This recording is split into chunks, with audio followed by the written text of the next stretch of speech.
This is your time. The time where you take risk. You take chances. Push everything aside that's telling you no. You have the possibility to shape your identity, to construct and build your life into the power you can achieve. Nothing here is stopping your progress except yourself. You're the only thing that's holding you back. If you want to become successful in life, number one, you got to change your mindset. He said, you don't get in life what you want, you get in life what you are. Develop your communication skills, because once you open your mouth, you tell the world who you are. I believe that all of us are born unique, but most of us die copies. You got to find out what is it that turns you on, what resonates with you. One of the things that I realized and what allowed me to become successful as a speaker, the speaking industry has been hijacked by people who speak to sell, and it's okay to do that and make money. I speak to change lives because somebody spoke and changed my life. So this is my passion. This is my drive. This is something that I feel in my heart. And so the key to that hunger-driven life is a heart-centered life. I didn't do what I'm doing for years because of my programming, because of the culture in which I was raised in. I would see other people with degrees and PhDs and MBAs and credentials I don't have, and I convinced myself I couldn't do it. But Mr. Washington, on that day, we became friends, and he taught me not only someone's opinion of you does not have to determine your reality. He said that you have to work on yourself, and you have to have an unstoppable attitude, and no excuse is acceptable, and you've got to make it a priority, a non-negotiable in your life, and hold a constant vision of what it is you want to achieve, see it accomplished, and go all out. Find a way to win in spite of the setbacks, in spite of the disappointments, in spite of your failures. I tell people when I'm giving presentations, you will fail your way to success. I have a saying, as life knocks you down, try and land on your back, because if you can look up, you can get up. Never let a situation or circumstance define your life, no matter what it may be. And understanding that you got something inside of you that's greater than a situation or a circumstance, but you have to constantly believe it, and not only believe it, you have to make decisions and choices every single day that put you a step forward toward what you believe your destiny is.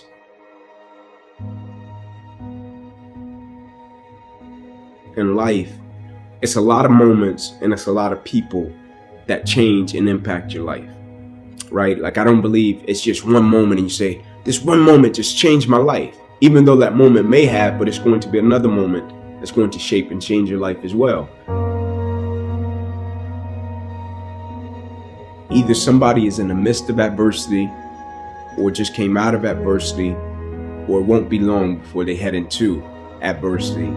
So you need to be prepared either way. And so we all go through adversity, opposition. I think that's the thing that makes us all in common as people, right? No matter if you're from London, Atlanta, Florida, California, New York, like, we're all going to go through something at some point or phase in our life, right? And as cliche as it sounds, when the quote says, it's never about what happens to you, it's about how you respond to it. That's very true, right? But in the same sense, I think what's most important is when we go through something, what's the perspective that we have of it, right? Because for most people, when you go through something, the person's natural perspective is, okay, what did I lose? Right? What happened to me? Like, I took a loss, right? People never look at it and say, okay, man, tell me, what did you gain? Right? Even though I know it hurt, you didn't want to go through it, but look at it in a way to where you can say, what's the lesson in this? Right? What would you say life is trying to teach you from dealing with this? And so when I went through it, my perspective was, okay, what can I extract from it to apply to other areas and aspects of my life that I feel can help other people? And I firmly believe the quicker you can shift your perspective from yourself to others when you're in the midst of adversity, the quicker you'll get through it, right? Martin Luther King has a quote that says, life's most persistent and urgent question is, what are you doing to help other people? Now, I'm not telling you to not acknowledge your pain. I'm not saying that. I'm not telling you not to say, man, I'm going through this and it's hard. I'm not saying that. I'm saying when you go through it, look at it, step back from the picture and say, okay, I'm dealing with this. 9 out of 10 times, there's somebody else that's either dealt with it or they're going to deal with something similar to this. And if I deal with it in the right way, I can use it to add value to lives of other people. When you live a heart-centered life, deciding that you're going to live a life that will outlive you, you're going to live a life that counts, a life that will build a legacy and change the planet. You know, Horace Mann said, we should be ashamed to die until we've made some major contribution to humankind. Get to know yourself. That I believe that we're taught, be ye not conformed to this world, be ye transformed by the renewing of your mind. Don't live the life that has been given you. When you go for a walk with someone, something happens without being spoken. He said, either you adjust to their pace or they adjust to your pace. Whose pace have you adjusted to? And so there are things that we pick up and we think that they're our choices, but they're the choices that we've been programmed by life to do. When we leave our homes in the morning, we're bombarded with over 6,000 advertising hits through Facebook, through Twitter, through Instagram, through television, through our phones and through our communities, and through the computers. And so all of these things are impacting us every day. So if you don't have a program for your mind, then your mind is going to be programmed. You'll find yourself doing things that you did not know, and that they affected you, that they, through marketing techniques and strategies, that they will create a thirst within you. You've got to have someone that can see something in you that you can't see, that can take you to a place within yourself that you can't go by yourself. Stop overthinking everything so much. Realize that while you are trying to do a lot of things in your life at once, and you are trying to be better than you were yesterday, also realize you don't have to try to do anything. You just have to do, and you just have to be. You have to understand the concept of you're not actually really doing anything, you're being done. Each and every day is an opportunity to get something from the day rather than just going through the day. But there are a lot of things that we can't always control. We can't always control the temperature outside. We can't always control what the birds are doing, or what the fish are doing, or what the animals are doing. But we can control what we're doing. We can control who we're hanging out with. So in a sense, we can get some control over the anxiety that we have. And the way that we're going to gain control over those things is think about some of the hurdles that we may have, some of the things that are blocking us from making quick action. The reason that I think belief is important is because, like, when you're young or when you do something and you're a novice, right, and you start out doing it and you might think you can do something with it, or you might not. You might do it and it's being driven by your passion.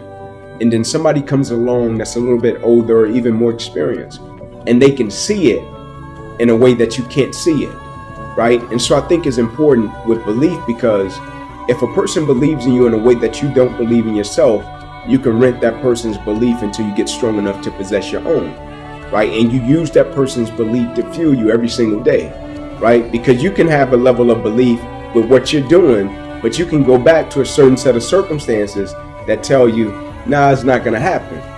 And so you rent that person's belief until you get strong enough to possess your own. Life is an adventure, and it's going to be a challenge, and get ready because you're going to fail your way to success. You're going to get slapped around by life. And don't spend time complaining about it and telling everybody 80% don't care and 20% glad it's you.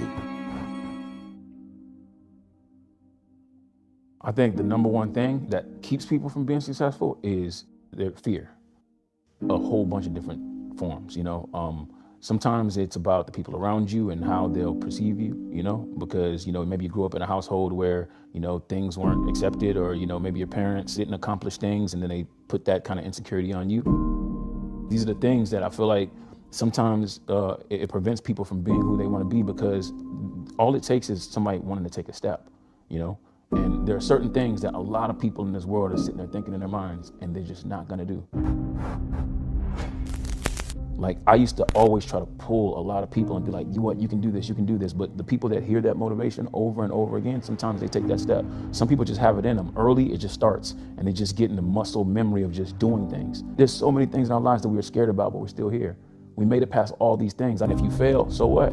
You start over, you do it again. But most people, that fear of failure is the thing that I think prevents them from like really, really being successful. And then also it's like a lot of other things that are just difficult to do.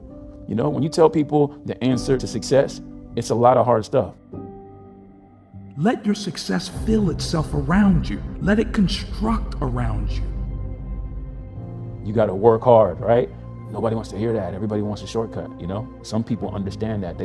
They appreciate the progress, If you tell people right now, hey, if you want to lose this many pounds, this is what you got to do. There's no short solution.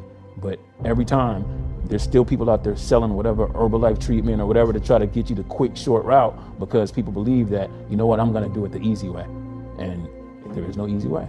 So when I tell people that, it's very blunt, it's very straight to it. You have to want to do it. But the best way I try to explain it is like, when you're chiseling on a rock, you can chisel for a long time, and you can chisel 100 times, 200 times, 300 times, and it won't break. And then when you get to 5,000 times, it finally breaks. But all the work that you did is what made it break. It's not like the last one just broke it, you know what I mean? It takes that, but sometimes people don't want to start that journey, They don't want to get on the mission of becoming the best that they can be. Move away from your past and move toward a new purpose, a purpose that gives you the success you've always wanted, the success that leads you to a future you deserve. Bring your life into the direction you want, the direction to change your perception, your perspective. This is the power you've earned. Don't let yourself be taken by one more mistake. Don't let yourself slip from one more wasted opportunity. Have the confidence to take action. Have the confidence to appreciate the decisions you make, to make every choice with the purpose to change, to improve. As a collective, a society, we all want similar things. We all want to succeed, to improve, to be better people. We all slip, but that's how life functions. That's the only way for us to learn. You can be more. You can have more. I feel like we spend way more time in our own minds than we do talking to other people. Like, you really spend a lot of time trying to figure it out. There's all these thoughts that come to you, whether it's things around you, people talking to you, people close to you, things you see, TV, whatever, and you're bringing in all these different things, trying to figure out your path in life, So I think it starts with having some real understanding of what your strengths are. It's about being honest. A lot of people just aren't honest with themselves. You're telling yourself this thing, but there's so many people that say, oh, I'm gonna be an entrepreneur, I'm gonna do this. And if you really dive down into deep, they don't really believe it, And that's okay. You can unlock that, but you have to figure out how to unlock it. There's a conscience that's sitting right here telling you this thing, and you try to brush it off. You have to be very honest with yourself. And then if you're not, that doesn't mean you can't succeed. It means that now you're very honest, and knowing you're not as good, then you can work on getting good. But if you think you're already good at it, you don't work on it. So I spent a lot of time just reflecting on man, what am I good at? I used to think I'm going to the NBA. I was unrealistic about it. You start to see people that are way bigger, way faster, and you're not telling yourself the truth. You're just no, I'm going to the NBA. You start with doing what you're passionate about, right? Because there are a lot of people that are going through life right now trying to figure it out. Man, I don't know what I want to be. I don't know. I was at that moment. It's not about money. I want to make it very clear. The money will come if you focus on passion, you focus on information and relationship. And I'm going to stand on the top of the mountain and sing that all day. And hopefully it has a real impact on people's lives. And I'm going to feel good about that. I'm not gonna feel good if I go to the grave as being the only person with the information and the money and I just had all this money. I'm gonna feel good if I'm able to impact a lot of people and that don't have access to this information and a good life, a quality life, and they have one. That's awesome. That makes me feel real good. I think the true measure of wealth is happiness, right? Like I really do. And it's not saying that I'm against money. I'm not against that at all. Because you gotta work hard, make your money to take care of your family and be able to bless people. But I think it's a lot of people with so-called wealth and they don't have joy and they don't have happiness, right? And I feel like joy, happiness is peace is the most important things we can possess, right? And for most people, their material possessions, they feel are the most important. For me, when you got joy, when you got peace, when you got happiness, I think that's true wealth, because you can't put a price on that. Having a purpose is that thing that makes us tick, that gets us up every day and gets us over the hump of opposition and adversity. And the reason that I champion adversity and opposition is because I think for the most part in life, people pretty much know what to do when things go right, right? Like when things go right, they know how to feel, they know how to act, how to react. But it's when that opposition and that adversity comes and it creates a level of misunderstanding, right? Now the vision is blurred. Now you don't have clarity about what you're supposed to do. Now you question if your existence matters. And I think when you have a purpose, it's powerful because in the midst of the opposition, it makes you realize that you've been put here for a certain reason. You can be great, but you're living on reserve, right? You didn't empty the bucket, right? You didn't give everything you had to every aspect of your life. Like for most people, they're great professionally, but they end up becoming a public success, and behind closed doors, they're private failure. Not because they don't have the talent or the skill set, they don't have the character, right? That they can apply it and be consistent in every aspect of their life and empty out everything they got to everything. Right? Now one would say, okay, well, when do you tone it back? Right? You find pockets to turn it back. Right? Of course, you don't just give everything you got all the time. Right? You get to a point where you learn to be efficient and effective in every aspect of your life. And for most people, it's not a problem of skill set. It's a problem of character. And empty the bucket is having the right character to be consistent and empty out everything you got in every aspect of your life. Either somebody is in the midst of adversity or just came out of adversity, or it won't be long before they head into adversity. So you need to be prepared either way. And so we all go through adversity, opposition. I think that's the thing that makes us all in common as people, right? No matter if you're from London, Atlanta, Florida, California, New York, like we're all going to go through something at some point or phase in our life. Right? And as cliche as it sounds when a quote says, it's never about what happens to you, it's about how you respond to it. That's very true, right? But in the same sense, I think what's most important is when we go through something, what's the perspective that we have of it, right? Because for most people, when you go through something, the person's natural perspective is, okay, what did I lose, right? What happened to me? Like I took a loss, right? People never look at it and say, okay, man, tell me, what did you gain? Right? Even though I know it hurt, you didn't want to go through it, but look at it in a way to where you can say, what's the lesson in this? Right? What would you say life is trying to teach you from dealing with this? And so when I went through it, my perspective was, okay, what can I extract from it to apply to other areas and aspects of my life that I feel can help other people? And I firmly believe the quicker you can shift your perspective from yourself to others when you're in the midst of adversity, the quicker you'll get through it, right? Martin Luther King has a quote that says, life's most persistent and urgent question is, what are you doing to help other people? Now, I'm not telling you to not acknowledge your pain. I'm not saying that. I'm not telling you not to say, man, I'm going through this and it's hard. I'm not saying that.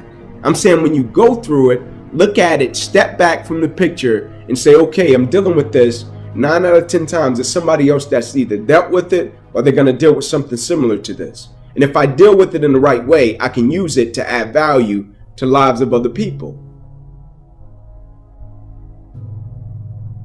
Like when we go through a situation and circumstance, it's easy to step back and think, man, I just went through this and it's just my experience. I firmly believe when we go through things, it's for us to deal with it, get over it, and reach back over the hill to help another person. And a lot of times, like you said, when you're trying to work through it, you think, man, how can I help somebody? And I'm trying to get through it myself, right? And that's a great perspective, right? But when you get through it, right, maybe you can't help them when you're in the midst of it because you're processing it. But when you get over the hill, I think it's important and I think it's vital that you reach back over the hill and help somebody that may be going through a similar situation, and you can share your values and principles with them, because that experience that we go through and we deal with, it's not just for us. Before the sun rises is the time of least distraction. Before the sun rises, where you can build intimacy and fluency with what you want to stand for in your day. Before the sun rises, the luxury and tranquility of the early morning hours, you can do that deep inner work that will allow you to go out in the world and play at your best. We live in a world where a lot of people are busy being busy, but what's the point of being busy around climbing the wrong Mount Everests? And so clarity is one of the DNAs of mastery.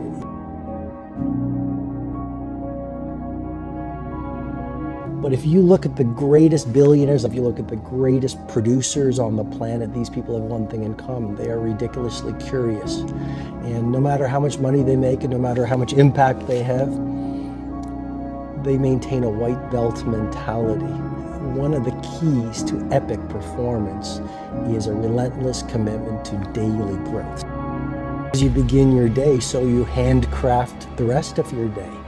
And if you have consistently great days, you're going to have consistently great weeks, quarters, year, and a lifetime. We live in a world that suggests the doorway to success swings outward. If you build the business, if you get the jet, if you get the money, if you get the cars, if you get the beautiful spouse, then you're going to be happy. What I believe, and there's a model in the 5 a.m. Club that I think is a very disruptive model, but it's a transformational model. And it's called the 4 interior empires. And it's not just mindset, it's mindset, heart set, health set, and soul set. But I worked on those 4 interior empires when I was a very unhappy litigation lawyer. Like, I'd made money, I was successful, I had 2 law degrees, and yet I'd wake up every morning, Tom, and I'd go into the bathroom mirror and I'd look at myself and I was a completely empty person.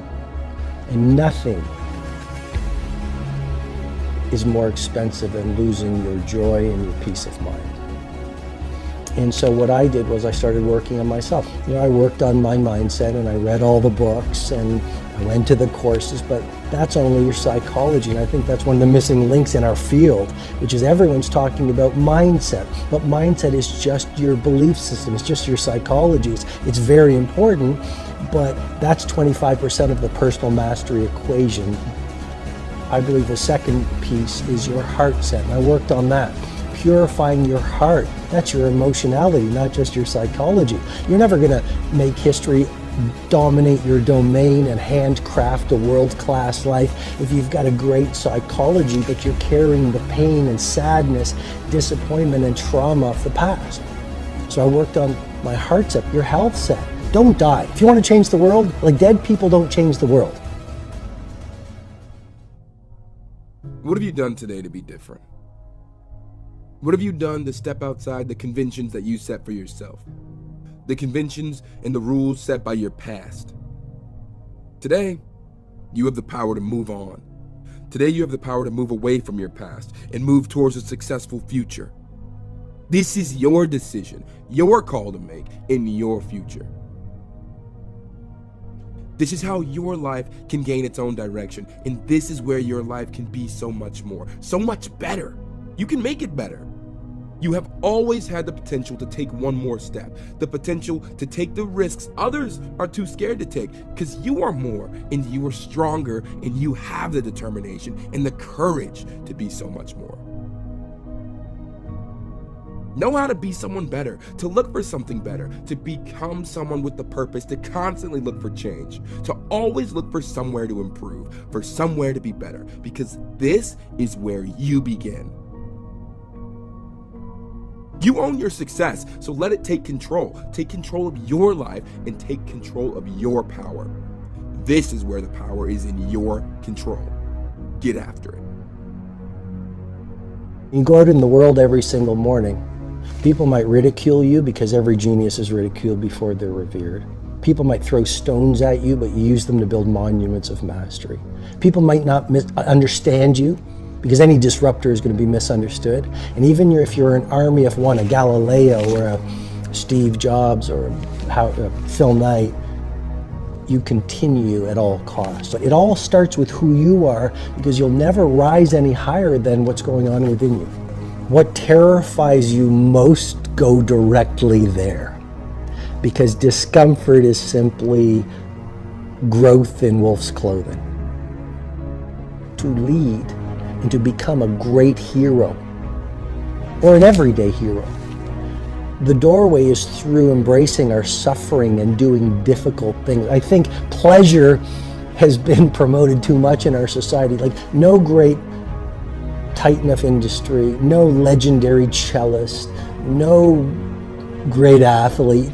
You know, the great ones all understand that suffering is the price of greatness. So how do we become braver? You do the difficult things that you don't feel like doing, but you know have the payoff. You know, be crazy. The great leaders are insane. And I say that they're insane to the majority. The great ones are all misfits, and they're all weird. I mean, the very nature of being a disruptor and a leader means you're not a follower. And if you're not a follower, then you're not buying the Kool-Aid that society sells you. If you're not a follower, you're not like this all the time looking for likes. If you're not a follower, you dress the way you want to dress. If people criticize you, yeah, they criticize all the great ones. Critics are nothing more than dreamers who got scared and never got off their chairs and got back in the game. So you've got to be willing to 5 a.m. Weird. Who does that? Why not sleep? Leaders have to be willing not to be followers. Stop blaming others. Stop blaming people for the reasons you find yourself in now. Stop blaming your situation. Stop blaming your parents. Stop blaming the government. Stop blaming your genetic. Stop blaming your finances. Stop blaming your past. Claw yourself back into the light. Stop blaming everybody else. The only person you can truly blame is you, because you are the only person who can get yourself out of it. Live life a victor, not a victim. You might even be right. You might be poor because of your parents or broken because of your relationship you were in. But what does blaming people or society do for you? It will keep you in the same hole, and all you're doing is digging the hole even more. It's because your situation where you right now hasn't changed. In order to go forward and to get out of the hole is growth. Instead of bringing other people down to your level, build yourself up to them. Claw yourself out of that hole, and you will get to see the sun once again. Massive success is how you prove people wrong and prove yourself right. The only way you get upstream is to swim against the current. You're permanently ruining your future. You're halting your progress. Life is made not to be easy. Not one's life is ever easy. How did you ever think you were ever going to make any progress? You can make this your time. You can take control of the life you want to live. Have the authority to know what you need to change, to know how to change, and then to take action. Have discipline for yourself into progress. Switch your routine. Make your life hard. Difficult situations force you to make improvements, force you to learn, to educate yourself. Prove this to yourself. Make others jealous. Make yourself jealous. Like you're gonna only be so pretty, you're only gonna be so smart, there's things that are gonna be natural and then there's things that you can actually control. I do believe, and I don't know if I'm right or wrong, I don't, but I do believe that work ethic is a taught behavior. It's something you do have more control over. I feel like there's a shift that can make people work harder. The big one that I push is you're gonna die. Like if you're to me, life is broken down into complaining and not. So if you're not complaining, well then I have no advice for you. I'm pumped, like you did it. We're beating ourselves up. Like everybody sucks at something, right? Like we all have shortcomings and we all have strengths. And for me, it's like, why don't we just audit that? Like, why don't we just look at it that way and be like, all right, well, I'm good at this, but I'm not good at that. Like, and then I only focus what I'm good at, right? Like, I don't dwell that I can't fix shit around the house. I call somebody to fix it. Don't lose yourself on the way to the top. There'll never be a better you than you.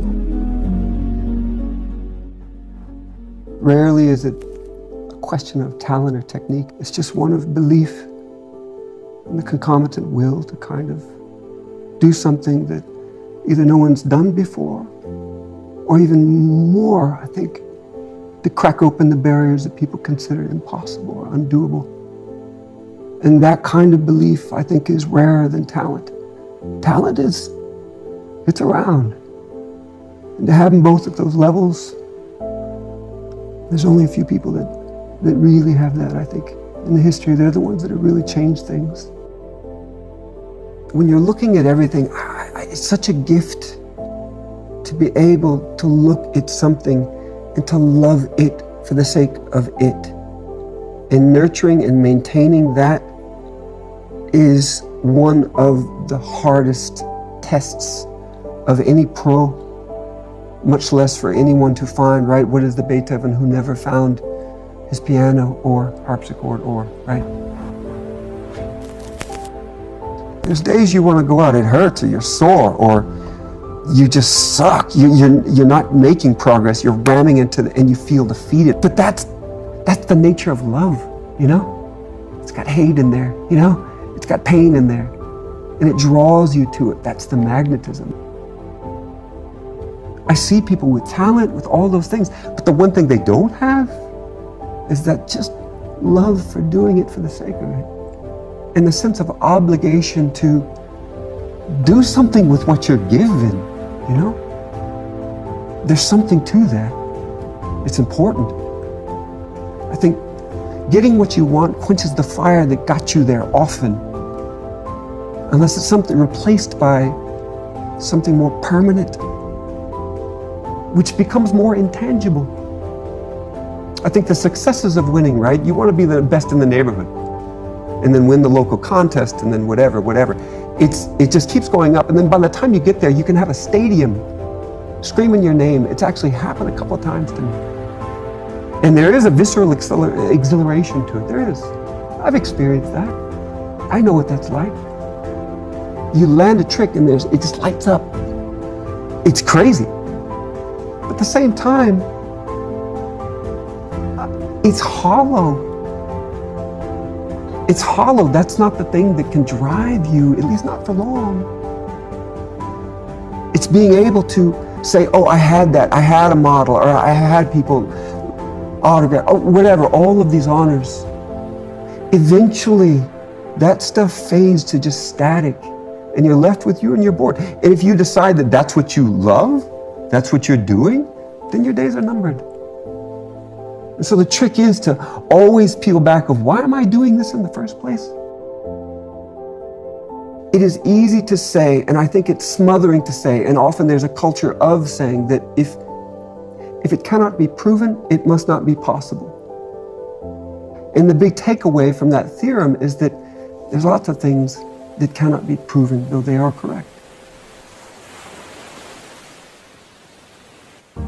Because we see things so often in front of us the way that it should be done, and it imposes a kind of barrier through what people know and see, familiarity. But maybe you can change something within you that can be just outside a new set of axioms some new skill set that will take you further. And I think that that's the history of development. It's interesting how getting what you think you want can end up being the force that pushes you into, paint yourselves into a corner, pushes you into a groove. There's something terrible to be top of the mountain, I'm the best, I'm the king, guarding it. The Nietzsche quote, right? What's left for you when you make it to the top? But lightning, you know?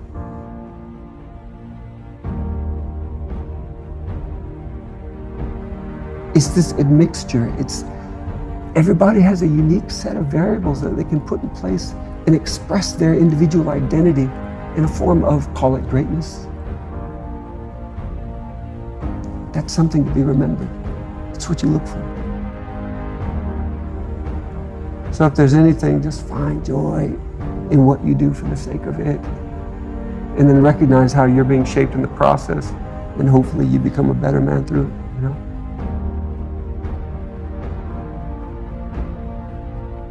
It's not fair. It's not fair your car broke down. It's not fair your friend passed away. It's not fair you were bullied.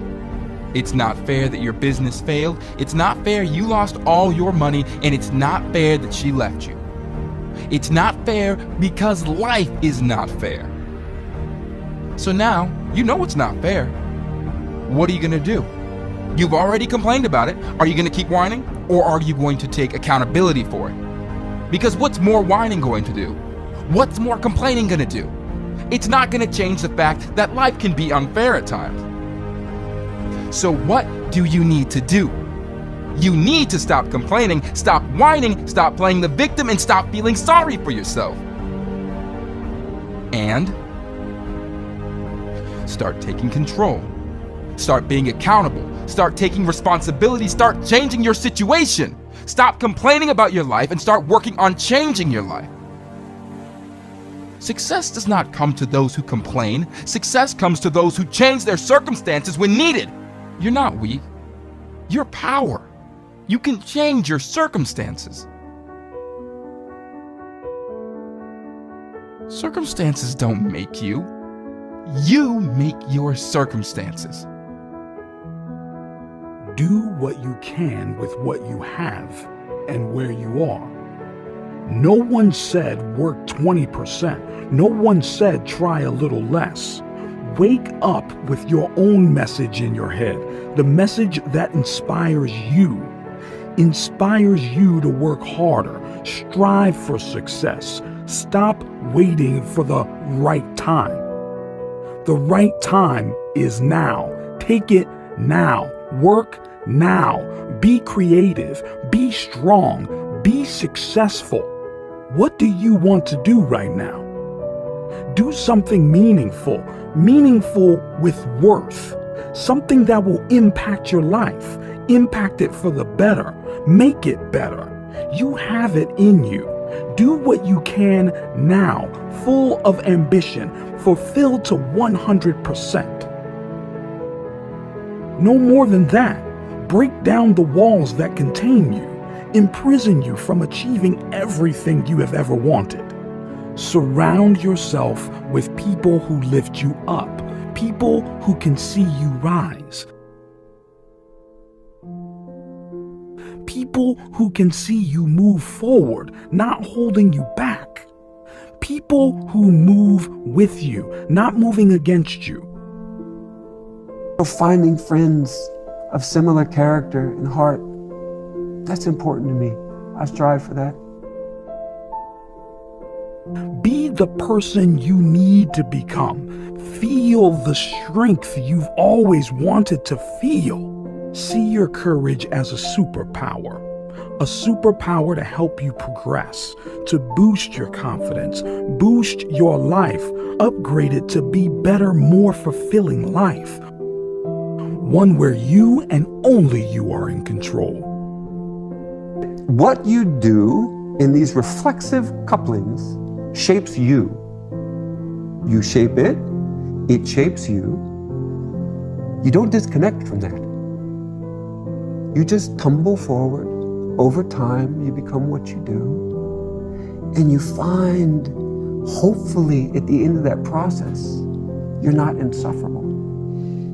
that you actually have something to give and can be present, you know?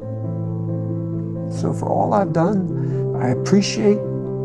I don't look at it as much, but ultimately it just goes out there. It's just what you do. You just become one with that. I think that's been a key for me of why I've been able to sustain this fire that's so seemingly easily quenched. You know? And so when I see people who have had success, I see boredom for the most part in them. And then I see a tombstone. And circling back to what trophies and those things represent, right? Feynman, great physicist, said that the Nobel Prize would be the tombstone on all great work. Just look at it. I haven't done a study of Academy Awards, right? But usually when you get what you thought you wanted, fire goes away.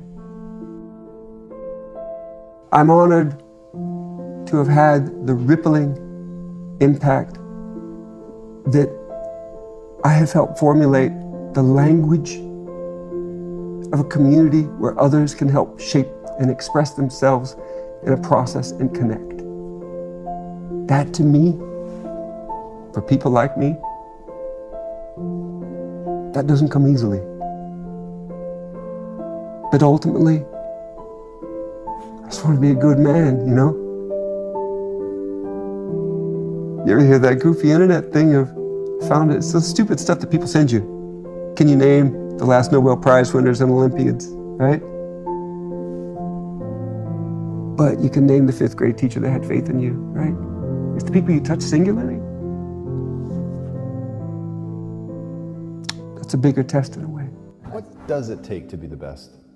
Everything. Everything.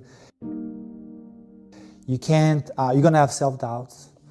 You're gonna have tough moments. You're gonna have everything, you know. You're gonna have people talking bad about you, people putting you down, getting cut, you know. It takes getting up in the morning and doing the same thing, you know. I understand people talk about a lot of mental toughness, right? Mental toughness, you meditate and stuff. For me, honestly, mental toughness is getting up in the morning and doing the same thing, day in and day out, day in and day out, for whatever it takes, whatever that goal is, you know.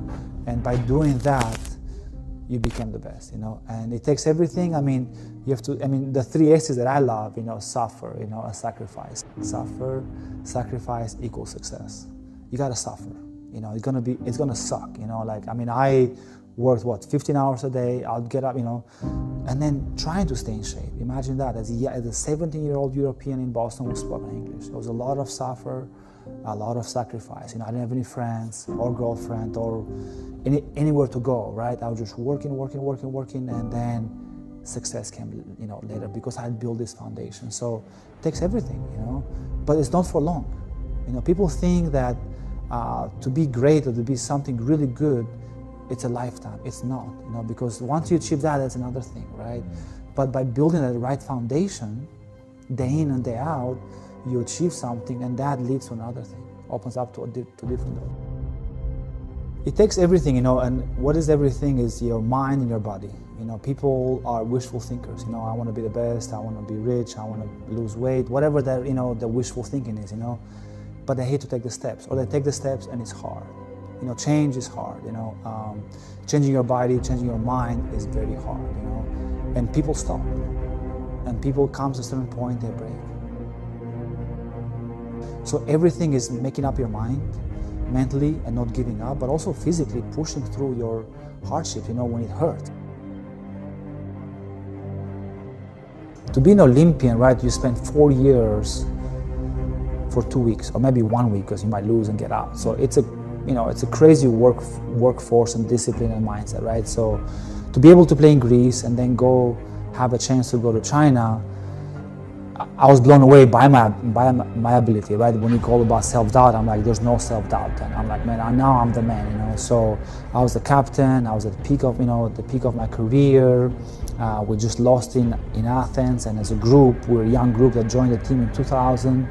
We were young in Athens, and then we made a pact to ourselves that we're going to win gold in China. We actually made a plan, how, when, why, right? And we went to work. And we went to work and slowly, you know, build that foundation. And in 2007, I was in Italy playing for the best team. I was a captain, making a ton of money, and then I turned and then my Achilles snapped. I fall down in tremendous pain because there's two ways to rupture the Achilles. One comes out, you can walk and go to the doctor, or the second one is the hardest thing, it snaps in half. So I fall down and I see my foot hanging and I can't move my toes, my toes. I'm trying to and I can't, I'm just crying because there's so much pain and shock. The doctor comes in, puts his finger in the Achilles and just, there was just harsh pain, it's like, oh, it's your Achilles. And I knew it then, Tom, that Beijing is done. I mean, when he said that, I was like, no. And I just burst in tears. I'm like, man, 7 years to build this, and truly American dream and hardship, it's over in a matter of 1 minute.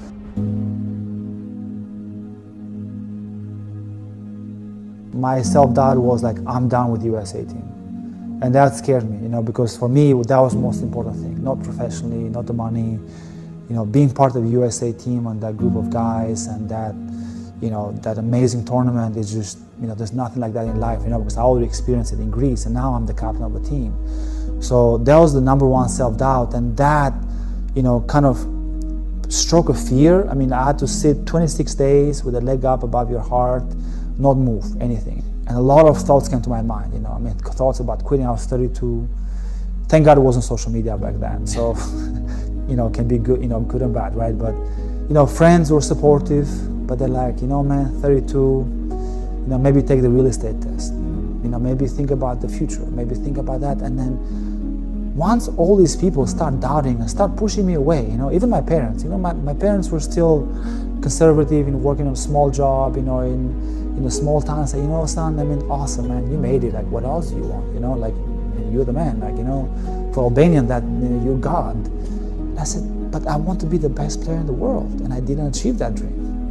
Since 11, since 9, right? I'm like, my dream has been to be the best in the world. So why this injury will stop me? So I started researching. I said, what is the comeback time for Achilles? I started doing a lot of research, and I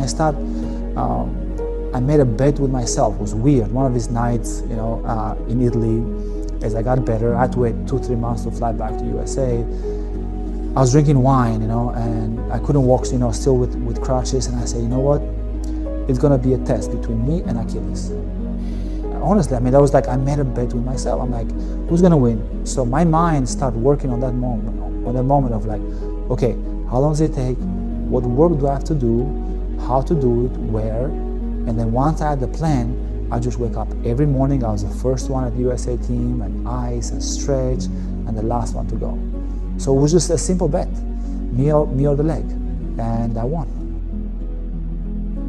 At the Olympic team, every 4 years, the summer of Olympics, the coach comes in, he brings all the guys, about 30, 40 guys that try out for 4 years, and then he sits down and tells the team who makes it or not. It's a very, very ruthless decision, right?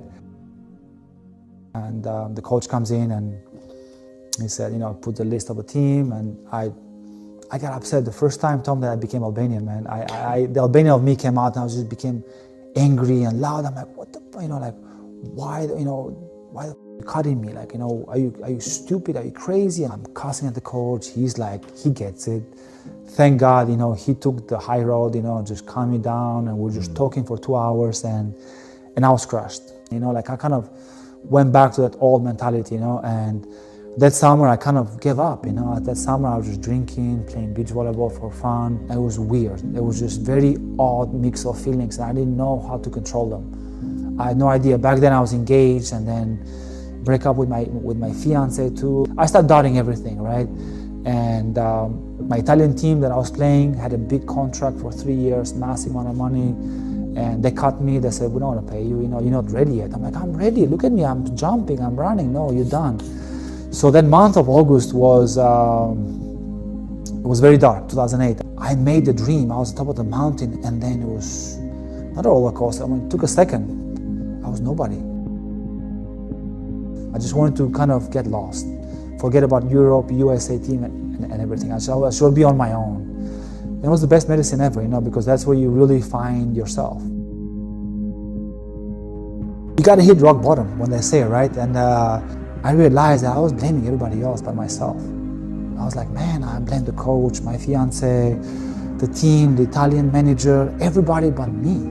First time in my life that maybe I've become too cocky or confident, I don't know. But I realized I was blaming everybody else but myself. So I made another bet with myself. I said, I'll never, from this moment on, I'll never allow anybody or anything else to dictate my life. It's gonna be my way. And I called the coach, I'm like, I wanna try out. I was 33, 34, the coach was like, are you crazy? I'm like, I wanna try out. You put me at the bottom of the list, I wanna earn it back. And went to work. Instead of getting a crappy contract, I went to Italy, got a cheap contract, and I proved myself again, and I became the best seller in the world. You gotta hit that, it's about experience, Tom. I think like if you don't have that experience, if you're not confident to go through those experiences, right? When people go through tough times, they protect themselves. They go into this shell, right? Because and we as humans, as you know, our mind, from back in the day, was to protect yourself, from fire, from fighting. So human mind is always kind of like being to, risk is not good for you, to go hike over the mountain, right? It's bad for you, right? Everything is bad. And I was like, no. I mean, I have to take this risk. I have to push myself. I have to suffer. I have to sacrifice in order to achieve that success. Otherwise, I'll never be that guy that I wanted to.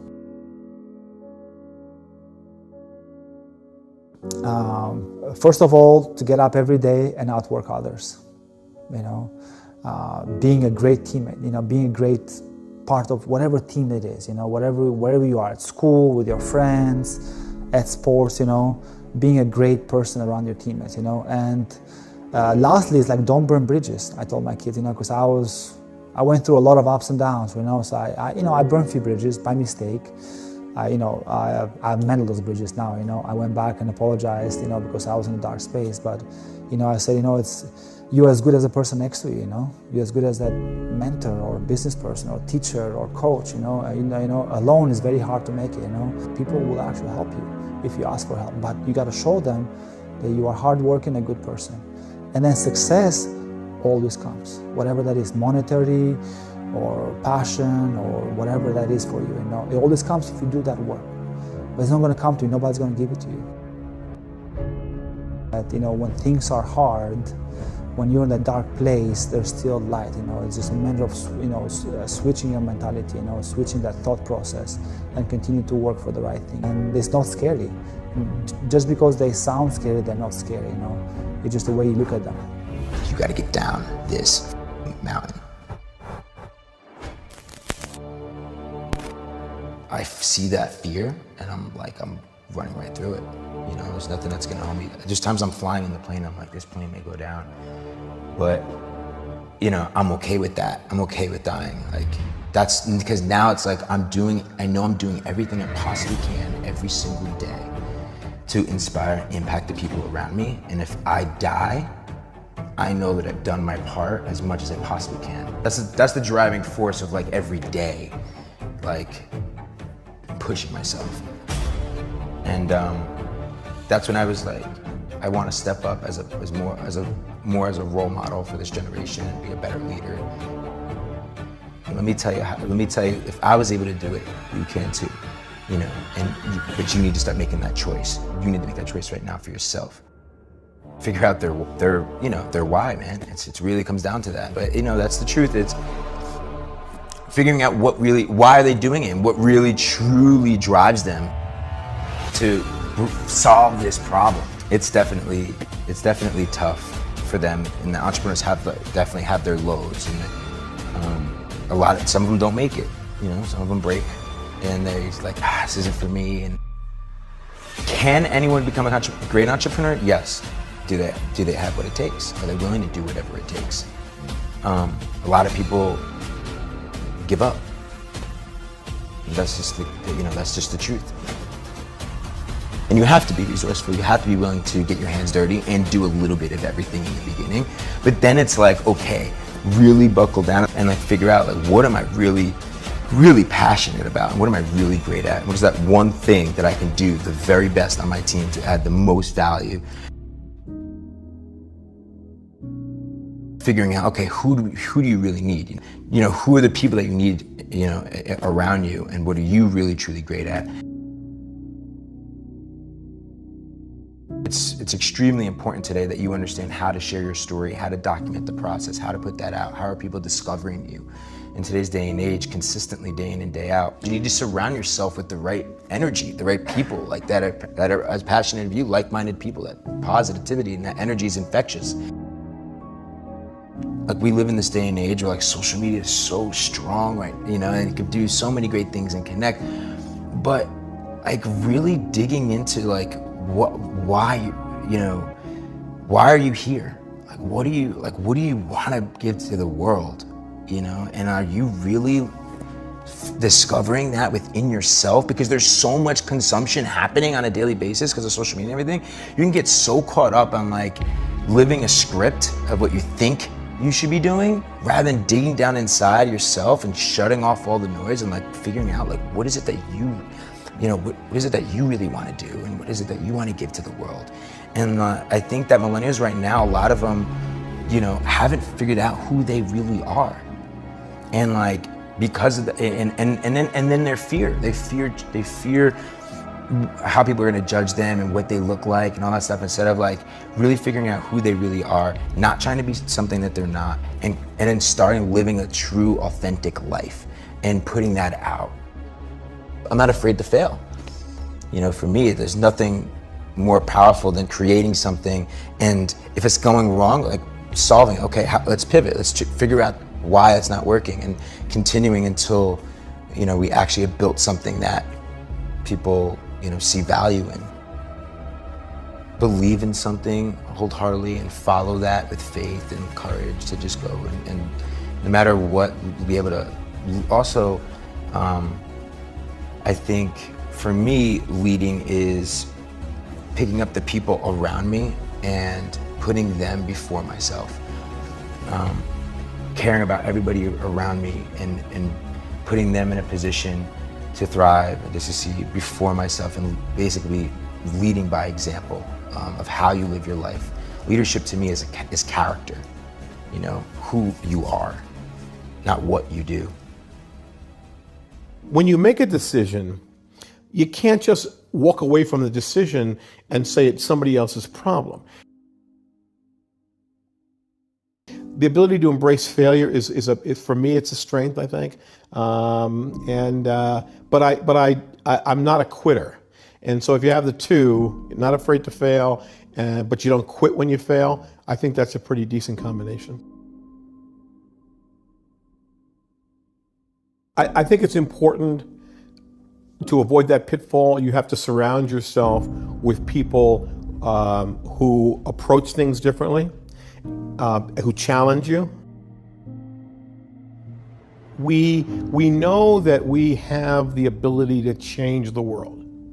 We know that we've already taken steps in that direction. If we don't follow it to the end game, people like you and me will wind up feeling totally unfulfilled and frustrated. You break it down to the problem, identify the root cause, and then you try and engineer a solution to the root cause of the problem. You take a series of steps so that failure isn't a fatal failure. If I can identify a problem early on, and then if I have help getting to the root cause, I can address the root cause problem with one step or another to make that no longer a lethal problem. But the fact is that if you're good enough to see an impending failure and address it, it's a hell of a lot cheaper, and it's a hell of a lot easier, and you get to sleep a lot earlier if you can do it before it goes completely haywire. What's the solution? The problem's identified, focus on the solution, and come up with a series of options. Leadership is about vision and responsibility. It's not all about power. So you want to be a leader? You want to take control? Then I'll tell you what, use your vision. Use your vision to take control of your life and change your perspective on life and change your perspective on what power means to you. Because leadership is so much more than just authority and power. You got to take action for the better and not just be selfish for your own means. To be a leader, you have to take responsibility. Not just when you make mistakes, but then also to embrace them afterwards. to make them and take control of them, and then even make them part of your leadership. You gotta do this in order to live honestly and free from fear of others' approval. Be the leader of your own life first. Go ahead and write out the instructions for your own life and use them to take your journey to step on the right path.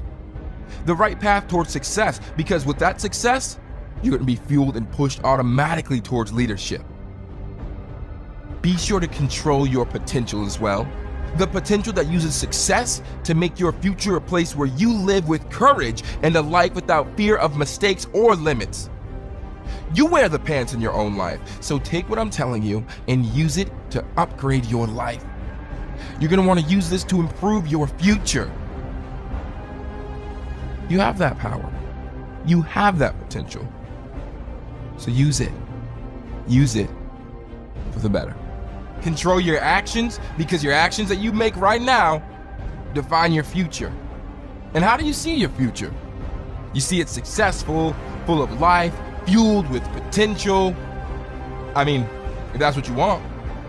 And if that's what you want, then you're going to need to take action right now, because otherwise you're going to get to a point where you realize you don't have the time left to make the progress that you need to make.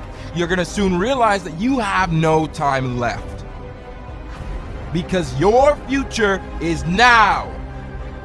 So what are you going to choose to do? I want you to grasp your life by the horns, and I want you to stare it in its eyes. Stand up to your future. Stand up to your success. Use your work now to boost and upgrade your future later, because it's going to matter then. You might feel tired now, but then it is going to matter and make a world of a difference, and you're going to thank yourself. So take the time now to make your life better for you and only you. Right now is the time to make it in a life where you live in this very moment, right here, right now. Stop thinking of everybody else. Stop seeking everyone else's approval and seek your own approval. Be proud of yourself. Listen to what I just said. Be proud of yourself. Guarantee success for yourself and only yourself. You are the only person that you have to answer to. Switch your mindset to the future. Switch your mindset to the future where you are successful, where you can see yourself with everything that you've ever wanted, doing everything that you have ever wished you could do, doing everything that you've ever needed to do. This is the time when you make that happen. All you need is belief. The belief that you can succeed. The belief that you can learn, educate yourself. You have the power to push the part of you that sheltered yourself from this progress, that didn't allow you to grow and get stronger. You can be better. You can change to be better, to be stronger, and become the person you need to be. Transform into the person with respect. Respect for themselves. Respect for the decisions you make. Appreciation for the progress you're making. How are you going to make this transition? Are you willing to change? Do you want to change? In order for you to succeed, you need to switch your mindset. You need to know that you want it. Be honest with yourself. Be honest with your mistakes. You have one tool. It's called time. Taste the opportunity and feel the success. Feel the power rise above you. You have this. Believe that you can. Know that you can. Be the person you want to become.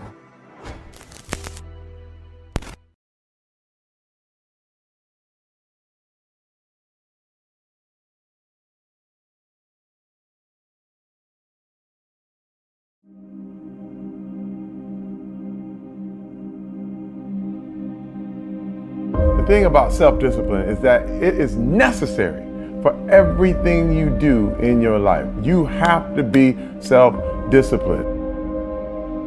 Working out, you got to work out every day. You got to stay in shape. If you want to, if you don't stay in shape, you die.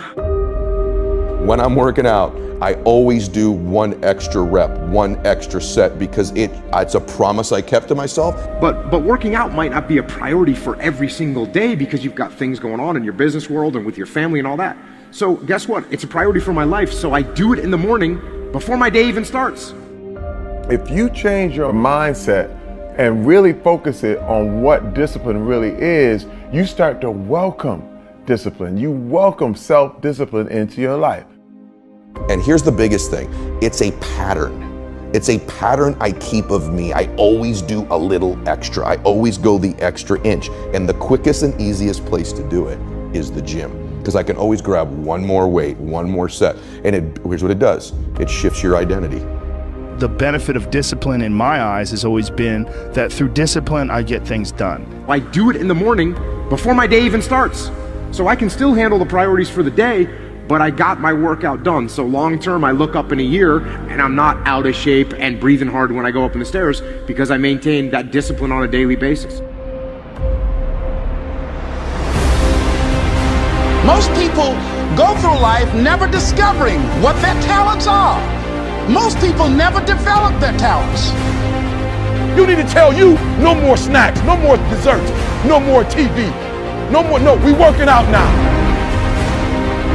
They have skills and abilities, but if you don't nurture them, if you don't develop them, they will never serve you. Your gifts can take you many places if you develop your gifts. The best gifts come from the bottom. I value myself enough to give 120% or don't do it. And that if you decide that my life deserves my developing this what I do well. Why are you only giving 50%? What's wrong with you?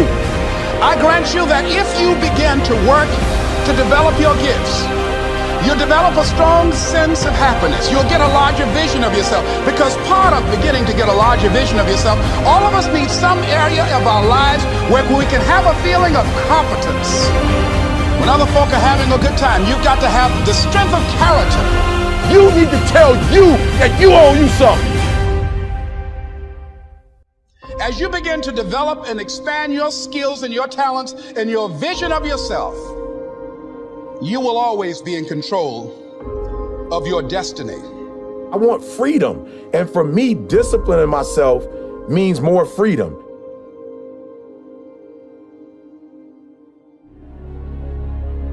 It's so easy to be great nowadays because most people are weak. This is a softened generation. So if you have any mental toughness, any ability, if you have any fraction of self-discipline, the ability to not want to do it but still do it. People have a hard thing understand. I hate to run. And what makes me so crazy, it doesn't anymore, is people go, well, why do you run if you hate it? What are you talking about? I don't want to take showers and eat either. I hate that too. That's life, man. It wasn't until I changed that mentality that I became somebody. I hated going to school, so guess what? I was dumb as shit. But if you can get through to doing things that you hate to do, on the other side is greatness. That's what people don't understand. By me running, I am callous in my mind. I'm not training for a race. I'm training for life. I'm training for the time when I get that 2 o'clock in the morning call that my mom is dead or something happens tragic in life. I don't fall apart. I'm training my mind and my body and my spirit so it's all one, so I can handle what life is going to throw at me. Because the life I've lived, it throws a whole bunch at you. And if you're not physically and mentally prepared for that, you're just going to crumble and you're good for nobody. 99% of people are not willing to do what it takes to make their dreams come true. The Marines have a saying, everybody wants to go to heaven, but nobody wants to die. The center of bringing any dream into fruition is self-discipline. You know, something as simple as food and eating. It's not about your body as much as it is about your mind. It's getting command of your mind to be able to choose actions that are in your own best interest. Every day we are choosing that's not in our own best interest. So if the world is attacking you and the world wants to fight you and the world's trying to hold you down, so you're gonna kick yourself in the balls? So you're gonna stop yourself from getting what you dream. And I think the word discipline has kind of gotten a bad name. We think about it in terms of punishment. I'm not talking about discipline in that way. I'm talking about discipline in the sense that you forego immediate pleasure for the exchange of long-term self-respect. I believe that self-discipline is the definition of self-love. That when you say that you love yourself, that means that you have behavior towards yourself that is loving. Self-discipline is the center of all material success. You cannot win the war against the world if you can't win the war against your own mind.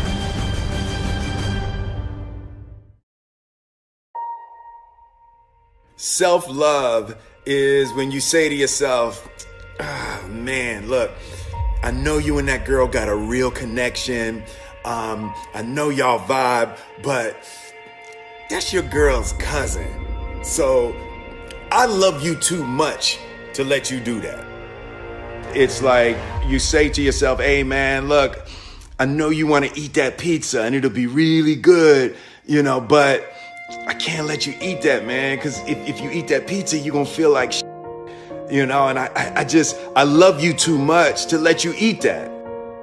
Self-love is, hey, look, I know you got a test on Monday, you know, and I know you really want to go out with your friends. It's Saturday night, you want to go out, but if you fail that test, you're not going to feel good about yourself. You know, I love you too much to let you go out tonight. Self-discipline is self-love. If you want to be happy, you have to love yourself, which means you have to discipline your behavior. The road to sustained happiness is through disciplining your behavior. We tend to base our self-esteem on what other people think. And that's not really self-esteem. Self-esteem is supposed to be how we feel about ourselves. And I was just saying how dangerous it is to allow other people to determine how you're going to feel about you. And it's kind of like looking into a broken mirror.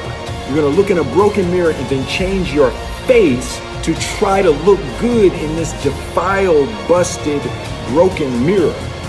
And it just, other people's opinions is a really way to determine how we feel about ourselves.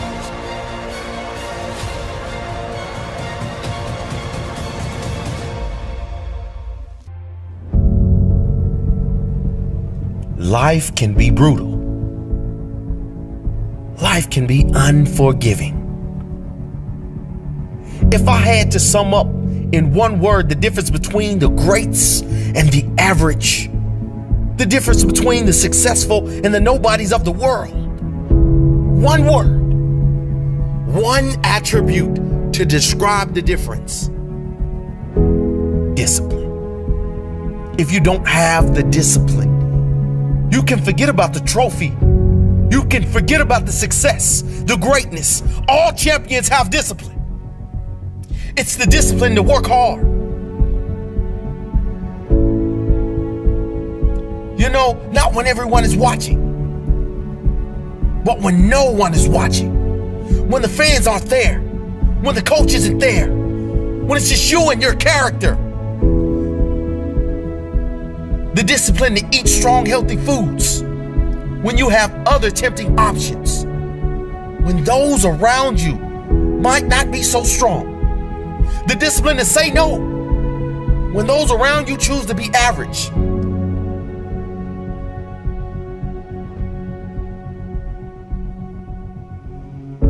The discipline to keep going when it hurts.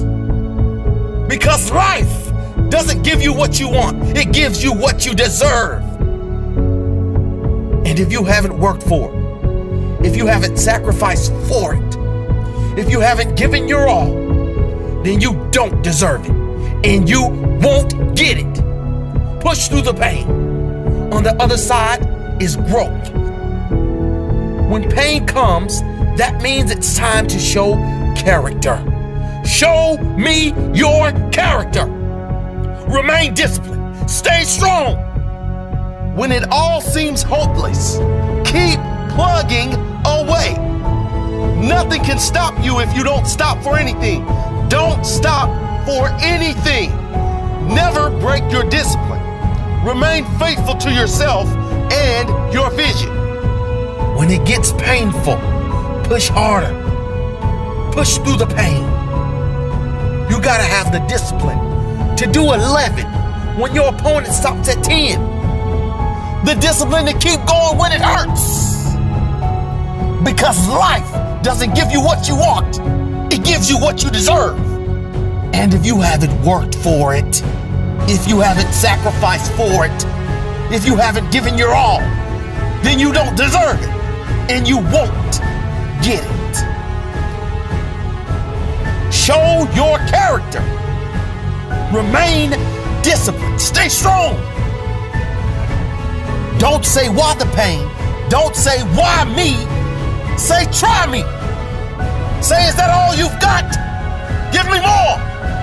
Keep plugging away when there seems to be no hope of victory. When you don't see the results. Hang in there. Be strong. Be brave. Remain disciplined. And your time will come.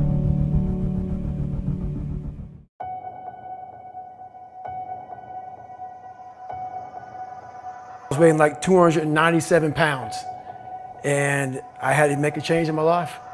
You know, I was at an all-time low, and I wasn't going anywhere, and I was exactly what everybody said I was going to be, which was nothing. This man is a self-made beast. Widely considered to be the toughest man on the planet and one of the greatest endurance athletes of all time. I was just an insecure, scared kid. And the only way I could find myself was to put myself through the worst thing possible. He's the only member of the U.S. Armed Forces to complete SEAL training, the U.S. Army Ranger School, and the Air Force Tactical Air Controller training.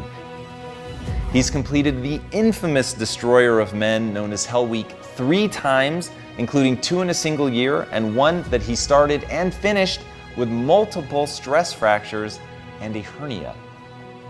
No one was here to help me. And the feeling I had every morning, I started shaving my head when I was 16 years old. And the feeling I had every morning, I looked in the mirror, was horrible. And I didn't want to feel like that anymore. And how I felt was a kid going nowhere, a kid that was scared. And most kids will accept that and look for help. But the best thing that happened to me, no one helped me. He served in combat in Iraq, was the bodyguard for the Iraqi Prime Minister.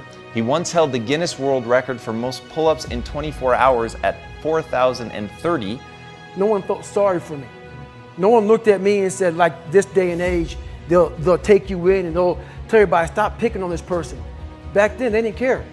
I had to build calluses in my brain the same way I built calluses on my hands. So I broke the Guinness Book of World Record for pull-ups a long time ago, but I failed at it twice.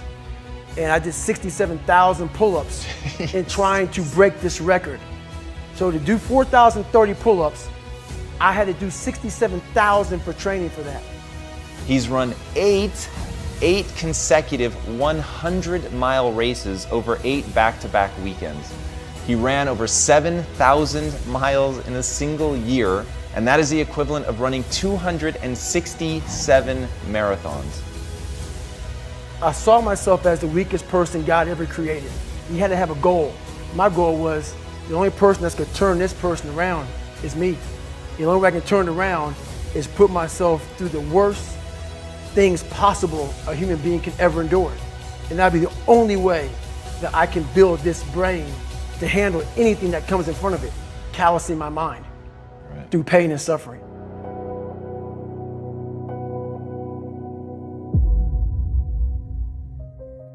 The only way you're ever going to get to the other side of this journey is you have got to suffer to grow. To grow, you must suffer. I'm afraid of my shadow. How can I overcome that? Go in the military, get your ass kicked, do things you hate to do, be uncomfortable every day of your life. Roger that. I'm not the smartest kid in the world. Okay. Instead of somebody saying, oh no, you're smart. No, don't say that to yourself. I said to myself, no, I'm a dumb motherfucker. Okay, roger that. How you get smarter? Educate yourself. So the things that we run from the truth. We're running from the truth, man. So the only way I became successful was going towards the truth. As painful and as brutal as it is, it changed me. It allowed me to become, in my own right, who I am today. If you can, for the rest of your life, live inside of yourself, stop listening to people who are calling you fat, gay, transsexual. Everything that is makes no sense. All these insecure people putting their insecurities on you, you gotta flush it out. You gotta just be whoever the hell God or whatever the hell you believe in. If you believe in nothing but yourself, I don't care what it is. You gotta take everything and throw it away. You have to believe in one thing, and that is yourself.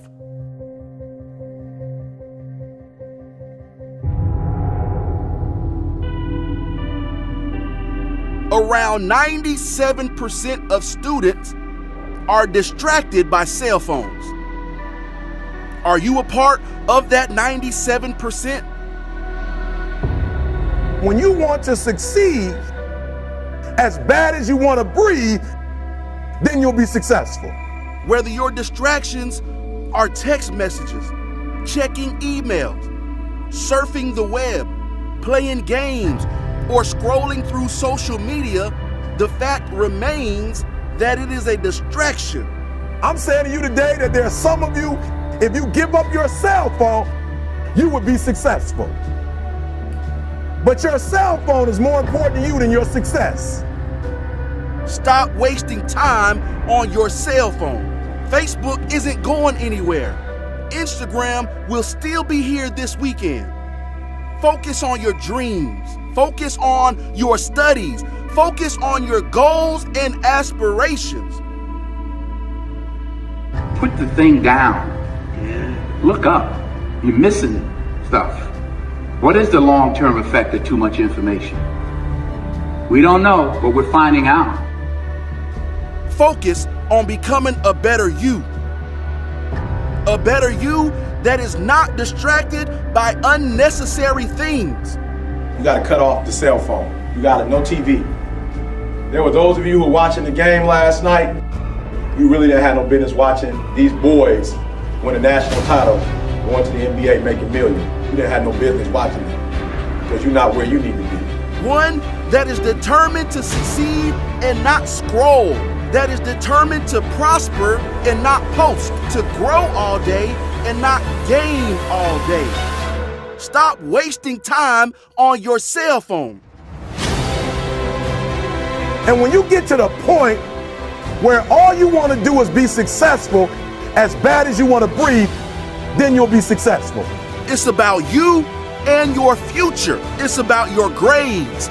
It's about your dreams. Ultimately, it's about your life.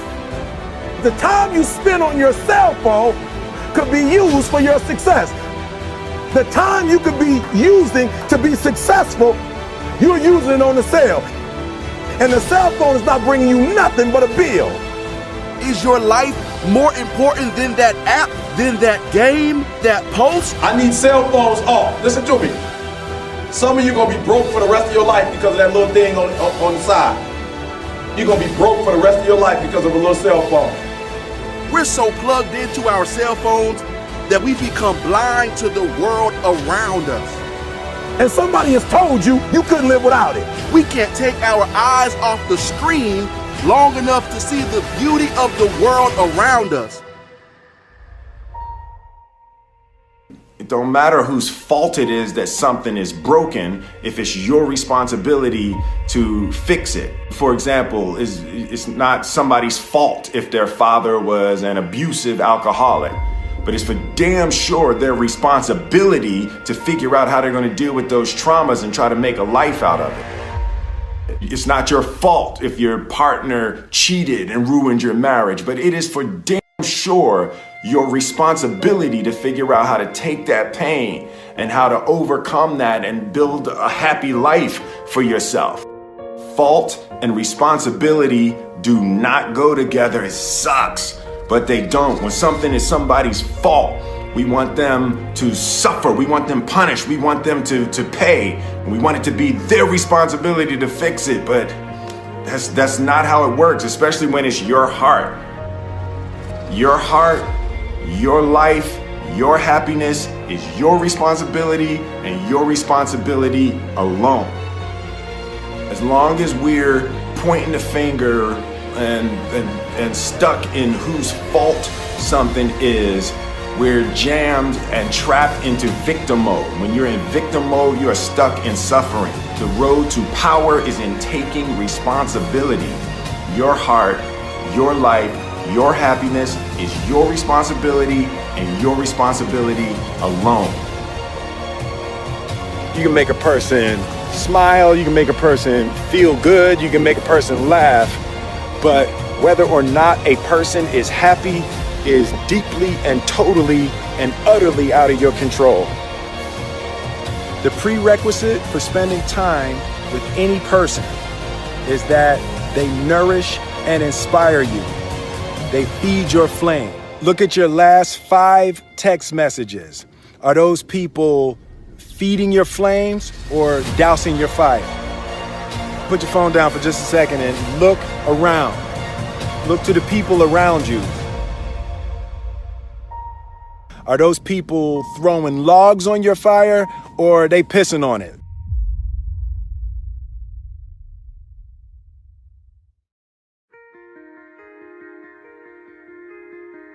I want my life, I want my work, my family, I want it to mean something. And it's like, if you are not making someone else's life better, then you're wasting your time. The separation of talent and skill is one of the greatest misunderstood concepts for people who are trying to excel, who have dreams, that want to do things. Talent you have naturally. Skill is only developed by hours and hours and hours of beating on your craft. You don't try to build a wall. You don't set out to build a wall. You don't say, I'm going to build the biggest, baddest, greatest wall that's ever been built. You don't start there. You say, I'm going to lay this brick as perfectly as a brick can be laid. There will not be one brick on the face of the earth that's going to be laid better than this brick that I'm going to lay in this next 10 minutes. And you do that every single day. And soon you have a wall. And soon you have a wall. And I think psychologically, the advantage that gives me over a lot of people that I have been in competition with in different situations is it's difficult to take the first step when you look how big the task is.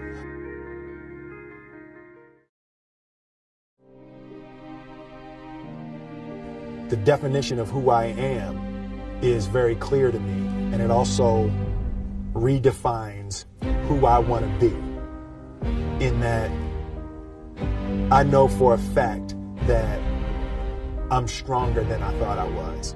You know, you can't help but ask yourself the question, what would I do if I was in Muhammad Ali's shoes? I'm motivated by fear. I hate being scared to do something. And I think what developed in my early days was the attitude that I started attacking things that I was scared of. Why were you scared in your bed the night before? What do you need that fear for? Just don't go. Why are you scared in your bed 16 hours before you jump? Why are you scared in the car? Why could you not enjoy breakfast? fear is fear of what? You're nowhere even near the airplane. Everything up to the stepping out, there's actually no reason to be scared. It only just ruins your day. You don't have to jump. And then in that moment, all of a sudden, where you should be terrified is the most blissful experience of your life. And God placed the best things in life on the other side of terror.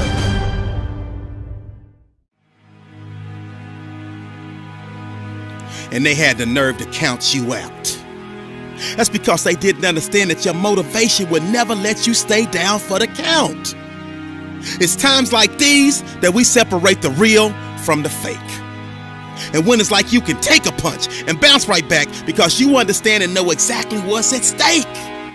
It's times like these that we separate the real from the fake. And when it's like you can take a punch, bounce right back because you understand and know exactly what's at stake. It's money time, baby. And this is for all of the marbles. It's put up or shut up. Survive in advance, win or go home. And that's why you spend all those hours grinding. That's why you spend all those hours pushing yourself to the limit. You spend all those hours running. That's why you spend all those hours sacrificing. You spend all those hours sweating because you know there will be no time for regretting, fretting, or letting yourself or your teammates down. See, you are bound and determined to enter into the realm of greatness that's reserved for you and only you. And so if the day ever comes that you're tired enough to quit, then I need you to act like a car with 4 flats and retire. I don't think you heard me. I said, if the day ever comes that you are tired enough to quit, then I need you to act like a car with 4 flats and retire. Next level success is reserved for those that are willing to not start counting the reps until it starts hurting.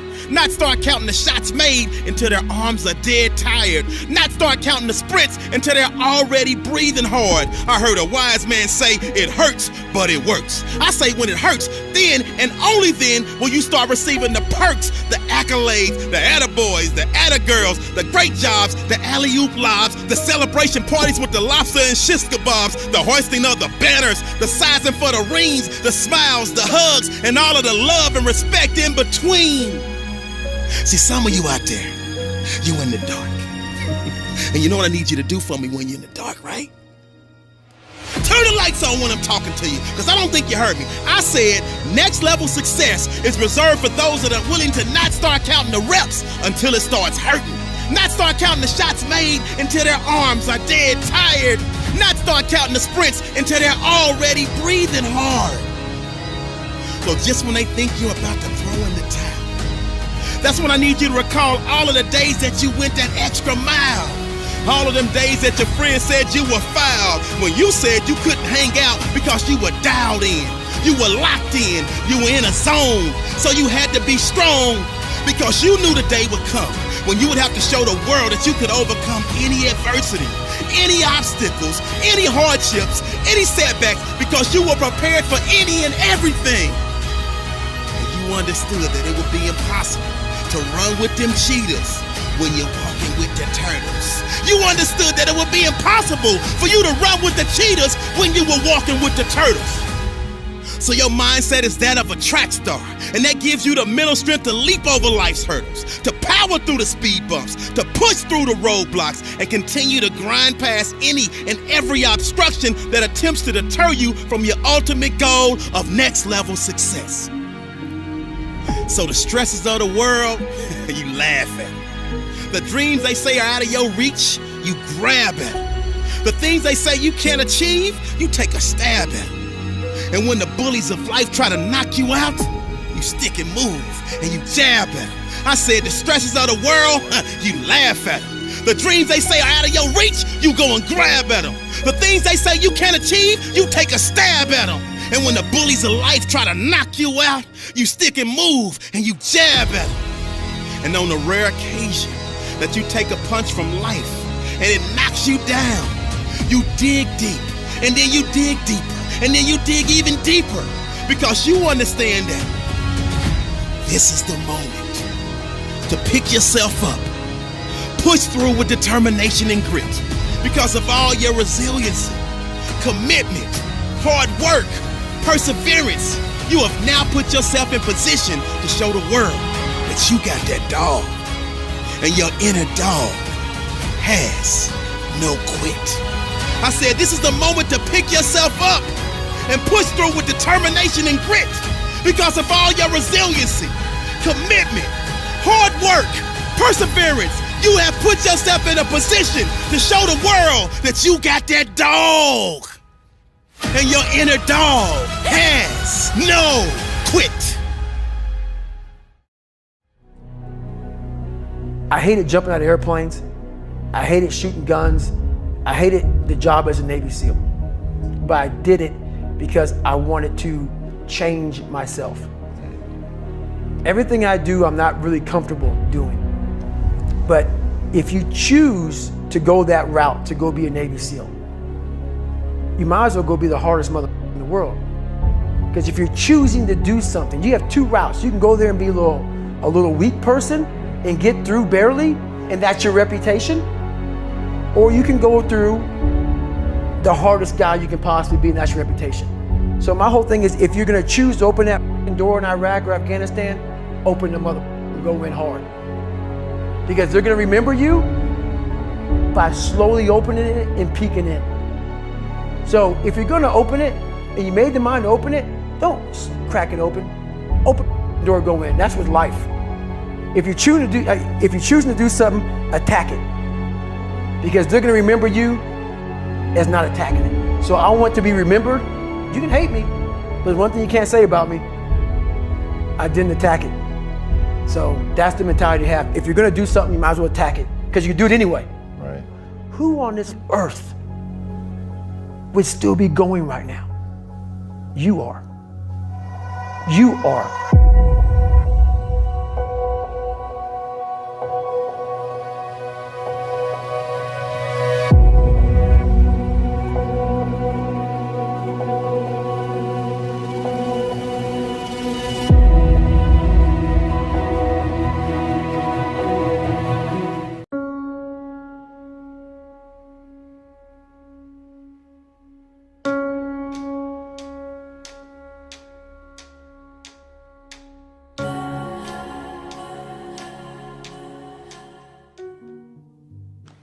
This is it.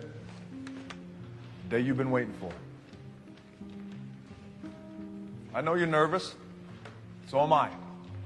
My first game too. Now it's time to go out there and put it on the scoreboard. Now it's time to see who has the heart.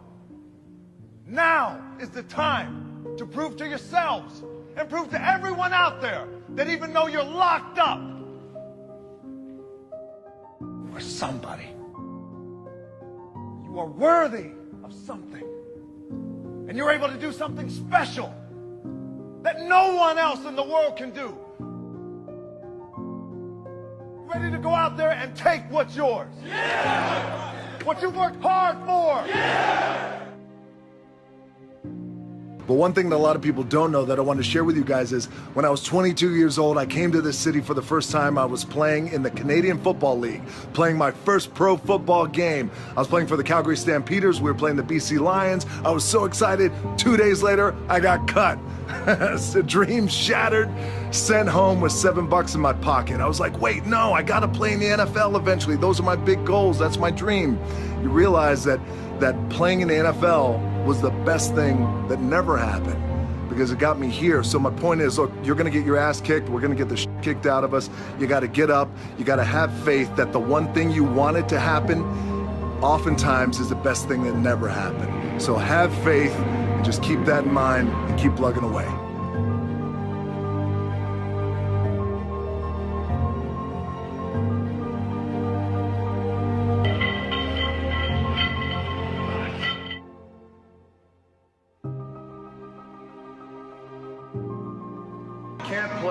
Football forever. I played for 10 years. You can't be in the ring forever. You can't be in the octagon forever. You can't be in a boxing ring forever or a football field, but you can always train and get better and push yourself. Just bring it. That's it.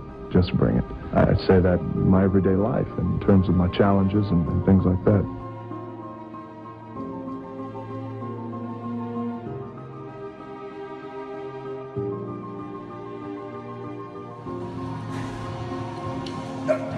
Okay, in between sets, as I'm working out, and as I often do in between sets, I slide into your comment section nice and I read your comments just so we could stay connected, and I always know what's on your mind and I can address it. So somebody just asked me a cool question, said, DJ, you're on top, where could you possibly go from here? And you always talk about outworking your competition. Who's your competition? It's a great question. Thank you for the compliment, by the way. I'm fortunate enough to be on top, but anytime you reach the top, you always want to make sure that you have the desire to raise the bar and take the brass ring to places it's never been. That's the key with being on top. Just because it's never been done doesn't mean it can't be done. And in terms of competition, great question. Everyone's my competition, but a fundamental key that I've learned over the years is, and I'll share it with you, my number one competition is me. It's always you versus you. You got to be the one to get up every morning, be disciplined, put in the consistent daily hard work, because that gains success. No coach, no trainer, no mentor, no boss can do it. You versus you.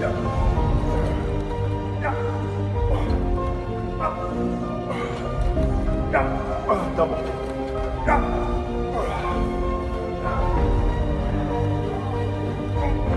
I knew I wanted to be something, and it was important to me to be something.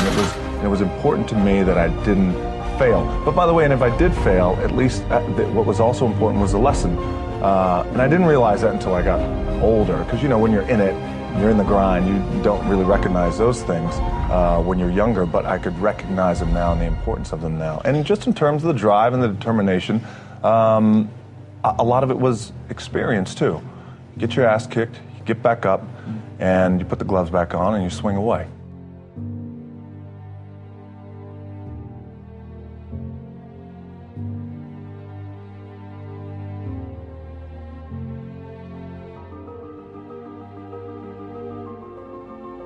All right, Saturday afternoon, empty gym, the way we like it, tripping over here.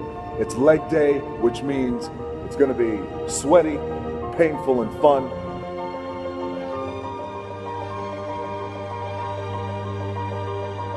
They say that nothing good happens in the 4 a.m. hour. Well, I can guarantee you this, it's 4:45 a.m., it's still dark outside. Look at that, the lights just went out, and I'm getting ready to kill this AM cardio.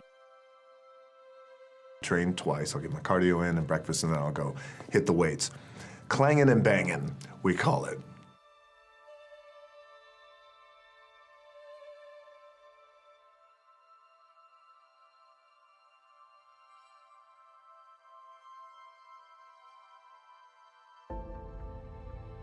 The masters make the hardest things in the world look easiest. And in the moments where you push yourself, when no one else is around, those moments have a tendency to lead to success.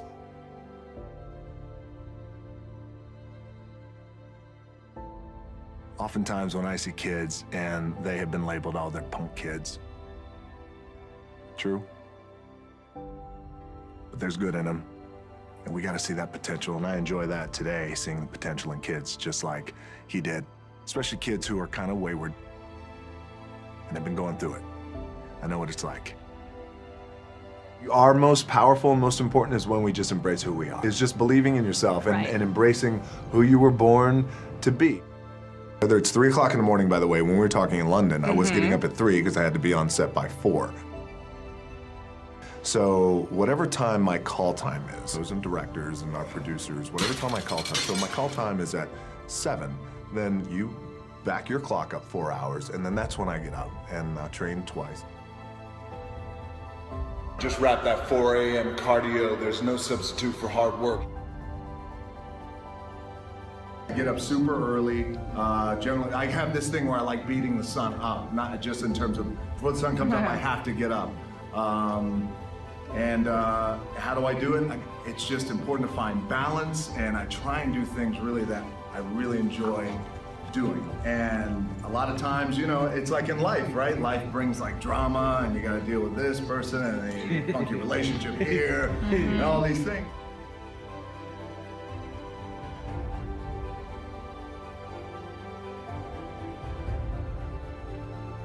Work 12 hours a day, 14 hours a day, get up at 3 o'clock in the morning.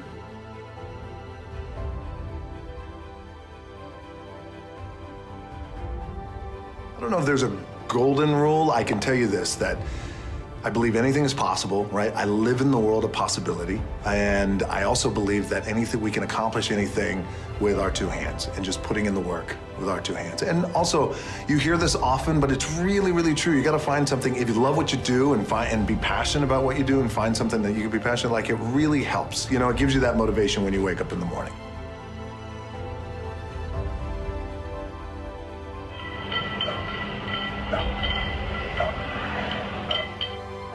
Consistently being told that whatever it is that you want to do, you've got to get after it. You got to get after it. There's no substitute for hard work. Hard work always pays. You know, those type of mantras over time. And those are your examples of you know, what it's like to get beat down, what it's like to get, just in terms of the struggle, what it's like to be evicted out of your apartment, what it's like to have your car repossessed, and watch your parents go through that is I think is defining as a kid.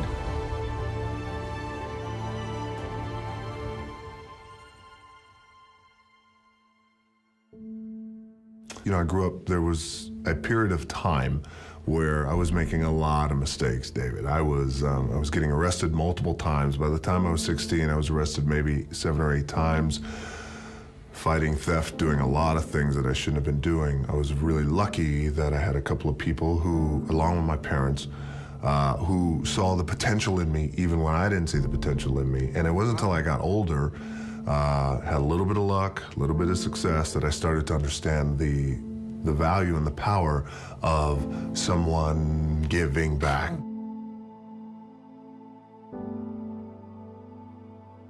Some people call you the best pure athlete in wrestling today. Let's start off with a bit of your history. When you broke in, you were packaged as a part of a wrestling legacy. Your father is Rocky Johnson, or Sweet Ebony Diamond, as Canadian fans know him. Tony Atlas was a family friend, all kinds of family roots. Were you ever concerned that you wouldn't get your chance to prove yourself on your own terms? No, I was never ever concerned about that, because nor was I ever concerned about trying to fill their shoes, because my dad's, they were just too big, you know, my grandfather as well. But at the same time, I always knew that one day, whenever I got the opportunity, I was just gonna make it happen. Persistence and hard work. I knew one day it was gonna happen. When I made up my mind to get involved in the business that I have a passion for, that I grew up in, I knew that there's gonna be a time where the success will come. And that's through hard work and consistency. It's you know, the same old story, things like that. So it's surprising to a degree, but I was well aware that it was going to happen.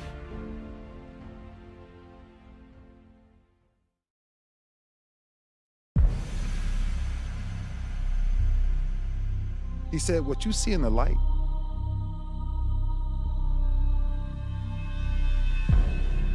is exactly who people are in the dark. About there's two sides of pain that I don't think a lot of people really understand, right? There's one side of pain that's the suffering and the discomfort side of pain. Because that hurts. You remember what that felt like. But then there's another side of pain that's called effort. It's called glory. It's called, if you can find a way to push through pain, there's something greater on the other side of it.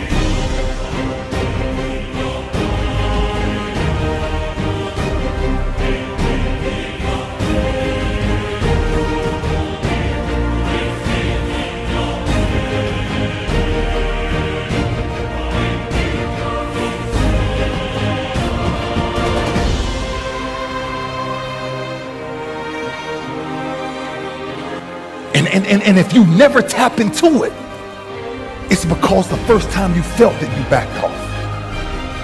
The first time you felt, that burn, the first time you felt that it's too much. And we rationalize with ourselves to where we automatically stop.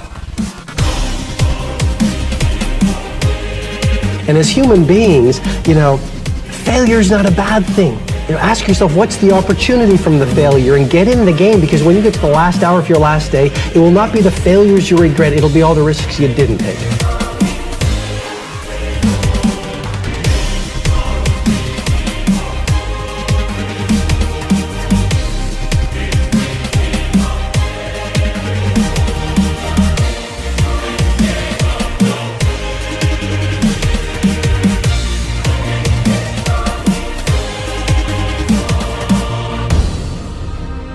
That's why a bunch of us give up so much in life so quickly.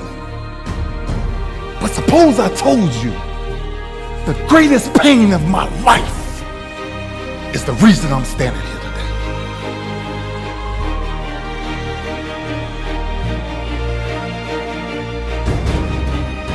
Cannot get to the mountaintop without taking a few missteps.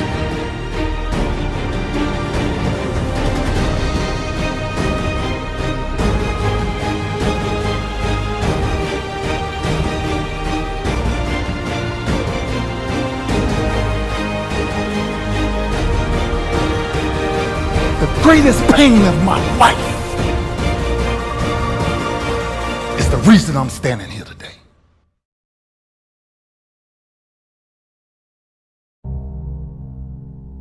And when I fell, I remember laying on the ground. And I said, Lou, ain't nobody out here gonna help you get up. What makes you get up when you fall down? What makes your mentality change if there's a great situation or there's a bad situation? How do you dictate that based off the level of pain?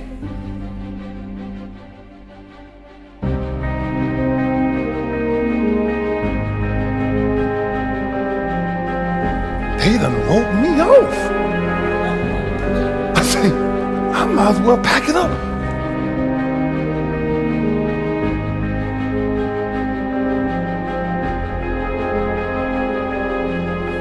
That many people got control over what I do from this point forward, going forward. That many people can tell me.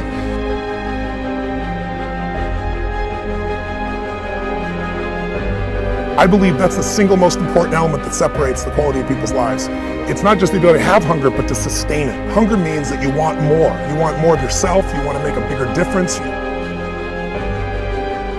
The one thing they all have in common, I think, is they're hungry. Most people start out with hunger at an early stage of life and they lose it. But the people that come to me are hungry either because something's happened. I think everybody is born with hunger. Like there's a desire to grow, to expand, to learn, and then disappointment sets in early in life for most people. And then we look to blame something outside of ourselves. And there are many events in our lives that can affect us all. We've all had pain and challenges. If you can find within yourself the part of you that wants to constantly give something more than yourself, if you can find a mission larger than yourself, then you're more pulled to do something than trying to push yourself.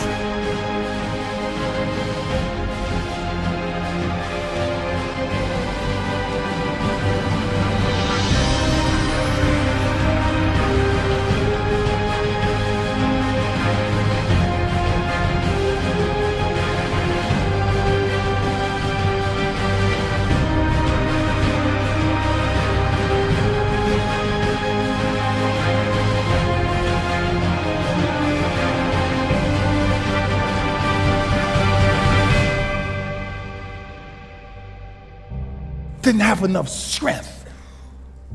And I sat there for 30 minutes until I made up in my mind, stop crying. Just grab the ball. See, sometimes we think the pain is what controls us. It's actually our subconscious mind.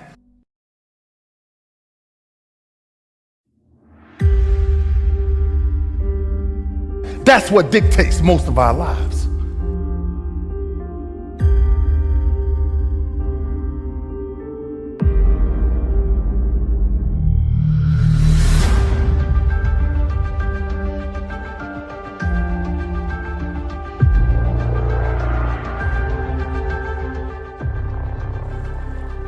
That if you can find a way to push through, that if you can find a way to not make it about you. Learn to appreciate the occasional storms that come in your life.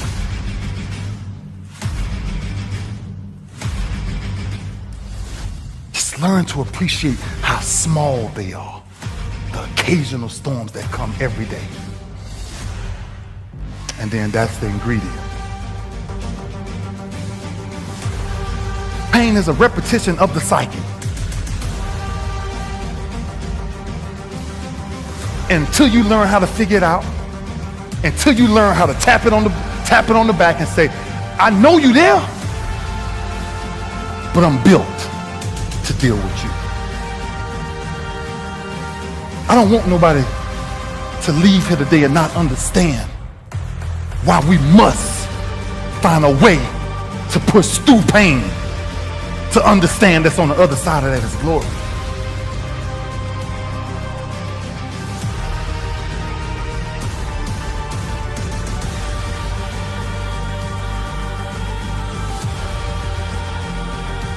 I realized that I turned my greatest pain into my greatest achievement.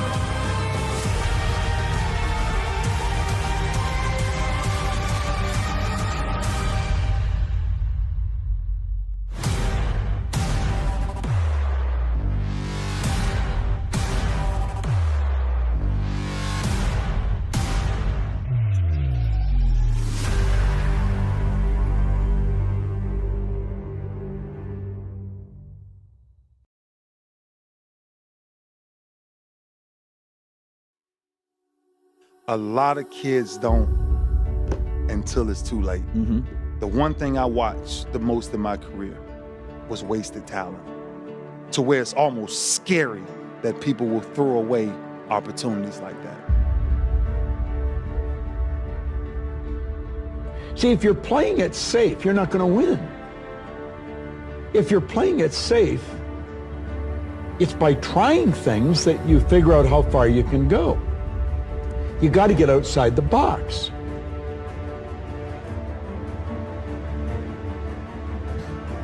There's two sides of pain that I don't think a lot of people really understand, right? There's one side of pain that's the suffering and the discomfort side of pain. You remember what that felt like. But then there's another side of pain that's called effort. It's called glory.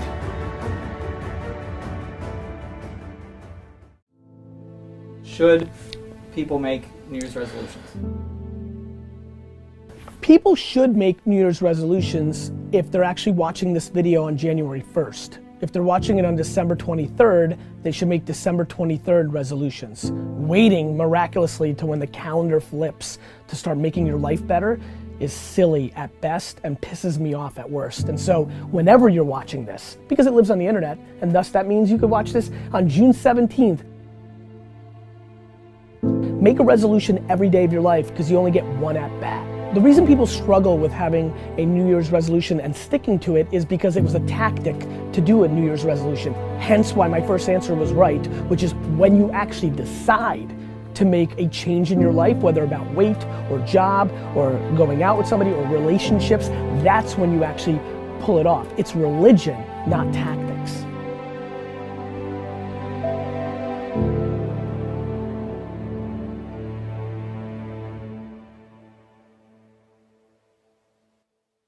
Statistics show that 95% of the people that actually made a New Year's resolution have already broken it by today. And that's if you even made a resolution. I mean, think about it. Most people don't even make a resolution anymore. Why? Because they've made them from years and years and years, and they know they're not going to follow through. So after a while, who wants to disappoint yourself? Who wants to be upset with yourself? Why even bother to set a new standard for this year? You know it's going to be the same as last year.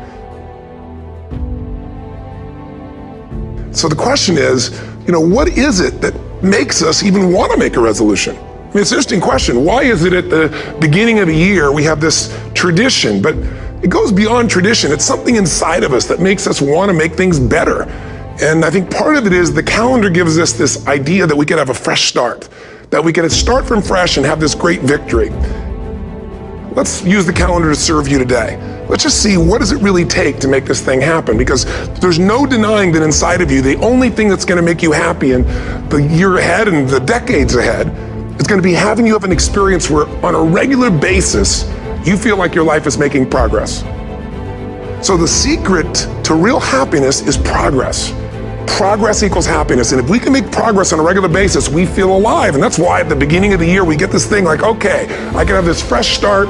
I could really do what my soul desires. I could expand. I could grow. I could improve. I could change.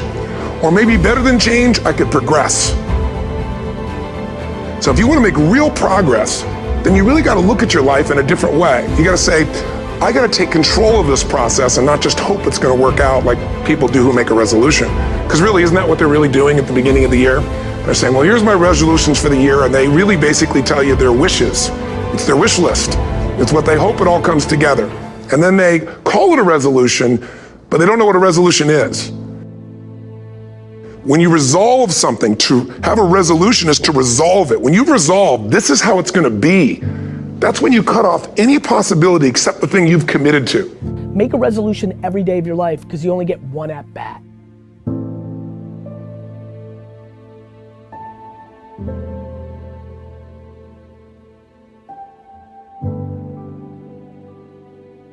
Most people, they're stating what they hope will come together, and if it doesn't happen, then they're disappointed, but they're not too disappointed because they're not too vested. What does it take to successfully create a lasting change in your life? To not only have a New Year's resolution you follow through on, but really have a lasting change? Well, the first step for lasting change is very much like making a New Year's resolution. Fundamentally, it's the same. The first step is you got to have a vision for what it is you really, truly want. I mean, what are most people's New Year's resolutions? I'm going to stop eating sugar. I'm going to stop smoking. I'm going to lose 10 pounds. The problem with that is it's not very inspiring for most people. It's not telling you what you're going to get. It's only what you're not going to do. And it's kind of hard to have you move forward with that. A vision is about what you're here to create. A vision that really works is one that excites you. If you say, well, my resolution, my goal, my outcome for this month, this week, this year is to lose X number of pounds, that's okay, but it's not very compelling. It has to be a compelling vision. It's got to have something that has the power to pull you, not something you have to push yourself to do. Those are two different kinds of motivation. Push requires willpower, and willpower never lasts. What will last is pull.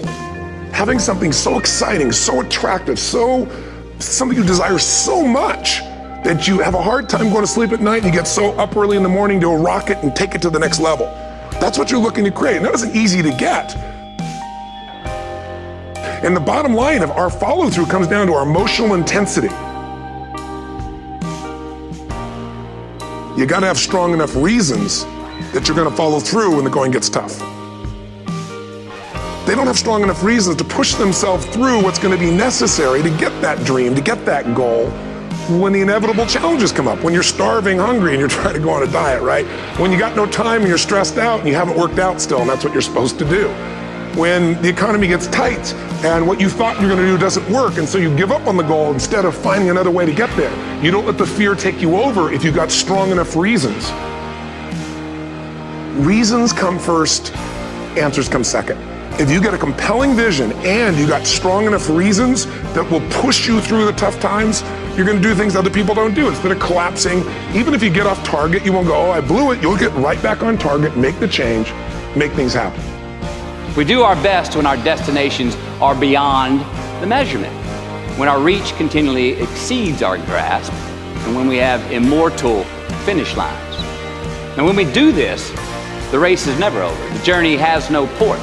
The adventure never ends because we are always on the way.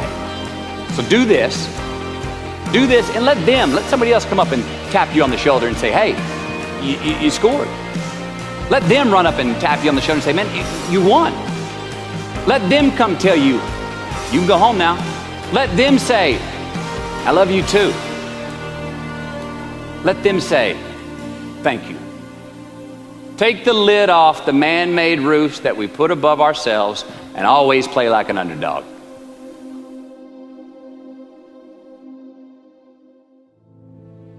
When you really get clear and it's compelling and you're reviewing it every day, you've got strong reasons and you're reviewing it every day and you're feeling it, the brain becomes incredibly acute at noticing anything to get you to move forward.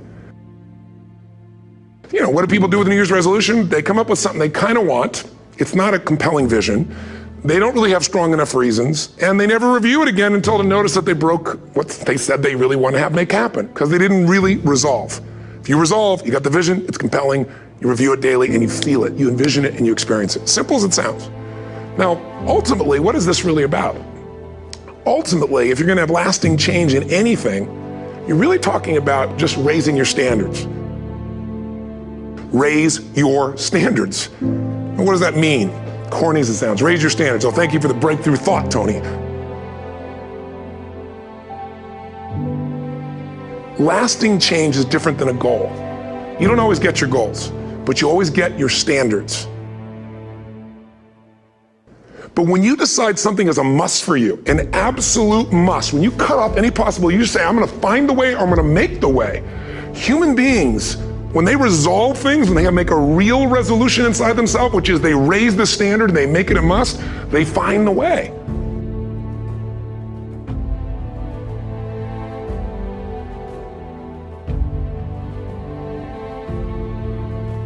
If you said to me, well, I'm really gonna work hard to stop smoking, but I've been a smoker my whole life and I am a smoker. I know your days are numbered. You're gonna be back smoking cigarettes again because we all act consistent with who we believe we are. I tell people the strongest force in the whole human personality is this need to stay consistent with how we define ourselves. If you define yourself as somebody who is really conservative, you're not gonna be crazy and act nuts unless you're really drunk or something, and then you can say it's the alcohol, when it's really just you finally getting permission to be yourself. The alcohol is your excuse.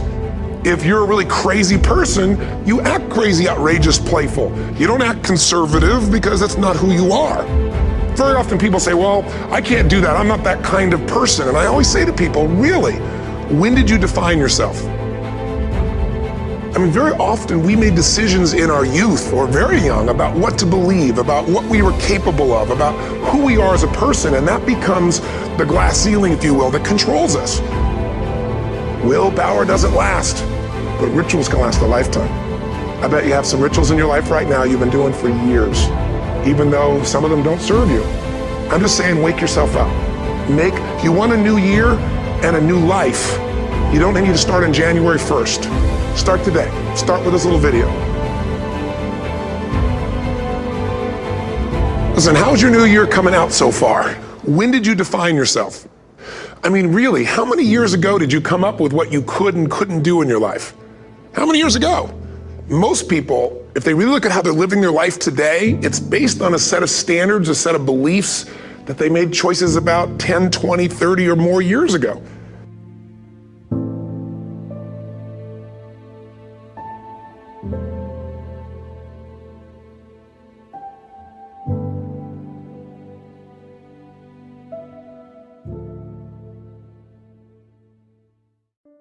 I think so many people are keyboard activists, right? Everybody's good at sending a tweet about how the world should be and nobody's doing anything about it. And that is just very much human nature.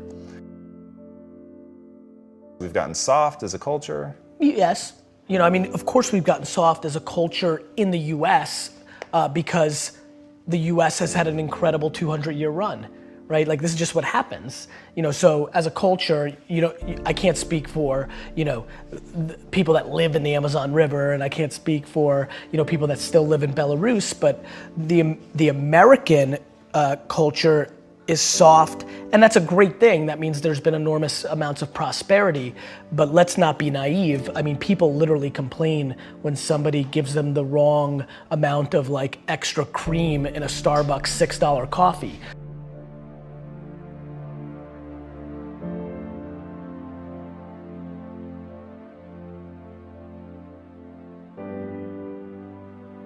My lack of interest in complaining is so high, and when I watch what people complain about, it breaks my heart because they completely lack perspective.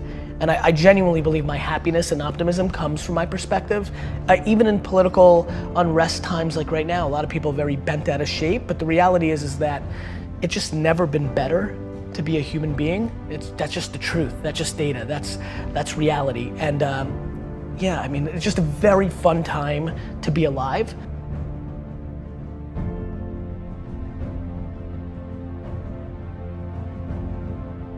And I think the way people look at the world right now, because it's such an incredible time, is actually the quickest tell to who they are. If you think it sucks or it's bad, you have losing, pessimistic DNA. And if you think it's awesome and phenomenal, you have optimistic, winning DNA. And I believe that to be true. And so that's where we're at. We're beating ourselves up. Like everybody sucks at something, right? Like we all have shortcomings and we all have strengths. And for me, it's like, why don't we just audit that? Like, why don't we just look at it that way and be like, all right, well, I'm good at this, but I'm not good at that. Like, and then I only focus what I'm good at, right? Like, I don't dwell that I can't fix shit around the house. I call somebody to fix it. Like, I'm not like, I'm not a man. I don't give a fuck. Like, I don't get it. Like we all, like, I also think it's awesome that I'm so emotionally stable and I'm the emotional backbone of everybody. Is that what a dude's supposed to do? Like these cliches, these stereotypes, they're so silly. I'm fully in love with myself, but I'm also fully in love with everybody else too, right? It's not like it goes both ways. Like I tell people to buy into me that work for me, it's because I buy into them first. Like I don't need anybody to gain trust with me. It's there. Like I believe that the human race is so grossly underrated. We are good. Of course we have some bad. There's fucking 7 billion of us. But like when you look at our net score, it's bonkers shit. Like, do you know how much damage we could be doing to each other on an hourly basis and we don't? Like we're still here. Like we won. We're the alpha being and we've figured out how to stay together. This is insane when you think about it. And yet everybody wants to dwell on like somebody said something mean.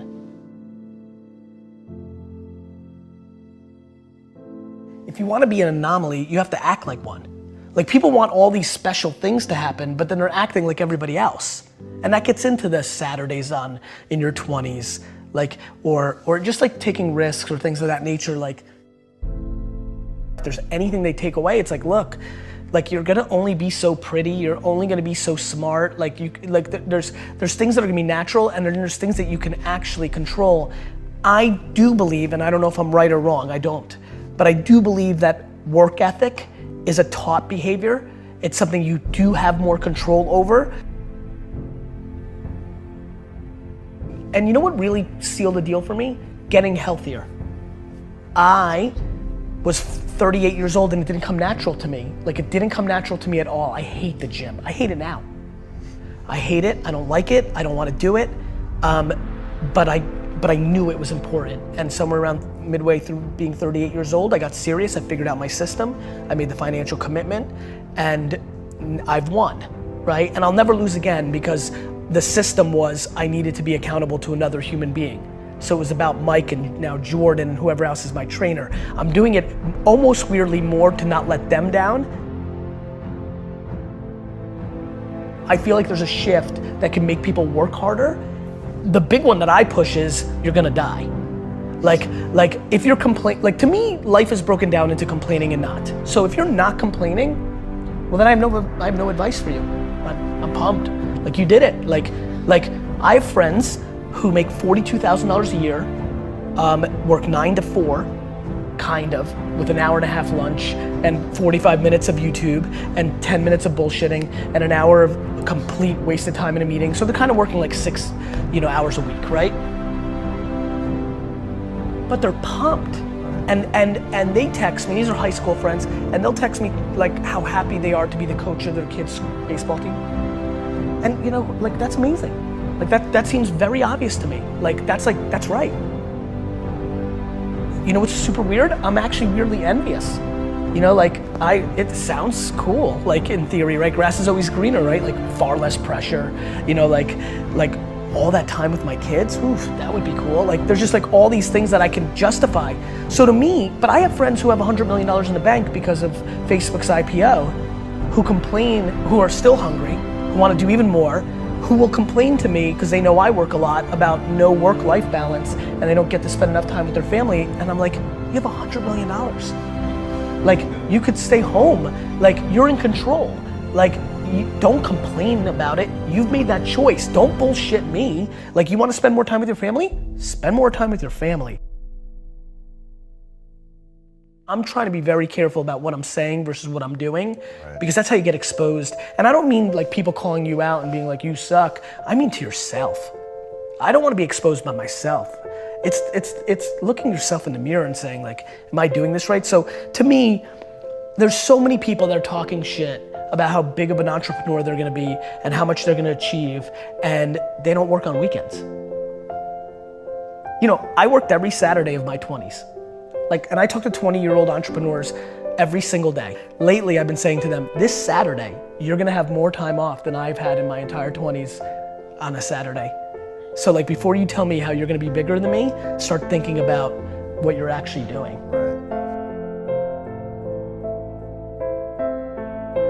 I'm careful to not give advice that I know is uniquely something that I was gifted with.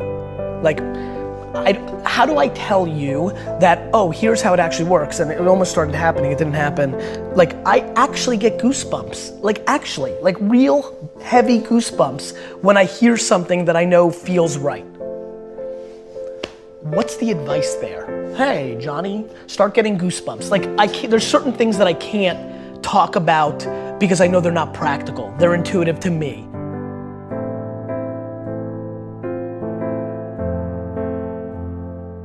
I plan to instill kindness into my kids. I plan on instilling perspective into my kids. I plan on instilling just being a good human being. I plan on making sure they don't use their parents' wealth and micro fame and leverage to impose on any other person. I'm petrified of that. If my kids try to punk their friends on my shit, I'm gonna beat the fuck out of them. That's just loser DNA. You didn't do that. Right?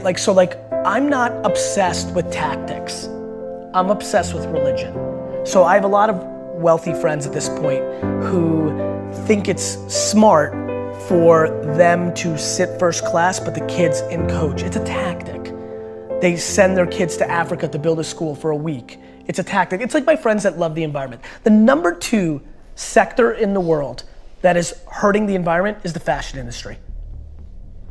When you run the math of what's doing bad to the earth, it's the number 2 industry behind gas. I don't even want to say it because I'm not sure if it's gas and oil. The number 2 industry, this I know for a fact, is the fashion industry. So all my fancy friends who love the environment, are they willing to give up their fucking Louis bags? Let's see, right? So I think people talk shit. So you let them sit coach and you went first class, but you went to, Hawaii and ate at all the best places. You can't pick and choose. To me, it's binary.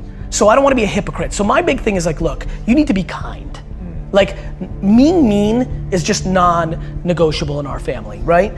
And then you just need to not be full of shit. If you want to look at daddy's mountain and you want to say what I did to my dad's, and that was a big mountain for an immigrant, wow, dad did it, right? If you want to say, I'm going to climb that and I'm going to climb bigger, awesome. I'm pumped. I'm weirdly not cheering for you because I'm just a weirdly competitive dude. This is actually something I'm not proud of. I'm comfortable saying this and I believe this is a flaw, but I don't want my kids to beat me. I don't. I hate saying it. I know this is where I get in trouble. People will take one little clip from one video interview and they're like, you're bad. It's just my truth. I don't want to bullshit you guys. I'm that competitive.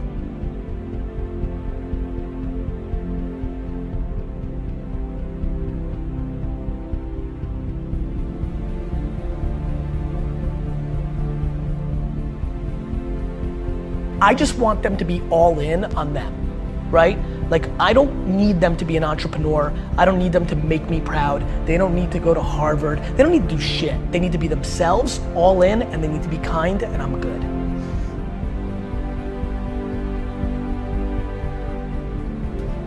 Everybody thinks their stuff is so good. Every day, Gary, my Instagram's so on fire, it's so awesome. Why is nobody, why am I not gaining followers? Because it's not awesome. We all think our stuff is the best, and I get that, but yeah, that would be my advice, only because that also is liberating. To me, everything's about breathing, right? To me, everything is about take full ownership for everything, and then everything gets easy, because then you're in control. And then learn how to love to lose. I think that's how entrepreneurship, that's how life is. We all have losses. And so I like losses. I love adversity. I like the climb. I like the chip on my shoulder. I like when people are like, oh, I knew it. He's not that good. That is I'm even weirdly scared as I continue to ascend and I'm getting popular and what do you say, the marketing leading, people start putting these words in front of my name. I'm like, am I gonna sabotage myself to recorrect this? I like adversity. So Yeah, all on me. You know, I enjoy losses. Now all of a sudden, like what? You become completely invincible. I feel invincible. I really genuinely, outside of the health of myself and 20 people, feel 100% invincible as a person. I know what my intent is. I want to do good at nobody else's expense. I'm far from perfect, we all are. And so just easy, it feels very light to live life. I'm just in a good mood. Them home, and I think modern day parents and most parents do not do that. I think they focus on dumb shit like grades because they are insecure and they want to put the bumper sticker that their kid went to, you know, Stanford. Like it's real fucked up when you really think about what's actually happening. So much of it is misery loves company, or people reflecting of what's inside of them.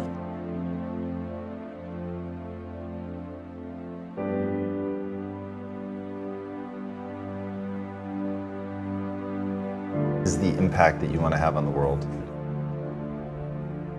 Same thing that attracts so many of millions of people to people that are selling bullshit, those same people are attracted to me.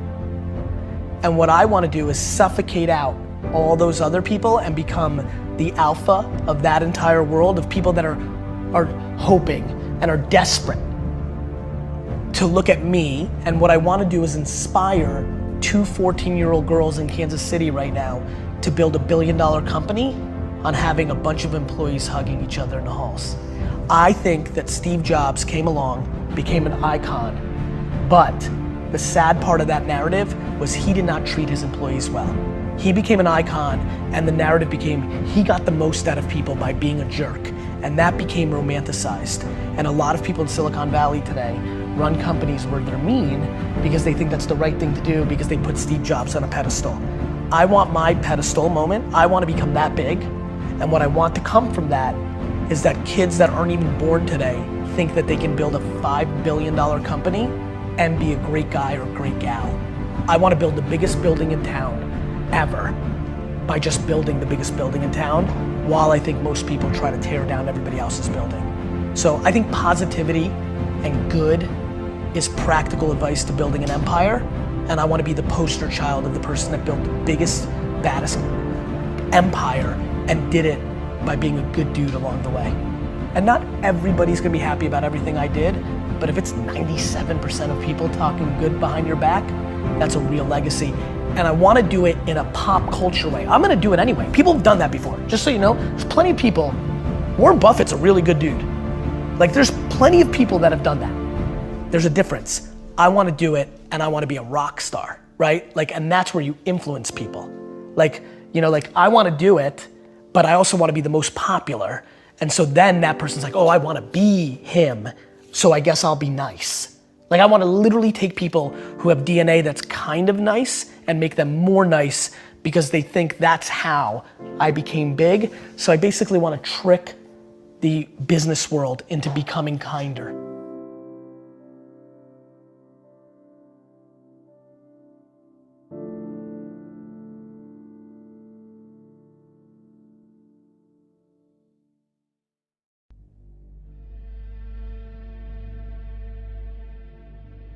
They can adapt under any circumstance. Bruce Lee said, I said, empty your mind.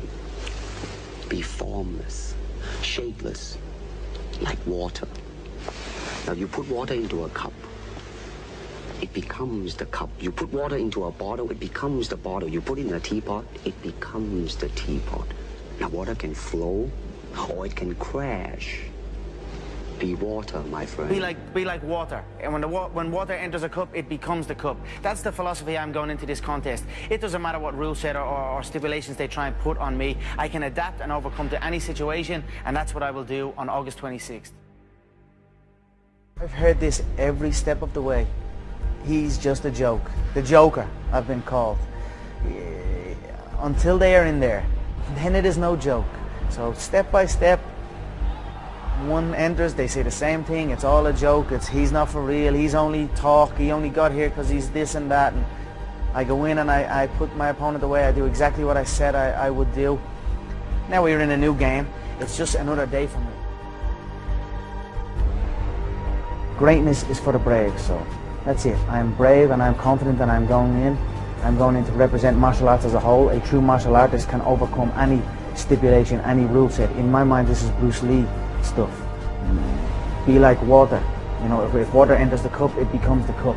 So this is me entering into a different sport, different rule set, but I will become that sport and that rule set and excel. What was useful was used. What was not was discarded. Bruce Lee. If I was to say anything to them, it would be to believe in where you come from, to celebrate your surroundings. I think many people from where I'm from Ireland or from anywhere in Europe, it's always, or anywhere all over the world, it's almost like you've got to go somewhere else to achieve greatness or to achieve a high level. I was always told, and I'm continued to be told, you're not going to succeed at a high level unless you do training in America or training, so you know what I mean? And I never believed in it. I always felt that was a weak mind. And people, fighters that run to another place or another gym, it's almost like a weak mind. I always looked around where I came from, believed in my surroundings, believed in the team that I had with me, and rose up alongside them. And I believe that's the true key to success. Celebrate your surroundings and rise together. This is a ruthless business, and I must be ruthless in there, and I will be.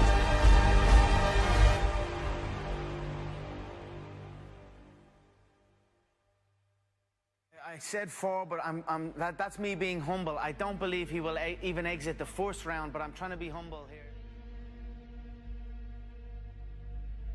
A fight's a fight, and a fight night, it's me and him in there.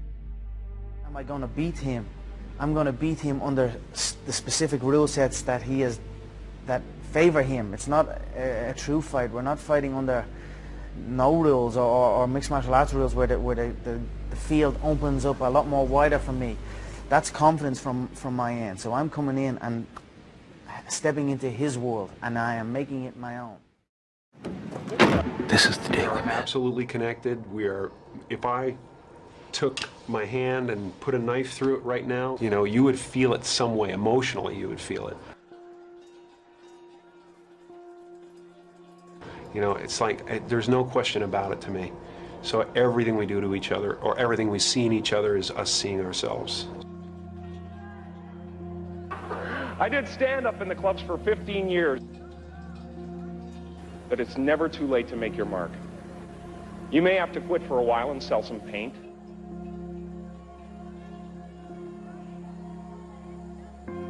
But you don't have to give up your dream. For me, it was so much fun to me to sit in my room and make faces and talk to myself in different voices.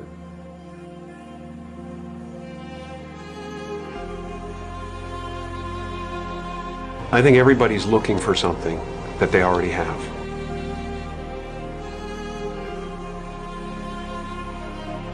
I mean, I got a lot of support from my parents. That's the one thing that I always appreciated, was that they didn't tell me I was being stupid. They told me I was being funny. That was the difference. You know, when you go through a few of those experiences, you kind of develop a thick skin when it comes to being ridiculed or whatever. Why didn't you give it up? I couldn't. I mean, I don't have a trade.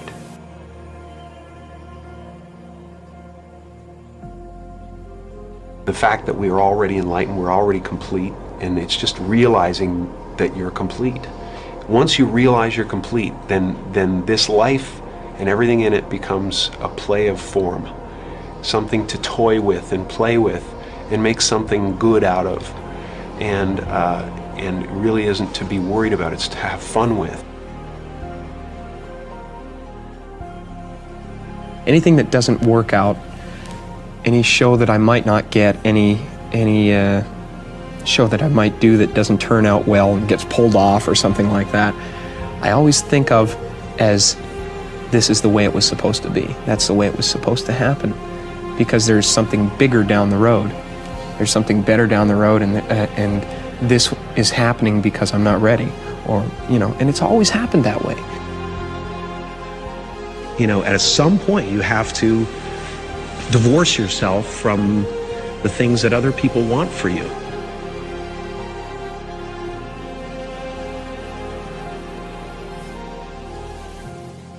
True thing that we believe walking through our lives: I'm not worthy, I'm not lovable, I'm gonna fail, whatever your basic mistaken belief about yourself is, you form a personality around. You know, it's the grain of sand in the oyster. So I form characters that way a lot of times. I'll ask myself, what's the speck of sand? Luckily, I got fame and I got wealth so that I could scratch it off the list of things that would fulfill me.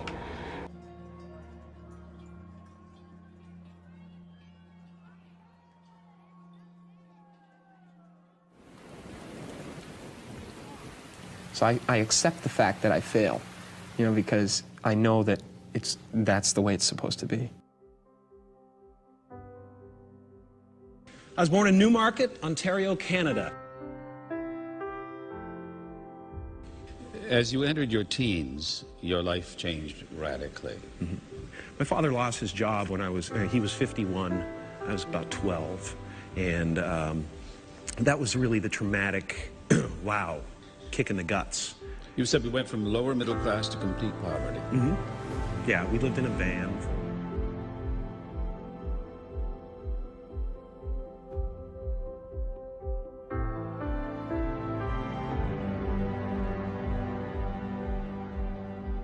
I mean, the first time I ever went to Yuck Yucks when I was 15 years old, and I went there, and I was not good.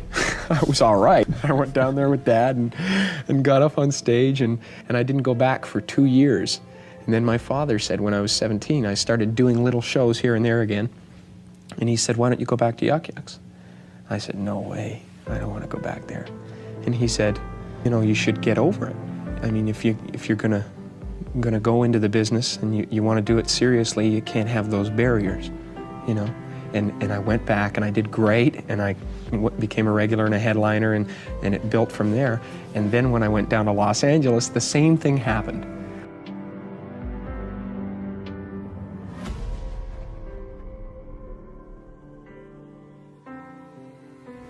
Did you write yourself a check?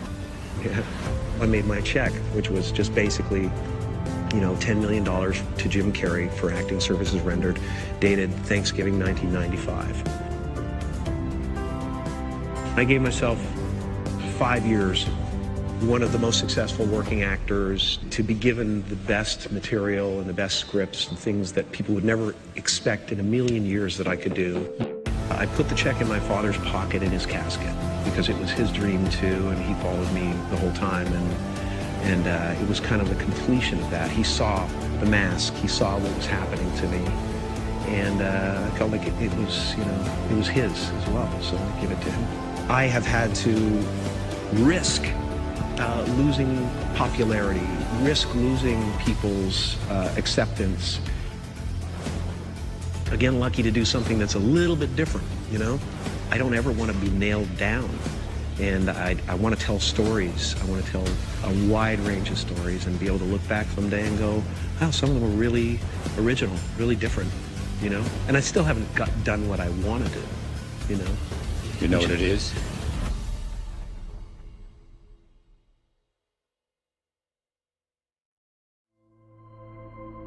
For a moment, consider the things your mind has brought you. Everything you have, your work, your relationship with your family and others, your philosophy of life, all come to you as a result of using your mind. Now consider the estimate made by experts. You have probably been operating on less than 10% of your mental capacities, much less. Man is using a very small fraction of his capacities.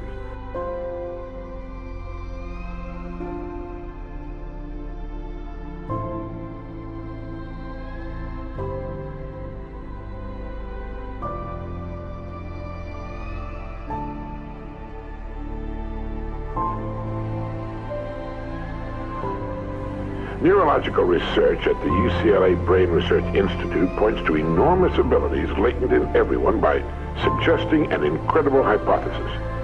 The ultimate creative capacity of the human brain may be, for all practical purposes, they pointed out, infinite.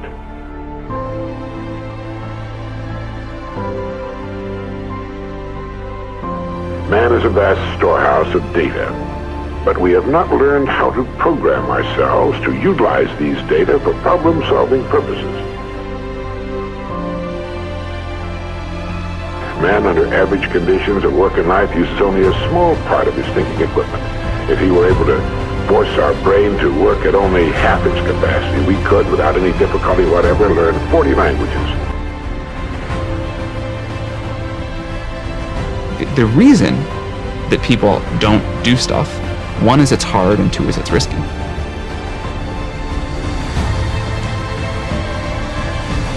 I think history belongs to the doers. And I think you should take a risk.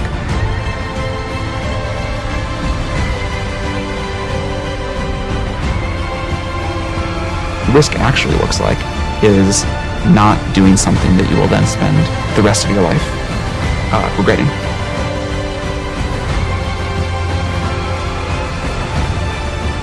I think most people give up on things way too early. So the mistake that most people make is they try something, it does not immediately work.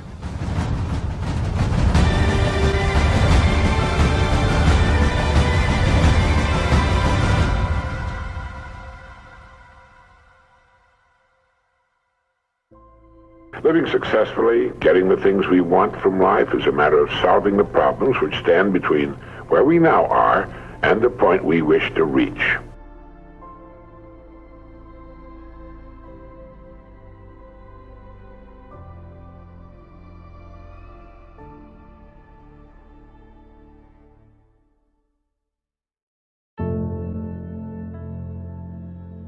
Be the person that does more for others.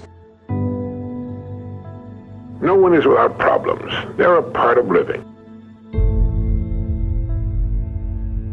Life will just be anything you want out of it, really is what it is. And so the way to do that is every day work harder on yourself than anything else.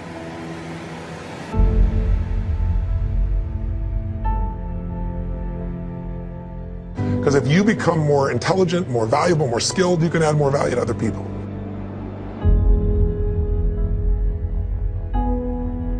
Yeah, I think if you don't actually believe what you're doing is really important, if you don't derive satisfaction from what you're doing, then you will not be able to sustain all of the bad things that happen in the incredibly long period of time that the bad things happen over. And so the only motivation that I have seen work for people over a long period of time is enjoyment in what they're doing and an intense belief that it matters.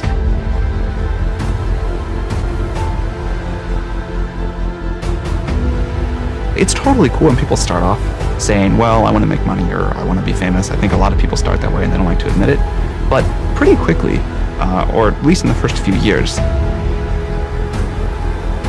I think a lot of people find a deeper mission for why they do what they do. And that drives them then for the rest of the time they work.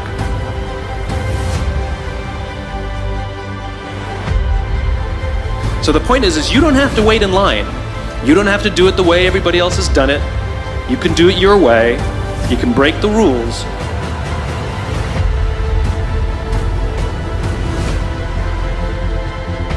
That's rule number one.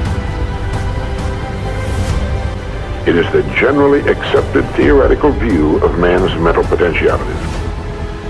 Now, how can we tap this gigantic potential? Well, it's a big and very complex problem with many ramifications. But as Herbert Otto points out, it is clear that persons who live close to their capacity, who continue to activate their potential, have a pronounced sense of well-being and considerable energy. They see themselves as leading purposeful and creative lives. But believe me when I say that your mind can be compared to an undiscovered gold mine. Look at it this way. Your goal is in the future. Your problem is to bridge the gap which exists between where you are now and the goal you intend to reach. This is the problem to solve. Successful people are not people without problems. They're simply people who've learned to solve their problems. Ignore people telling you your idea is bad. They may be right, but the only way to know is to actually build it out. And in most of the rest of the world, the default response when you tell someone your idea is to say, oh, that's not going to work. And this is really toxic for startups because you have to believe in yourself. And the good ideas, because they sound like bad ideas, are so fragile and so killable.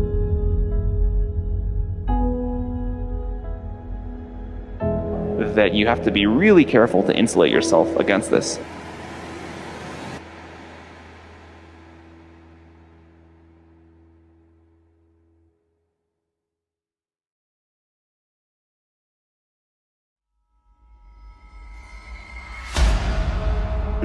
We don't do anything without an idea. So they're beautiful gifts.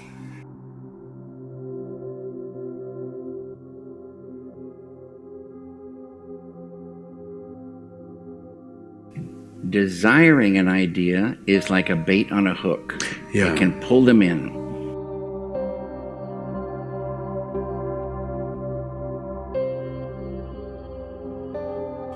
And if you catch an idea that you love, that's a beautiful, beautiful day. And you write that idea down so you won't forget it. And that idea that you caught might just be a fragment of the whole, whatever it is you're working on, but now you have even more bait. Thinking about that small fragment, that little fish, will bring in more, and they'll come in and they'll hook on. And more come in, and pretty soon you might have a script. Or a chair, or a painting, or an idea for a painting. More often than not, small fragments.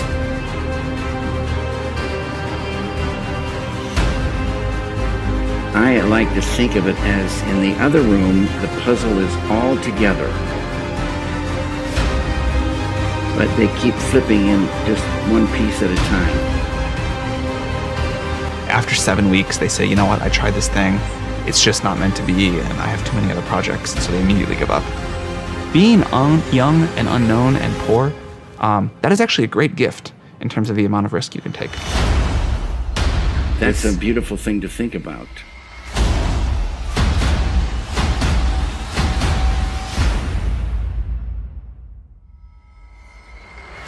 Like, a lot of people ask me, like, I was where you were once, can't you help me? And I was like, well, the difference was when I was where you were, I never asked anybody for help. I just did it myself.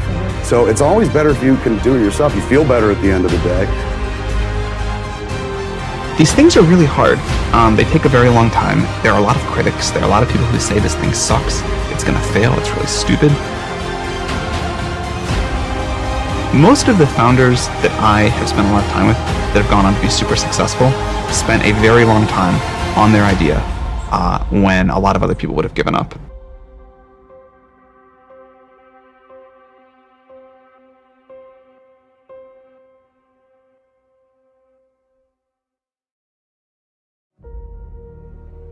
There's always a sense that people have that it's really hard to come up with answers. All the answers have already been discovered in one way or another, and I think that's not the case. And I sort of divide things up into conventions, which are things everybody knows to be true. At the other extreme, there are mysteries, things that nobody can figure out, and in between are these things that I call secrets, which are things that you could figure out. They're hard, but if you really work at it, you could figure something out. There are many secrets left to be discovered. I actually think that this is a somewhat non-conventional view, is that most secrets have been discovered and that there's nothing new to find. And so I think there are a lot of fields where new things can be found. We're often discouraged by sort of a version of globalization. We think there are 7 billion other people in the world, and there will always be someone who will have already thought of it. And if no one will have thought of it before us, it must be almost impossibly hard. And so it ends up being this sort of self-fulfilling thing where we don't even try. And I do think the only people who will discover secrets are people who work at it. Many of these great companies have something like this at the core.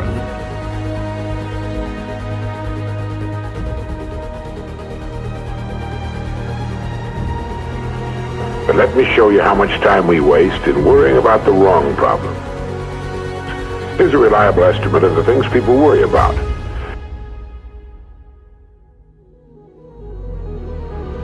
Things that never happen, 40%. Things over and past that can't be changed by all the worry in the world, 30%. Needless worries about our health, 12%. Petty miscellaneous worries, 10%. Real, legitimate worries, 8%. 93% of the average person's worries take up valuable time, cause painful stress, even mental anguish, and are absolutely unnecessary. And of the real, legitimate worries, there are two kinds. There are the problems we can solve, and there are the problems beyond our ability to personally solve. But most of our real problems usually fall into the first group, the ones we can solve if we learn how. The only thing in the world that can take you to your goals in life is your mind, its effective use, and following through on the good ideas it supplies you. Each of us has a tendency to underestimate his or her own abilities. We should realize that we have, deep within ourselves, a reservoir of great ability, even genius. There still is a frontier left, and the frontier is not infinitely far away.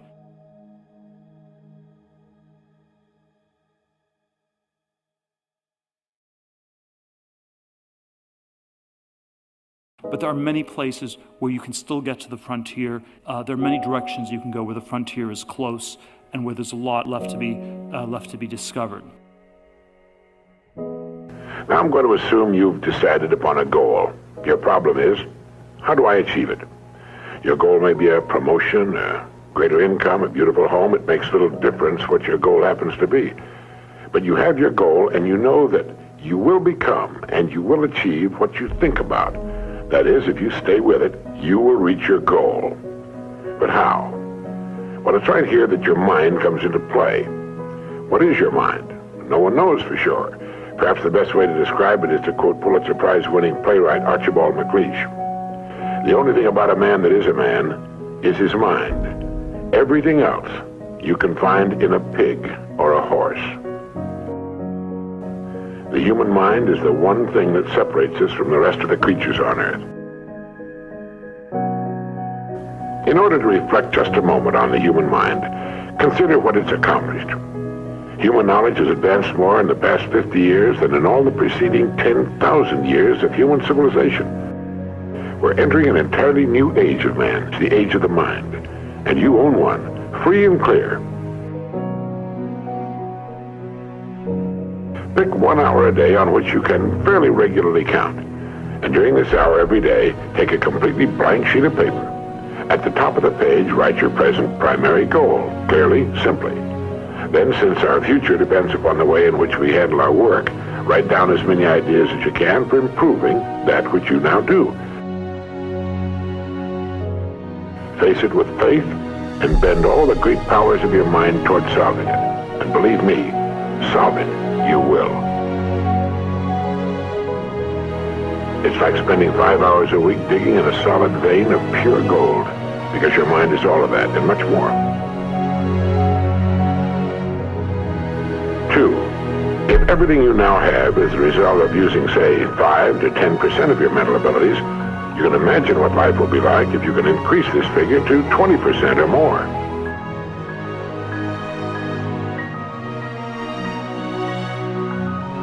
Successful people are not people without problems. They're simply people who've learned to solve their problems. Just one great idea can completely revolutionize your work and, as a result, your life.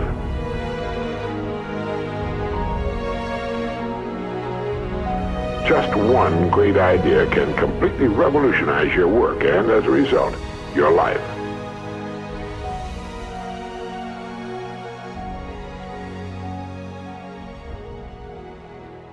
You have to be the hero of your own story, and you can do that. 90% of it is just showing up. Get there and start working. Like, you're not going to feel perfect every day.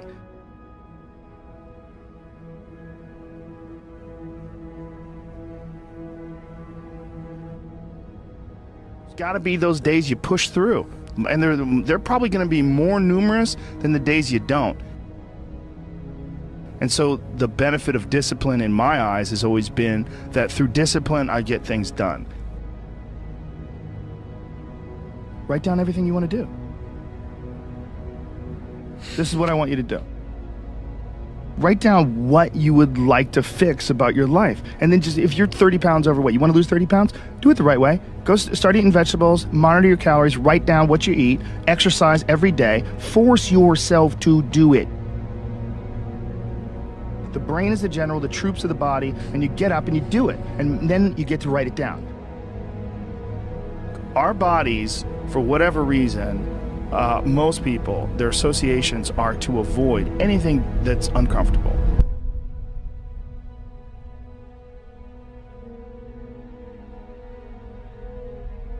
It's so illogical, because when you look at comfort and you look at success and progress and the feelings of accomplishment and of getting past certain hurdles in terms of like how you feel about life, a lot of those are connected to discomfort. Like, discomfort is your friend. It really is. Like, discomfort and not being happy and content with certain situations in life or certain feelings in life. One of the big problems is sitting down and doing the work.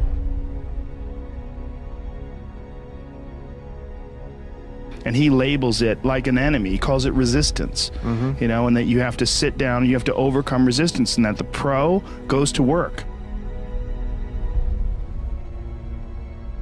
And it doesn't matter if you're sick, doesn't matter if you have kids, it doesn't matter what, you're a pro and you go to work. And that just, it puts it in your head that this is what I do.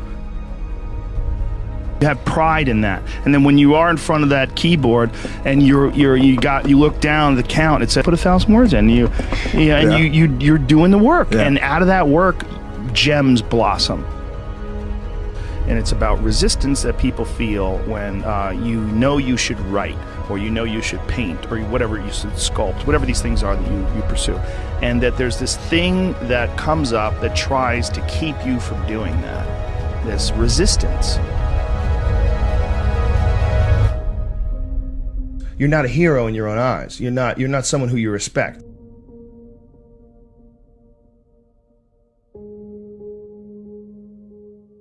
You know, you're doing what you got to do to get by, but ultimately you're not respecting yourself. And I think we all have a certain amount of appreciation and respect for hero figures. You know, like, we all look at like the guy who never lies and always does the right thing and fucking helps everybody out, and that's the John Wayne character. You know, that's the ultimate hero. And he's like, this is a battle that you will fight for the rest of your life. But the key is to fight it, not to give in. Don't give in to that resistance, just to fight that resistance. And in doing so, every day you do so, you have won the battle for that day. And you will continue to fight that battle. And when you look at your own life and you don't stack up, you're a thief, you stole money from your wife's purse, and you know you don't want to smoke cigarettes, but you fucking have to, you can't deal with the stress, you smoke, you devalue yourself. You slowly start devaluing yourself. When you look at yourself, you realize that if you were judging yourself, you would judge yourself unfavorably. So no matter who you can't pretend you're the hero of your story. You can be the hero of your own story that woke up today. You can be the hero of your own story that at 40 years of age stopped, got out of bed, and said, I'm not doing this anymore. Only by my instincts and only by my morals and my ideals and my mind, and I'm going to be dead honest with myself because I'm realizing this is not going to last forever. And I'm going to get myself in shape, and I'm going to eat healthy. And I'm going to do this because this is me now.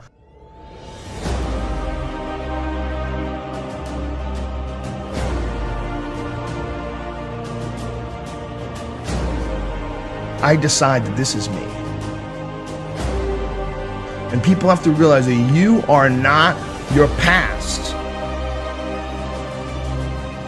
You are not all the times you fucked up. You're not all the times you were drunk.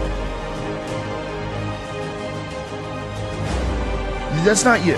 What you are the person who's learned from a great deal of experience. When you're alone with your thoughts, you get an idea of what your thoughts actually are. If you live your life just acting constantly on the momentum of other people's expectations, of you wanting to be liked by these other people, you can run into a trap, and you set up a life that you didn't really want. Your life is certainly some sort of a journey. It's certainly some sort of a journey. You're trapped in this situation where you have a mortgage, you've got credit card bills, you've got student loans you have to pay, you have a bunch of shit going on that you have to continue to feed. And all that, and especially if you have a family and you have to feed them, oh my goodness. Then you're fully locked in. You can't take any chances whatsoever. And oftentimes people make the mistake of getting stuck. And it is just a tactical mistake, just like it would be a mistake if you got stuck on a video game. Just like it would be a mistake if you followed a map incorrectly and you get stuck in the woods.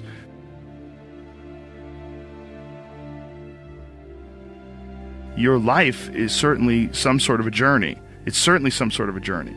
And we have to all be aware that when we're making journeys, we're not going to always make the right steps. And sometimes you have to back up and try again. And if you're in a position where you can't back up and try again, you've trapped yourself. Because people define themselves by the past. Instead of thinking about who they are now, instead of they still look back at a mistake they made and don't just get past that mistake, grow and learn, but dwell on it. Think it defines them. I mean, there's definitely pitfalls in life. You're going to run into them. We all are. No, you can learn and grow if you survive. Somewhere along the line, they didn't face enough of the adversity to realize that there's sometimes you just got to get up and get shit done. There's sometimes where you have to fucking pull yourself up and you have to push forward even if you want to stay in bed. Having that safety net just provided him with a way to stay in bed, kept him weak. Have an opportunity. Every time things go wrong, every time things feel terrible, you have an opportunity to learn from whatever makes you feel terrible and never allow it to happen again. Push forward.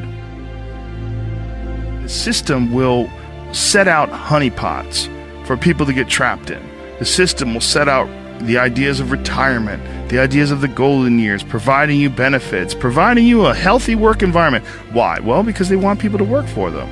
They don't want people to realize their own dreams and escape. They want to set it up so that you stick around in some sort of an unsatisfying world. It's up to you to see that video game problem, to see that issue as it comes up on the map. And no, I think this is a right turn. To see all the problems that could potentially lay in front of you and calculate your future. And then also look around all the people that didn't do it and look at the misery that they're in and learn that you don't want to be like them.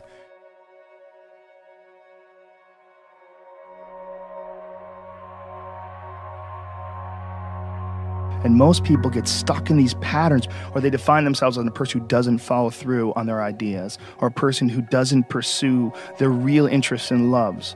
You define yourself by that. Well, I guess when I start things and I quit. No, you don't. No, you have started things and you quit. And it gives you a horrible sense of regret that's made you define yourself by that. You don't have to do that. If I look back on anything I've ever done, mistakes I've ever made, paths that something that I put out that I didn't quite think, man, maybe I just waited 3 months before I released that, or maybe I should have, re-edited that blog post a couple more times before I put it online, or things that I've done have driven me crazy, but yelling at someone I didn't have to yell at them for, whatever. But the most important thing is always for all people to recognize that you're not who you were a year ago. You're not who you were 5 years ago. You're not who you were last week. So you got to regulate how much you dwell on regrets of the past. You really got to be careful.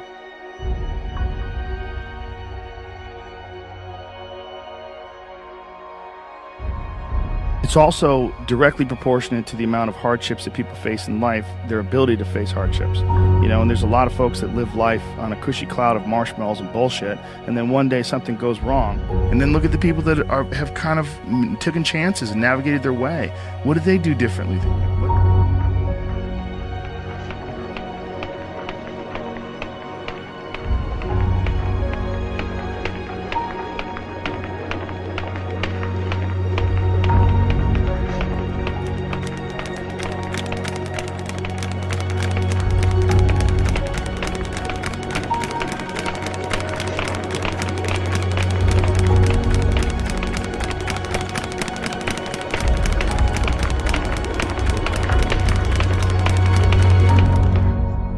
What insight into their own mistakes are they willing to delve into that you're not, that you step back and you go, you know, I just don't want to look at myself that closely. But the person who's able to look at themselves the closest is going to get the more rational results.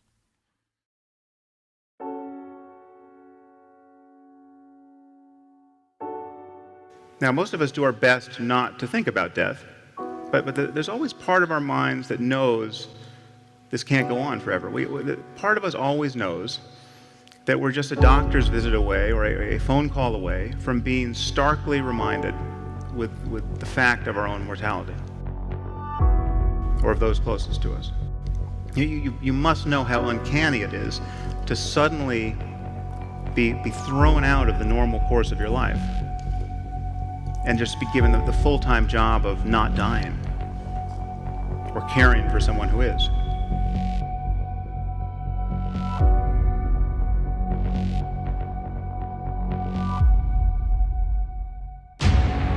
But the one thing people tend to realize at moments like this is that they wasted a lot of time when life was normal. It's not just what they did with their time. It's not just that they spend too much time working or compulsively checking email. It's that they cared about the wrong things. They regret what they cared about. Their attention was bound up in petty concerns. Year after year, when life was normal. We all know this epiphany is coming. Don't you know this is coming? Don't you know that there's going to come a day when you'll be sick or someone close to you will die, and you'll look back on the kinds of things that captured your attention, and you'll think, what was I doing? You know this, and yet if you're like most people, you'll spend most of your time in life tacitly presuming you'll live forever. I think if you know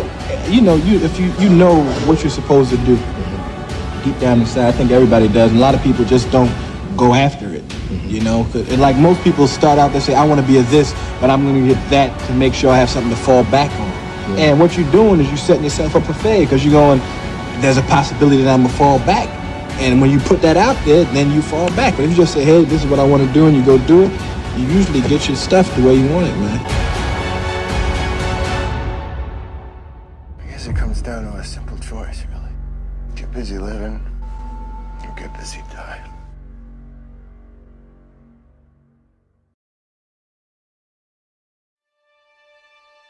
Because even if you live to be 100, there's just not that many days in life. Way too many people in this room are going to spend the next 30, 40 years of their lives trying to check the boxes of the things that they're not as good at, and that you're going to waste a load of time and lose.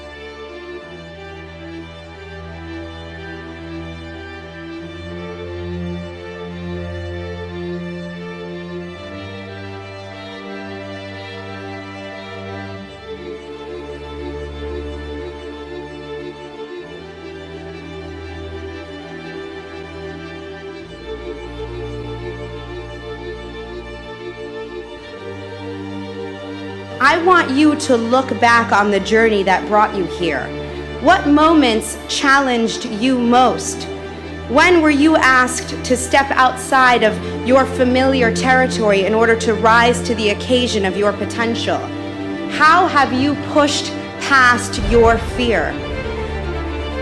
You can follow someone else's script.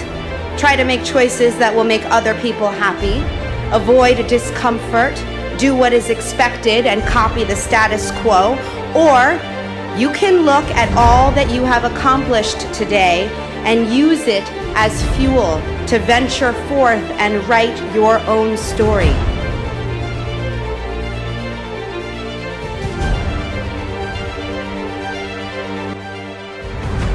If you do, amazing things will take shape.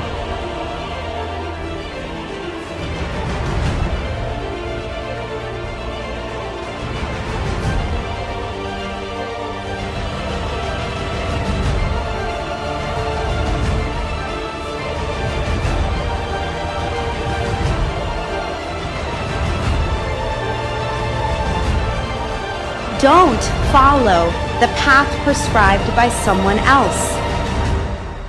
Don't give in to fear. Continue to define your unique path.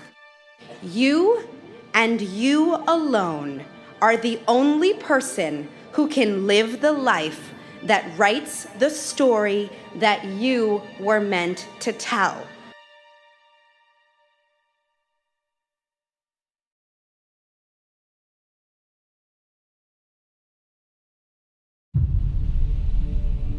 You don't get this far. You don't get to this point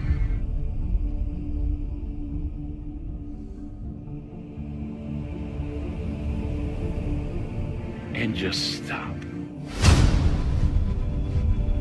You are heroes who have faced fears and taken risks and forged ahead to conquer one of the most important chapters of your life.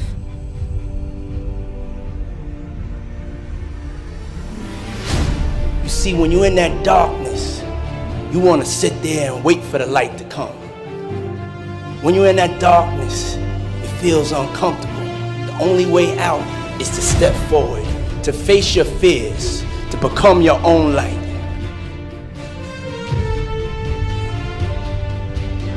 I want you to be fearless. I want you to be decisive.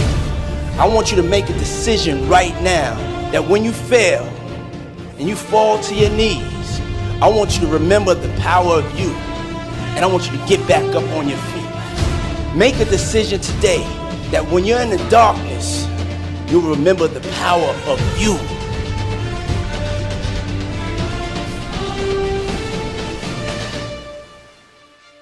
Nobody is going to take you to the front of the line unless you push your way to the front of the line.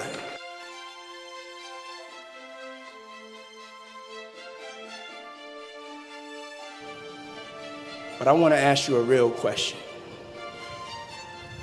Do you know how powerful you are? I had to make a decision. I had to decide to become my own light. I had to believe in myself like never before. But I didn't care because it was like I still got to do what I love. That's the thing, is that people think, was it a struggle? And it's like, well, no, because, you know, I loved it too much.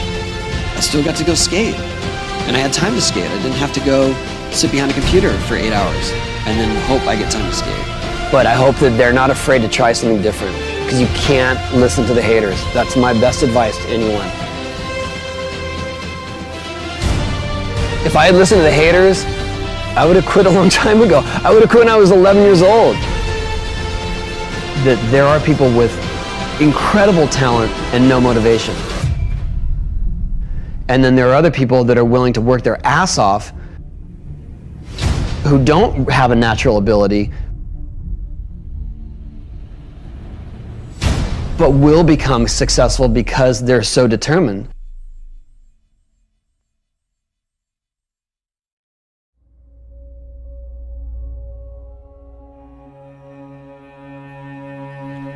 You cannot achieve success without failure.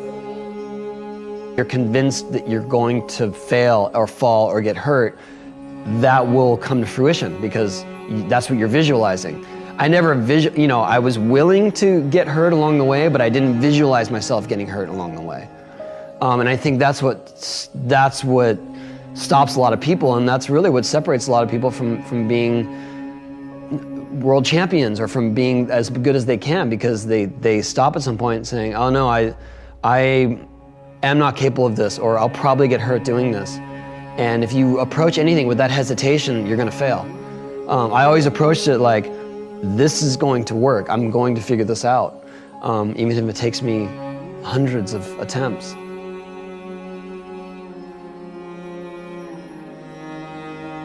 Is this what you dreamt? I didn't dream any of this. None of this was possible or even considered a reality when I was a kid. You know, when I started skating, like, the best you could hope for was your picture in a magazine, maybe a pro board, maybe, and free gear. That's it. And then once you reach an age of responsibility, and I'm talking about when I was like 12. Once you reach an age of responsibility, say 18, your career is over, because you can't make money doing it. You can't do it into your adult life. Hugely thankful to still be able to do this for a living. Like, this is what I love doing more than anything. And I would do it for free. Like, any day of the week. Living the dream, I'm not talking about financial success. I'm talking about loving what you do. You know, if you love art and you do art and maybe you get a little bit of success at it, you're living the dream.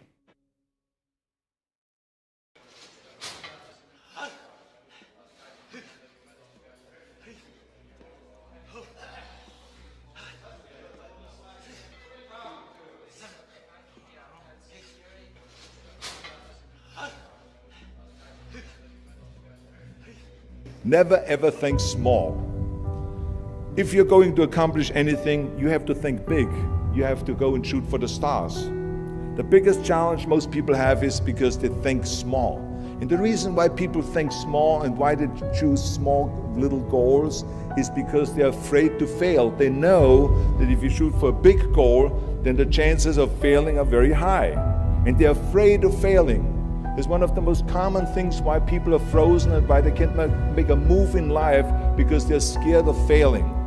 I say to myself, hey, I'm not worried about failing, because that's part of life. You're not gonna go and win everything. And how far can you fall? Look at this is the ground. That's as far as I can fall. And you know something? That the only time you really consider the failure is if you fall and you don't get up. But if you get up, you never consider the failure. So I never considered myself a failure. I always considered myself a winner, even though I fell every so often. But I always got up and I always moved forward. This is the important thing. I never had any patience, of course, for thinking small. If you do something, then go all out and do it well. And this was not just the case in bodybuilding. I didn't just want to be a bodybuilding champion. I wanted to be the greatest bodybuilder of all times. I wanted to have the most muscle, the most muscle of all times, the most definition. I wanted to win the most trophies, the most world championship titles. I just wanted to be the best. And the same is also in movies. I didn't just think about being in movies. No, I wanted to be a movie star. I wanted to have above the title billing. I wanted to become the highest paid entertainer. I basically wanted to be another John Wayne. What's wrong with that?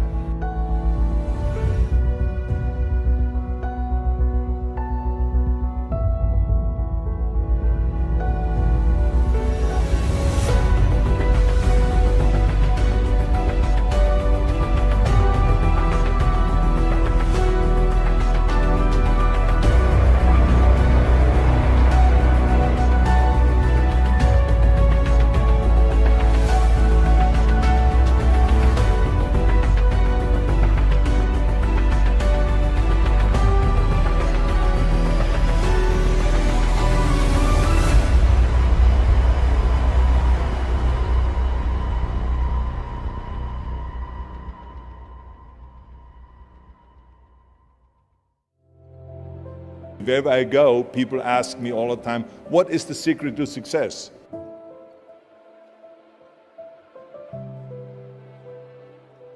I think I can give you the long version here. And the long version is that I actually always had 5 rules. And everything that I did, I always used those 5 rules, and those 5 rules helped me to become successful in various different areas. And I believe that those rules can be applied to almost anyone and everyone. You don't need to be a bodybuilding champion. You don't need to want to be a governor of California or to be an action hero or anything like that. If you want to excel in whatever you do, those rules are for you. It's that simple.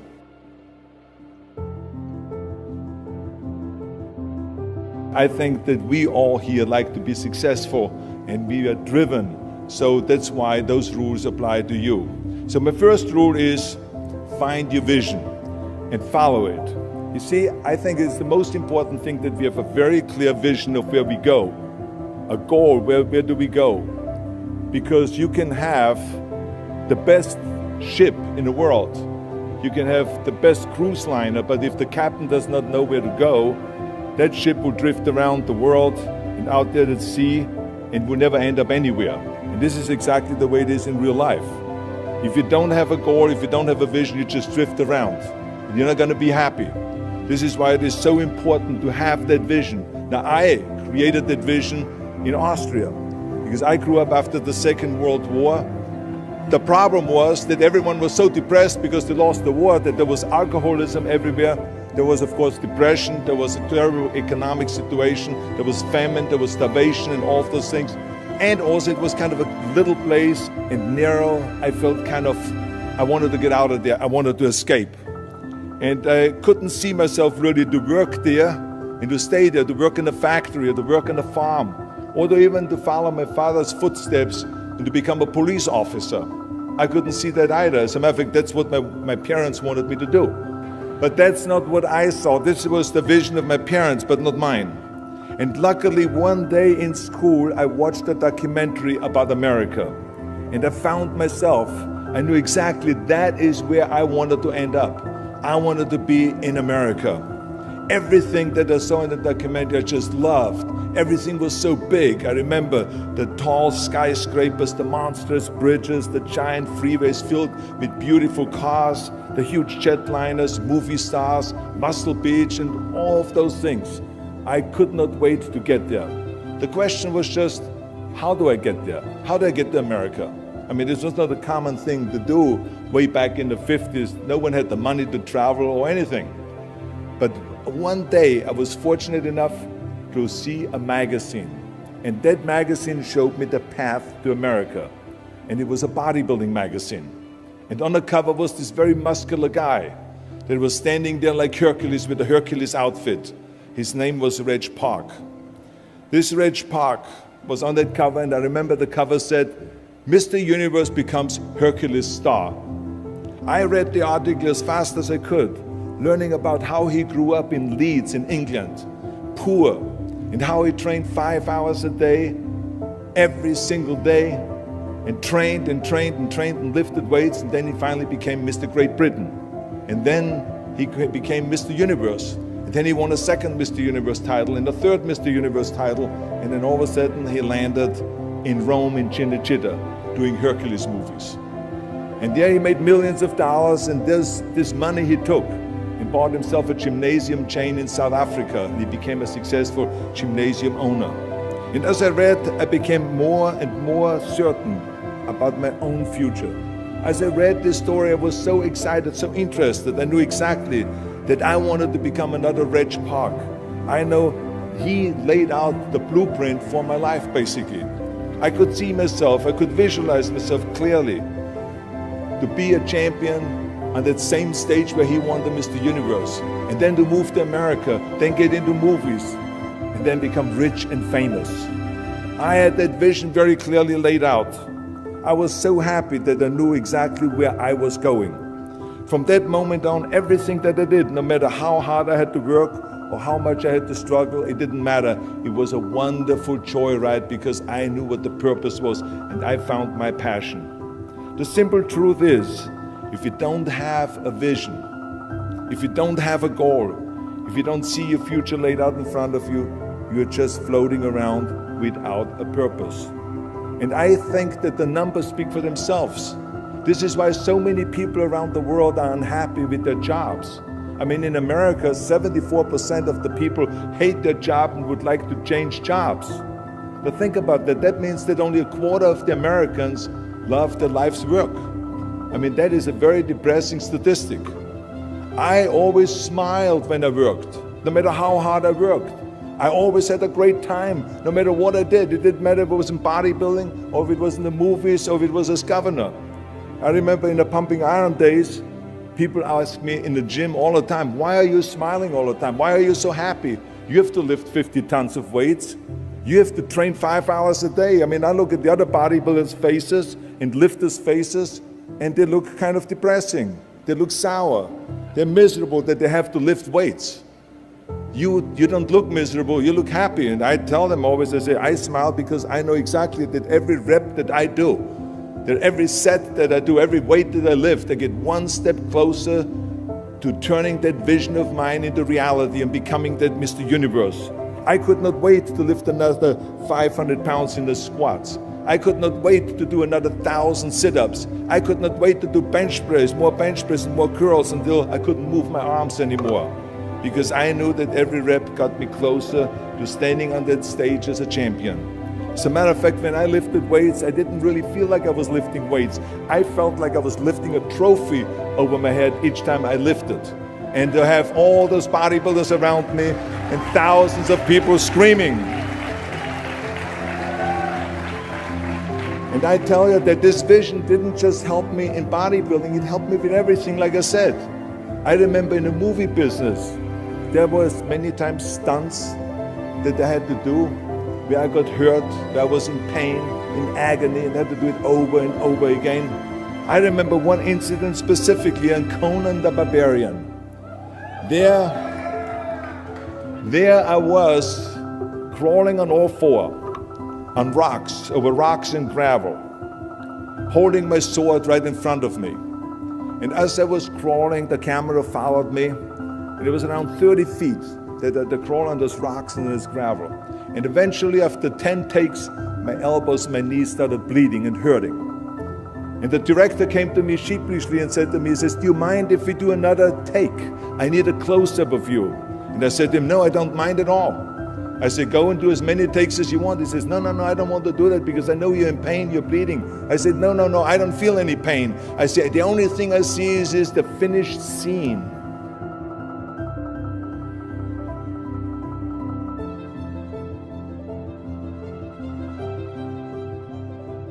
This is why I did not feel that pain. I did not care if I was bleeding on my knees because I know that pain is temporary, but the film is permanent. And I explained that to the director, so this is why I try to tell you, always discover your vision, and the rest will follow.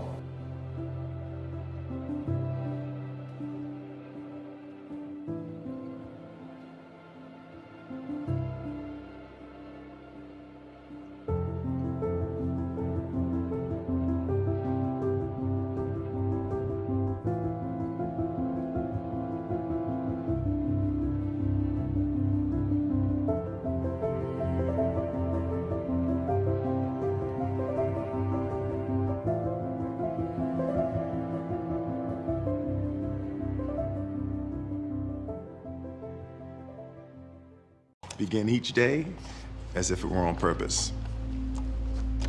It was a young man who, he wanted to make a lot of money, and so he went to this guru, right? He told the guru, I want to be on the same level you on. And so the guru said, if you want to be on the same level I'm on, I'll meet you tomorrow at the beach at 4 a.m.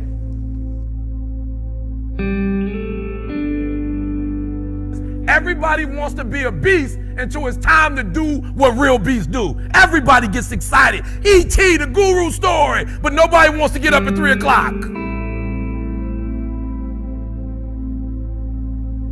He liked the beach. I said, I want to make money. I don't want to swim. Guru said, if you want to make money, I'll meet you tomorrow, 4 a.m. So the young man got there at 4 a.m. He all ready to rock and roll, got on the suit. He should have wore shorts. The old man grabs his hand and said, how bad do you want to be successful? He said, real bad. He said, walk on out in the water.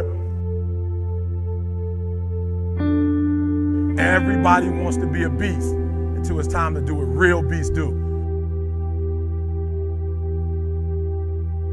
So he walks out into the water. Watch this. When he walks out into the water, it goes waist deep. So he said, come out a little further. Walked out a little further. Then he had it right around this area, the shoulder area. So this old man crazy. He making money, but he crazy.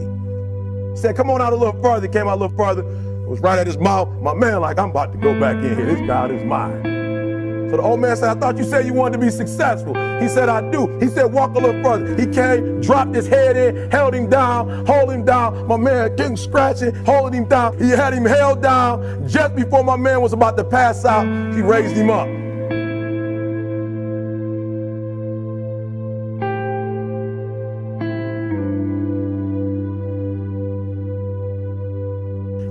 You can't just say you want it. You can't watch the video and say, I want it as bad as I want to breathe. It's cute to say it. But when it's showtime, when the sun comes up, you've got all the books, you've got all the tapes, you've got all the access. Now it's time to hunt. And what separates you from everybody else is that when it's time to hunt, you're ready to hunt.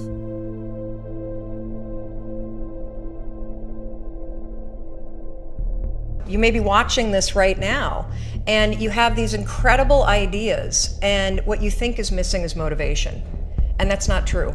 Because the way that our minds are wired, and the fact about human beings, is that we are not designed to do things that are uncomfortable, or scary, or difficult. Our brains are designed to protect us from those things because our brains are trying to keep us alive. And in order to change, in order to build a business, in order to be the best parent, the best spouse, to do all those things that you know you want to do with your life, with your work, with your dreams, you're going to have to do things that are difficult, uncertain, or scary, which sets up this problem for all of us.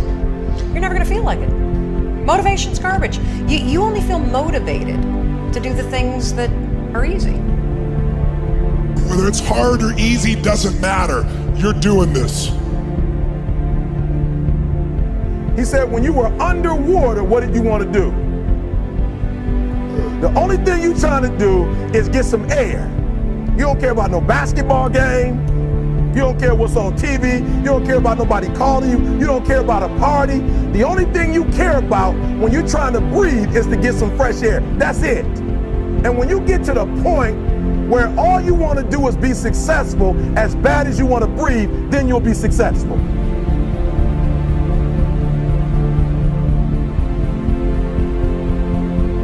I know how you feel. I went to bed last night. Had all these ideas about how you're going to get up this morning. It's going to be different. Things are going to be different. Today you're going to start taking steps towards doing some of those projects that you know get you closer to living that dream life you keep playing over and over in your head. Everybody wants to be a beast until it's time to do what real beasts do. Most of you say you want to be successful, but you don't want it bad. You just kind of want it. You don't want it badder than you want to party. You don't want it as much as you want to be cool. Most of you don't want success as much as you want to sleep.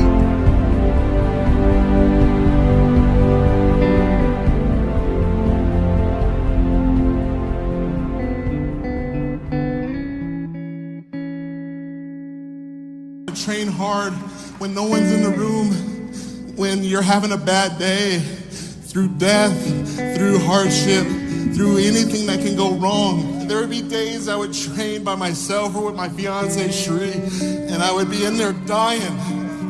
I'd be in there dying, looking at those pictures in the gym of Schwarzenegger, of Coleman, of Haney, of Dorian, of everybody. And I would just tell myself, one more set, one more rep, just give it everything you got so you can put yourself in the best position to win. And that's all we can do in life, people. Sometimes life is gonna serve you up some curveballs, but I challenge each and every one of you to step in that batter's box and take a damn swing. Just take a swing. And it ain't gonna always work out for you. It ain't gonna always work out. I've had one trainer, one. I did my first pro show in 2006 at the Colorado Pro. We did the New York Pro after that, and we won both of them. And a lot of people thought, you know what, this guy's gonna be something. And Hani always told me, Phil, you have to understand something. It's a marathon, not a sprint, and the measurement of a man is when he gets knocked down, not when he's winning. So I lost a few times. And he always reminded me just to keep on going and be the hardest worker in the room, just like what you say. And when people tell you you can't, you don't look at them. You don't need to look at them. You look in the mirror and you ask yourself, do you give it your all? You look at the mirror and you ask yourself, do you have another rep? You ask yourself, can I go to work when I'm pissed off because I'm about to get fired or something bad happened or lost my girlfriend or whatever it is? You ask yourself, do you have the guts to go after it when no one is watching, no one's patting you on the back, and no one is liking your stuff on freaking social media? If you got the guts to go after it, you can put yourself in the best position to win, and that's what I did through this entire prep. It was not easy. A lot of people say, oh, Phil, he's got genetics and this and that. I put that God-given talent to work each and every damn day in the gym. And I'm so thankful. I'm so thankful for the Olympia. I'm so thankful to be a bodybuilder because it wasn't meant for me to play basketball. I mean, look at me, I'm short as hell. You know, it doesn't work out like that. God had a different plan, obviously, and I'm glad that I listened. And I'm glad that I never gave up. And I know there's a lot of incredible athletes wanting to kick my ass next year, but I know this, winning is habitual. If you care about your success more than anyone else in the room, I promise you this, you will be successful at some point in time. But the goal is that when you are successful, that you don't just hide it for yourself. You don't just hold it for yourself. You share those experiences and perspectives with everybody else so that they can get theirs. So then they can feel the confidence to go after their dreams. And I'm just proud to be a 7-time Mr. Olympia. And like the great Oak said, next year, I'll be back. And I'm here to tell you, number one, that most of you say you want to be successful, but you don't want it bad. You just kind of want it. You don't want it badder than you want to party. You don't want it as much as you want to be cool. Most of you don't want success as much as you want to sleep. Some of you love sleep more than you love success. And I'm here to tell you today, if you're going to be successful, you've got to be willing to give up sleep. You got to be willing to work off for 3 hours of sleep, 2 hours. If you really want to be successful, some days you're going to have to stay up 3 days in a row. Because if you go to sleep, you might miss the opportunity to be successful. That's how bad you got to want it. You got to go days without, listen to me, you got to want to be successful so bad that you forget to eat. Beyonce said once she was on the set doing her thing, 3 days had gone by, she forgot she didn't eat because she was engaged.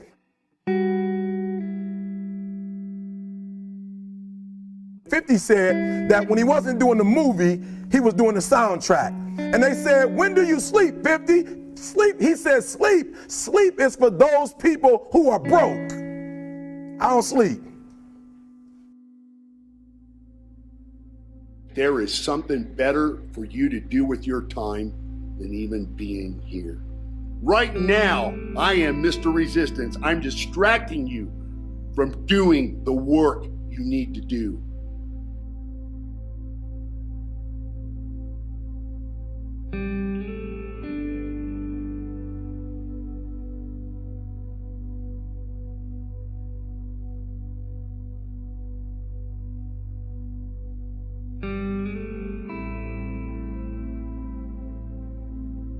Begin each day as if it were on purpose.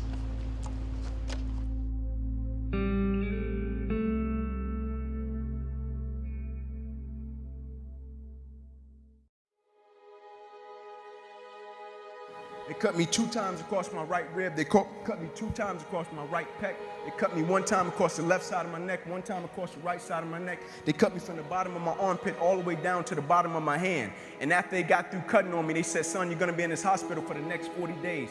I walked out of the hospital on the 3rd day. They said, you broke a record. How did you do it? And I said, first and foremost, the thing I want y'all to understand, I will never let a circumstance or a situation define my life.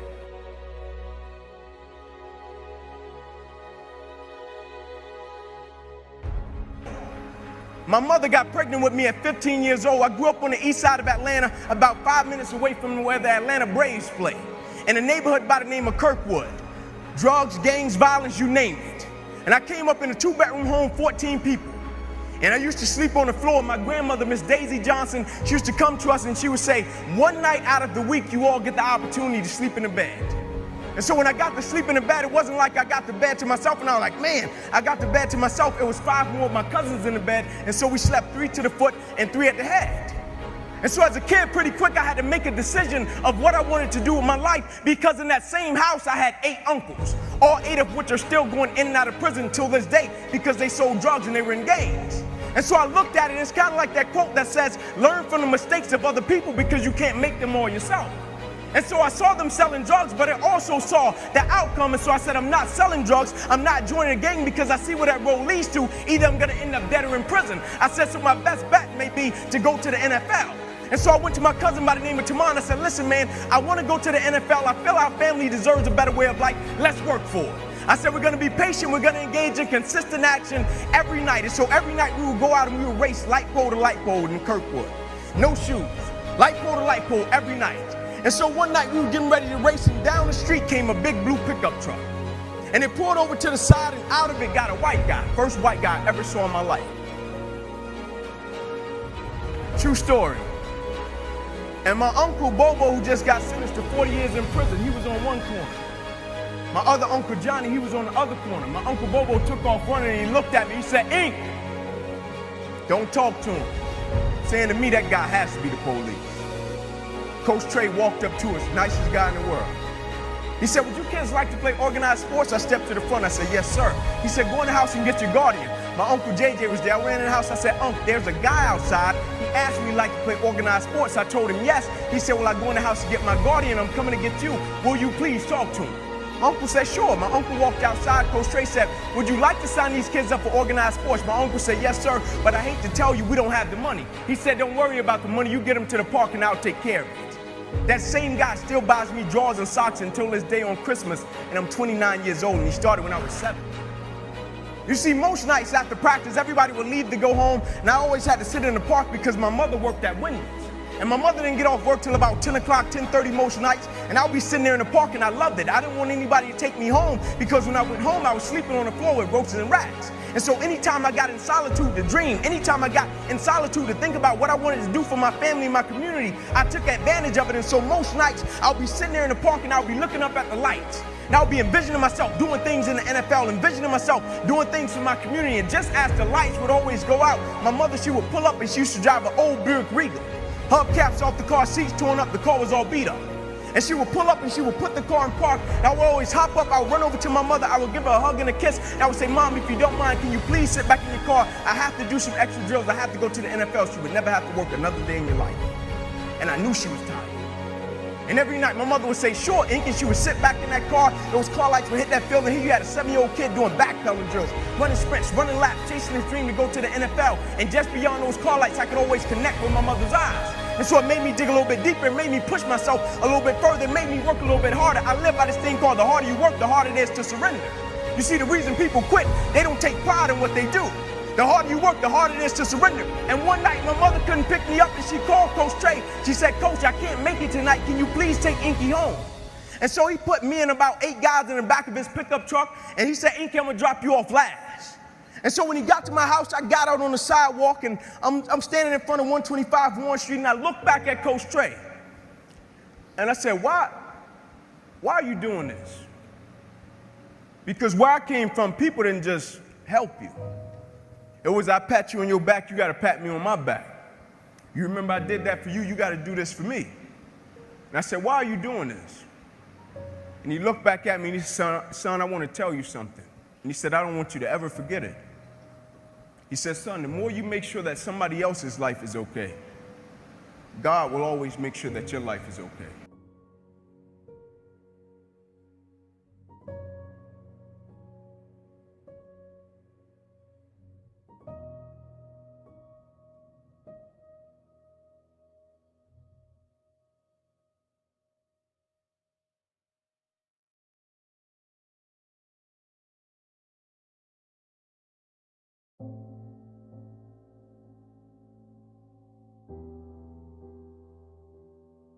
And I will never forget, I got to high school.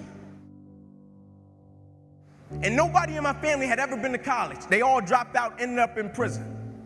My high school, the name of it was Crim High School in Atlanta. They used to call it Crime High. They used to shoot teachers. And my first day, I walked through the metal detector. And a cop was standing on the other end of the metal detector. And he said, "What is your plan, little man?" I said, "My plan is to go to Division I." He said, "No, you'll probably go to cell block D1. I said, "No, you got the wrong guy." He said, "I heard that before. Your uncles came through and said the same thing." I said, "No, I'm telling you, you got the wrong guy." You know the first person I went to see when I got my scholarship papers? But you know the most amazing thing happened? It wasn't that I went to college. I had 3 little cousins sleeping on that same floor that went to college. I saw friends in my community come off the corner from selling drugs and go to college. I saw friends in my community come out of gangs and go to college. All because I shifted my mindset and it wasn't about me. I broke generational curses in my community because it wasn't just about me. I didn't care so much about me going to college. I wanted the ones coming behind me to get it.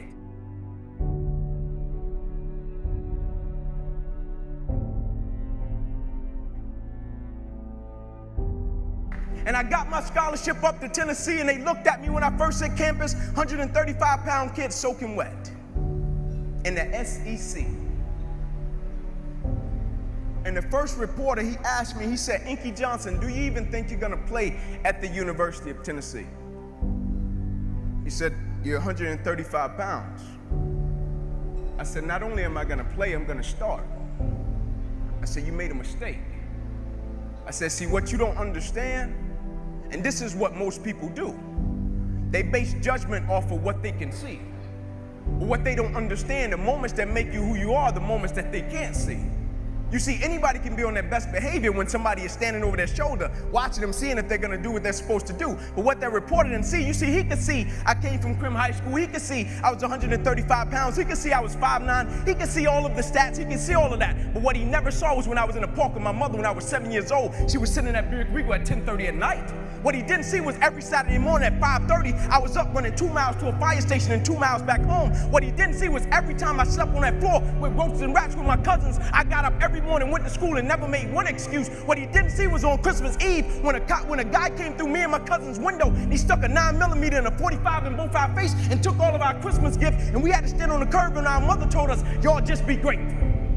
He didn't see that. And those were the moments that made me who I am. And so now his opinion didn't matter. His opinion would never become my reality. And my freshman year, I played special teams. Sophomore season came, broke the starting lineup. You know the first person I went to see at media day?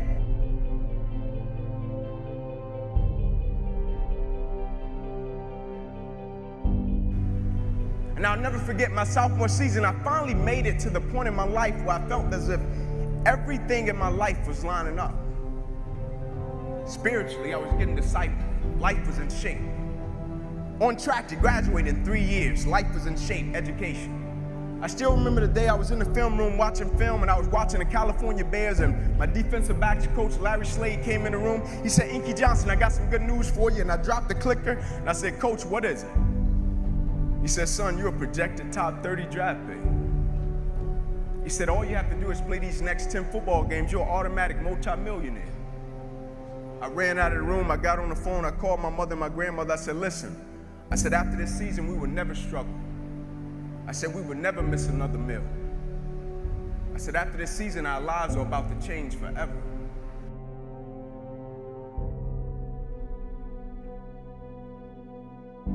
And little did I know our lives were really about to change.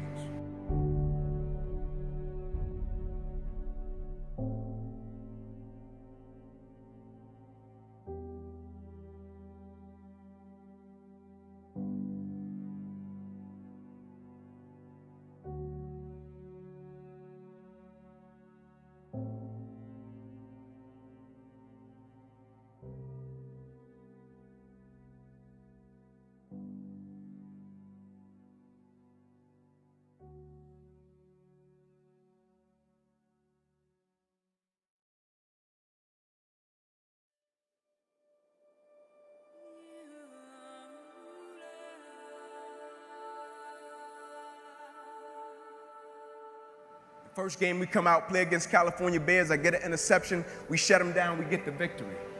Second game, we're playing against Air Force. It gets late in the game, found ourselves in a dogfight. Quarterback dropped back. He released the ball to the running back coming down my sideline. And I approached the tackle like I approach any other tackle. And the way I'm approaching it, either I'm going to knock you out or you're going to knock me out. I'm 165 pounds. I can't play with anybody. But at the point of contact, when I hit this guy, something different happened that had never happened to me before in my life. I hit him, and it seemed as if every breath in my body left. My body went completely limp. I fell to the ground. I blacked out. I'll never forget when my eyes opened, my teammates ran over to me. My first guy that was over was Gerard Mayo, the middle linebacker for the Patriots, one of my best friends. And he said, "Ink, get up, let's go." I said, "I can't." He said, "What do you mean you can't? You're out lockdown corner. We need you. Let's go." I said, "I can't move." I said, "There's a shock going through my whole body. I can't feel anything, man." One of the scariest moments of my life, and the shock eventually left, and it stayed in my right arm and hand. And I remember as I was lying there, I flipped my head to the left, and I could see the doctors and the trainers running onto the field, and I flipped my head up to the sky, and I said, "God," I said, "surely nothing has happened in this moment that can alter my life." I flipped my head back over to the left, and they were bringing the spine board out. I flipped my head up to the sky, I said, "God," I said, "that's precautionary measures, right?" They get me up on the spine board, they're wheeling me off the field, and I looked at the doctor because I couldn't feel my right arm. They had poked me with all type of needles. "Inky, can you feel this? Can you feel?" I couldn't feel a thing. And I said, "Doc, can you lift my right arm and hand?" He said, "Sure, Ink," and he raised it up, and I lifted my left. And I pumped it to our supporters. As he was bringing my arm down, I looked at the doctor. I said, "Oh, yeah." I said, "I'll be back." Never thinking that would be the last game that I would ever play in my life. They get me in the ambulance, things turn up a notch, I still don't pay it any mind. They get me over to the hospital, said, "Inky, we're gonna take you back and run some CAT scans." They took me back, they ran the CAT scans, and they rolled me back into my room, and I'll never forget it. All in about a 15-second time frame, I was lying there in my bed, and I could see over my right shoulder. And I looked at my father, and we caught eyes, and my father, he went to take a step in, and he looked at me, and he said, "Son, I can't do it." And he walked out. My mother, she came in, she was running. She kissed me on my forehead. She said a prayer. She said, "Ink, everything is going to be okay." And she ran out. And as soon as my mother stepped outside of the room, the doctor rushed in from the opposite side. And he said, "Hey, get in here. We got to rush this guy back to emergency surgery. He's about to die." I said, "What?" I said, "My mom just told me everything was going to be okay." Like, this is total opposite. You talking about I'm about to die. I said, "What happened?" He said, "Son, what happened? You have busted up subclavian artery in your chest. You're bleeding internally. Have to rush you back and take the main vein out of your left leg and plug it into your chest in order to save your life." And when I woke up from recovery, the same doctor was standing over me. He said, "Inky, I have some good news and some bad news for you." I said, "You got some bad news for me?" After telling him I was about to die, I'm still alive. How bad can it get? I'm still here. He said, "The good news is, son, we saved your life." I said, "Thank you, sir." He said, "The bad news is you have nerve damage in your right shoulder." I said, "Cool." He said, "We got to send you up to the Mayo Clinic in Rochester, Minnesota." I said, "Cool." He said, "But the problem is, Ink, you probably can never play the game of football again in your life." I said, "No way."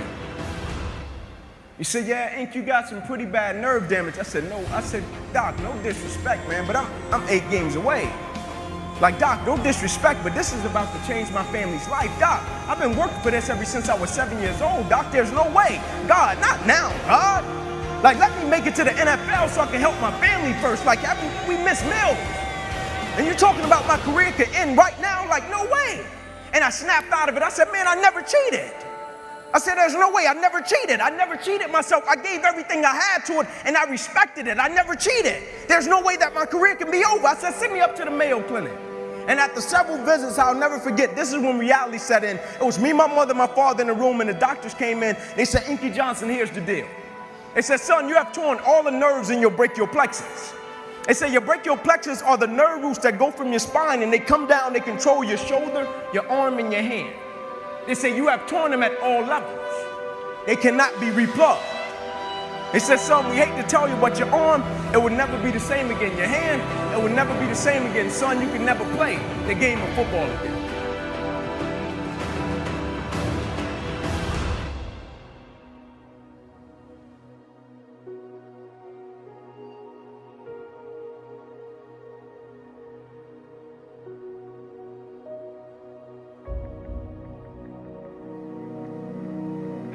And the next morning I walked into the doctor's office. They said, son, what option did you choose? I said, no disrespect to you, doc, I'm not choosing an option. My situation is out of your hands. They said, cut with the cute talk. I said, no disrespect to you, doc. Cut me where you gotta cut me. My situation is out of your hands. I'm not choosing an option. I said, I know I will come out of this situation okay. And so I went back to school the next week after they had just saved my life. I was back in class. I had to learn how to write all over again. Had to learn how to walk all over again. Had to learn how to tie my shoe all over again. Had to learn how to bathe all over again. Had to learn how to live life all over again. Never one time did I say, let me go home. I need a break. Never one time did I go into the training room and said, I need some time off. Can you all just give me a little leave time? I need to go back home. I need some time off. My life just changed last week. And they came to me and they said, Inky, go home. We know how much the game of football meant to you. I said, yeah, you know how much the game of football meant to me, but you don't know how much life means to me. You see, the thing we have to understand about everything that we're a part of, first and foremost, it's a blessing by God. And when it's a blessing, you can't help but to give everything you got to it. My life got saved. I got spared my life. I almost died. The doctor came to me on the field. He was on one knee and he grabbed my wrist and he said, son, you don't have a pulse. I don't even know how you're still living. And my last doctor visit, they came to me and they said, sorry, Inky Johnson, you will never be able to use this arm or hand again in your life. I said, no disrespect to you, doc, but I will use this arm and this hand every day for the rest of my life by the way that I live my life. Every day, I'm going to impact someone's life. Every day, I'm going to empower someone. Every day, I'm going to inspire someone. Every day, I'm going to encourage someone.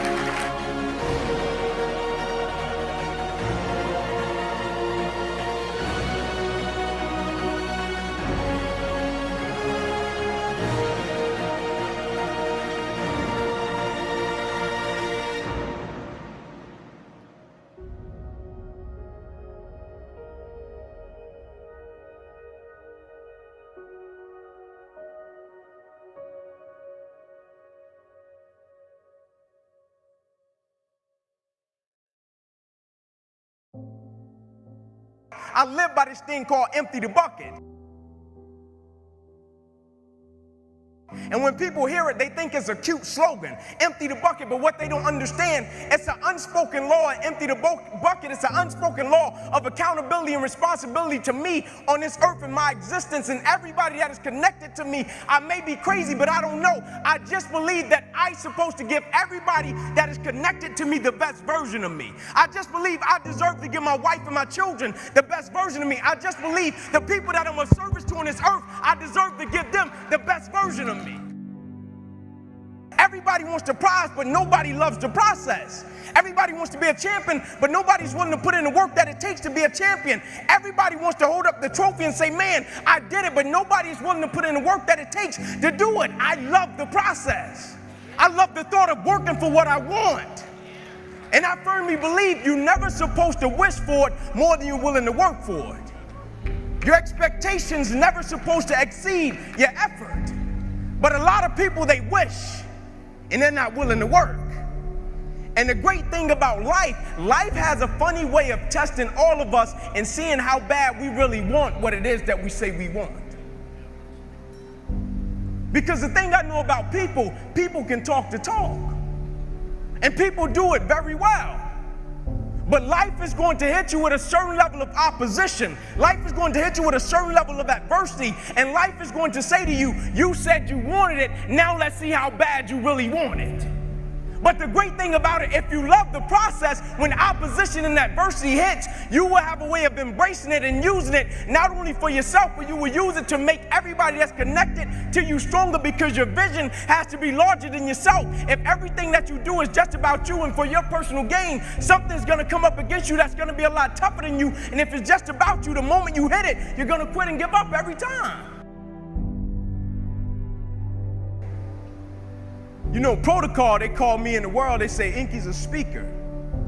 Inky's a motivational, whatever the case may be, Inky, whatever it is.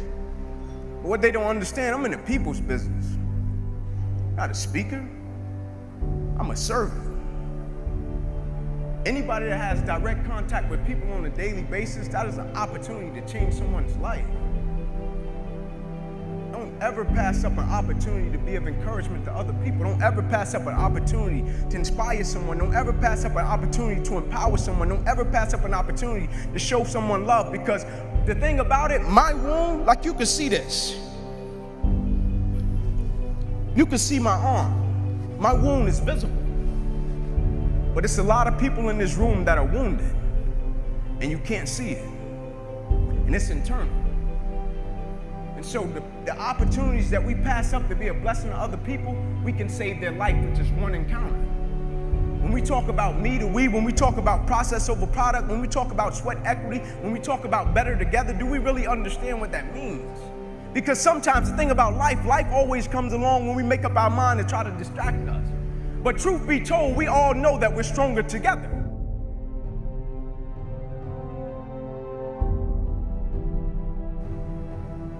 I had been working my whole life. And what I didn't understand, by being determined to chase something, by being committed to it, and what commitment is staying true to what you said you were going to do long after the mood that you have set it in has left. You see, people think commitment is saying, yes, I'll do it on the days when it feels good. But I have been committed to everything that I ever started in my life, and I never stopped and I never quit it. And so by being committed to everything that I started, I finished it. It built a certain type of spirit. It built a certain type of mentality. It built a certain type of individual. And so now I couldn't quit even if I wanted to. I couldn't lay in the bed even if I wanted to. I couldn't stop even if I wanted to. I had too much sweat equity in my life and everything that I was doing. Because I understood my existence wasn't about me. I went from me to we a long time ago. I understood the process is more important than the product. It wasn't about the outcome for me. Whether I made it to the NFL or not, that was inconsequential in God's plan for my life. But I was going to fall in love with that process, because I understood by falling in love with that process, it was going to turn me into a machine.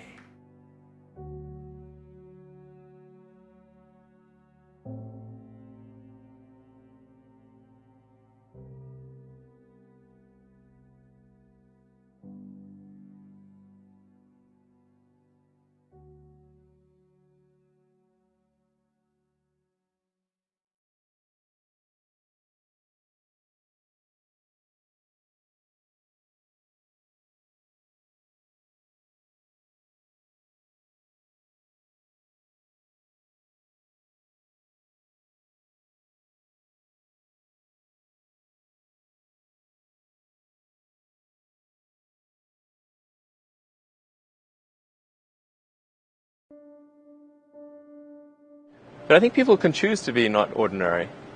You know, they can choose to not necessarily conform to the conventions that were taught to them by their parents. Yes, I think it's possible for ordinary people to choose to be extraordinary.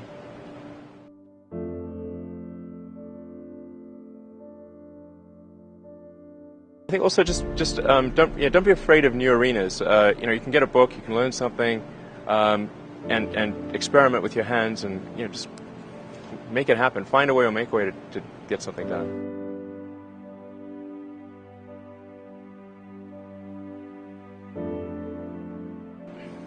Not being motivated personally by money is not the same as saying that I think SpaceX shouldn't make money. In fact, it's very important that SpaceX is profitable, or we will not be able to earn the money necessary to continue future developments.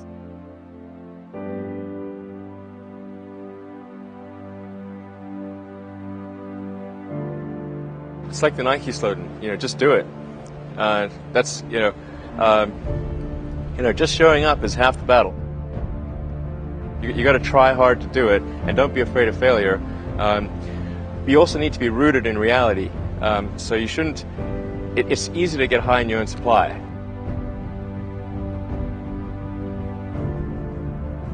You've got to not be afraid to innovate, but also don't delude yourself into thinking something's working when it's not, or you're going to get fixated on a bad solution. You go to the very basic laws of physics, the things which we believe to be extremely well demonstrated. In other words, the reason they call it a law is that no one has ever demonstrated an exception to that, ever.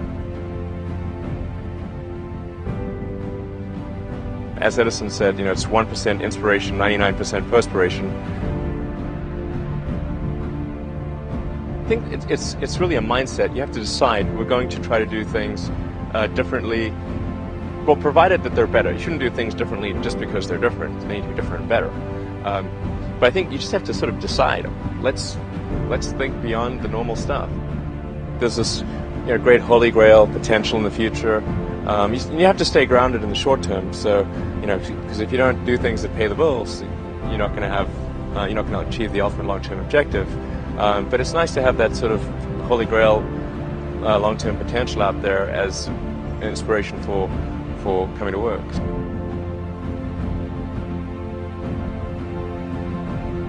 No, I'm a volunteer. I mean, I don't need the money.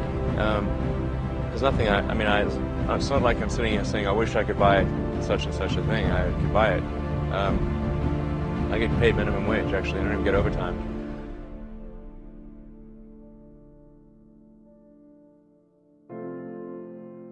But I think people can choose to be not ordinary. They can choose to not necessarily conform to the conventions that were taught to them by their parents.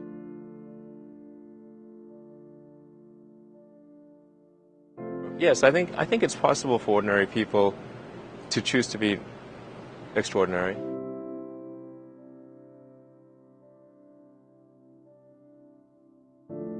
Well, it's like the Nike slogan, just do it.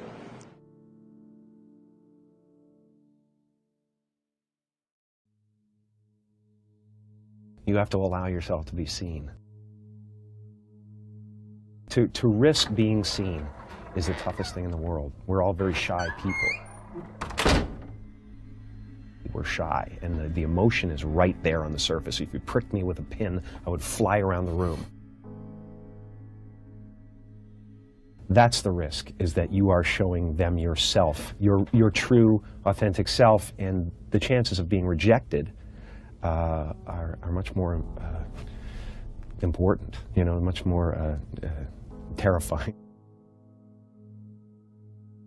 When I was, I guess, 15, I was 15 years old, and I was looking for a way into the business, and my dad was out of work. There was never any other choice. There was never any other choice.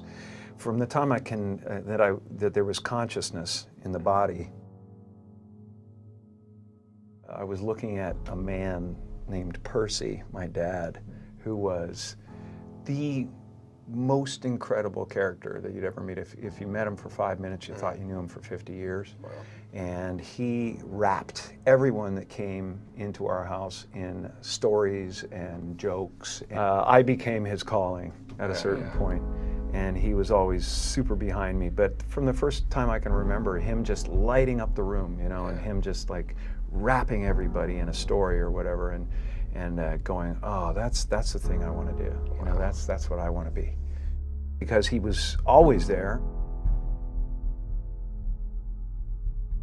Because I became what was special about the family. The one thing, like, people talk about depression all the time. The difference between depression and sadness is just, from happenstance. Whatever happened or didn't happen for you, or, grief or whatever it is. And depression is your body saying, fuck you, I don't want to be this character anymore. I don't want to hold up this avatar that you've created in the world. Deep rest. Your body needs to be depressed. It needs deep rest from the character that you've been trying to play. Right. I want to challenge your beliefs. I want to challenge the properness of this occasion, or whatever it is, and throw it on its head in a way that you can accept and love, and it'll free you. So I've been in the business of freeing people from concern. I just think it's in your nature, or it isn't in your nature. It's like it's kind of want to see the same old thing, right. And I think there's a ton of people out there that don't want to see the same old thing, and it's very strange because I've been sharing things that lately about what I believe and stuff that are really kind of maybe a few years ago might have been like, okay, Jim, yeah, we'll maybe we'll join you on that planet someday. I'm finding that people are all kind of in for the most part, accepting of another kind of way of looking at things, or letting go of character.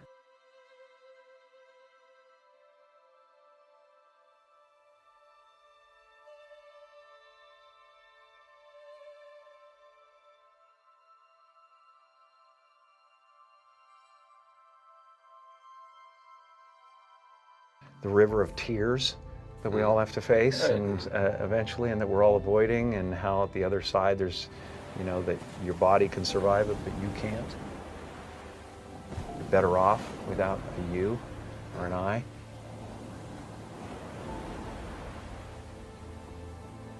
Like, you're supposed to say, you know, we're important. You're supposed to say, it's all going to be all right. And you're supposed to say that, you know, whatever you dream can come true. And you're supposed to say all those things. I do believe in manifestation, the power of that kind of stuff, but I don't believe that any of it matters. You know, this mattering is to me a human construct, born out of a need, the same need as you have to have, you know, deities and things like that. And I believe in an energy of God, an energy of, you know, everything is divine. You know, there's just not, there's no thing that isn't divine. Everything is divine, and I'm that. I'm not the body. I'm you guys, and I'm this thing, and I'm this thing, and I'm the cameras, and it doesn't matter to me. Sometimes I still have the groove cut in me that, you know, wants my hair to look nice. I'm finding that ultimately the freedom from it is something people are kind of hungry for in a way. They're like, I don't want to be me either. Right. You know, and I go, well, great, because you never have been. Right.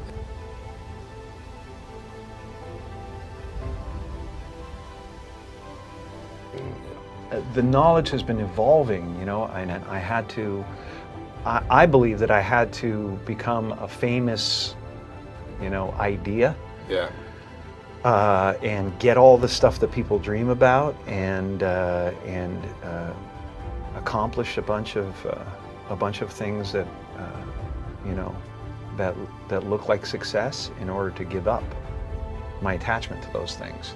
It's been part of the evolution of ego is to spend your first half of your life acquiring and adding, thinking you can add to yourself, and it looks great. I mean, it looks great when you got a cool car and you got good, nice clothes, and you know, and you've done something that people admire.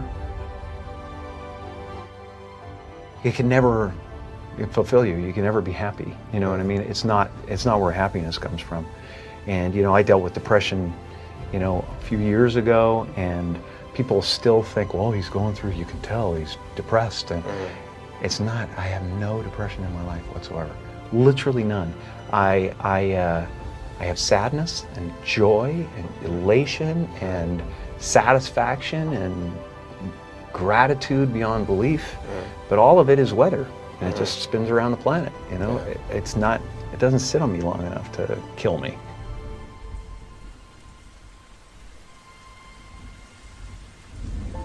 There's just everything. The happy place is realizing that you're everything, you know, and that there's no real you involved in the first place. You know, it's a weird little semantic jump that you make, where it sounds like, well, that's totally fucking threatening, man. I can't not be me. I've built this construct. Yeah. You know, from the time I was given a name, and they're just ideas. You know, the only thing that separates you from an African American or an African Canadian is an idea. You know, and the weather. Right. You know, and the adaptation to the climate, and whatever it is, I don't believe in any of it, and so the feeling of wholeness is a different feeling than meanness. You know?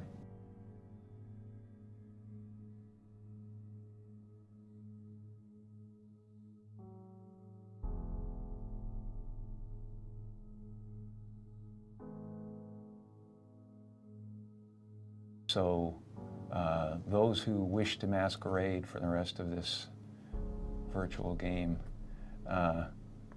sometimes are made really uncomfortable by it. You know, they're like, it really looks like a mask beside somebody who's not wearing a mask.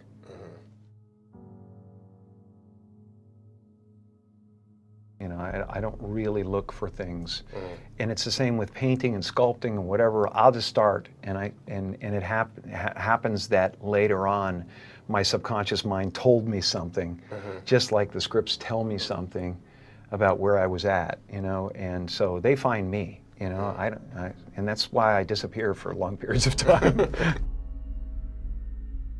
And plus, when you go away a little bit, sometimes you learn a new stroke. You know, it's like you lop your right arm off to learn how to write with your left.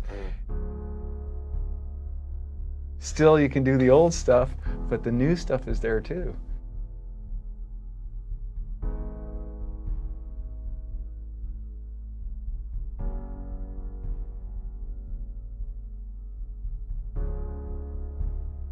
I don't exist. So they're all characters that I played, including Jim Carrey, including Joel Barish, including any of those things. They're all characters. You know, Jim Carrey was a less intentional character, right? Because I thought I was just building something that people would like, but it was a character. You know, so it's you know, I played the guy that was free from concern so that people who watched me would be free from concern. Your need for acceptance can make you invisible in this world.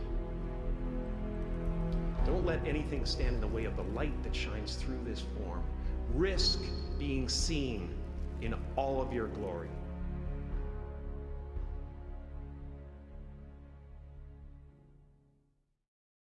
There's suffering, and I was weighing like 297 pounds, and I had to make a change in my life. You know, I was at an all-time low, and I wasn't going anywhere, and I was exactly what everybody said I was going to be, which was nothing. So I had to make a change.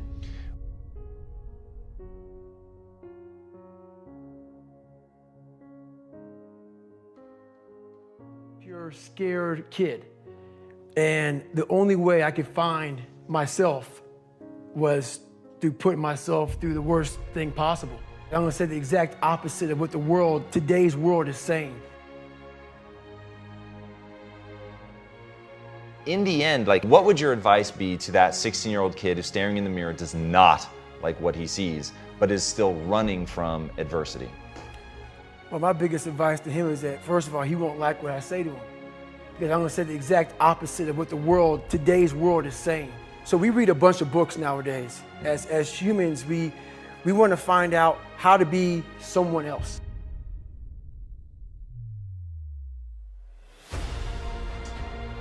What we don't do is we don't go inside. So literally turn yourself inside out. Read the book that says, like we're writing a book every day of our lives, but we never read that book.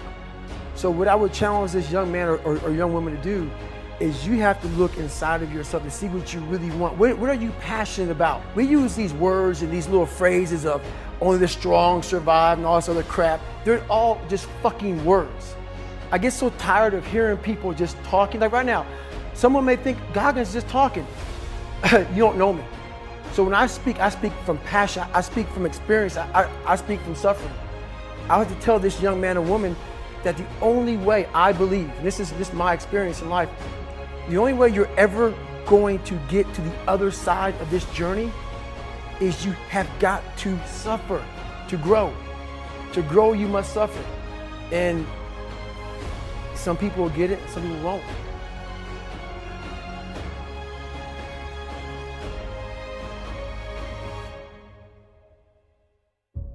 So long story short, what I realized was no one was here to help me. And the feeling I had every morning, I started shaving my head when I was 16 years old. And the feeling I had every morning when I looked in the mirror was horrible. And I didn't want to feel like that anymore. And how I felt was a kid going nowhere, a kid that was scared. And most kids will accept that and look for help. But the best thing that happened to me, no one helped me. No one felt sorry for me. No one looked at me and said, like this day and age, they'll take you in and they'll tell everybody, stop picking on this person. Back then, they didn't care. We are all great. No matter if if you think you're dumb, no matter if you think you're fat, no matter if you are fat, no matter if you've been bullied, or no matter if you just got back from Iraq or Afghanistan and you have no legs or your arms or whatever, man, we all have greatness. It just, you gotta find the courage. You gotta find the courage to put your Bose headphones on and silence the noise out of this world and to find it. And to find it because it's out there, but it's gonna take hard work, courage, self-discipline. It's gonna take all the non-cognitive skills. All the non-cognitive skills to be great. You know, smart is good, all this stuff is good, that's all cognitive. It's the non-cognitive skills that set you apart from everybody else. And that's what it's all about. I lied for people to accept me because I didn't accept myself. So I would make up stories so that you would accept me into your world. I would, everything I did was for someone else to like me. It wasn't until I started reading my own book about how pathetic I was as a human being. I could blame my dad, I could blame kids at school, I could blame having health issues, ADD, my mom not being around. Great mom, but she was doing her thing. I could blame a lot of people. And that's the book I was reading. And I put it off on everybody else. It wasn't until I said, you know what, for me to fix this, I gotta read what the fuck is wrong with David Goggin? I wasn't gonna be a punk kid all my life. So the only way I could turn it around was to suffer. I had to build calluses in my brain the same way I built calluses on my hands. So I broke the Guinness Book of World Records for pull-ups a long time ago, but I failed at it twice. And I did 67,000 pull-ups in trying to break this record. So to do 4,030 pull-ups, I had to do 67,000 for training for that. Wow. And so what I realized is for me to become the man I wanted to become, I saw myself as the weakest person God ever created. But I never blamed God for anything he did to me. So I wanted to change that to be the hardest man ever created. Am I that? I don't know, but you had to have a goal. And my goal when I was sitting there, not going to school, being bullied, having no self-esteem, my goal was the only person that's gonna turn this person around is me. The only way I can turn it around is put myself through the worst things possible a human being can ever endure. And that'd be the only way that I can build this brain to handle anything that comes in front of it, callousing my mind through pain and suffering.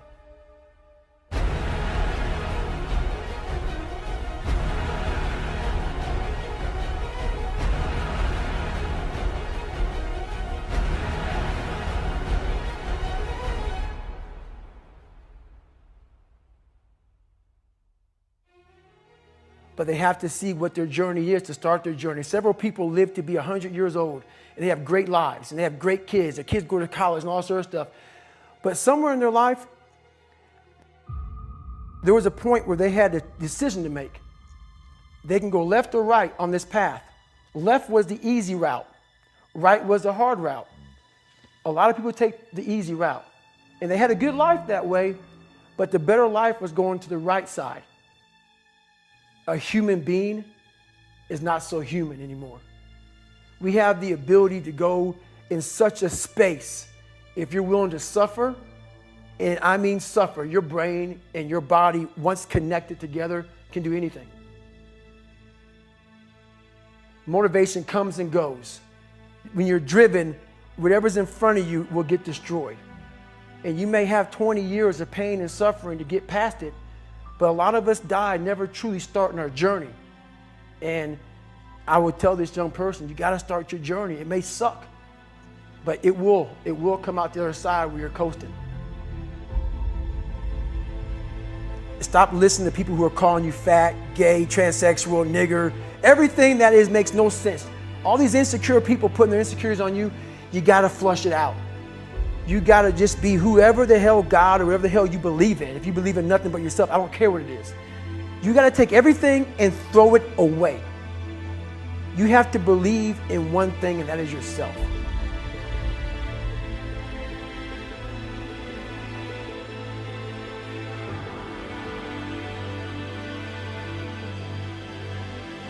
My biggest advice to give everybody in the world is, like I say, we live in an external world. everything is you got to see it, touch it, it's external. If you can, for the rest of your life, live inside of yourself.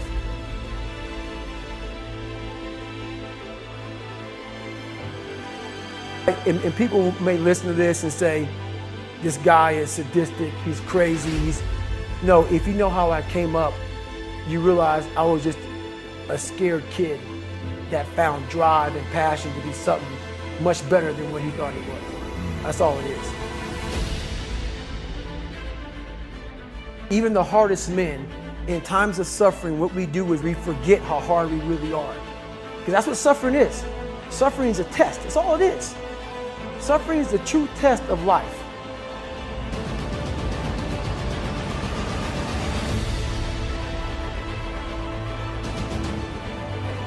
Self-talk and visualization are two keys to my success.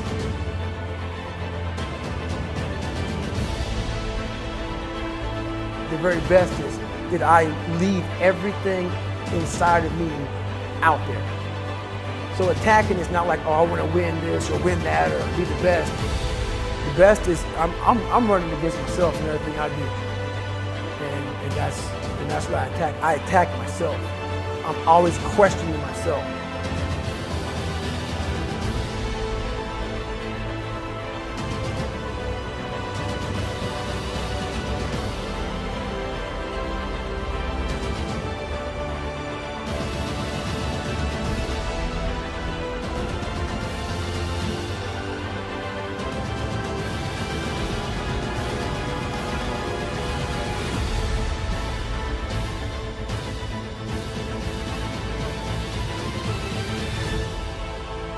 So the things that we run from the truth.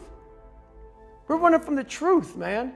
So the only way I became successful was going towards the truth. As painful and as brutal as it is, it changed me. It allowed me to become, in my own right, who I am today.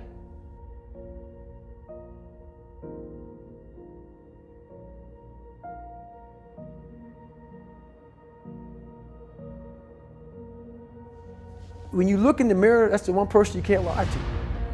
So every morning I would shave my head thinking, God, I would reflect back on some of the lies I may have told somebody or some of the ways I acted that I didn't feel comfortable doing. And I did it to impress other normal people. The key word there is normal, everyday people. I was trying to make other people like me. How pathetic is that?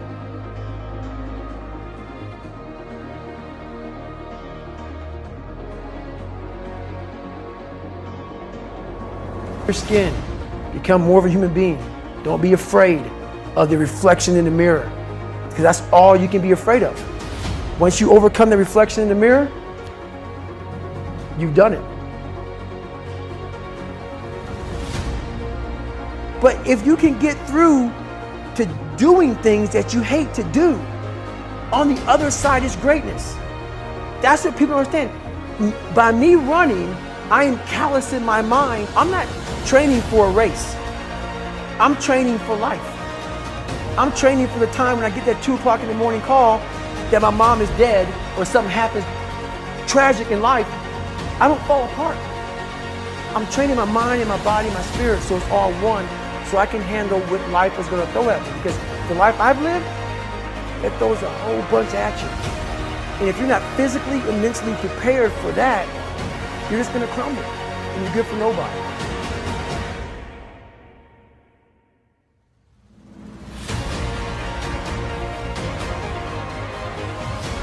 But the mentality of a warrior is very different than the normal mentality.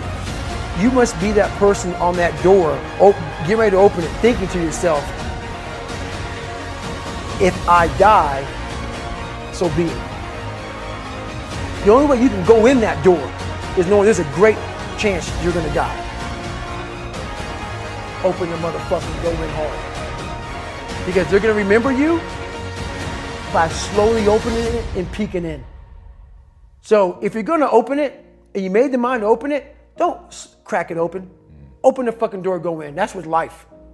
If you're choosing to do something, attack it. Because they're gonna remember you as not attacking it. So I want to be remembered. You can hate me, But one thing you can't say about me, I didn't attack it. So that's the mentality to have. If you're gonna do something, you might as well attack it. Hopefully, I can help people that believe that they're much less than what they truly are. Help them find greatness in themselves. And greatness isn't running 200 miles at a time or doing 4,000 pull-ups or being a SEAL. Greatness is whatever the hell you dreamed of in your own mind. You gotta first see it. You gotta first create this vision in your mind. And then that's when I come into play. Once you create this vision in your mind, it's how am I gonna get there now? And that's when I come into play. But first you gotta create your own vision. And it's not external. It's the vision created is inside of you. So until you create that, I'm nobody to you.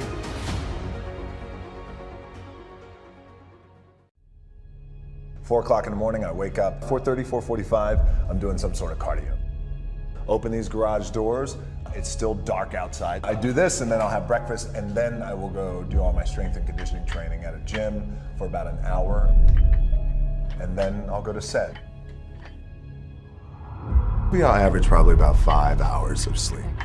It's 4:45 a.m. It's still dark outside. Look at that, the lights just went out and I'm getting ready to kill this AM cardio. You can't even see me, but it's gonna be so good, it's bad. Focus! If you do anything, you never want to do anything half-assed, especially when it comes to your training. Get in, be intense, execute on it, and then get out.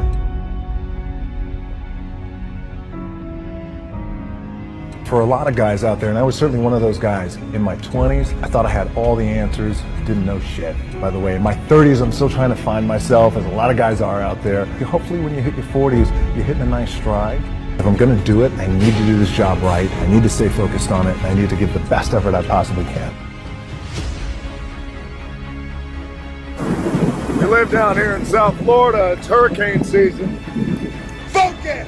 But when it's time to go to the gym, we gotta get to the gym. And there ain't no stopping us. It's like I'm gonna be the baddest motherfucker walking it. All right, empty gym, the way we like it. It's Sunday, just finished my warm-up. This pain ought to be fun. Focus! I work out twice before everyone wakes up. All right, workout number 2. I'm out working all my competition. All right, Saturday afternoon, empty gym, the way we like it. It's leg day, which means it's gonna be sweaty, painful, and fun. And one of the most important things that I've learned along the way is the value of time. So it's understanding what your skill set is, finding the right place to use those skills, and then going for it.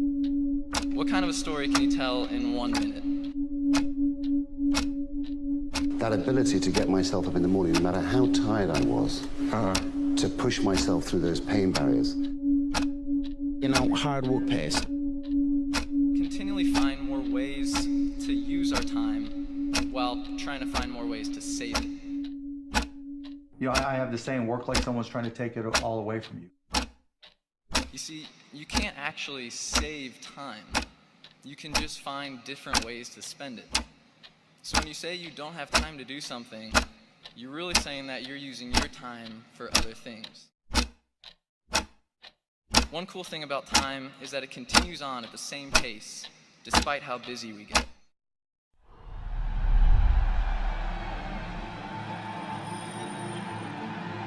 It's this time now, so we must readjust our comfort zone. See, now it's time to go to a different thought process. But the goals remains a goal until you write it on a piece of paper. Then it becomes a vision.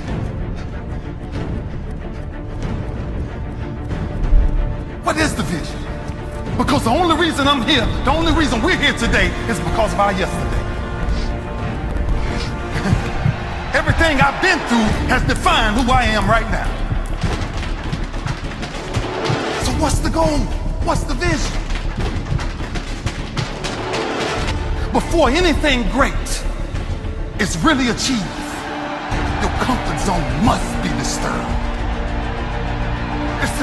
It's the only way it works. It's the only way it works. If we don't understand what we must take back, we will never grow.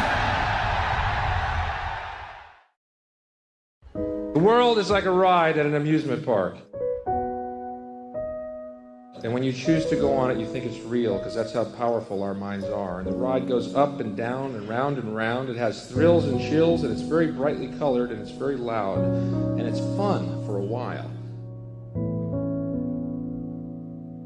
Some people have been on the ride for a long time, and they begin to question, is this real, or is this just a ride? And other people have remembered, and they come back to us, and they say, hey, don't worry, don't be afraid, ever, because this is just a ride. Ride. But we always kill those good guys who try and tell us that. You ever notice that? And let the demons run amok?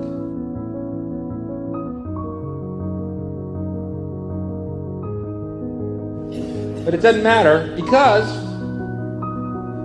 it's just a ride. And we can change it anytime we want. It's only a choice.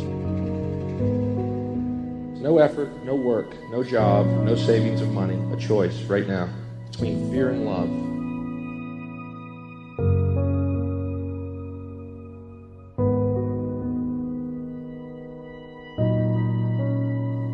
The eyes of fear want you to put bigger locks on your door, buy guns, close yourself off. The eyes of love instead see all of us as one.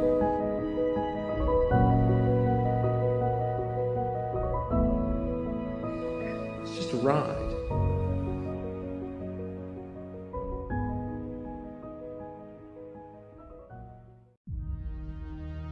People want to know how to stop the laziness, and they want to know how to stop the procrastination. And, they have some idea in their head, some kind of a vision of what they want to do. But they don't know where to start. They don't know where to start it, They don't know where to start. And so they say, hey, where do I start? And when's the best time to start? And I have a very simple answer for that. Here and now. That's it. You want to improve? You want to get better? You want to get on a workout program or a clean diet? You want to start a business? You want to write a book or make a movie or build a house or a computer or put together some mobile application? Where do you start? You start right here. And when do you start? You start right now. I had beaten my habit of hitting the snooze button. I couldn't believe it, and I thought, wait a minute. Counting backwards? That is the dumbest thing I've ever heard in my entire life. Well, the next morning I used it again and it worked. The next morning I used it again and it worked. The next morning I used it again and it worked. And then I started to notice something really interesting. There were moments all day long, just like that 5-second moment in bed, where I knew, knowledge, what I should do. And if I didn't move within 5 seconds, my brain would step in and talk me out of it. Every human being has a 5-second window, might even be shorter for you. You have about a 5-second window in which you can move from idea to action before your brain kicks into full gear and sabotages any change in behavior.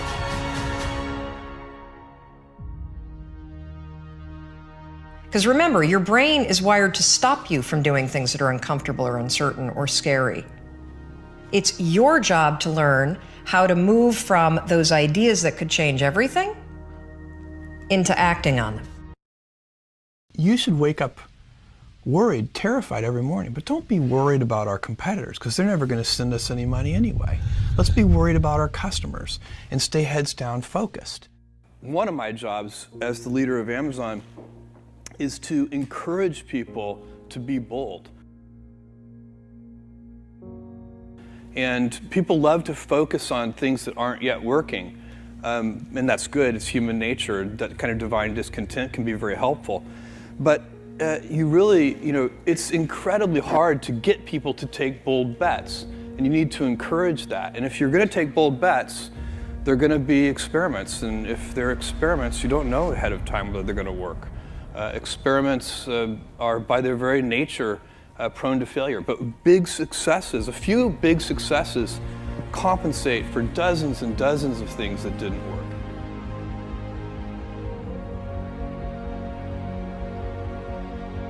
I've made billions of dollars of failures at Amazon.com. Literally, billions of dollars of failures. Because we know from our past experiences that big things start small.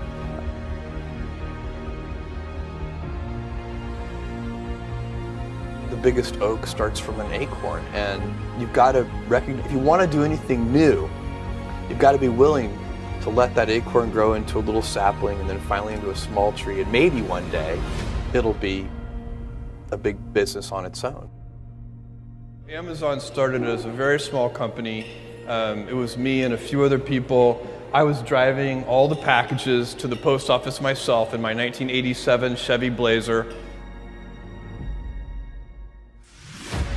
You can't skip steps. You have to put one foot in front of the other. Things take time.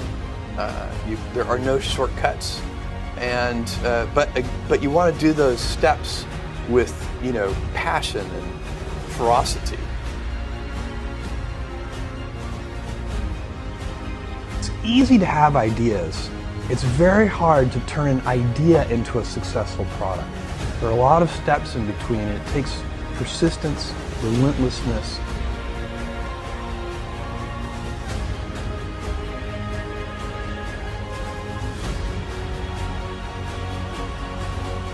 Is that stress primarily comes from not taking action over something that you can have some control over. Do something you're very passionate about.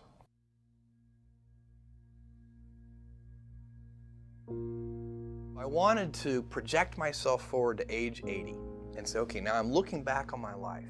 I want to have minimized the number of regrets I have. And you know, I knew that when I was 80, I was not going to regret having tried this. I was not going to regret having wanted, you know, trying to participate in this thing called the internet that I thought was going to be a really big deal. I knew that if I failed, I wouldn't regret that. I want to talk about dreams for a second. And in my case, literally a dream. Keep your dream alive, because it might come true someday.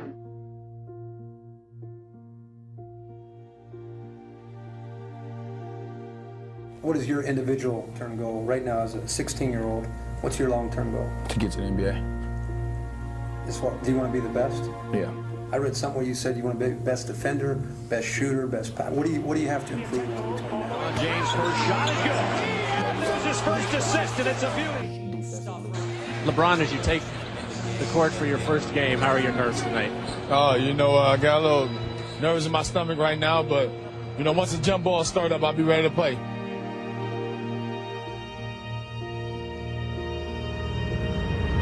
When you're asleep, ladies and gentlemen, you need your dreams. I'm here to tell you that when you're wide awake, you also need your dreams. You must have your goals. You'll never make it as a wandering generality. You must become a meaningful specific. If you're going to work tomorrow because that's what you did yesterday, you're not going to be as good tomorrow as you were yesterday, because now you're 2 days older and no closer to the goal which you do not have.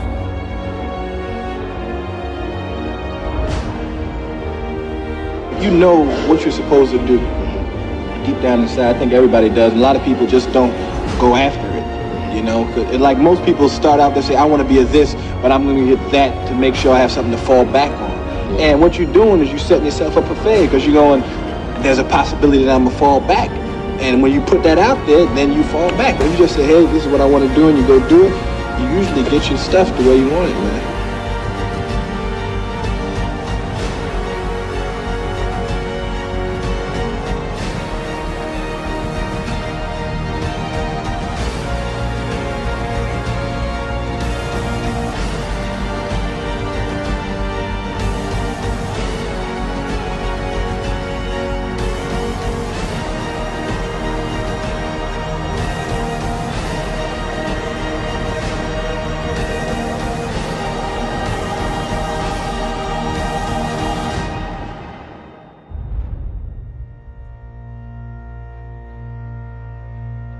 I feel so strongly that the reason I'm here is I dream big dreams. I dream the kind of dreams that other people said would not be possible. I'm also living proof. This isn't a Hollywood movie. I come literally from the other side of the tracks. If you saw where I grew up and we took a picture of it, the neighborhood, the setting, you'd say it's impossible that someone could come from there and get here. But it is possible. And not to sound too trite, it's possible because we still live in a country where the entrepreneurial spirit is so alive and so well. And anyone in this country, if you dream big and surround yourself with great people and leave your ego at the door and share success with others and have a little luck along the way, you can do anything. There will be people along the way, and I remember this, who will say to you, you know, you're dreaming too big. It's not possible. Those things just can't happen. Don't allow anyone, friend, family, acquaintance, teachers, whoever it is, don't allow anyone to tell you that what you are dreaming for yourself and your family is not possible. It is possible. Don't be one of those people 20 years from now are going to be walking around in a 9-to-5 job, miserable and angry and bitter because you let your dreams get away from you because you did not believe strongly enough in yourself and what was possible. Don't allow that to happen. This is an unbelievable time. And I can't encourage you enough to continue to think that things are possible and that your dreams can come true.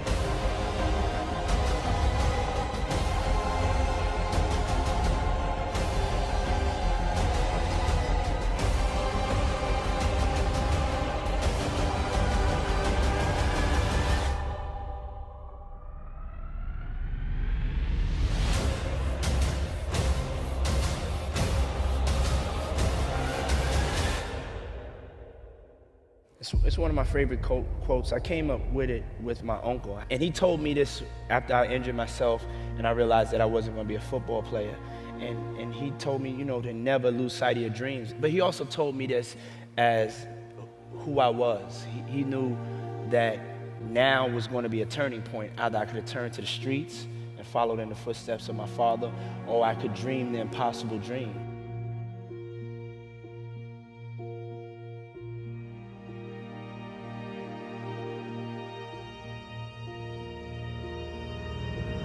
That fear of having a dream and that fear of, oh, I can't dream that, you know, I'll never be able to do that. Right. You know, it was important to know that, yes, you can have that dream, but you have to know honestly what it's going to take for you to achieve that dream. And so then I came up with the quote, and it goes for everybody, all genders, all races. You know, don't be afraid to close your eyes and dream, but then you have to open your eyes and see the reality of what it's going to take for you to achieve that dream. And a lot of people, they kind of see whether it's musicians or athletes or entertainers or even just successful people, but they don't understand the thing that it takes for them to get to the point that they've gotten. And you know, that's why it's a very important quote to me, and I think it, you know, it has inspired people, and it inspires me every day.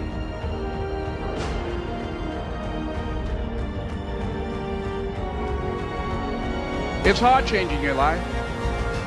It was hard when just over 3 years ago in the Penobscot building in Detroit, Michigan, where I was operating my business, and I fell on some hard times, and I was sleeping in my office. It was hard coming into the lobby, and the security said, "Excuse me, Mr. Brown, can we see you for a moment?" And I said, "Yes," and I walked up to the counter, and he gave me an envelope. And he said, "Would you mind reading it here?" And I opened the envelope, and the envelope was from management that said, "This is an office tower. It's not a hotel. Please do not sleep in your office."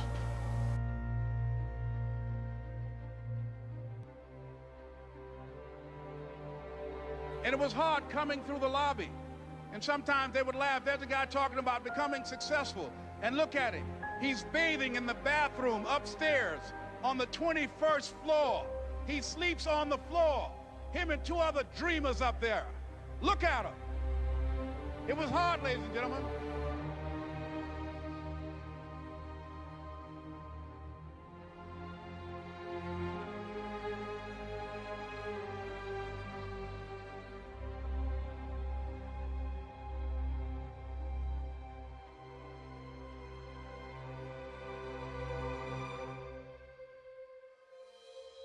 For those of you that have experienced some hardships, don't give up on your dream. No one could have convinced me by holding on, by continuing to push forward, by continuing to run toward my dream, that one day I would have my own talk show. It's a long shot, ladies and gentlemen, from Liberty City, an abandoned building on a floor, never knowing my mother or father. It's a long shot. Being here with you today in this dome in Atlanta, it's a long shot. No college training, labeled educable, mentally retarded, but I kept running toward my dream.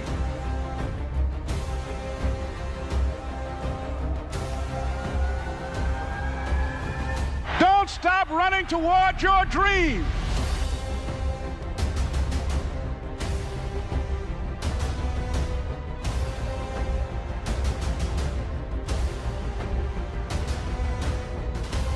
Something which is really, really important is, which I believed, you have to chase your dreams. Dreams do come true.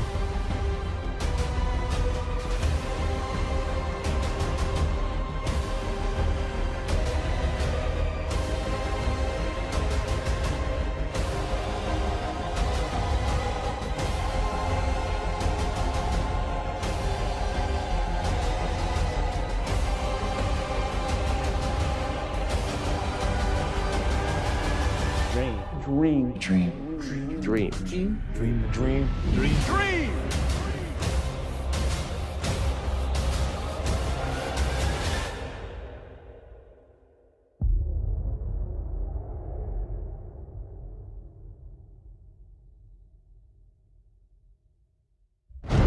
Make a choice. Right? You just decide what it's going to be, who you're going to be, how you're going to do it. Just decide. And then from that point, the universe is going to get out your way.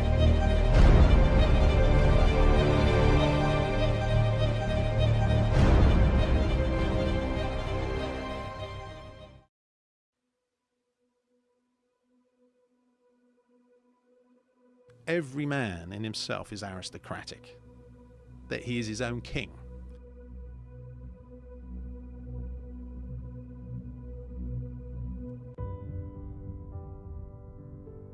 He takes a sojourn into the material world, has to climb up all the different rungs on the ladder, and ultimately has to return to himself.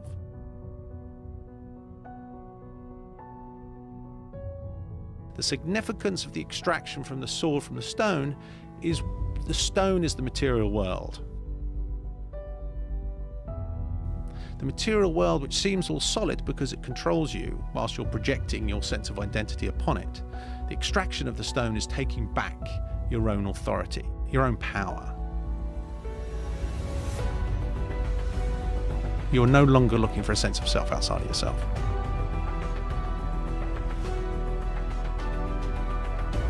And then you have to face the demons that you've created in your history by facing them and fighting them and owning them.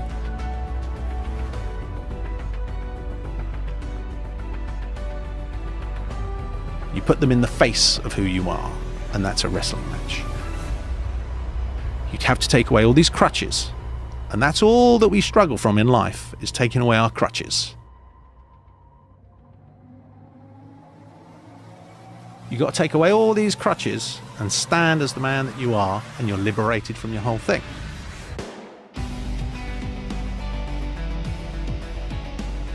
What is the vision? Because the only reason I'm here, the only reason we're here today is because of our yesterday.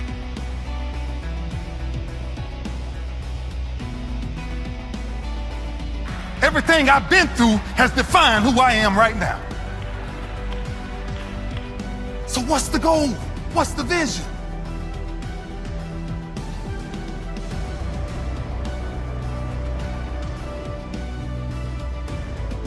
So no matter what you say to me, no matter what you say I cannot do, no matter what you say I will not do, I must do. I have to do.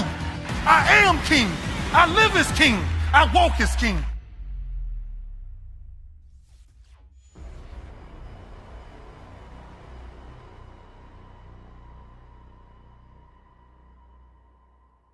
Every man in himself is aristocratic, that he is his own king.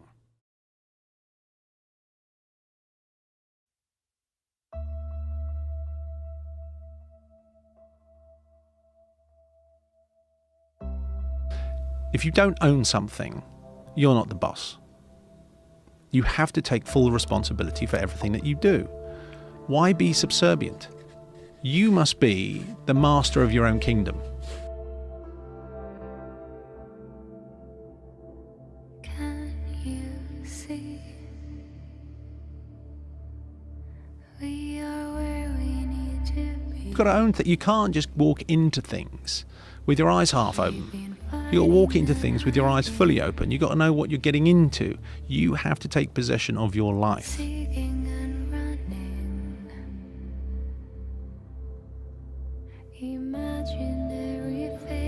That there's a world out there trying to tell you who you are, and there's a world in here that's trying to tell you who you are. Now, where do you want to put your eggs? Because the world outside is very noisy and very tempting, and it has all the razzmatazz, has all the tinsel and all the glitter.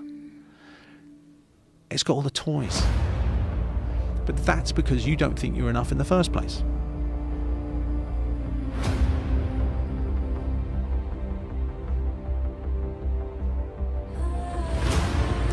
So the world will try and tell you who you are, and you have to tell yourself who you are.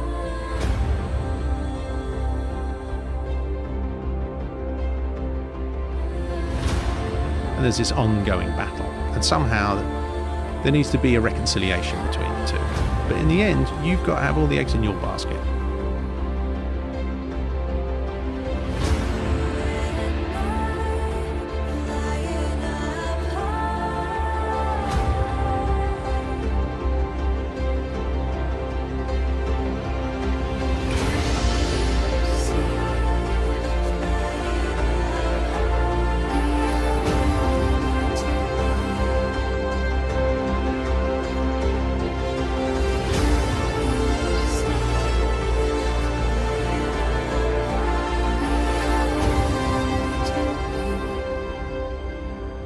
The external world is, I'm asking you to tell me who I am.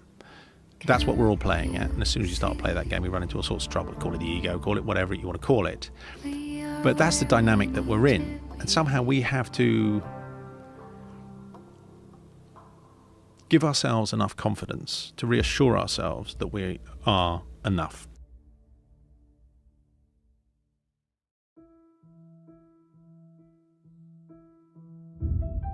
Every day of my life, I'm trying to find a different way to get better.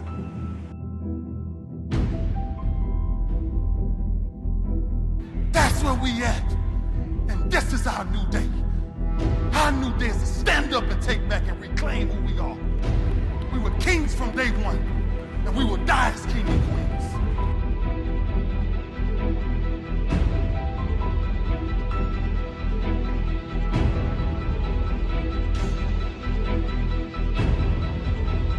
How much time will you really waste? If I looked at my clock, if you looked at your phone, time never stops for no one. So one thing God don't give us.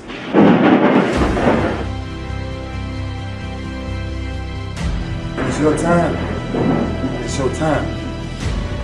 Now the question is, what would you do to make sure it's your time? If your time is ready, will you be ready? That's what I do, man. That's all I do.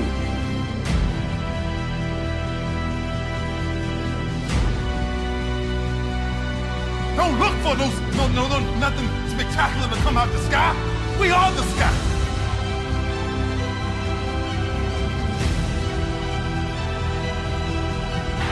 What we looking to change, we must change.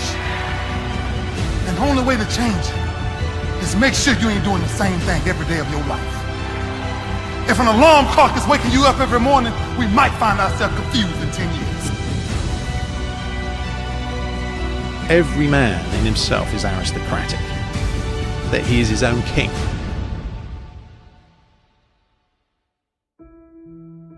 I always try to figure out what's the difference between good and great. Good is fitting in. Great is fitting out.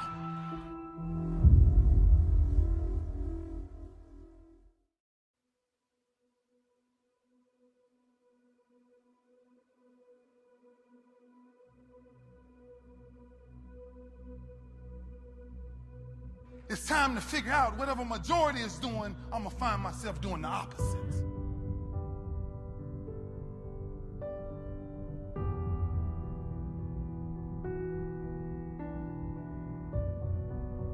But man, you guys got an opportunity to do something right now. And when you wake up in the mornings, don't let your alarm clock be the only thing that wakes you up.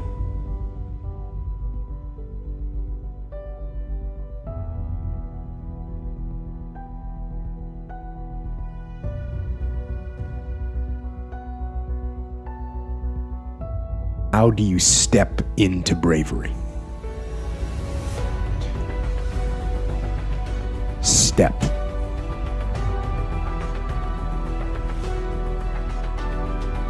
Take the step. Step aggressively towards your fear. And that step towards your fear is the step into bravery. We're scared of what we don't know.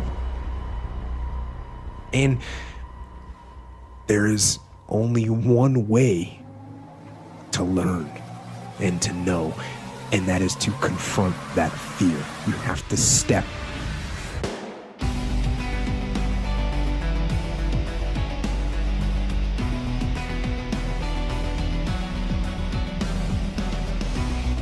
Small things that makes greatness.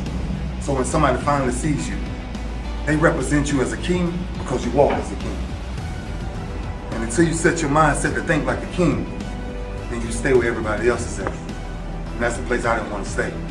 I wanted to go way beyond that. And that's what I'm still chasing to this day.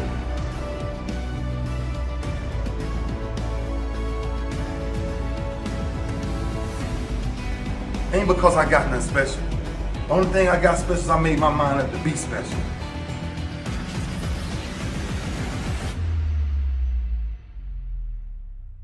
Greatness is a lot of small things done well, stacked on top of each other.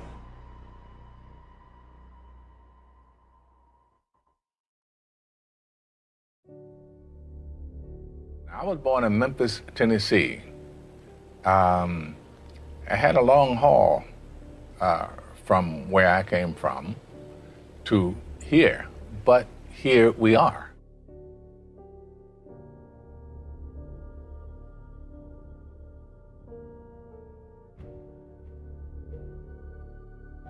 Courage is the key to life itself. There are a lot of people who are born in situations where they say, well, I'll never get out of this. So they won't.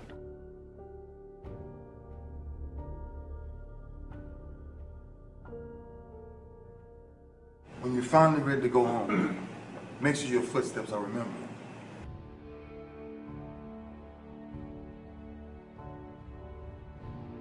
I say to people who say, well, I would like to have done so and so and so. So, well, you could have done it. So, well, I couldn't get out of here. Man, the bus runs every day.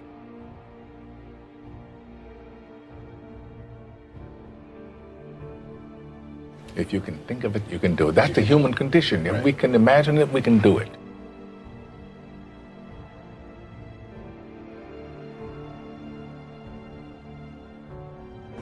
Don't ever let a day go by that you waste, because that's a day you can never get back. These are the moments we're talking about.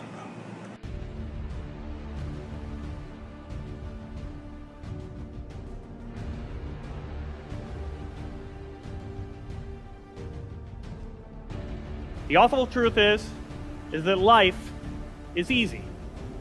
Living, truly living, chasing a dream and truly living is hard.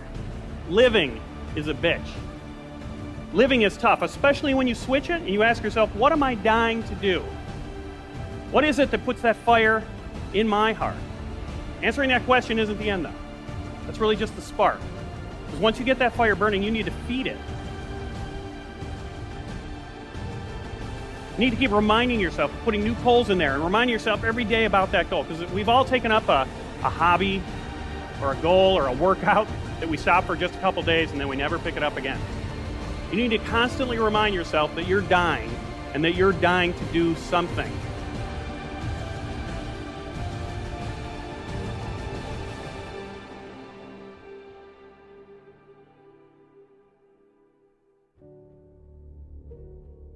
Because the minute you forget, life creeps right back in.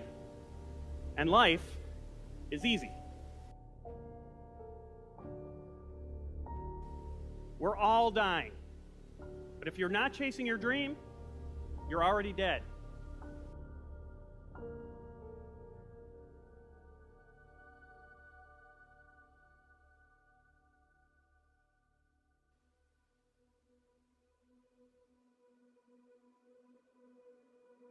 Unlike a team where no one takes ownership of the problems and therefore the problems never get solved, with us, everyone took ownership of their mistakes. Everyone took ownership of the problems.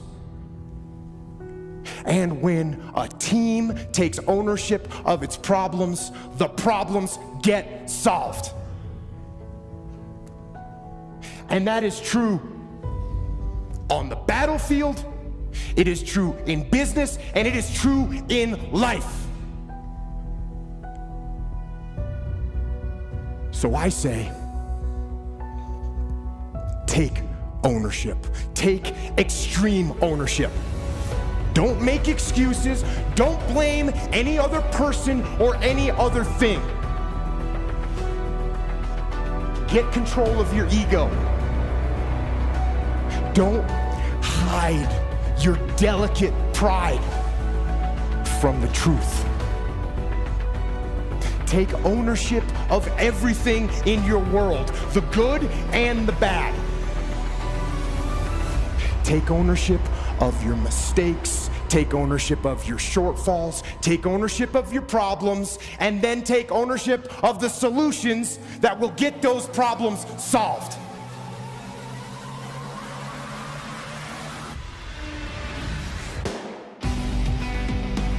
Take ownership of your mission.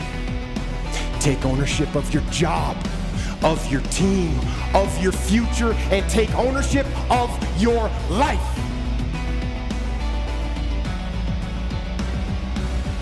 And lead. Lead.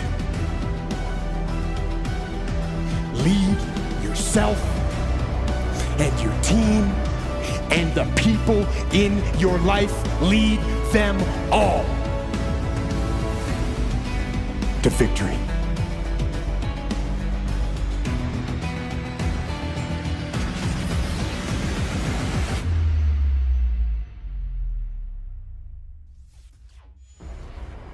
Every man in himself is aristocratic, that he is his own king.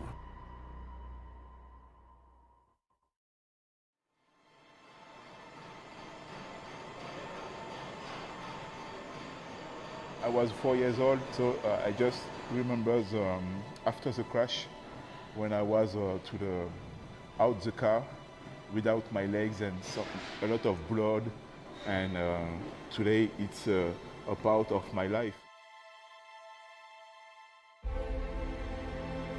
When I was young, when I tried to run, to beat the normal friends, to swim without my legs, with my arms. I did it, never give up, work for what you want.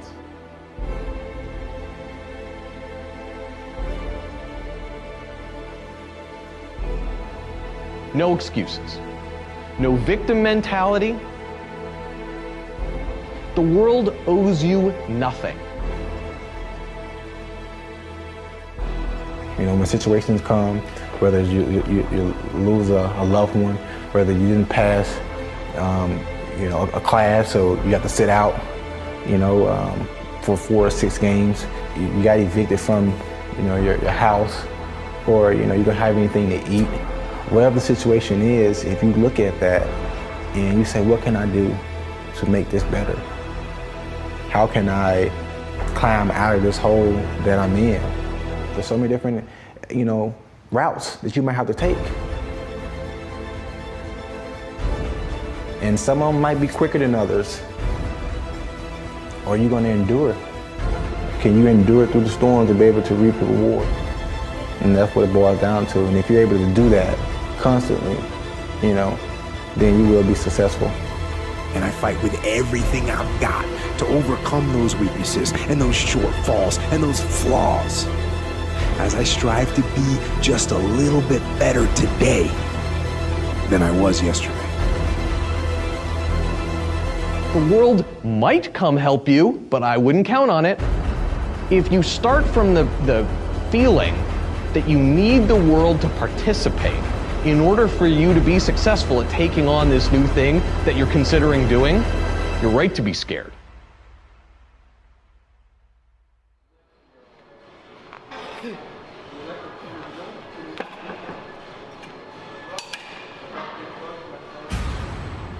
But if you start from the perspective that the world owes you nothing, which it doesn't, and that it is not likely to bring you any particular help, you have nothing to lose.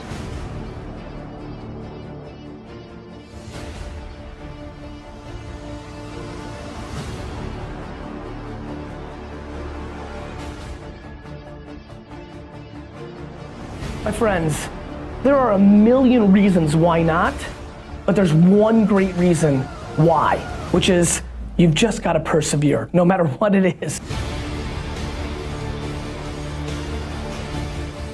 Don't get it twisted. This is hard. Every day is hard. And if you don't have the stomach to weather the storm, you will not be successful. I don't have an excuse. Like my leg hurts, or my arm hurts, or something happened, the coach was unfair, whatever, you know, the referee was unfair. And what happens with people is we tend to go out into the world and we look for those sort of excuses about why things aren't the way we want them.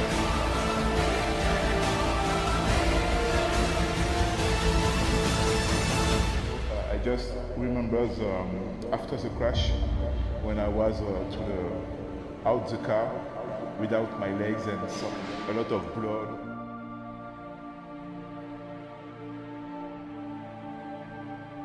No excuses, my friends. I go to the one gym session to try, and I love it. No excuses. No victim mentality. The world owes you nothing.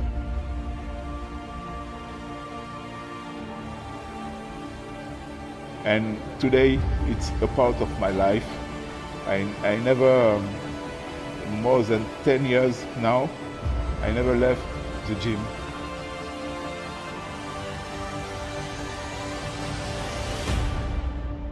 Never give up. Work for what you want.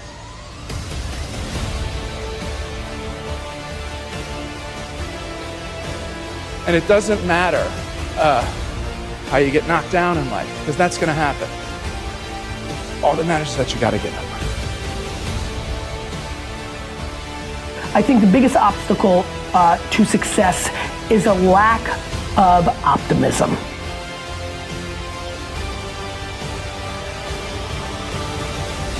The weights out in the gym, they're not going to move themselves. You have to do it, and you have to do it now.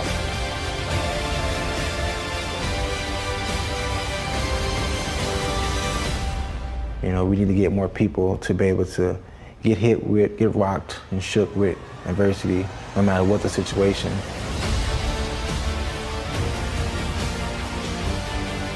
and we look for those sort of excuses about why things aren't the way we want them. And when you do that, you lose all your power in life. When you start focusing on the external, on the excuses, you lose your power. People will respect you for going out there and trying your hardest. It's not how you actually perform that earns you the respect of your peers.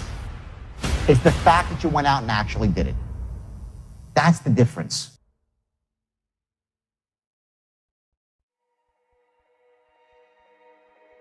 You know, you see so many people fail in life in accomplishing their goals because adversity hits and knock them down and they stay down.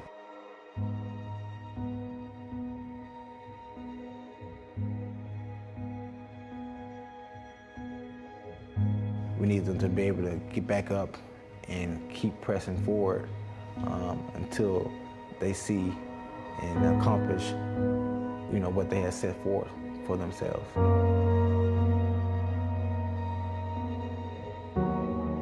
I don't know, you take the good with the bad, and you know, you react to it in a positive way. You just keep pressing forward. That's, you know, ultimately what you have to do.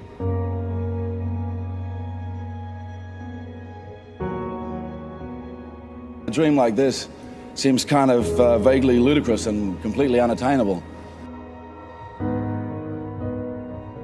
But this moment is directly connected to those childhood imaginings.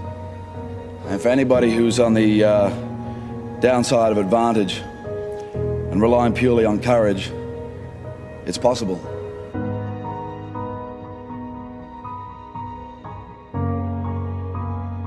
It's so often the easy path that calls to us, to be weak for that moment, to break down for that moment, to give in to the desire and the short-term gratification.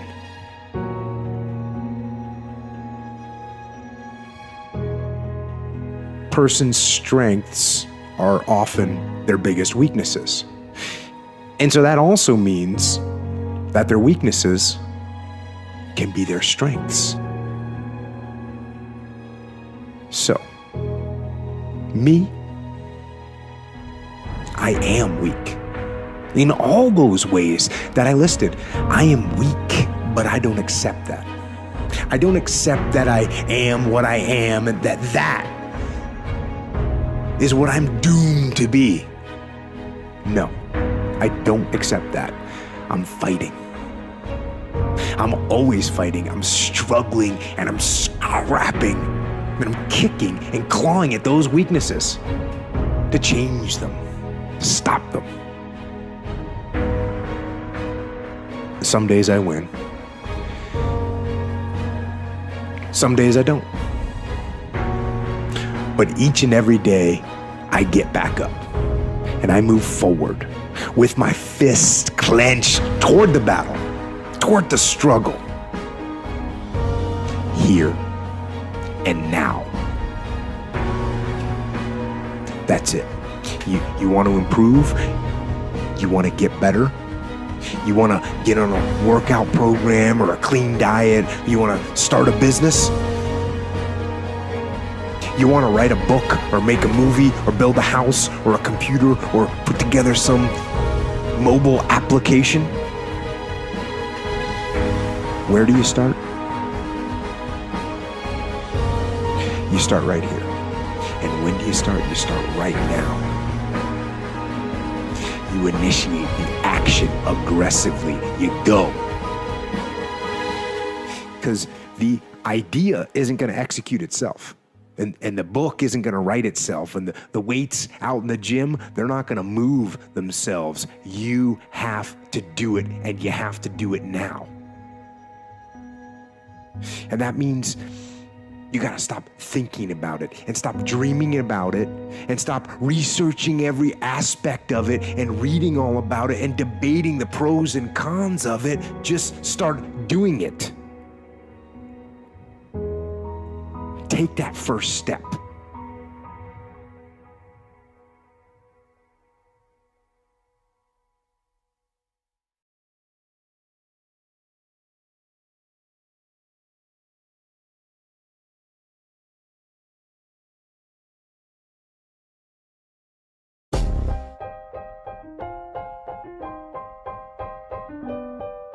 I want you to think about your dream because I'm in a room full of dreamers.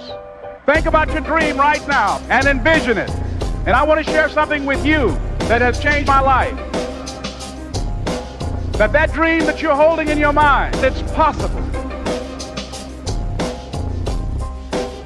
That in the process of working on your dreams, you are going to incur a lot of disappointment, a lot of failure, a lot of pain, a lot of setbacks, a lot of defeats.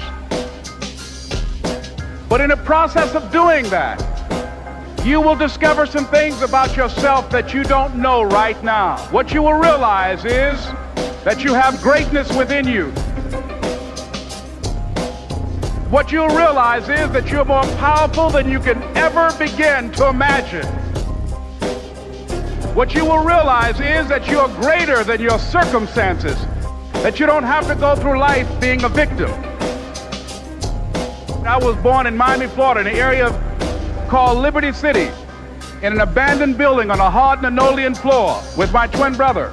We were 6 weeks of age. We were adopted. When I was in 5th grade, I was identified as EMR, labeled, educable, mentally retarded, put back from the 5th grade into the 4th grade, and stayed in that category until I got out of high school. No one could have convinced me that after just over 6 years, I would have my own book entitled Live Your Dreams. Just over 6 years, I would have 5 specials on public television. Just over 6 years, I've done motivational speaking for AT&T, Procter & Gamble, McDonald's Corporation, Xerox, IBM, just over 6 years. I will now have my own talk show that will premiere on Monday, Labor Day. I'm saying to you, your dream is possible. Don't give up on your dream. It's a long shot, ladies and gentlemen, from Liberty City, an abandoned building on a floor. Never knowing my mother or father. It's a long shot. Being here with you today in this dome in Atlanta, it's a long shot. No college training, labeled, educable, mentally retarded, but I kept running toward my dream.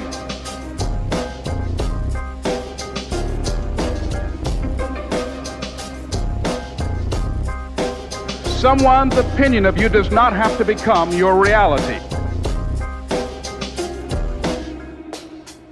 It's not easy. It's hard changing your life. It was hard when just over 3 years ago, in the Penobscot building in Detroit, Michigan, where I was operating my business. And I fell on some hard times, and I was sleeping in my office. It was hard coming into the lobby, and the security said, "Excuse me, Mr. Brown, can we see you for a moment? This is an office tower. It's not a hotel. Please do not sleep in your office." I just work long hours in creating my business. I'm an entrepreneur, and right now things are bad for me. But they're not going to be this way always. And it was hard coming through the lobby. And sometimes they would laugh. There's a guy talking about becoming successful. And look at him. He's bathing in the bathroom upstairs on the 21st floor. He sleeps on the floor. Him and 2 other dreamers up there. Look at him. It was hard, ladies and gentlemen, coming to speak to people. And I was facing financial difficulties in my own life. I was behind on my bills and my dreams, and I'm saying to them, you can live your dream. It was hard, ladies and gentlemen. It was very difficult to pick myself up each day believing that I could do it. There were times that I doubted myself. It was very hard. And here's what I want to say to you. Don't give up on your dream. It's possible that you can live your dream. That it's necessary that you're relentless, that you have a plan of action, that you are creative. The people that are living their dream are finding winners to attach themselves to. The people that are living their dreams are the people that know that if it's going to happen, it's up to them. And they're resolving within themselves, it's not over until I win.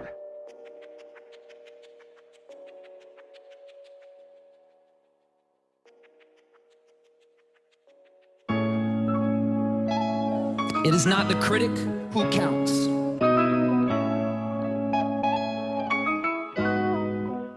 Not the man who points out how the strong man stumbles, or where the doer of deeds could have done them better. The credit belongs to the man who is actually in the arena, whose face is marred by dust and sweat and blood.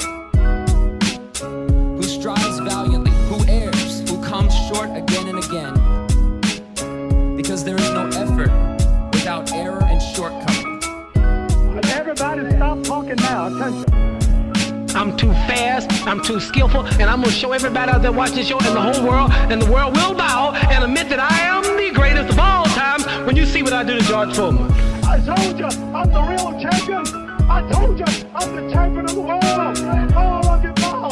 All of my critics fall. You made him a bad John. You made him a hard puncher. But I want everybody from this moment on to recognize me as the scholar of boxing. I don't pay no attention to what they say about me, but I don't really pay no attention to the rules of boxing. I've added pages to the book of boxing. I have this game as such a thing now until boxing promoters can no longer afford my shows. Sometimes the will can outdo the skill. Sometimes a fella's will is stronger than the man who's actually better physically, and the determination and weakens the other man just to see him so determined. The credit belongs to the man who is actually in the arena, who spends himself in a worthy cause, who at the best knows in the end the triumph of high achievement, and who at the worst, if he fails, at least fails while daring greatly, so that his place shall never be with those cold and timid souls who neither know victory nor defeat.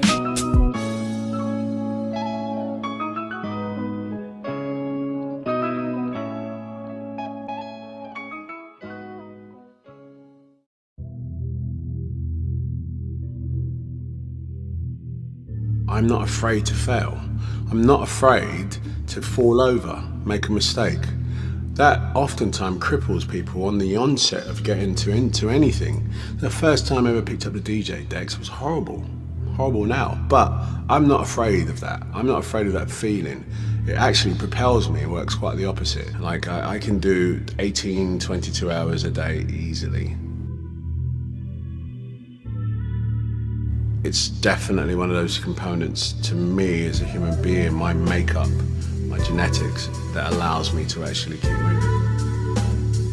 I've always admired people that had their things together, their lives together. I always admired someone that had, business. And I remember Richard Branson, right, was fascinating to me at a young age. Not him, but just the fact that he had a multifaceted business.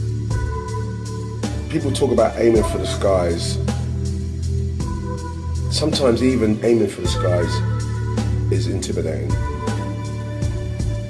Just don't give yourself boundaries. Your sky and my sky might be different, but neither of us will touch the sky if we give ourselves boundaries.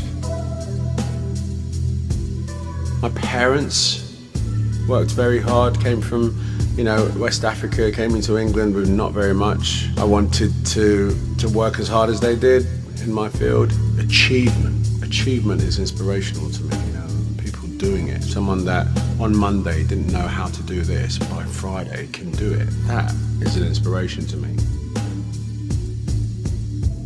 To keep your head down, keep your head down. Like when I swim, 25 laps, guaranteed if I look up and start counting those laps, I'm petered out by 15.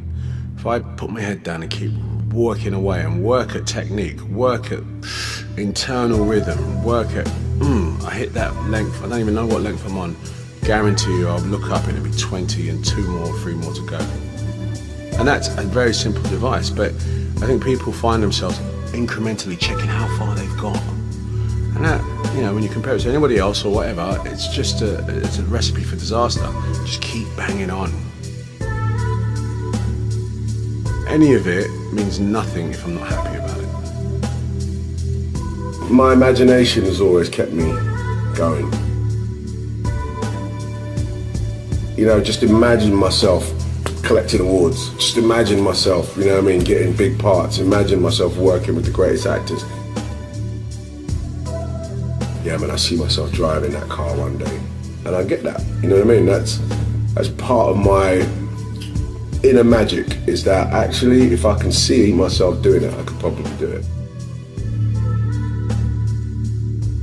Be as clued up as the next man, because that's your petrol. That's your fuel to get you moving. If you don't know where you're going, what your targets are, you're never going to get there. Period. Work hard, sleep less.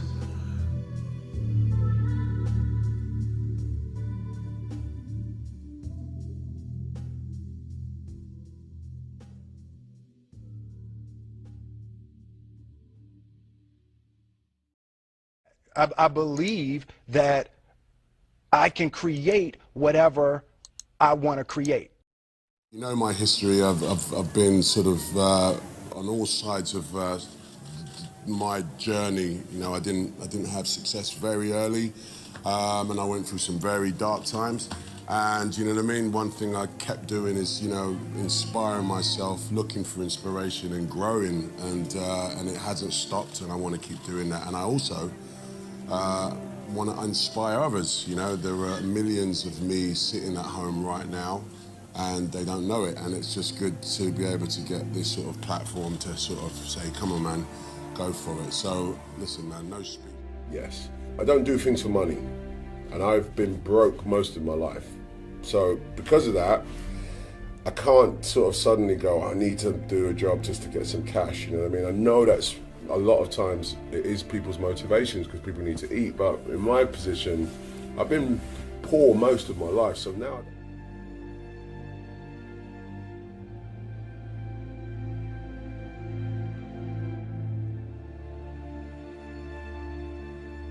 I think my imagination has always kept me going, you know what I mean? You know, just imagine myself collecting awards, just imagine myself, you know what I mean, getting big parts, imagine myself working with the greatest actors. My imagination was the one, like, you know what I mean, like, you know, when you not overthink it, but you just kind of like, yeah man, I see myself driving that car one day, and I get that.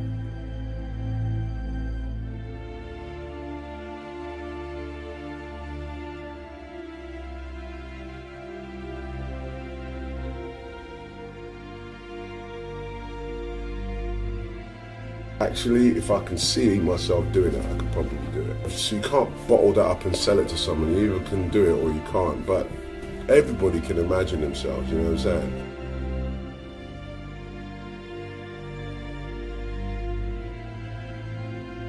I mean, it's important not to give yourself boundaries, which we can do quite easily, okay? People talk about aiming for the skies. Sometimes even aiming for the skies is intimidating. Just don't give yourself boundaries. Your sky and my sky might be different, you know what I mean? But neither of us will touch the sky if we give ourselves boundaries, you know what I mean? Whatever your sky is, whatever your biggest dream is, I might have already touched that, you know?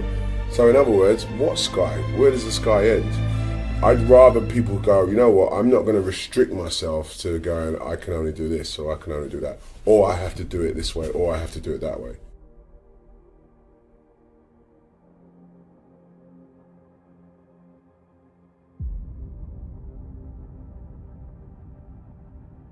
The first step before anybody else in the world believes it is you have to believe it.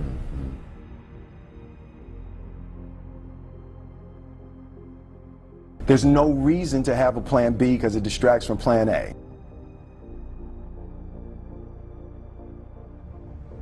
When I was 16, contemplating being an actor, I was in sound systems, DJing. You know what I mean? And you know, it was like that or this. So I always go back to DJing. I always have a studio, I always have turntables, always.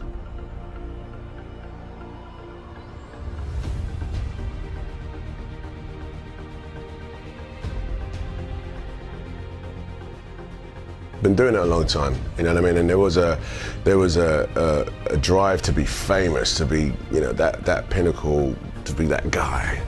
And it's not, my ambition isn't that as much, you know what I mean? Good work, keep working. So it'll be hard for me to sort of like suddenly be like, you know, oh, I'm lifted up by this wonderful life that I have. I love it, but you know, my feet are on the ground, you know, it's work, it's a job.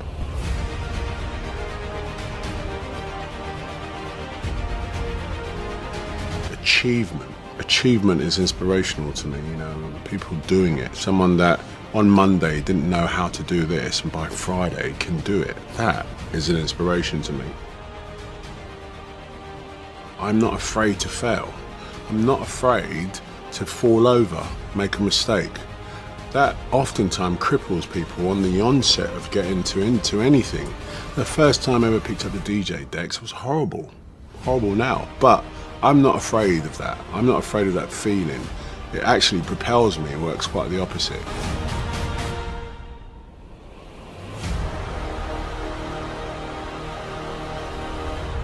but I really loved to do it. So I just said, I want to do what I love, you know what I mean?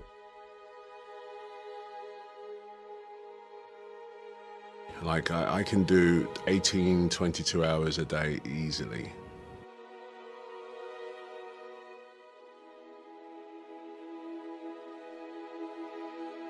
It's definitely one of those components to me as a human being, my makeup, my genetics, that allows me to actually keep moving.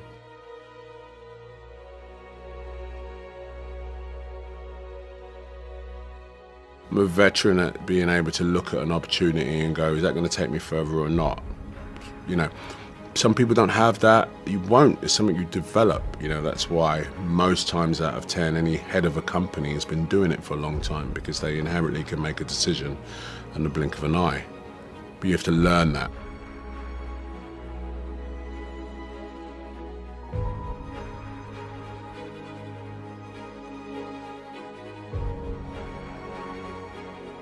The other thing that's important, I think, is to keep your head down. You know, keep your head down. Like when I swim, I've got 25 laps. Guaranteed, if I look up and start counting those laps, I'm petered out by 15. If I put my head down and keep working away and work at technique, work at internal rhythm, work at, I hit that length, I don't even know what length I'm on. Guarantee you, I'll look up and it'll be 20 and 2 more, 3 more to go. And that's a very simple device, but I think people find themselves incrementally checking how far they've got. And that, you know, when you compare it to anybody else or whatever, it's just it's a recipe for disaster. Just keep banging on, you know?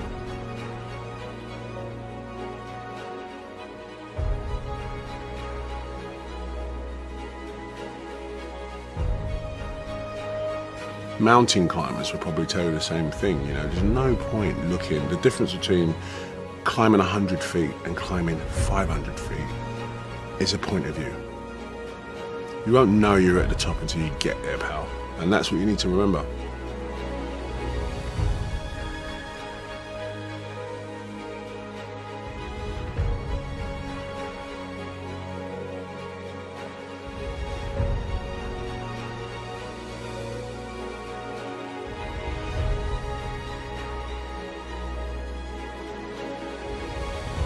You know, just get in there. Just don't look down.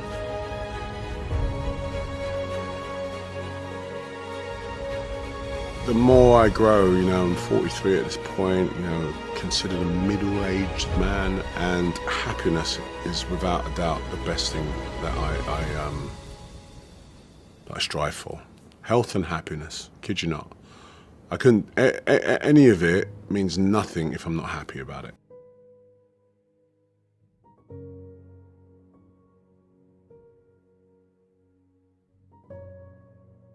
My breakthrough was actually deciding I wanted to be an actor and go into a drama college. Not a drama college, I did a performing arts course. It changed my life. It turned my dreams into a reality. It gave me an actual, tangible target to go, oh, actually, I could do this. That was my breakthrough, because it was a breakthrough of my mind.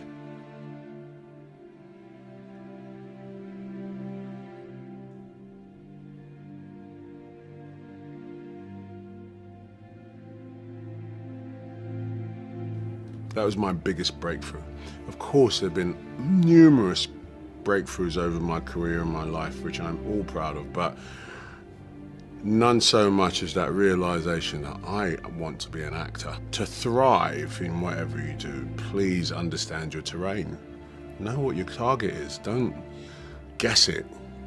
Be as clued up as the next man, because that's your petrol. That's your fuel to get you moving. If you don't know where you're going, what your targets are, you're never going to get there, period. Work hard, sleep less.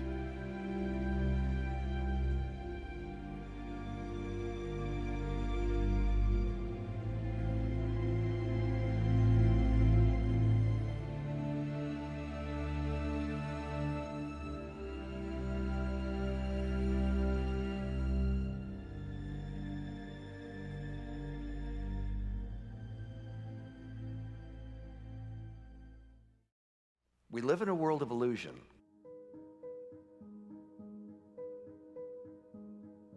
Most people never pick up the phone and call. Most people never ask. And that's what separates sometimes the people that do things from the people that just dream about them.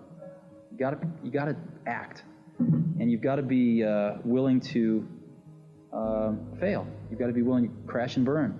You know, with people on the phone, with starting a company, with whatever. If you're afraid of failing, you won't get very far. Always better to show something as opposed to talking about it. Did Leonardo have a guy off to the side that was thinking 5 years out in the future what he would paint or the technology he would use to paint it? Of course not. Leonardo was the artist, but he also mixed all his own paints. I think you should go get a job as a busboy or something until you find something you're really passionate about, because it's a lot of work. And I'm convinced that about half of what separates the successful entrepreneurs from the non-successful ones is pure perseverance. It is so hard. You pour so much of your life into this thing. There are such rough moments in time that most people give up. We live in a world of illusion, where you see things that you think are real. Sometimes they are, and sometimes they're not. But what is really real that we're going to talk about now is to imagine your own power.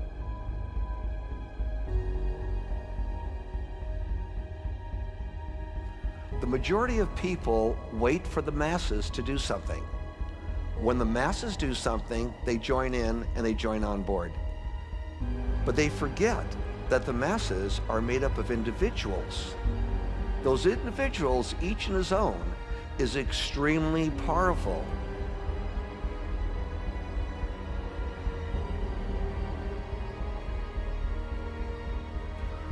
It's all about imagining and doing, believing in yourself, but know how it works. Know exactly what something costs to the second. So in business, a lot of things are, I call it folklore. They're done because they were done yesterday and the day before. A lot of times, you know, when you have to walk 1,000 miles and you take the first step, it looks like a long ways. And it really helps if there's someone there saying, well, we're one step closer. You know, the goal definitely exists. It's not just a mirage out there. If humans can imagine doing what you have to do when nobody is watching you, you're doing as if someone is right there watching you. And in your free time, you're not trying to elongate something. You're doing what you should do without people watching you do it.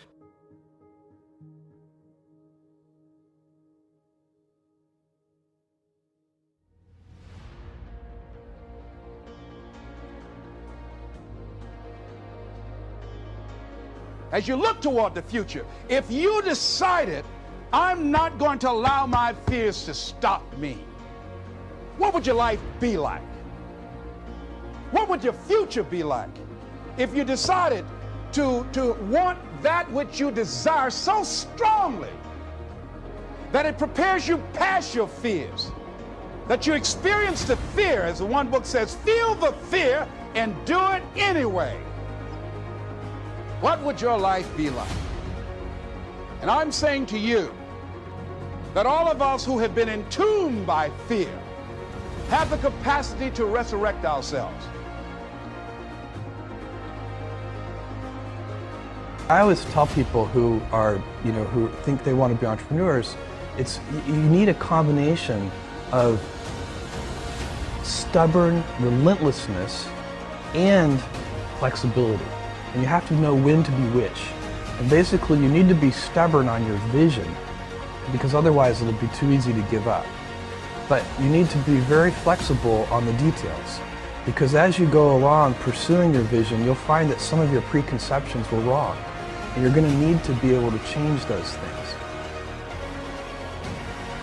For you to find greatness in yourself, you're not going to find it by looking in a book or by even hearing me. I may give you the spark, but you've got to go inside yourself to find it. And that means you gotta be quiet. Shut the fuck up, go in a room, stop talking, search your soul, search your mind, search your abilities, and you'll find it. But if you're not looking for it, you won't find it. So you got to go start your journey. And the journey starts with you finding, why the hell am I here on this planet Earth? Why am I here? If you don't know that, you will live the rest of your life searching, always asking the question, why?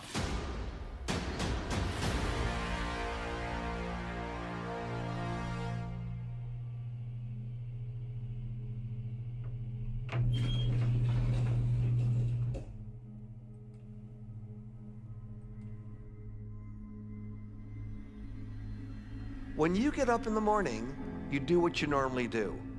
I would venture to say a lot of you here probably turn on your cell phones, your computers, and what's the latest email, what's the latest text that comes in. You start your day off like that. That's your mindset. Try this. Get up in the morning, do whatever you have to do. Don't turn the computer on. Don't turn the TV on. Say together, you gotta be hungry. He said, people that are hungry are willing to do the things today others won't do in order to have the things tomorrow others won't have.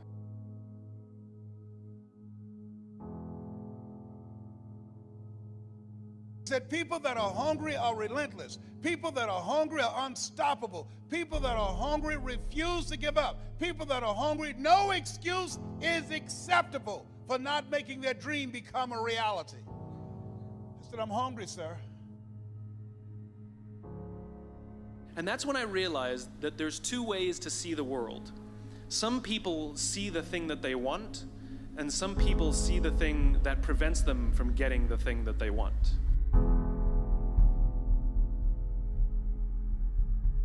There's time, there's performance, there's financial. I mean, there's deadlines. My pressures are not unique. The situations may be different, or but everybody has the same kinds of pressures. But what I found, or what I find fascinating, is the interpretation of the stimuli.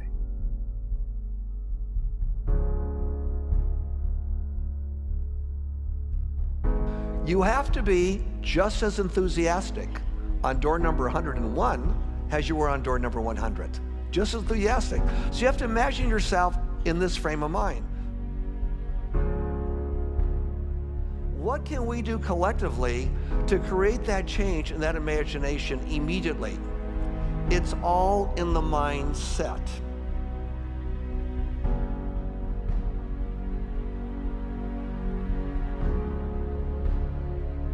In order to be successful, you got to be hungry. You got to be willing to do the things today others won't do. Are you willing to do that to be successful?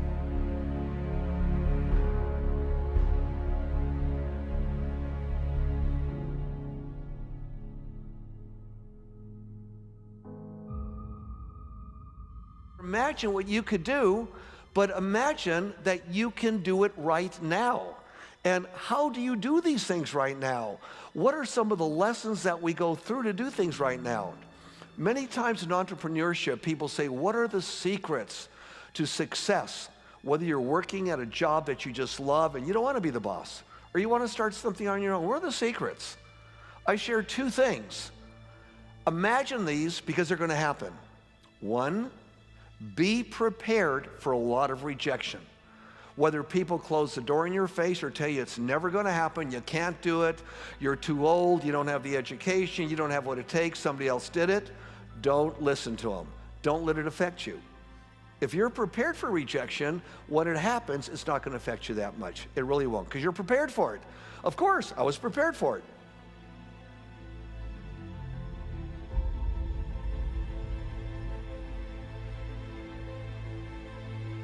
Interpretation of what's happening in their bodies. I mean, what happens when you're nervous, right? Your heart rate starts to go, you sort of get a little tense, you get a little sweaty, right? You have expectation of what's coming, and we interpret that as, I'm nervous. Now, what's the interpretation of excited?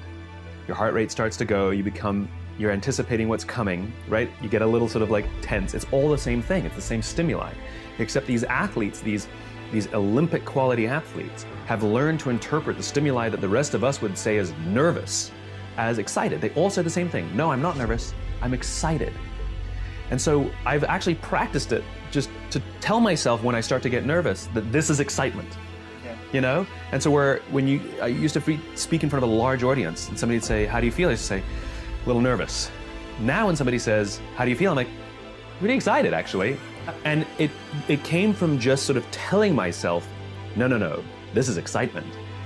And it becomes a little bit automatic later on. That if you're doing what no one has done before, stuff goes wrong. And in fact, if nothing ever goes wrong in what you're doing, if you make no mistakes in your job, in whatever task you've brought upon yourself, then you are not on the frontier. Simple.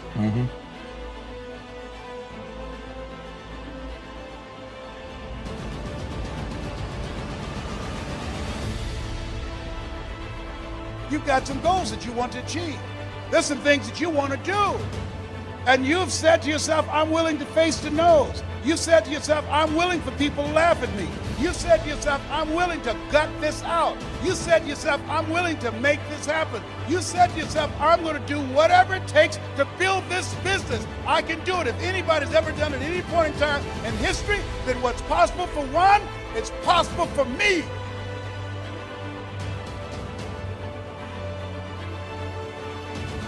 And I'm going to do it.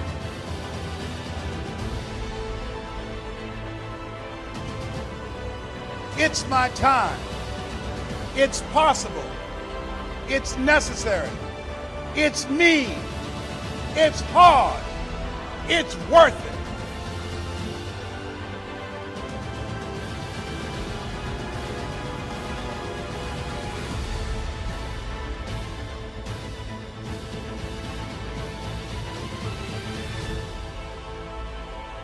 When the tough times come, and they're going to come, when you feel like you can't see the light at the end of the tunnel, and that's a part of the process, your reasons will be your rod and staff to comfort you, to take you through the storms of life.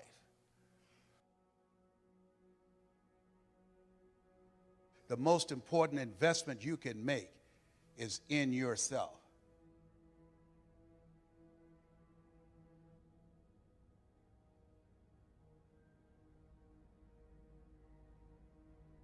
You are your most treasured asset.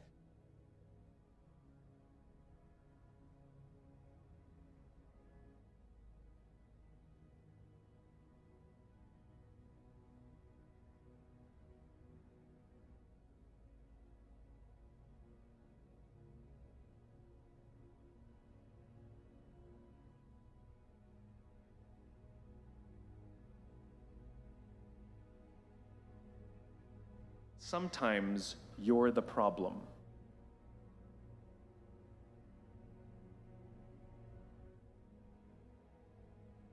He said you got to be hungry. Go back again.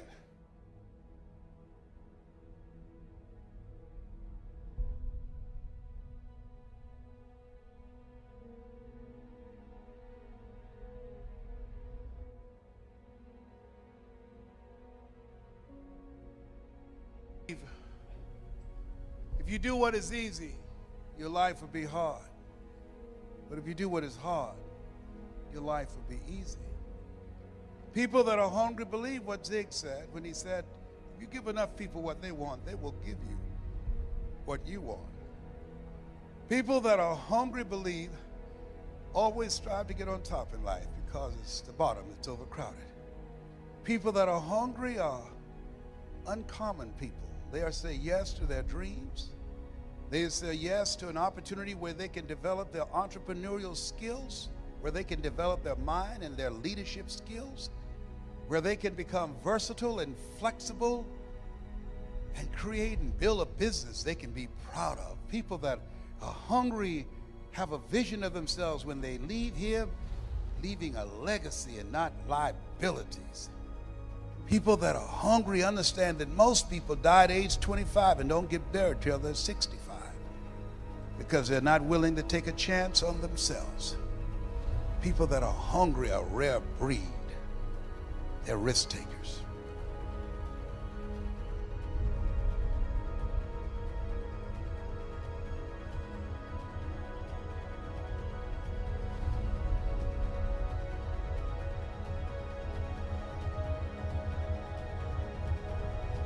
I don't know what you want to do. Seemed like yesterday when I was the new kid on the block. Truth. The truth is, if you work hard, you can achieve your goal. Truth. It's not a question anymore. You know what I mean? A moment like this proves it. When you had the question, man, I'm doing this cardio in the morning, is it worth it? Man, I'm doing these deadlifts today and I feel tired, is it gonna be worth it? Man, you know what, I gotta go to the gym and train today after I've had an entirely difficult work day. Man, I've got these other challenges that are pulling on me, pulling on my concentration. You know what, is this extra effort worth it? Fast forward, stand here in this moment. Forget everything else. Forget everything else. Forget that there was any sunlight left. What would you spend today thinking about? Yourself or the man that's beside you? Or the man that you know you'll give everything in your heart for? We get one opportunity in life, one chance in life to do whatever you're gonna do, to lay your foundation, to make whatever mark you're gonna make, whatever legacy you're gonna leave your legacy. And it's found through effort. Wins and losses come a dime a dozen. But effort, nobody can judge effort. Because effort is between you and you. Effort ain't got nothing to do with nobody else. So that team that think they're ready to see you, and think what they see on film, they ain't saw what film shows. Because every day is a new day. Every moment is a new moment. So now you got to go out and show them that I'm a different creature now than I was 5 minutes ago. Because I'm pissed off for greatness. Because if you ain't pissed off for greatness, that means you're okay with being mediocre. There ain't no man in here okay with being just basic. So let's do what we do tonight.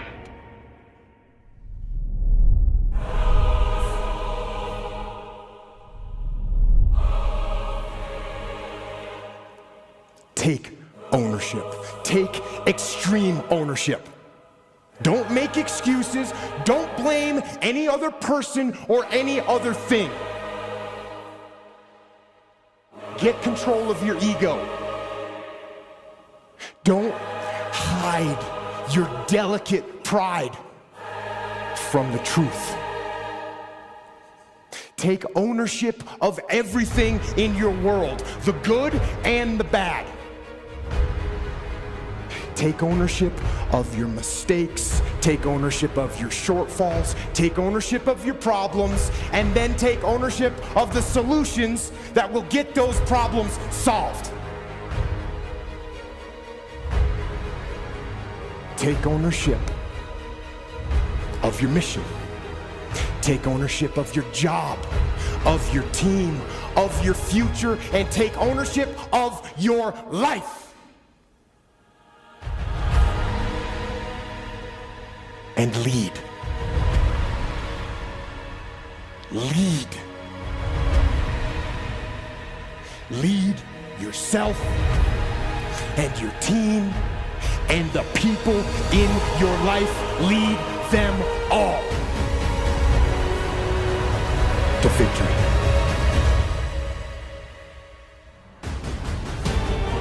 Huh? You think it's a game? This is real. This is real life, champ. Work hard, you get what you gotta get. You don't work hard, you get nada. You get nothing. You gotta work hard. Work hard. You work hard, you get what you gotta get. You don't work hard, you don't get nothing. You don't get nothing. Nothing. Zero. Nothing. Zero. Nothing. Keep working. Work hard, you get what you gotta get.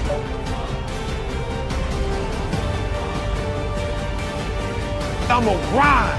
I'm going to fight. I'm going to work. I'm going to press toward. I'm going to learn. I'm going to do everything in my power every single day. I'm going to do everything in my power to become a victor and not a victim. Let's go, champ. Let's go, champ. Pain Let's go, is champ. temporary. It may last for a minute, or an hour, or a day, or even a year. but eventually it will subside. And something else will take its place. If I quit, however, it will last forever.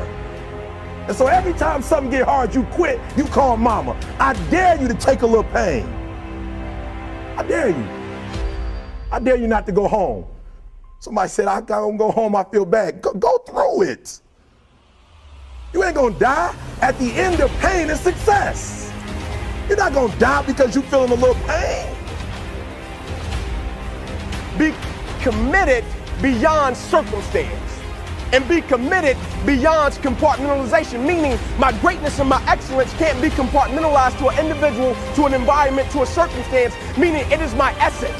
I show up and I want to impact because this is who I am as an individual. It's my essence, meaning when the adversity and the opposition hit, like the only thing I've been trained to do was to think positive and look positive. I've reverse engineered it. The only thing I need is breath in my body, and I'm gonna flat out go and get it.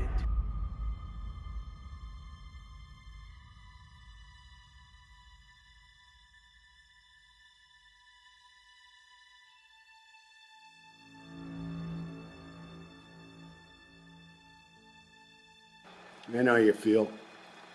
You went to bed last night, had all these ideas about how you're going to get up this morning. It's going to be different. Things are going to be different. Today you're going to start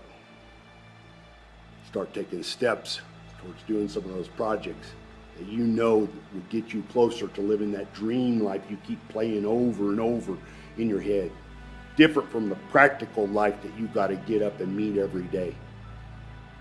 To go to the cubicle-infested world and work a job just to pay the bills. Put gas in the gas tank to take you places where you don't really want to go, to be around people you don't enjoy being around. Put groceries in a refrigerator, groceries that keep you fat and lazy, keep you away from being healthy and fit in your life. Pay the mortgage on a house that doesn't inspire you, it's just a nuisance and you hate coming home to. What the fuck are you doing? And you know what makes it even worse is that you cower. Before you got from the bedroom to the kitchen, Mr. Ugly was there. Mr. Resistance, riding your ass, telling you what you were going to do different than what you want to do and what the inner voice inside of you tells you you need to do with your life. Telling you that those things that you believe matter and have a purpose in your life really don't. That the silly, the superficial, the stupid does.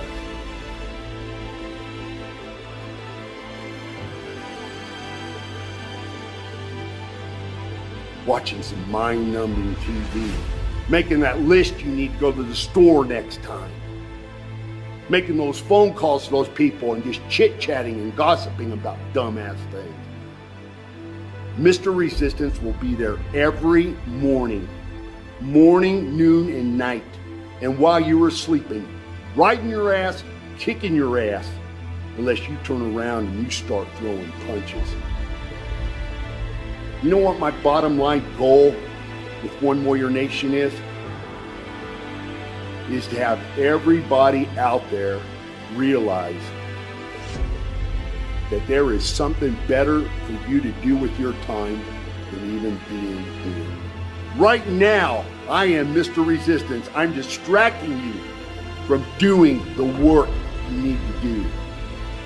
Get the fuck out of here and do the work of your life. How can a person start something and be on fire, but the moment something doesn't go the way that they want it to go, they're not the same individual?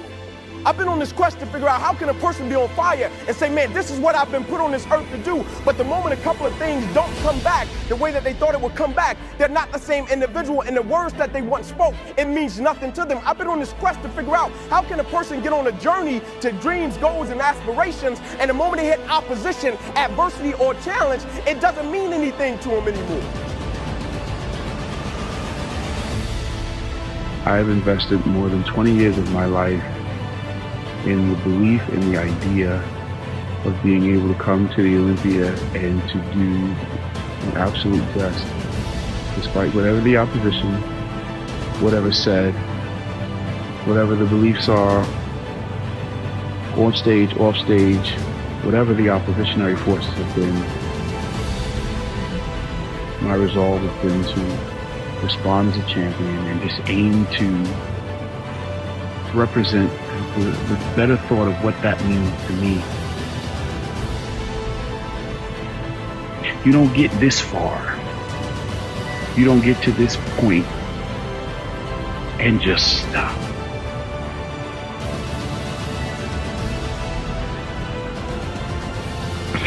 It doesn't happen like that.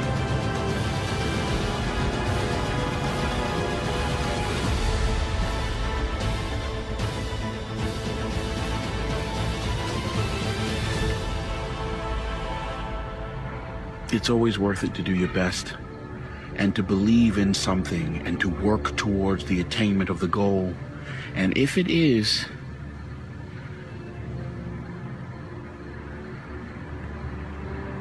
that you have to expand your vision, then you climb higher and you do that, and you don't be afraid to. It's not possible to be training harder or more consistently or more dedicated than me, because I couldn't give a single ounce more to any aspect of this thing that I'm doing. So that makes me feel pretty powerful and pretty confident.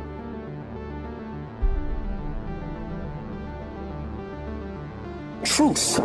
The truth is, if you work hard, you can achieve your goal. Truth. It's not a question anymore. You know what I mean? A moment like this proves it. When you had the question, man, I'm doing this cardio in the morning, is it worth it? Man, I'm doing these deadlifts today and I feel tired, is it gonna be worth it? Man, you know what, I gotta go to the gym and train today after I've had an entirely difficult work day. Man, I've got these other challenges that are pulling on me, pulling on my concentration. You know what, is this extra effort worth it? Fast forward, stand here in this moment. What does it feel like? It feels like, yes. My heart been pumping, my body been getting hot. I thought I was nervous. I said, damn, man, I fumbled twice before the game. I was nervous. Then I look around, see some people face got the same as mine. I said, oh man, they can't be nervous. Ain't no way they're nervous. I ain't nervous. My heart slowed down a little bit. I ain't nervous no more. I'm like, all right, I'm good. Come back. He come back, I'm like, damn, what is this feeling? I'm like, am I scared? I look around, I'm like, oh, he got the same face I got. He can't be scared. He ain't scared, I ain't scared. What's this feeling? I look around, it's adrenaline. I'm ready for this game. I'm ready.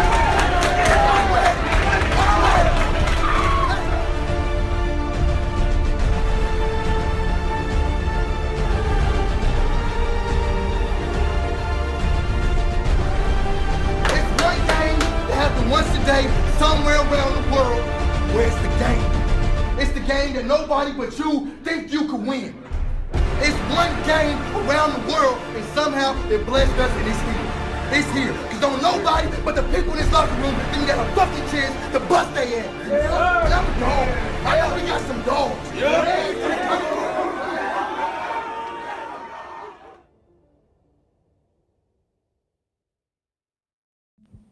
We all have one guarantee in life: that we will not live forever, that we are going to die.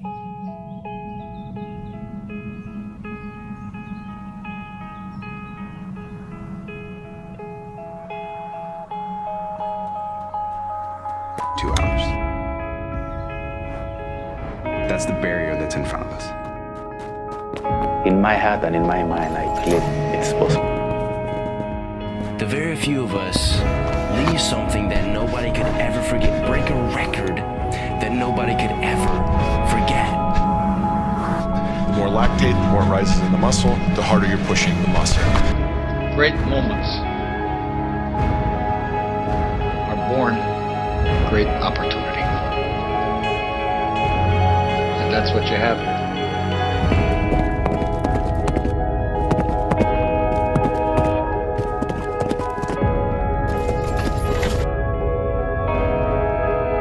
You know, they used to say that the 4-minute mile was impossible, that humans could not achieve that feat. They used to say that space travel was impossible. They used to say that flight by man was impossible. But yet, all three of those things have been accomplished. You've been set with a task to complete the 2-hour marathon, something that has been believed to be impossible. But see, this is your chance to live on forever, to leave a legacy that nobody could ever forget. So do you think you can do it? Do you think you can push harder than ever, strive harder than ever, leave something bigger than ever? You can and you will.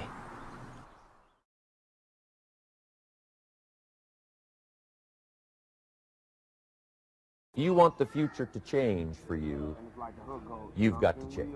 If you don't change, the next 6 years of your life is going to be just like the last 6. I can't explain why I shine and no one else shines. I think everybody shines in different things. You can't be alone. To really succeed, no man really is an island. See, everybody was born for purpose. Times of stress are also times that are signals for growth. And if we use adversity properly, we can grow through adversity. The purpose of my life had always been to free people from concern. I failed so far beyond my wildest nightmares of failing. And after that, I was fearless. I just can't live my life based upon what other people think about me. Where I excel is sickening work ethic. The one thing they all have in common, I think, is they're hungry.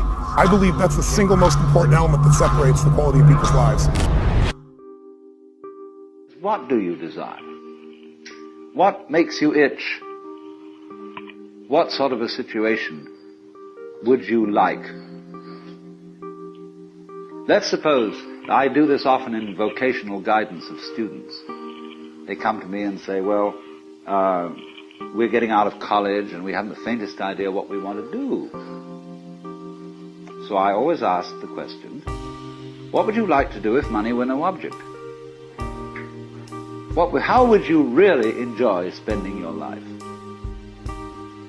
Well, it's so amazing. As a result of our kind of educational system, crowds of students say, well, we'd like to be painters, we'd like to be poets, we'd like to be writers, but as everybody knows, you can't earn any money that way. Or another person says, well, I'd like to live an out-of-doors life and ride horses. I said, do you want to teach in a riding school? Let's go through with it. What do you want to do? When we finally got down to something which the individual says he really wants to do, I will say to him, you do that. And forget the money. Because if you say that getting the money is the most important thing, you will spend your life completely wasting your time. You'll be doing things you don't like doing in order to go on living, that is, to go on doing things you don't like doing, which is stupid. Better to have a short life that is full of what you like doing than a long life spent in a miserable way. Greatness is not this wonderful, esoteric, elusive, God-like feature that only the special among us will ever taste. You know, it's something that truly exists in all of us. It's very simple. This is what I believe, and I'm willing to die for it. Period. It's not just the ability to have hunger, but to sustain it. Hunger means that you want more. You want more of yourself. You want to make a bigger difference. You want to be a better parent. You want to do something more than there is today, and that you don't get satisfied. Most people start out with hunger at an early stage of life and they lose it. But the people that come to me are hungry either because something's happened, they've had a birthday with a 0 on it, they've gone through a divorce, they're starting a business and they know I've got to have a different level, or they're the best in the world and they're always looking for that edge that makes the difference. But it's absolutely stupid to spend your time doing things you don't like in order to go on spending things you don't like, doing things you don't like, and to teach your children to follow in the same track. My father could have been a great comedian, but he didn't believe that that was possible for him. And so he made a conservative choice. Instead, he got a safe job as an accountant. And when I was 12 years old, he was let go from that safe job. And our family had to do whatever we could to survive. I learned many great lessons from my father, not the least of which was that you can fail at what you don't want. So you might as well take a chance on doing what you love. We didn't grow up with the sense that where we were was where we were going to be. You know, we grew up with the sense that where we were almost didn't matter because we were becoming something greater. The decisions we make control us much more than the conditions we meet. It's not the conditions, it's your decisions. Decisions of what to believe, decisions of what to do, decisions of what to give. That if you would have made a different decision, you'd have a totally different life today. Life goes on with or without you, and how you use your time is really important because your life matters.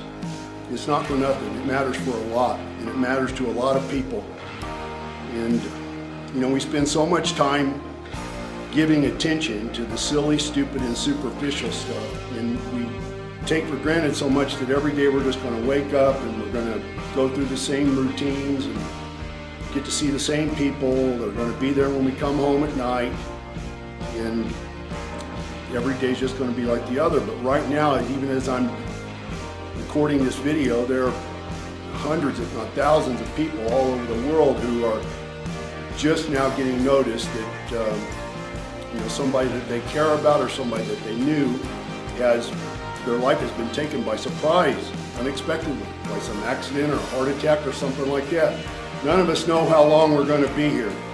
So it's a moment to take pause and think about your life and what you do with your time, and to not only to concentrate on making the best of your life, but to also make your life meaningful in the most important ways.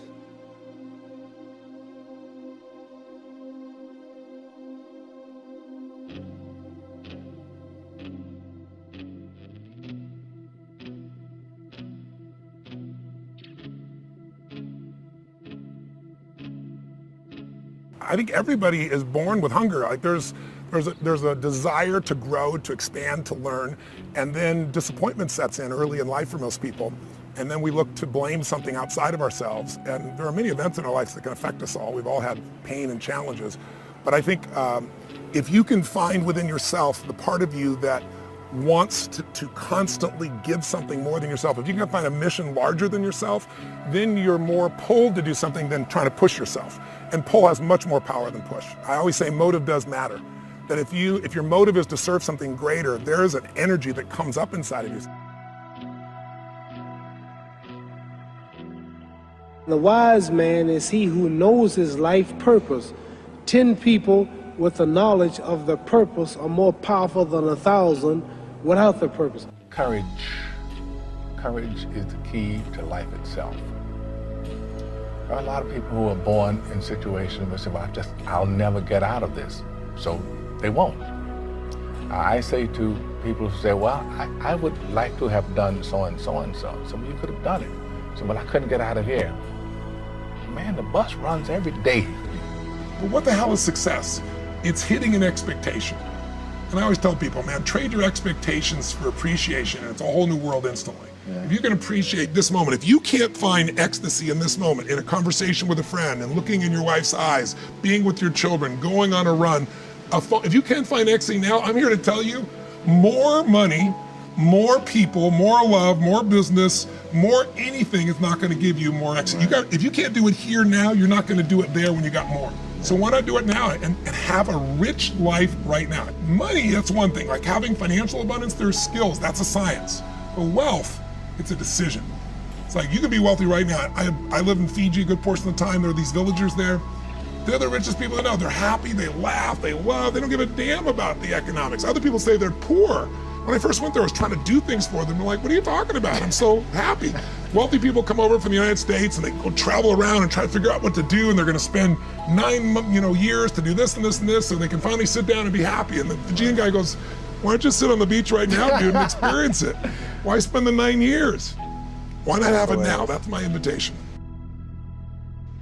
See, what we're doing is we're bringing up children and educating them to live the same sort of lives we're living, in order that they may justify themselves and find satisfaction in life by bringing up their children, to bring up their children to do the same thing. So it's all retch and no vomit. It never gets there. And so, therefore, it's so important to consider this question: what do I desire? Well, when we answer that question in a naive way, we figure out that we want a desire, what we want is to control everything. To create girls that don't grow old, apples that don't rot, clothes that never wear out, conveyances that get from one place to another instantly so we don't have to wait, power available to do anything that you could conceive and do it just instantly like that. To get this funny technological omnipotence. But if you take time out to think about that and really go into it with your full strength of imagination and find out whether that's where you want to be, you will soon see that's not what you want. Because the moment you have a situation where you are really in control of things, that is to say, in which the future is almost completely predictable. You will see, as said last night, that a completely predictable future is already the past. You've had it. That's not what you want. You want a surprise.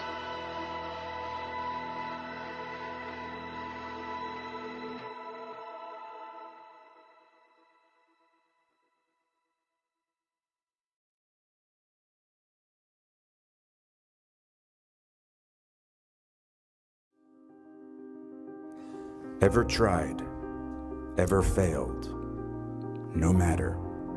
Try again, fail again, fail better.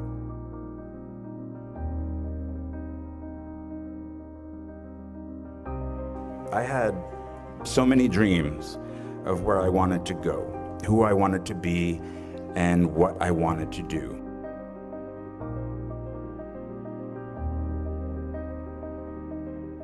You have your own story to tell.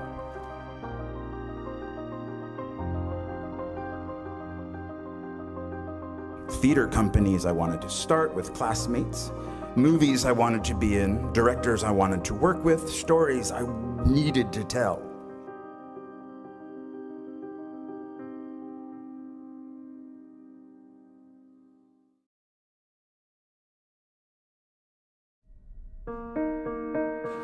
I packed the life that I knew with socks and a toothbrush into my backpack, and I slept on couch after couch after couch after couch at friends' apartments in New York until I wore out their rent-paying roommates' welcome. I didn't want a day job. I was an actor. I was a writer. I had to get a day job. I dusted pianos at a piano store on Ludlow Street for 5 months. I worked on the property of a Shakespeare scholar for a year, pulling weeds and removing bees' nests. I went on unemployment once, but not for long. I couldn't handle the guilt. Eventually, I was able to pay rent for a spot on the floor of an apartment on the Lower East Side, but my roommate had a breakdown and disappeared. I helped hang paintings at galleries, paintings that inspire you to think, I could do that. And then, finally, after 2 years of job and couch surfing, I got a job in application processing as a data enterer at a place called Professional Examination Services. And I stayed for 6 years. 6 years. From the age of 23 to 29. Well, they loved me there. I was funny. I smoked in the loading docks with the guys from the mailroom, and we shared how hungover we all were. I called in sick almost every Friday because I was out late the night before. I hated that job, and I clung to that job.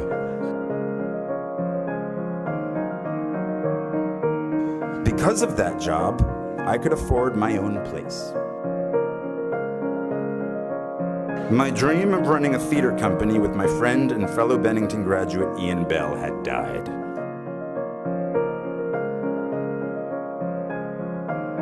I had only the one window. I myself could not look out the window. It was quite high. No acting agent.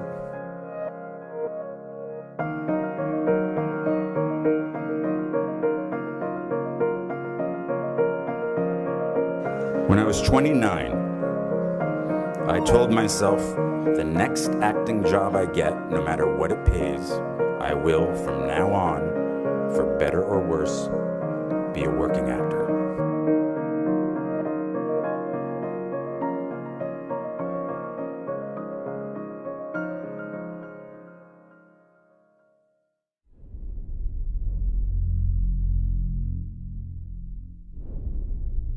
But something good happened.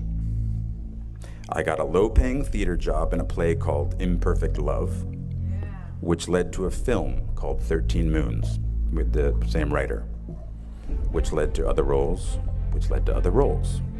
And I've worked as an actor ever since. I didn't know that would happen.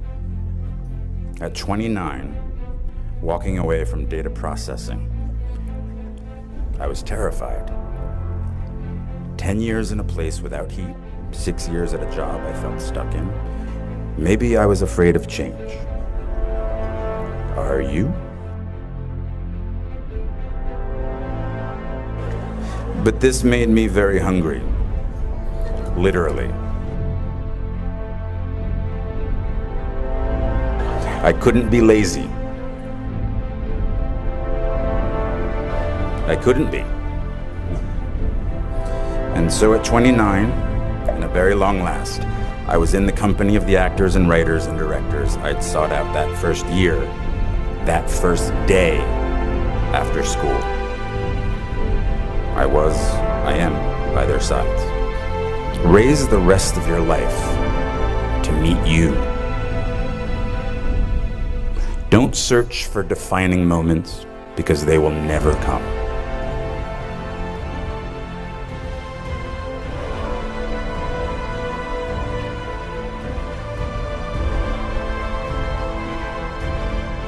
The moments that define you have already happened, and they will already happen again.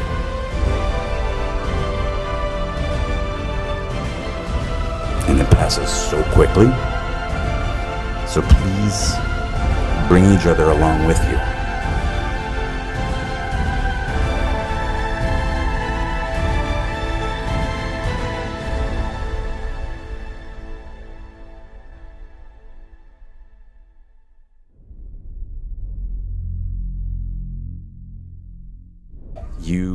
You just get a bit derailed. But soon something starts to happen. Trust me. A rhythm sets in. Just try not to wait until, like me, you're 29 before you find it.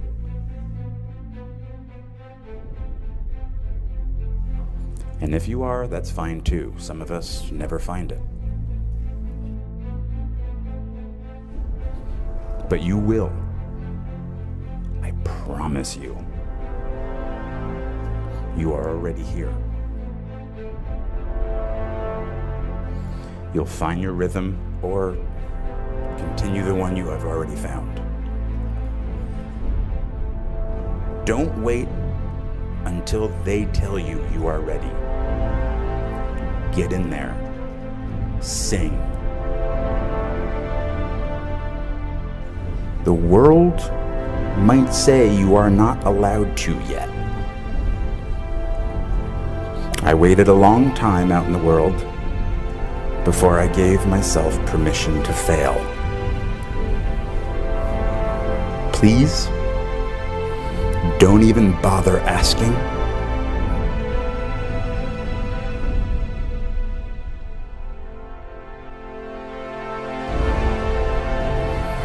Don't bother telling the world you are ready. Show it.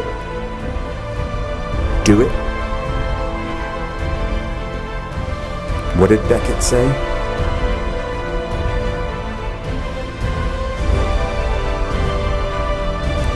Ever tried? Ever failed? No matter. Try again. Fail again. Fail better.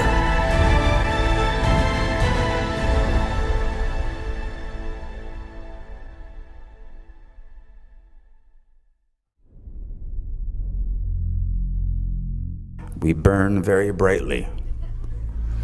Please don't ever stop. The world is yours. Treat everyone kindly and light up the night.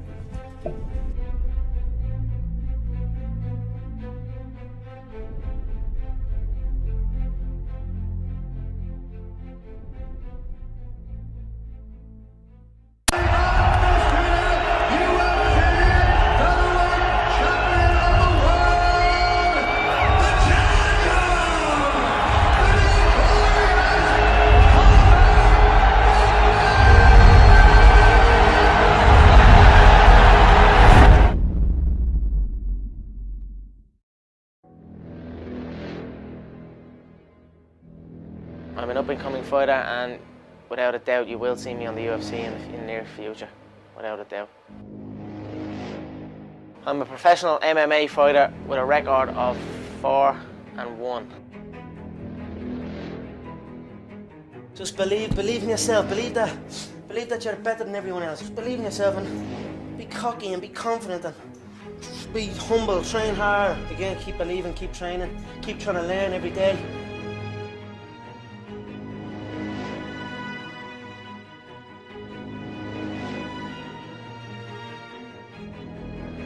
To me, what's unhealthy is living an unhealthy life. To me, what's unhealthy is getting up and going through the same day every day of your life, 9 to 5 in an office or in a... Remember that's unhealthy.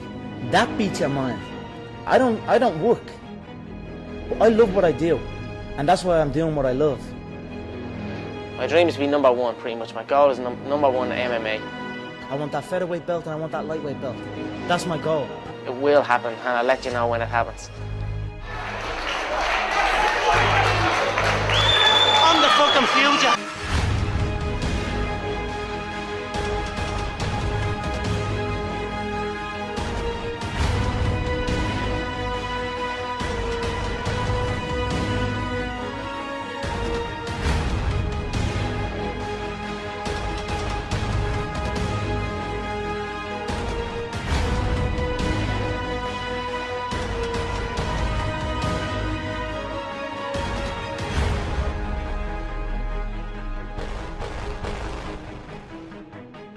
You know what I mean? There's two things I've learned from these past 7 months. Number one is that hard work pays off. And number two is that dreams come true. And that's what's happening. I will be where I want to be. I'm 100% confident that I will make it to the top. I have the skills, I have the dedication. It will happen, and I'll let you know when it happens. But precision beats power, and timing beats speed. I knew he would overextend, and I knew I'd catch him. If you can see it here, and you have the courage enough to speak it, it will happen. I see these shots, I see these sequences, and I don't shy away from them. A lot of times people believe in certain things, but they keep to themselves. If you truly believe in it, if you become vocal with it, you are creating that law of attraction, and it will become reality. It just goes to show that hard work and dedication really does pay off. I'm not done by any stretch of the imagination. I'll handle this loss like a champion. I will not shy away from it. I will not make excuses to it. I lost in there. There was errors, but errors can be fixed if you face them head on and fix them, and that's it. I will celebrate this like you should. You should celebrate all adversity, because it makes you grow and it makes you stronger. So what doesn't kill you makes you stronger, and this is something that will make me stronger. We can either run from adversity, or we can face our adversity head on and conquer it, and that's what I plan to do. I'll face it, I'll take it on the chin, and I'll carry on, I'll learn. I truly believe we are all equal as human beings. If we are obsessed with something and we truly pursue our passion with everything we have, regardless of anything else, if you are obsessed, work hard, put in the time, you will succeed. And that is a philosophy that I carry, my coaches carry, and this is hard work. This is an obsession. Nothing can beat hard work. I took a chance, it didn't pay off, I'll be back.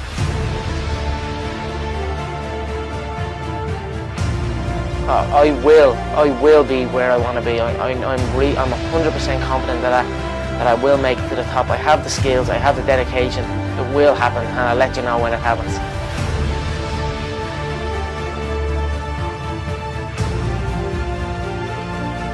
I'm an up-and-coming fighter, and without a doubt you will see me on the UFC in the near future, without a doubt.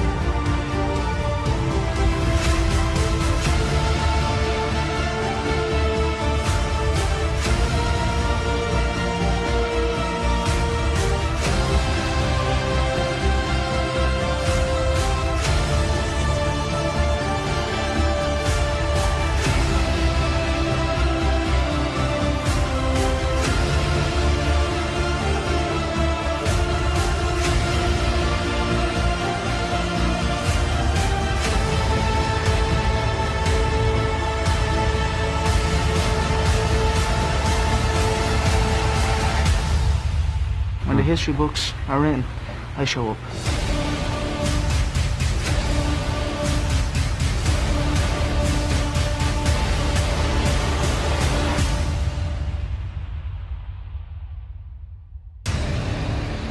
If we are obsessed with something and we truly pursue our passion with everything we have, regardless of anything else, if you are obsessed, work hard, put in the time, you will succeed. And that is a philosophy that I carry, my coaches carry, and this is hard work. This is an obsession. Nothing can beat hard work.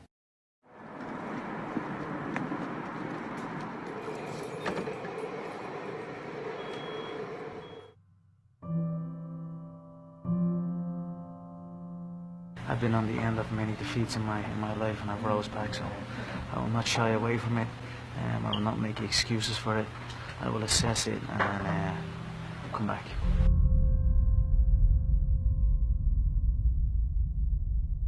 Just through years in the gym, through wins, through losses, through life, I just realized that if you say it to yourself and you look yourself in the eye and look yourself in the mirror and truly believe that not a man alive can beat you, then that is the way it is. And just through hours in the gym and preparation, I feel that I am untouchable right now.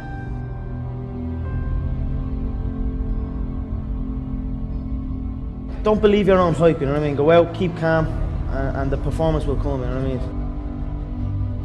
If we are obsessed with something and we truly pursue our passion with everything we have, regardless of anything else, if you are obsessed, work hard, put in the time, you will succeed. And this is hard work. This is an obsession. Nothing can beat hard work.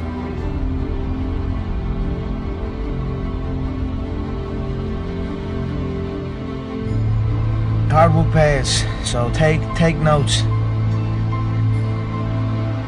Nobody works harder than me inside the octagon, outside the octagon. I am a workhorse.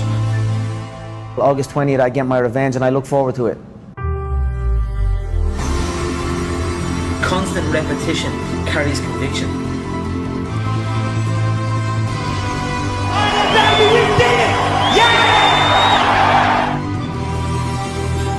I love proving people wrong and proving my support right. That's what it's about at the end of the day, you know. This is all fun and games to me. I love it. I love my job. It's human nature. Some people will sit and take positivity from that. They will look at that and take inspiration and inspire. It will inspire them to go and push for that. Others will shell up and critique it and be negative towards it. But one thing is sure, those people will stay where they are. The people who take inspiration from it will rise up and also one day experience that life. So this is human nature. Some go one way, some go the other way. But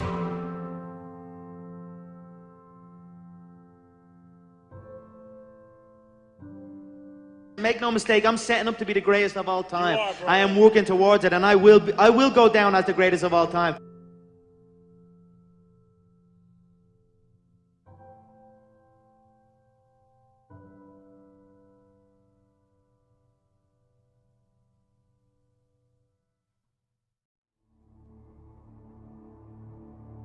Being realistic is the most commonly traveled road to mediocrity.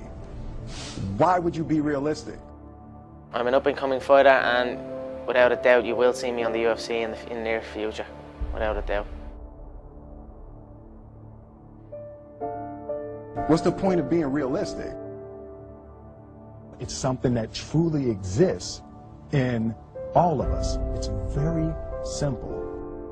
This is what I believe, and I'm willing to die for it. Every hero you guys had was called an idiot, crazy, a loser. You must break society's status quo.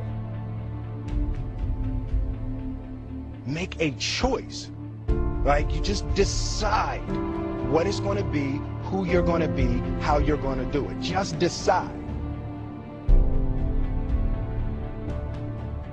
I will be where I want to be. I'm 100% confident that I will make it to the top. I have the skills, I have the dedication. It will happen, and I'll let you know when it happens. The first step before anybody else in the world believes it is you have to believe it.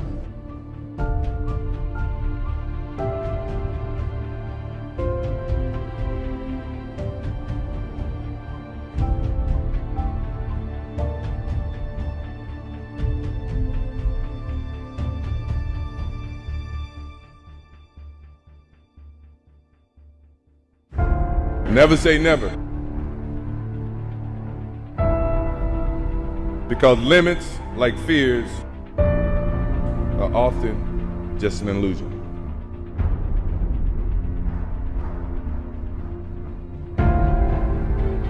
Passion is free. Nobody can charge you for passion. Nobody can tell you what passion looks like, because that's all about you. Effort is isolated. The reason why effort is isolated, because nobody can dictate it. Effort is 100% in the mind. No coach, no player, nobody else can make you run to the ball. Nobody else can make you finish a tackle. Nobody else can do it. And when you finally figure it out, how to win real battles, it's found through fundamentals. That's what wins championships. That's what wins battles. Because you don't know what tired feels like. Make a choice. Like, you just decide what it's going to be, who you're going to be, how you're going to do it. Just decide. And then from that point, the universe is going to get out your way.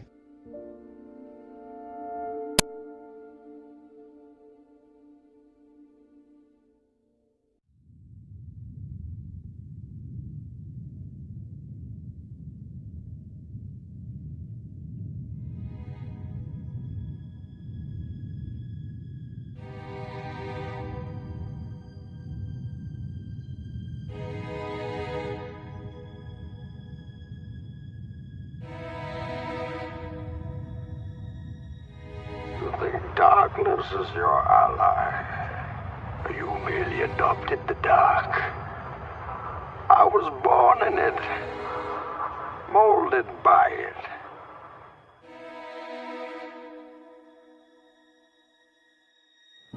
So I found myself sitting alone in my bedroom and asking myself the question that sometimes we all ask each other. What are you going to do now? What are you going to do now?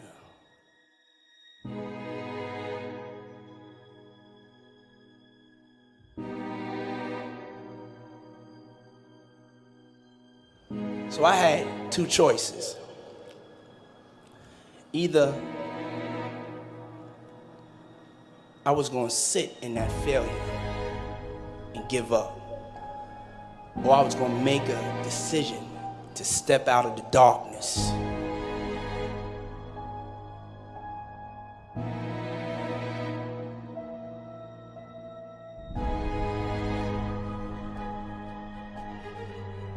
You see, when you're in that darkness, you want to sit there and wait for the light to come.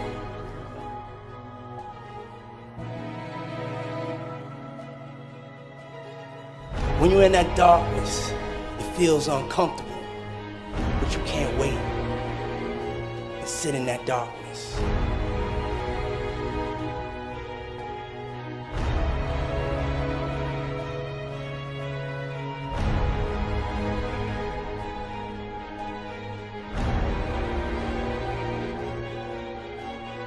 The only way out is to step forward, to face your fears, to become your own light.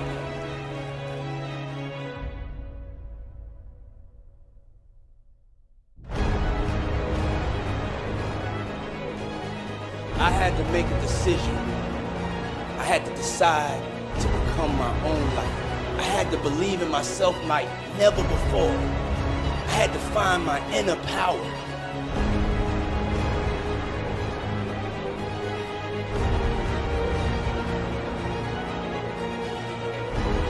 Now, I'm not gonna lie to you. There's gonna be a lot of times y'all about to fail. I'm still failing every day. We are all a work in progress.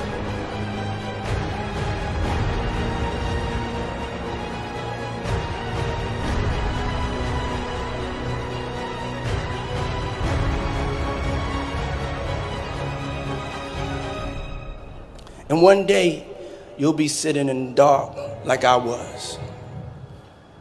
And you're gonna be asking yourself, what am I gonna do now? What am I gonna do now?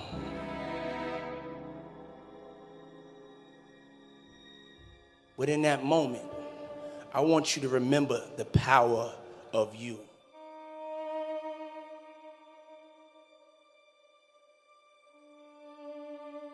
Your life is your life. Don't let it be clubbed into dank submission. Beyond the watch, there are ways out. There is a light somewhere.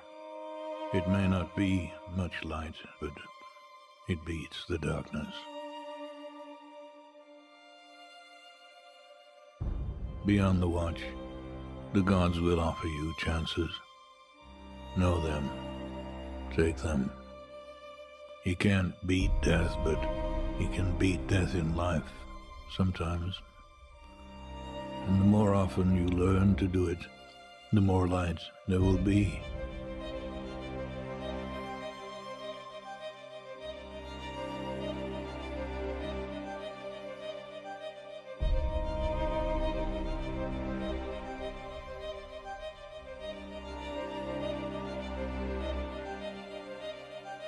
Your life is your life.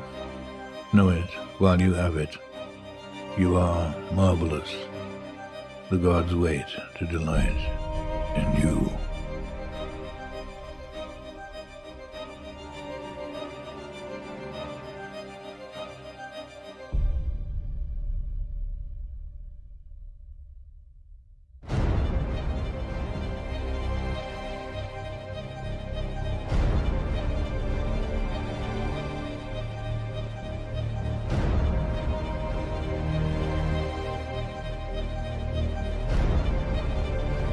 I didn't come from such a great home, but one day I started running and that seemed to make sense, so then I just kept running.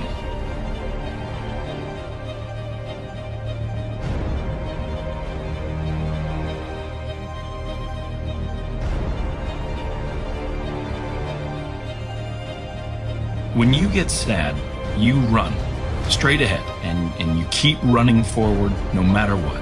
There are people in your life who are going to try to hold you back, slow you down, but you don't let them. Don't you stop running, and don't you ever look behind you. There's nothing for you behind you. All that exists is what's ahead.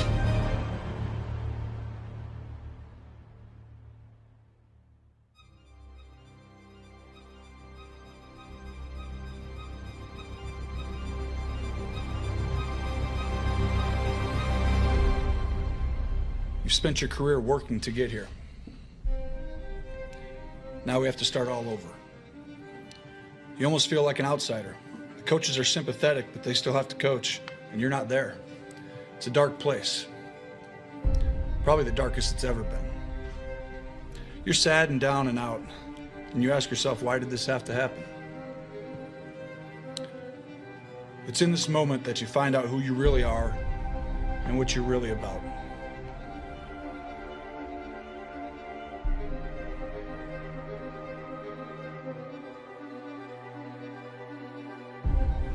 You aren't handed anything. You earn everything, every single day, over and over again. You have to prove it.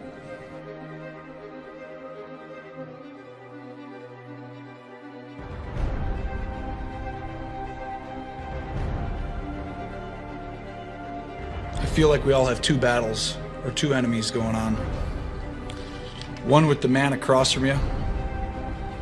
The second is with the man inside of you. I think once you control the one inside of you, the one across from you really doesn't matter.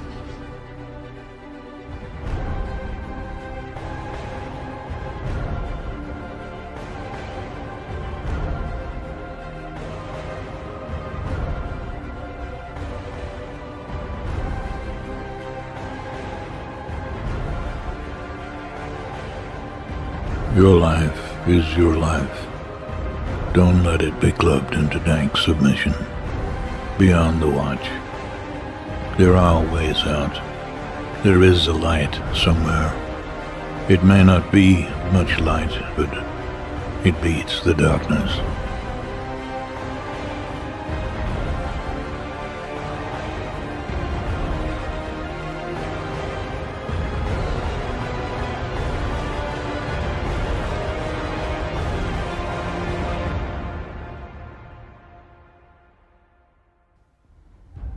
Do not go gentle into that good night.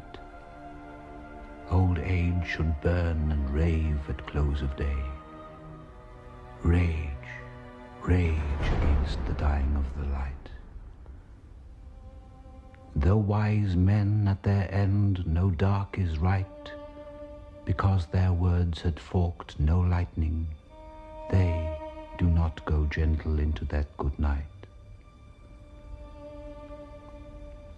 Good men, the last wave by, crying how bright their frail deeds might have danced in a green bay. Rage, rage against the dying of the light.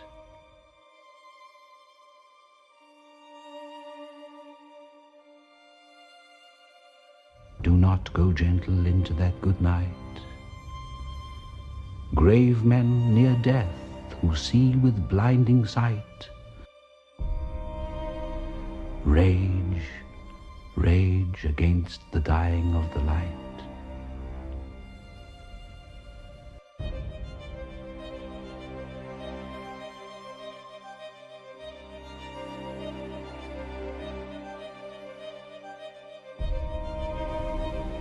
And you, my father, there on the sad height, curse, bless me now with your fierce tears, I pray. Do not go gentle into that good night. Rage, rage against the dying of the light. Seize the day. Winning isn't everything, it's the only thing. Do not wait for your ship to come in, swim out to it. When the going gets tough, the tough get going. You miss 100% of the shots you don't take. If you can dream it, you can do it. Wherever you go, go with all your heart. If man has done his best, what else is there? Success is going from failure to fair without losing your enthusiasm. If first you don't succeed, try again. Genius is 1% inspiration, 99% perspiration. I think I can, I think I can, I think I can. There's no substitute for hard work. Willing is not enough. We must do, live the life you imagine. Do or do not. There is no try. Action is the foundational key to all success. Discouragement and failure are the two of the surest stepping stones to success. The cure is not to dream less, but to dream more, to dream all the time. If you don't know where you're going, you will wind up somewhere else. Just do it. I heard those quotes growing up all the time. When I first heard some, I memorized them. Others I wrote down. But not one of them motivated me for more than a day or two. It was a much less inspirational quote that inspired me, from a much less famous person. It was a doctor at UCLA. He said, "Steve, You've got inoperable tumors all over your liver. Worst case scenario, you have 5 years to live. And I can't control the cards I'm dealt, just how I play the hands. If you need inspiring words, don't do it.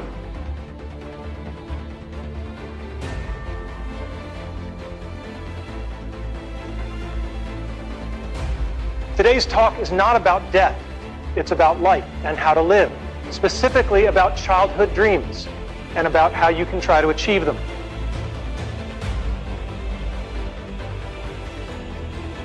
Dreams will come to you. If you live properly, the dreams will come to you.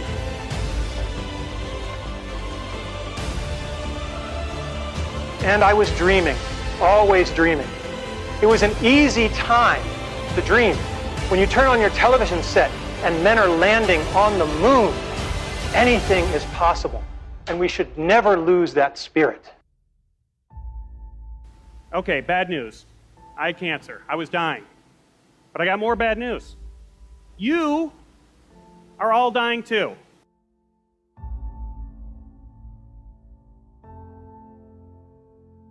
And what are you dying to do? Don't skate forward any further in your life without answering that question.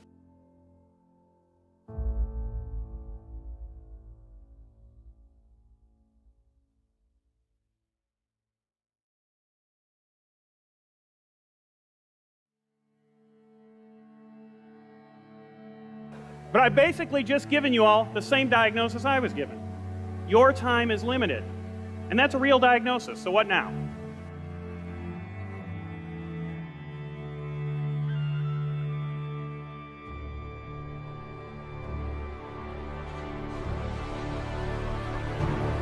Okay, like most people when they're told they're dying, you're probably going through the 5 stages of grief. The first stage is denial. I'm not dying, I'm healthy. Stage 2 is anger. Urgh. Stage 3 is bargaining. Okay, we're all dying. Stage 4 is depression. Stage 5, the final stage, is acceptance. Okay, I'm not immortal.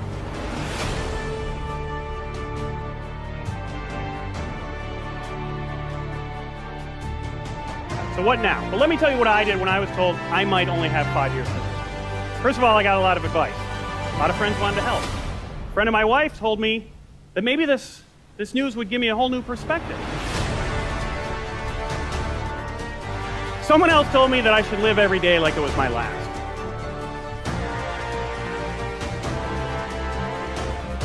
So what were my childhood dreams? Being in the National Football League. This is one of the childhood dreams I didn't achieve. All right? And it's very important to know that if you don't achieve your dreams, you can still get a lot by trying for it. There's an expression I love, experience is what you get when you don't get what you want. The most wonderful thing my parents did was they let me paint my bedroom. I said one day, I want to paint stuff on the walls. And they said, okay.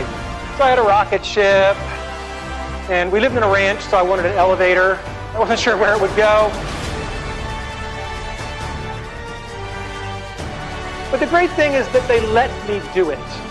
And they felt that letting me express my creativity was more important than the pristine nature of the walls. The brick walls that are in our way are there for a reason. They are not there to keep us out. They are there to give us a way to show how much we want it.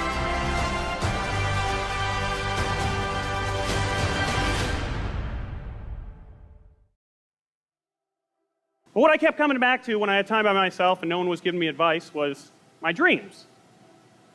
The dreams I had put aside, the ones that I thought I had plenty of time to reach. But now that I realized I had a finite amount of time, I had to ask myself, what did I want to accomplish? I'm not a worst-case scenario guy, but if I really only had 5 years to live, what was it that I wanted to make sure happened? For me, as a comedian, it was a dream I had since I was 12 years old. It was to perform my comedy on The Late Show with David Letterman. So, let me be clear before I move on. I was a comedian already, okay? I was making a living at it. No day job, full-time comedian, making a good living in comedy clubs, colleges, corporate events around the world. That was a pretty big feat in itself.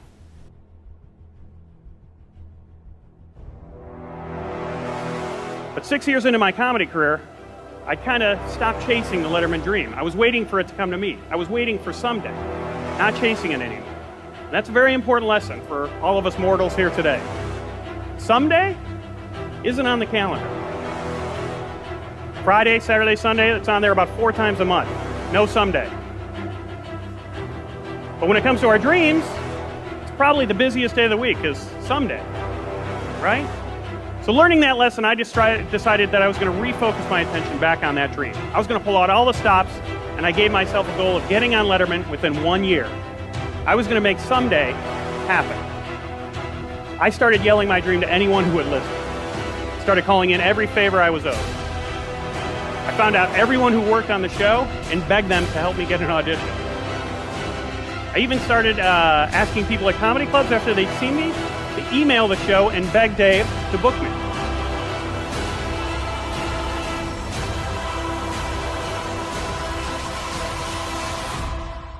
And guess what? I didn't make it. My ironically named deadline came and went. But I was so renewed about my dream and my newfound passion for it, I decided to give myself an extension. 1 more year to get on Letterman. Didn't happen. And then another. Nope. Sounds like bad news, right? Well, it was. I would have loved to get on the show in that first year, but something great happened over those years. Those 3 years weren't spent dying. They were spent living.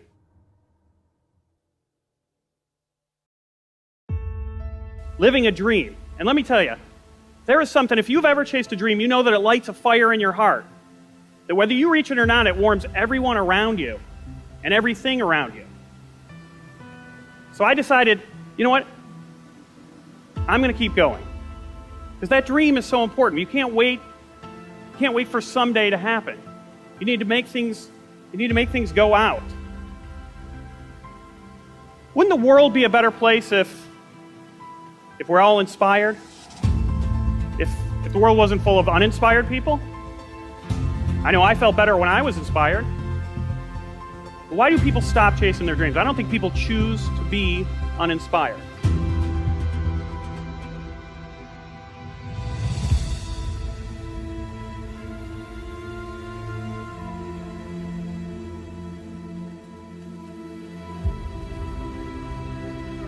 Why do you think people stop chasing their dreams? Everyone wants to achieve them. Why do people leave them behind? That was a tough question to answer. I wanted to give her an honest answer, not some cliche response or a motivational line. So I thought about it for a long time.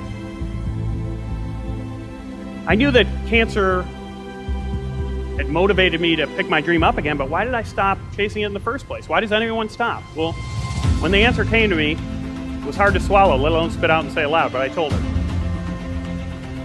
We're all taught that life is tough. Life's a bitch. Life is hard. But it's not.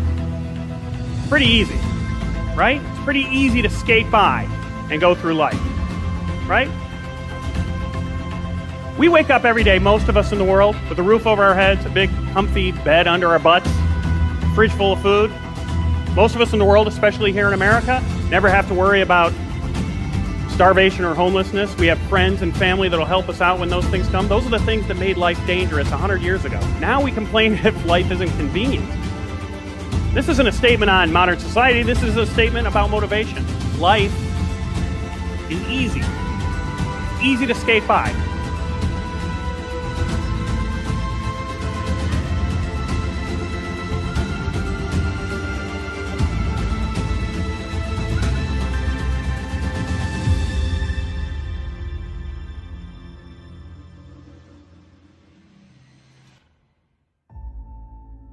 Pretty easy to grow up, put your dreams aside, leave your passions behind, take a job that you don't even really mind, raise some kids who will most likely be inspired to do the exact same thing, go from point A to point B to point C until you end up at point Z, where you pass away and there's a line of people waiting to get up and tell everyone else who knew you what a good life you had.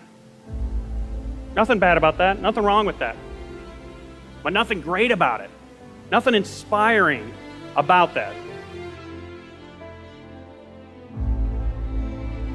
It's easy to look at a dream as something way off in the distance.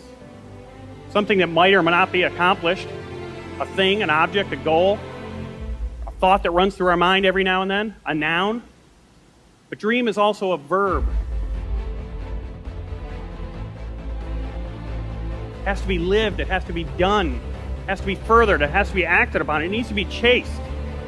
It's not just an idea or a result. To dream encompasses every step that it takes to get there. So I'm going to give you all a challenge here. Figure out the answer to that question. What are you dying to do? Don't skate forward any further in your life without answering that question. But if you don't know the answer, don't go to sleep tonight without answering that question. Don't wait till someday to answer that question. There's nothing more important in your life than figuring that out. When you do figure it out, then when you go to sleep, you sleep like a kid again. Because then you'll be going to sleep not to dream, but with a dream. And waking up with one. Thank you.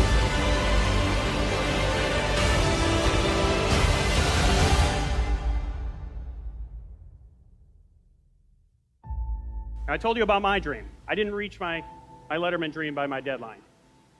Or my extended deadline. Nope. It took me 5 years. Ladies and gentlemen, please welcome Steve Maison. 5 years of living.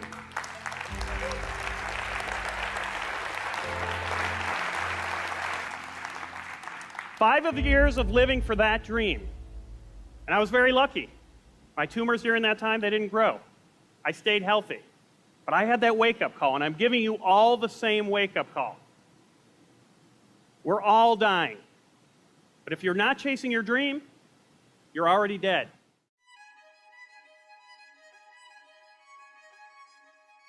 I was taught commitment is staying true to what you said you would do long after the mood that you said it in has left. Because we say things when the mood is right? But when the environment and the mood changes, we back off of it.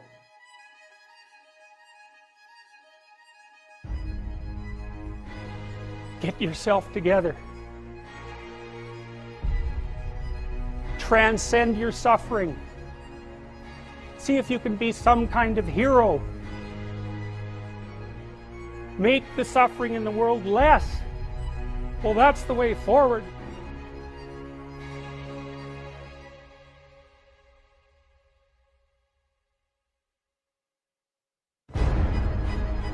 I may be crazy, I don't know, but I just believe my 5-year-old son and my 6-year-old daughter, they deserve the best version of me. I may be crazy, I don't know, but I just believe my wife that I've been with ever since we were in the 5th grade, she deserves the best version of me. I may be crazy, I don't know, but my 3 little sisters, I just believe they deserve the best version of their big brother. I may be crazy, I don't know, but the people I'm of service to on the face of this planet, they deserve the best version of me, and I'm not going to give them any less.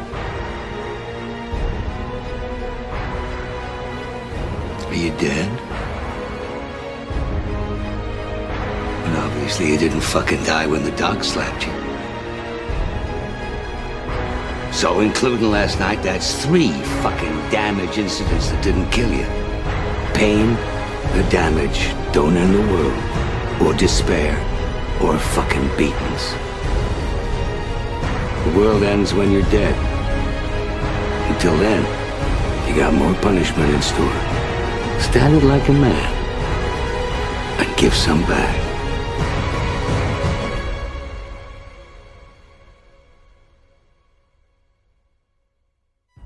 If you're going to try, go all the way. This could mean losing girlfriends, wives, relatives, jobs, and maybe your mind. Go all the way.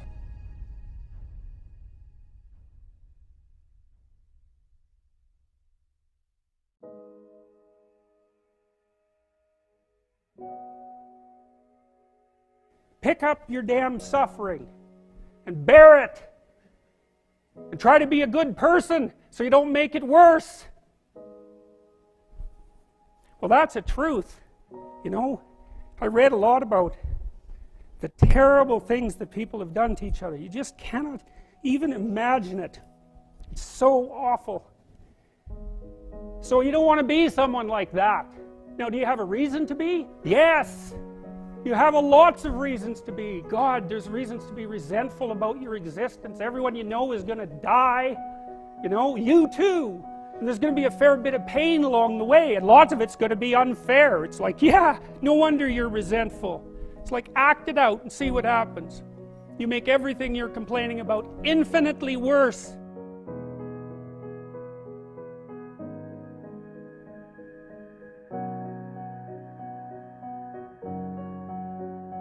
There's this idea that hell is a bottomless pit, and that's because no matter how bad it is, some stupid son of a bitch like you could figure out a way to make it a lot worse.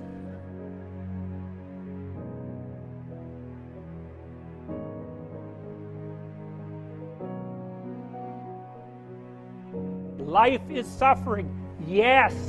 Well, who wants to admit that? Well, just think about it. Well, so what do you do in the face of that suffering? Try to reduce it. Start with yourself. What good are you? Get yourself together for Christ's sake, so that when your father dies, you're not whining away in a corner, and you can help plan the funeral, and you can stand up solidly so that people can rely on you. That's better. Don't be a damn victim. Of course you're a victim. Jesus, obviously. Put yourself together. And then maybe if you put yourself together, you know how to do that. You know what's wrong with you, if you'll admit it. You know there's a few things you could like polish up a little bit, that you might even be able to manage in your insufficient present condition. And so you might shine yourself up a little bit, and then your eyes will be a little more open, then you can shine yourself up a little bit more, and then maybe you could bring your family together instead of having them be the hateful, spiteful, neurotic, infighting batch that you're like doomed to spend Christmas with. So then you fix yourself up a little bit, kind of humbly, because, you know, God, you're a fixer-upper if there ever was one. And then you got to figure out, well, can you figure out how to make peace with your idiot brother? And probably not, because he's just as dumb as you, so how the hell are you going to manage that?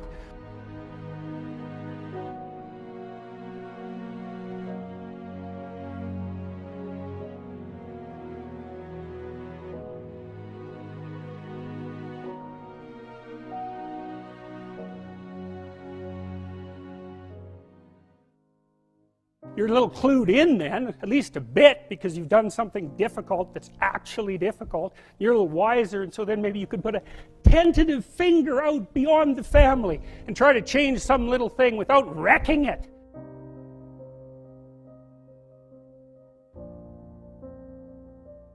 Things are complicated, and to fix things is really hard.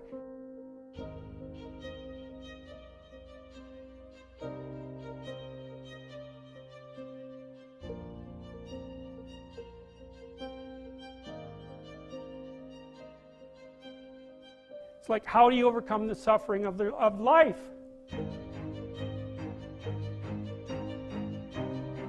How do you overcome the suffering of life? Is be a better person.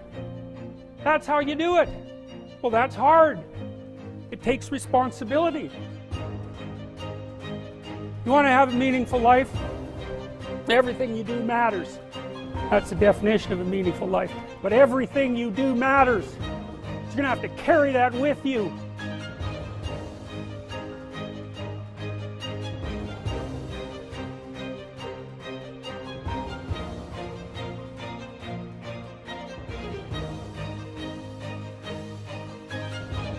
You're stuck in meaninglessness, but you don't have any responsibility. Which one do you want? Ask yourself, which one are you pursuing? And you'll find very rapidly that it isn't the majority of your soul that's pursuing the whole meaning thing, because, well, look what you have to do that.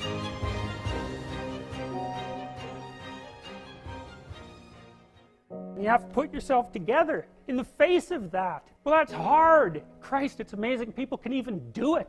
I'm stunned every day when I go outside, and it isn't a riot. I knew this guy. He'd been in a motorcycle accident, and it really ruined him. And he was like a linesman, you know, working on the power. And he was working with someone who had Parkinson's disease, and they had complementary inadequacies. And so two of them could do the job of one person, and so they're out there fixing power lines in the freezing cold, despite the fact that one was 3/4 wrecked, but the motorcycle accident and the other one had Parkinson's. It's like, that's how our civilization works. It's like, there's all these ruined people out there, they've got problems like you can't believe. Off they go to work and do things they don't even like. It's a miracle. It's a miracle. And we're so ungrateful.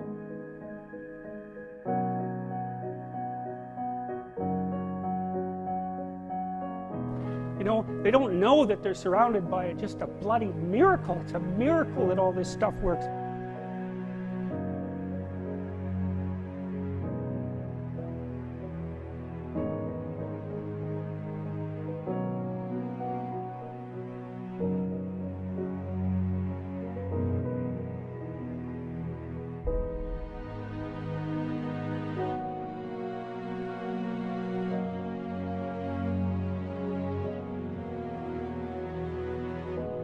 It's an old idea. It's far older than Christianity. It's old. It's the oldest story of mankind.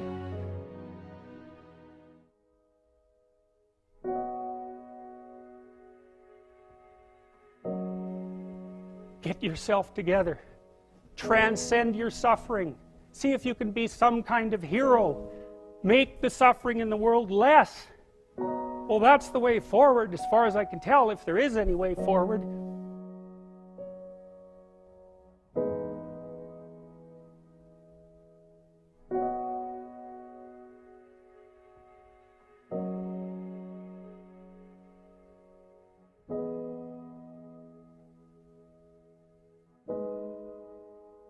The people that come across our paths, whether we're doing business with them, whether we're talking to them about any aspect of life, I know they're coming across our path for a reason. And I'm going to try my best to leave them a little bit different. The only reason I kept pressing forward, the only reason I didn't stop was because everybody that I met and everybody I came across, I knew they were looking at my perspective about life. And if I can keep pressing forward, they may encounter something that they may face and they want to stop. And the first person that will pop up in their mind, man, if ink pressed forward and ink kept going, surely I can do it.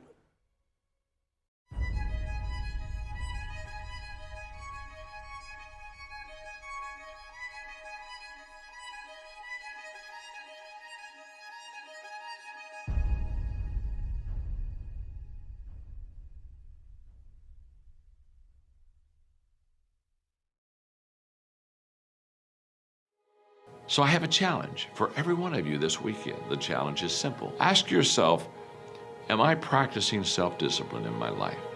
Am I doing the things that I should do because I need to do them, or am I kind of waiting to feel the moment?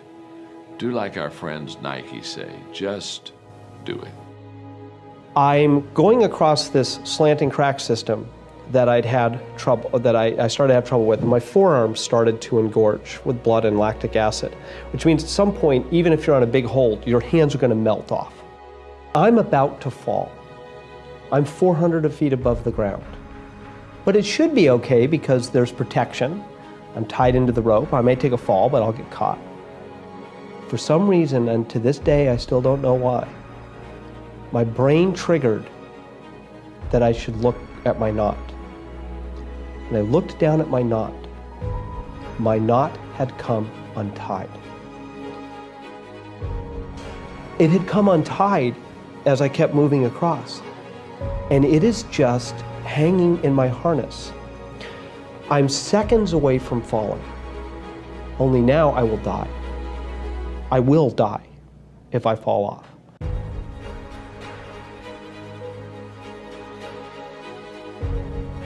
And there was an old fixed piton in the rock that we put there from the first descent, an old soft iron piton. And I looked at it, and I probably had 15, 20 seconds before my hands would unwrap, if that, maybe 10.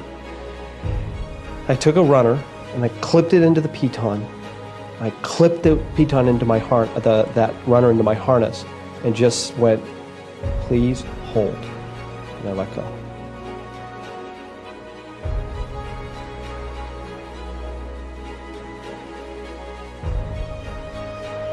It was very calm at that moment. When I got to the ledge, I went into convulsive shaking. I was sick to my stomach for days. What I learned from that is two things. The first is that when you're in an unforgiving world, and gravity is unforgiving, it doesn't care it never takes a day off, ever. And if you make one mistake, it can kill you if it's the wrong kind of mistake. And what I learned is that sense of, yeah, I want to do adventurous things. I want to climb rocks. I want to be in Yosemite. I want to do things that get my adrenaline going. But I need the discipline to always do all the right preparation, to always think about the right knots, to always be cross-checking my system so that I can do those bold things and stay alive in an unforgiving environment. So I think we're all heading into an unforgiving environment where we're going to have to be both bold and disciplined. What if that piton had not been there? We might not be here together. It was just by chance that that piton was right there. And what you realize when you rewind the tape of your own life is that there are these crucial moments where if the luck had gone the other way, you might have gotten killed.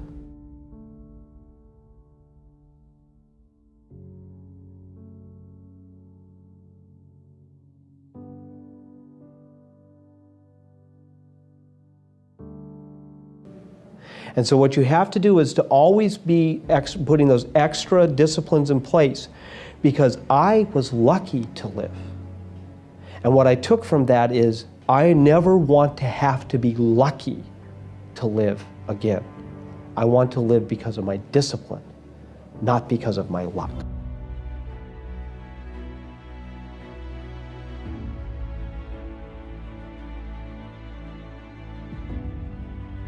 I've never met a person who was not successful that didn't have a great amount of self-discipline within their life.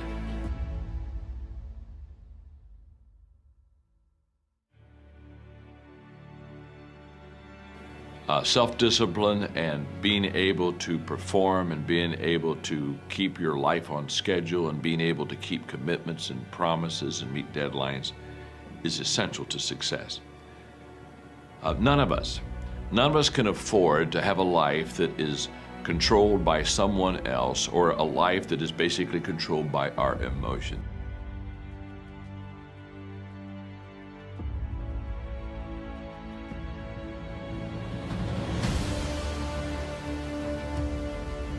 I learned many years ago that there are two kinds of people. There's the type of person who says, I'm going to wait till I feel like it before I do it. And then there's a person who says, I've got to do it so that I feel like it. One will never get anything done because they're still waiting to feel the moment to move. And the other person says, no, I need to move, and then I will begin to feel the moment. Sonia, self-discipline is essential in your life and in my life if we're going to get things done.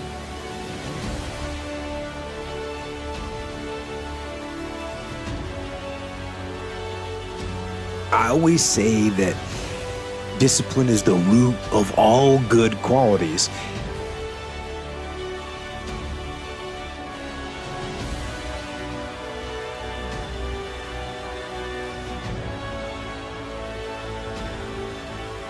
But you have to absolutely apply it to things outside of just waking up early.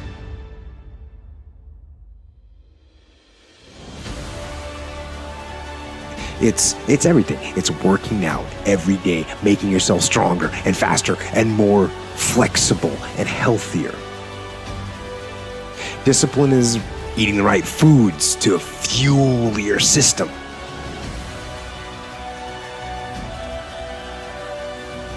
It's about disciplining your emotions so you can make good decisions. It's about having the discipline to control your ego so your ego doesn't get out of hand and control you.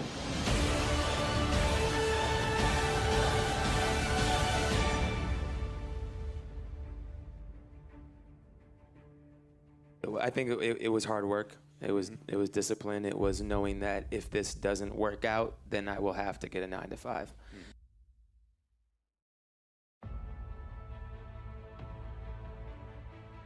If you get up and you just have no discipline whatsoever, you get no value of anything. You know, diets don't work when you don't do them. Exercise doesn't work when you don't do them. But most of the people have some experiences that they want to shift. And once you shift those things, your whole life changes. But life is constant growth. My life isn't here because I went to one seminar one time and now my life is fit for life. I work out, I train my mind, I train my body. It becomes a lifestyle. It's not just like you're depending upon somebody else. I'm not here to become somebody's guru. I'm not here to give them a gift. I'm here for them to open up their own gifts.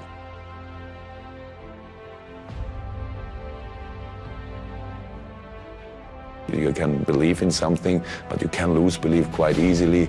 So to be stronger in the bad moments, things like this.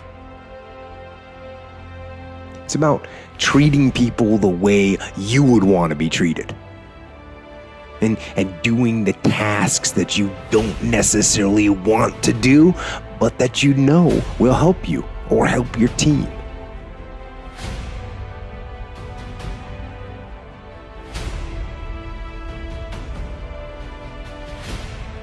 It's about facing your fears. It takes discipline to face your fears so you can conquer them. And that's what discipline is. Discipline means taking the hard road, the uphill road, to do what's right for yourself and for other people.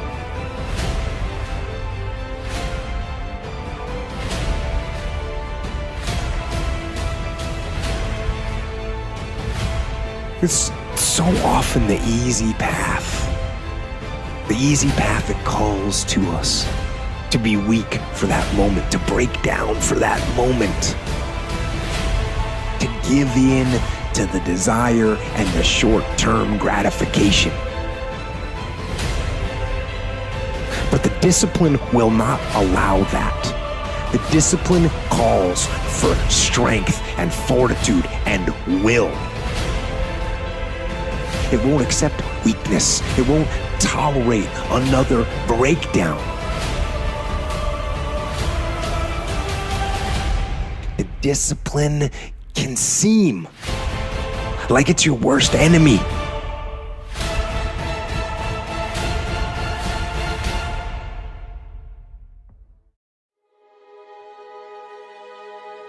But the reality is, discipline is your best friend. It will take care of you like nothing else can. And it'll put you on that path. The path to strength and health and intelligence and happiness. And most importantly, it'll put you on that path.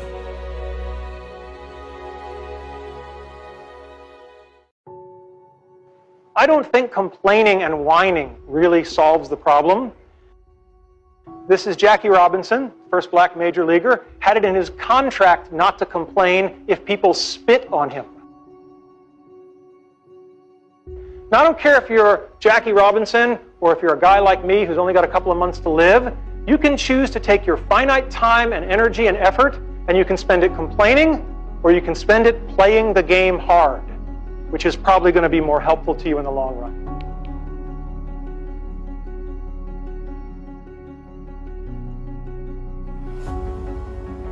The talk isn't just about how to achieve your childhood dreams.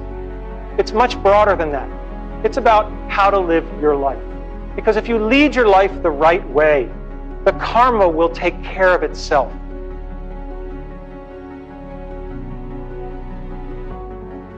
That we all have people that we don't like, that have done things we don't like, and what I have found is no one is pure evil.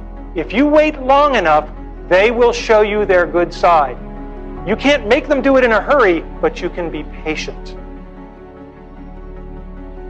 He said, when life can no longer threaten you with death, so what else is there? What else is there? And the majority of the fears that we have are not life or death fears. They're not those kind of fears.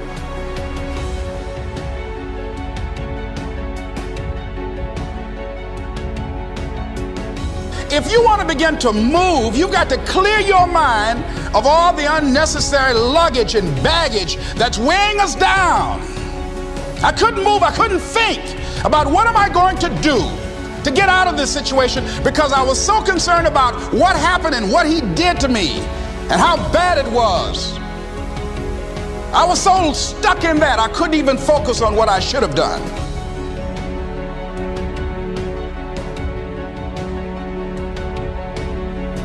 See, what's the worst thing that they can do to you?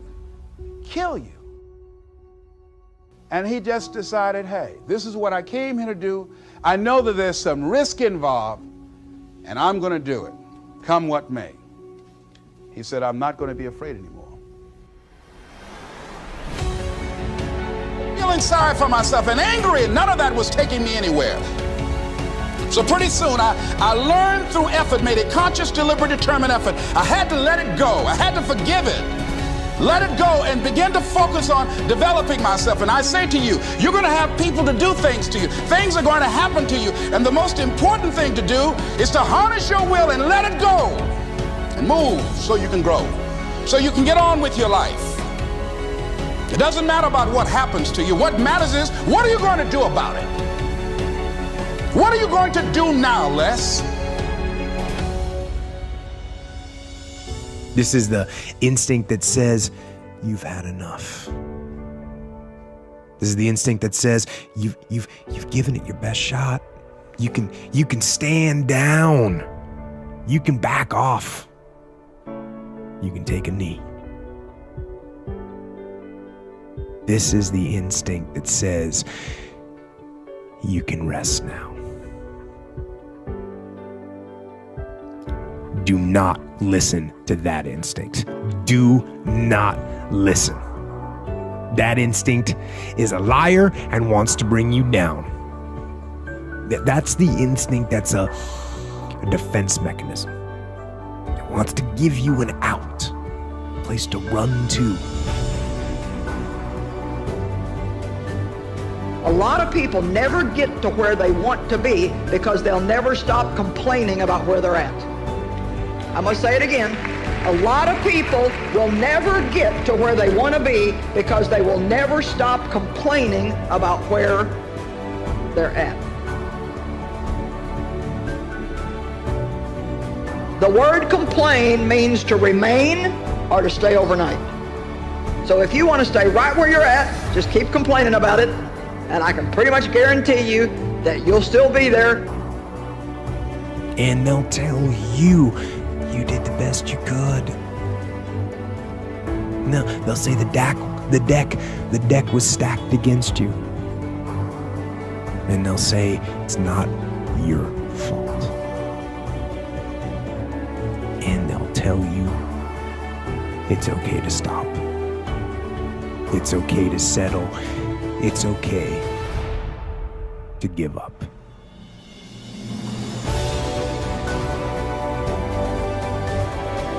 And that is the instinct you need to fight. You need to push back, to smash into the ground. Do not take the easy way out. Do not give up based on instinct. If you are forced to stand down, to retreat, so that you can rebuild and reattack, so be it. But make that decision based on logic, not on the instinct of surrender and defeat. Get up. Go. Fight on. You can either live your dreams or live your fears. And I think the majority of people actually are not living their dreams, but are living their fears. So I want to ask you a question. What are your fears? What are you afraid of? What are you scared of? Because we all have fears, don't we? We all have something that's blocking us, that's holding us back. And As we begin to look at life, what we realize is that the reason that most people are not living out their true potential and not doing all of the things that they would really like to do is because of fear. Some people call fear false evidence or expectations appearing real.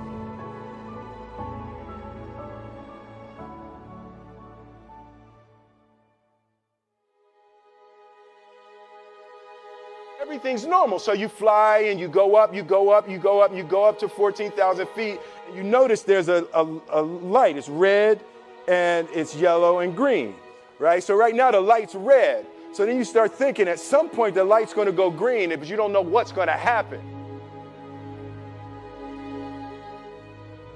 If you want to be successful, here's the thing you have to do. You have to jump. There is no way around it. You have to jump. Every successful person has jumped. You got to jump. You got to take a leap of faith. And it goes yellow and the light goes green and somebody opens the door. I'm going to tell you something that every successful person has to do, including you. Believe it or not, every successful person in this world has jumped. And your toes are on the edge and you're looking out down to death. They say on 3 and they say 1, 2. The problem with fear is that it lies. And in 1 second, you realize that it's the most blissful experience of your life. You're flying.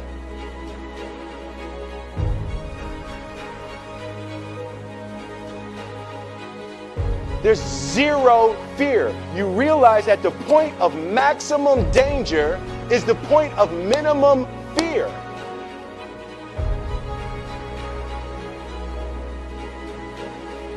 Why were you scared in your bed the night before? What do you need that fear for? Just don't go. Why are you scared in your bed 16 hours before you jump? Why are you scared in the car? Why could you not enjoy breakfast? Fear of what? You're nowhere even near the airplane. Everything's up to the stepping out.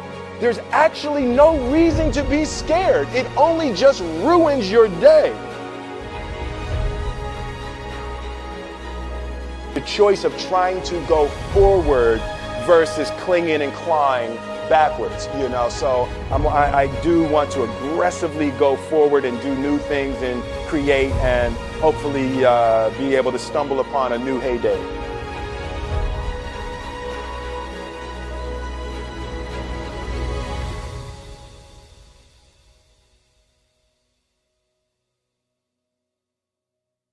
I'm telling you, the confrontation with fear is an absolute magical way of facing the things we have to do in this life. You know, forget security, live for experience.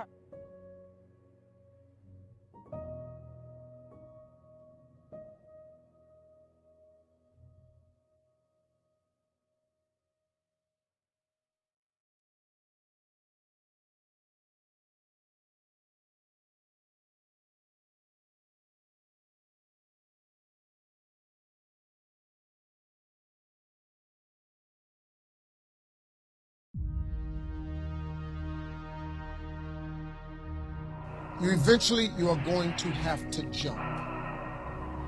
You cannot just exist in this life. You have got to try to live.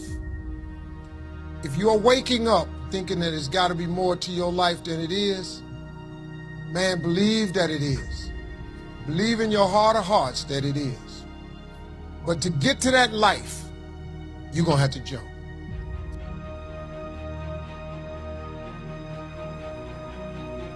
Good people have to get out of the bed every day and try to empty the ocean with a ladle. One summer, his dad tore down a brick wall on the front of his business and told 12-year-old Will and his 9-year-old brother to rebuild it, a job they said was impossible. It took them a year and a half, but they didn't. And he said, now don't you ever tell me it's something that you can't do. You don't try to build a wall. You don't set out to build a wall. You don't say, I'm going to build the biggest, baddest, greatest wall that's ever been built. You don't start there. You say, I'm going to lay this brick as perfectly as a brick can be laid. And you do that every single day, and soon you have a wall. What are the things that you feel that's been keeping you from living your dream? That's been keeping you from doing some things that you would like to do? Just think about those things.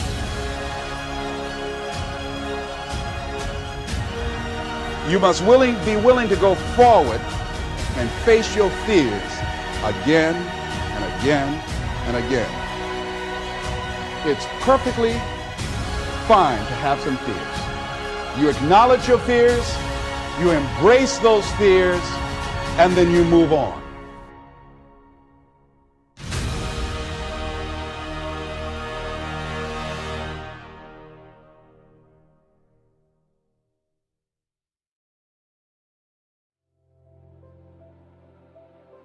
I'd gotten probably 2 weeks into my preparation for the film, and my father was diagnosed with cancer.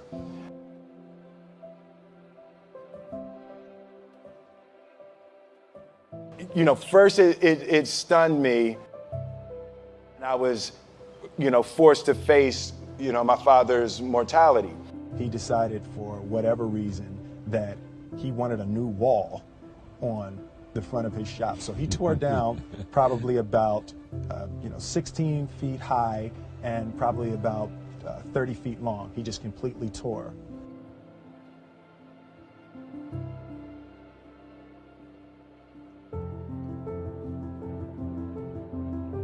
A year and a half. We were building this wall for a year and a half. Every day after school, we were coming, mixing concrete, putting it in the hole, doing it. And it was just myself and my little brother. A year and a half later, we laid the final brick. And my father stood back and he looked at me and my brother and said, now, don't y'all never tell me that you can't do something.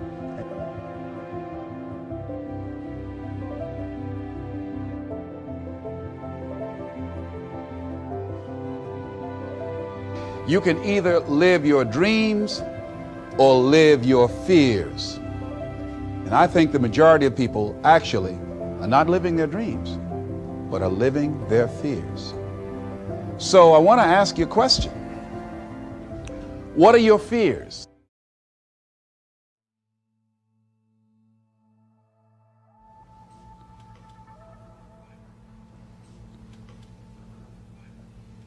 What are you afraid of?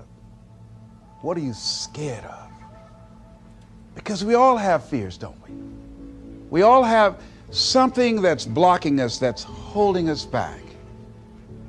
And as we begin to look at life, what we realize is that the reason that most people are not living out their true potential, are not doing all of the things that they would really like to do, is because of fear. Some people call fear false evidence or expectations appearing real.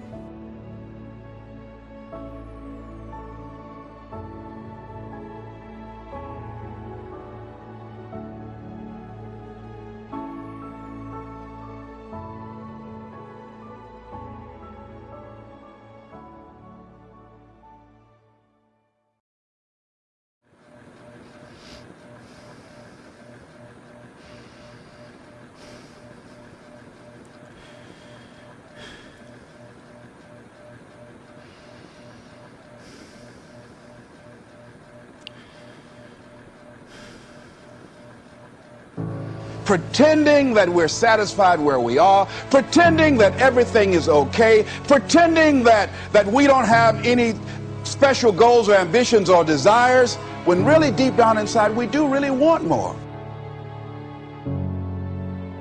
People will tell you, oh yeah, one day I want to have a restaurant. See, they're pretending they want to go into business for themselves. They're not serious. How can you tell, Les? Watch their actions. Watch what they're doing. The proof is in the pudding. So if you want to do something, if you thought about something you want to do, take it head on. Decide that you're going to start looking at it, start doing research on it, start tackling it, start becoming involved in whatever and wherever it might lead you to begin to explore the possibilities in that particular thing that you're seeking.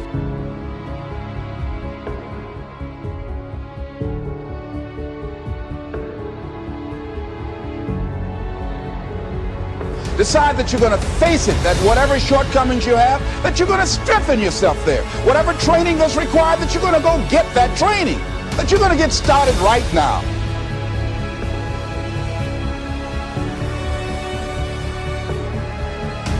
Most people go through life quietly and safely, tiptoeing to an early grave. You've got to live what's in you. Life is just too short and unpredictable. See, whatever you decide to do, look at it and find out what is it that I have that I could bring to the table.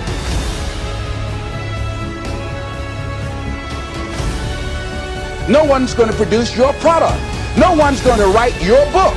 No one's going to open your academy. That's your idea. People die at age 21.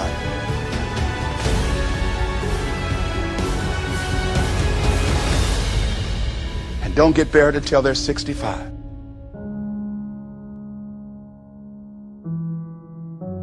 If you died today, what ideas, what dreams, what abilities, what talents, what gifts?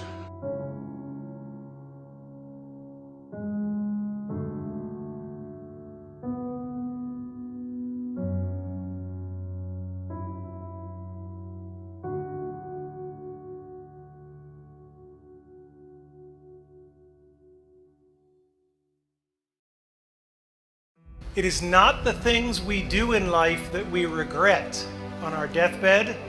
It is the things we do not. For the reaper will come for all of us.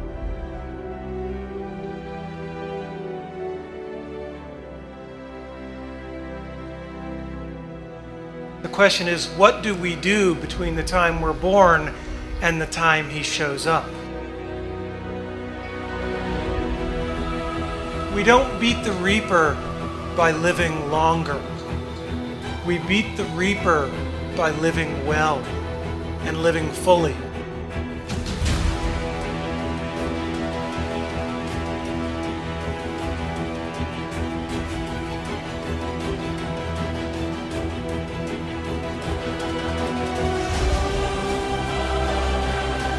When you want to change, it's not easy. If it were in fact easy, everybody would do it. But if you're serious, you'll go all out. So yes, I'm going to turn this situation around. I'm not going to sit back and moan and cry over what happened and what went wrong and who did what. I'm going to do something about this situation.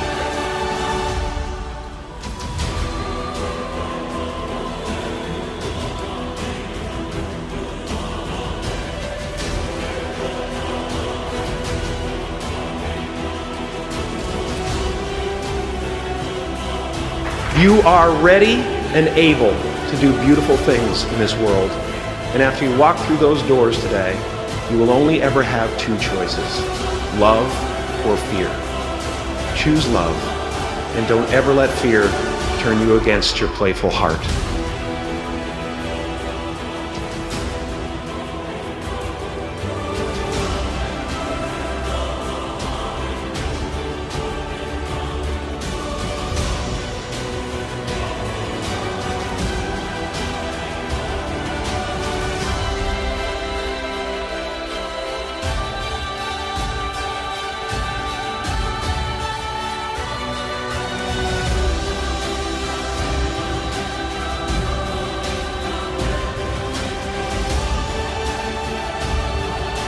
Dedication, hard work.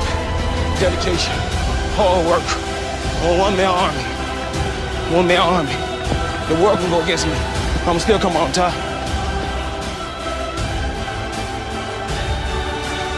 Work hard, be kind, and amazing things will happen. Relax and dream up a good life.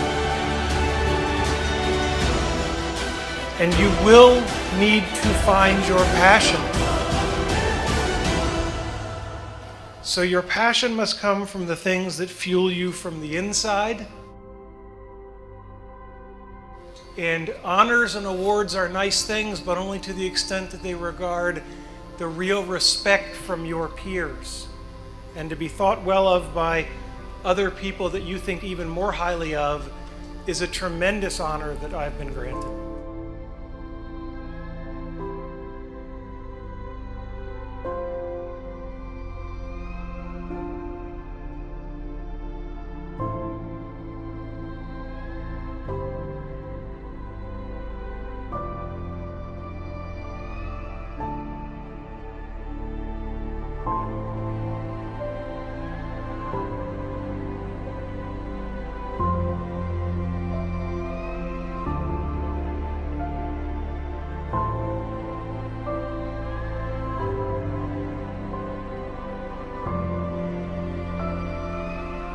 Find your passion, and in my experience, no matter what you do at work, what you do in official settings, that passion will be grounded in people.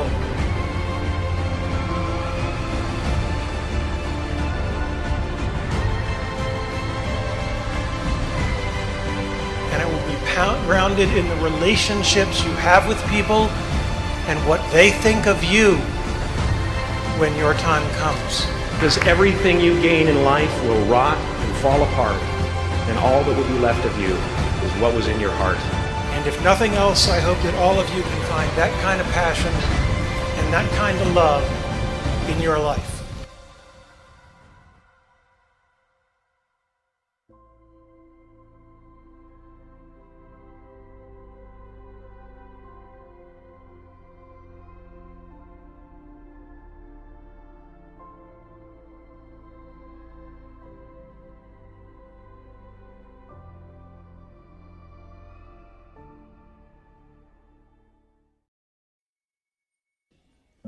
I loved it. And much of what I stumbled into by following my curiosity and intuition turned out to be priceless later on. Every once in a while, try a calligraphy class, because you don't know where it will lead. If I had never dropped in on that single course in college, the Mac would have never had multiple typefaces or proportionally spaced fonts.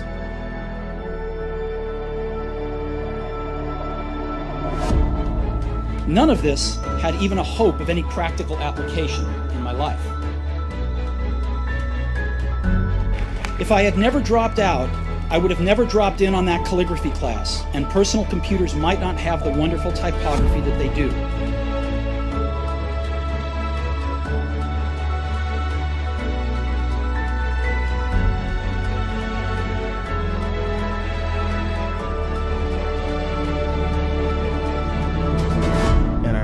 Thinking, man, this life is temporary. Like, this experience that I'm experiencing right now as a 24-year-old man, like, this is not going to last. Like, this is the prime of my youth. That, like, you got to get going.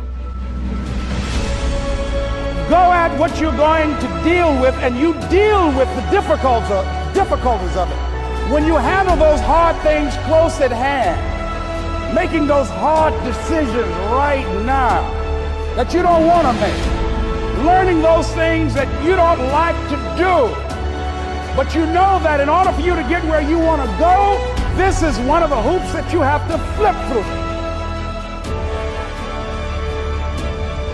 You may have hit a rock and a hard place, but don't change your name. You may be going through a tough time, but don't change your name. Don't let your circumstances define who you are. How you are does not define who you are.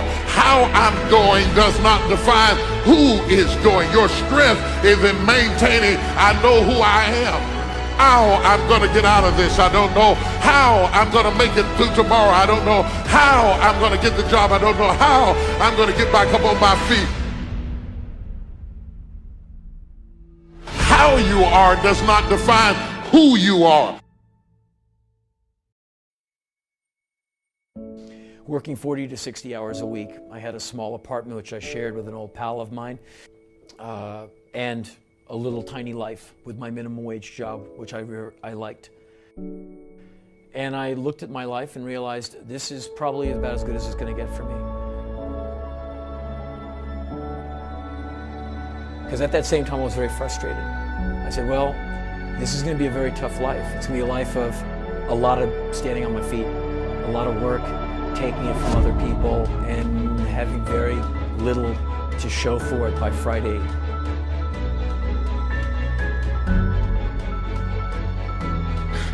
Devil, you may have took the how of it, but you have not taken the who of it. I still know who I am. I still know what I got. I wish we'd spend more time working on the who of us rather than the how of us.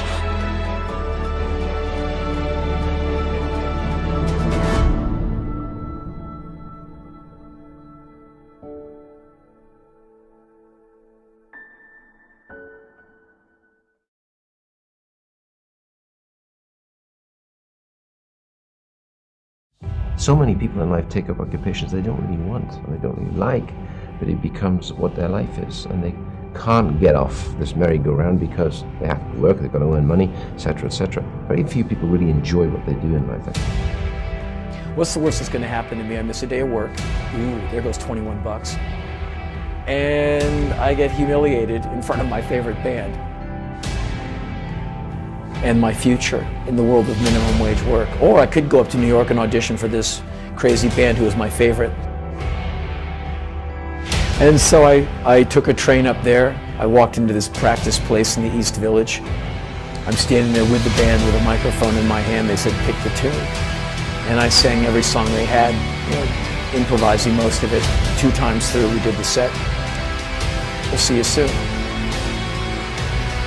As long as I know who I am, I've lost my how, but I've not lost my who. I may not go by plane, I may have to go by helicopter, but I'm still gonna get there. I may not can go by helicopter, I may have to go on the bus, but I'm still gonna get there. I may have to drive in the car, but I'm still gonna get there.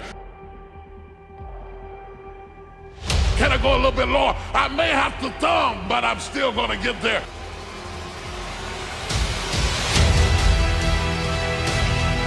It may take me 8 years to get through 4 years of college, but I'm still gonna get there because I know who I am. I don't know how, but I know who. Don't let it change your name. Don't let it change your name. Don't give up on who you are because of how things are turning out, because the blessing is on who you are. I said the blessing is on who you are.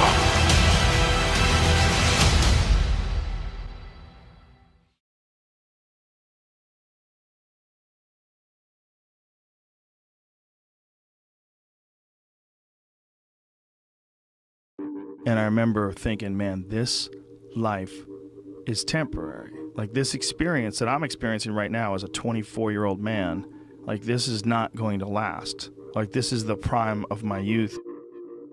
They're like, you got to get going. Wow. This is going to happen to you too. It's going to happen to all of us. And you think that you're this static thing, like you stay in this same exact state. It's not true. It's an illusion.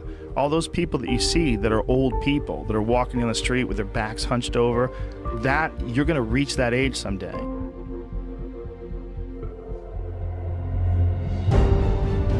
It's going to happen. And if you don't pay attention and it all goes wrong, you could wind up looking like that guy. You could wind up thinking and behaving like that guy. It is a slow ebbing of the life force of the body that's it's gonna drain you.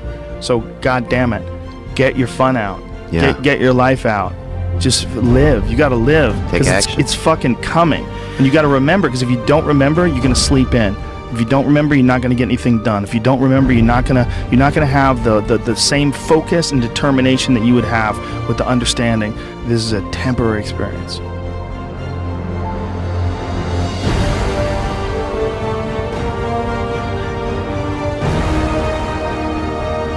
Not what you're going through, not what's happening in your life, not what's going on in your home, not what's happening in your finances. The blessing is on you. The blessing is on you. The blessing is on you. Don't let life change your name. The blessing. Don't lose yourself in your situation. Don't lose yourself in your situation. Don't let your situation eat up yourself. Oh, don't get beside yourself. Don't forget who you are. Forget who you are. Don't forget who you are. The blessing is on you. And I remember thinking, man, this life is temporary. Like this experience that I'm experiencing right now as a 24-year-old man, like this is not going to last.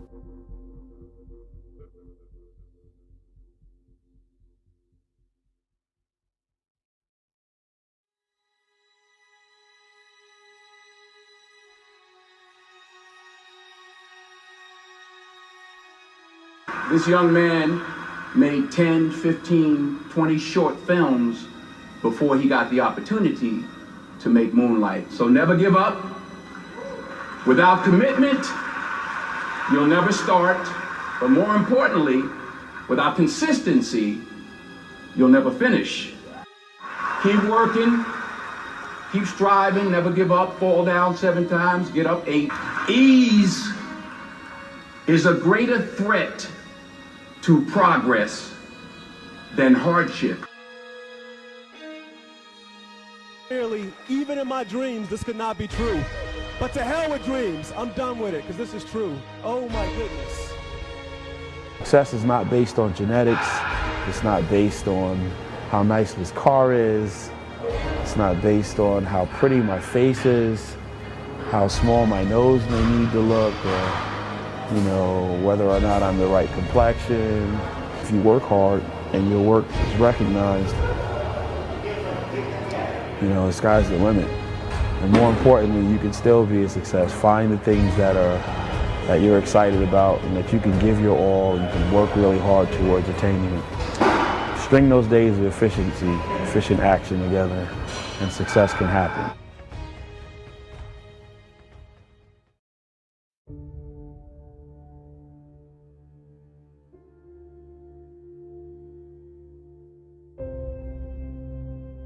I think it was like a handicap. I had an eye problem. I was cross-eyed, or had what is known technically as an alternating squint. Mm-hmm. And I think, it just, you get a person like that and they can. I'm quite sure that in my case that, you'd go to a dance or party and you were self-conscious. And a lot of these athletes, or many good athletes, I think, might have a similar, I wouldn't call it a problem, it might be an asset, in the sense that it drives them in another way, in many cases in sport or the arts. It actually is I look upon that at my age as possibly not a detriment, but an asset, because it will drive a person to the heights that they might never do normally.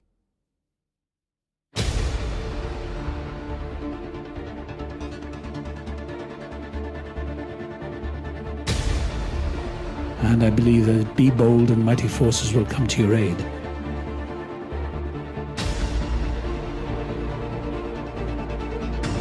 And I believe that about everything. That's what we all do. We get to a certain age, we all stay in our comfort zone with our recliners watching television day in and day out. It's not worth it. I mean, life's so short. There's such glorious images in the world and such horror as well, that I want to see it all. And so I've moved out of my comfort zone.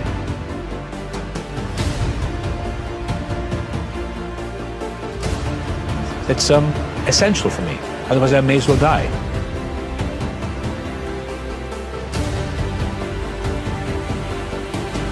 So I've done it, I've broken every rule in the book, and not out of malice or any telling anyone that I'll show you. I did it to show myself.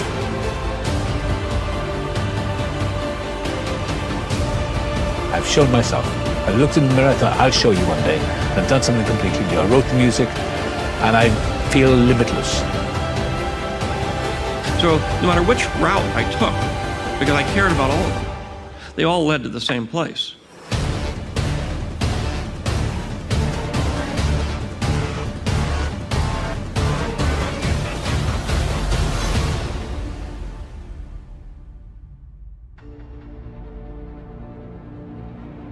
Well, I'll tell you, I've had this experience in my life not only once. I've had to lift myself about 10 times. And I know that in my life that I'll have to lift myself 10 times more. And I think I'm not the only one. I think that everybody has to do this. I thought maybe, as the old thing, you're the only one. But the only thing I know about life is that it's a series of lifting yourself up from one year to the next.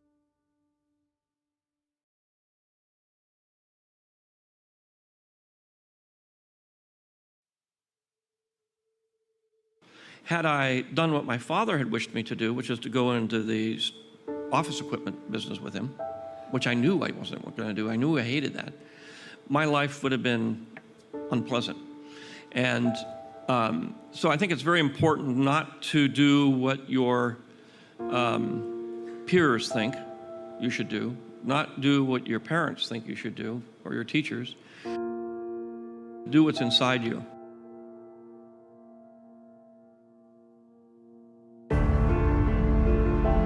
You don't set out to build a wall. You don't say, I'm going to build the biggest, baddest, greatest wall that's ever been built. You don't start there. You say, I'm going to lay this brick as perfectly as a brick can be laid. Yeah. And you do that every single day. And soon you have a wall. And soon you have a wall.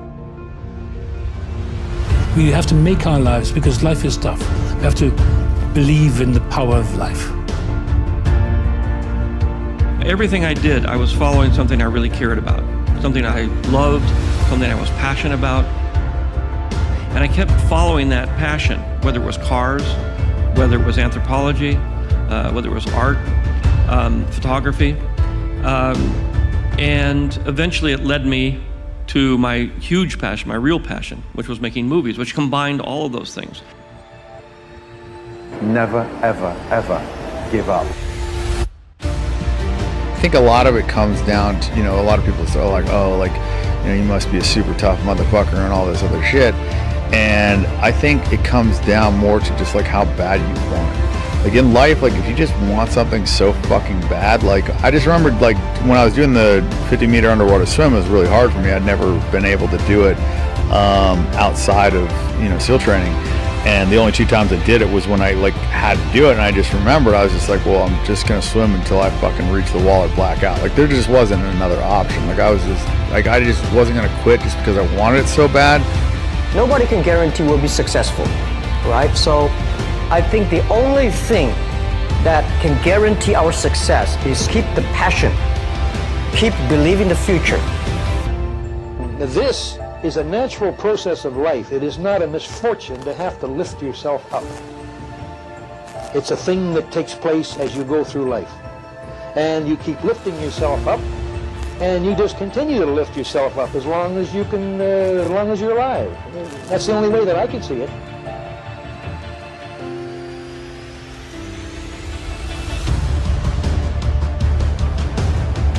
Pleasure is short-lived. It lasts an hour, lasts a minute, lasts a month, and it peaks and then goes down. It peaks very high. But the next time you want to get that same peak, you have to do it twice as much.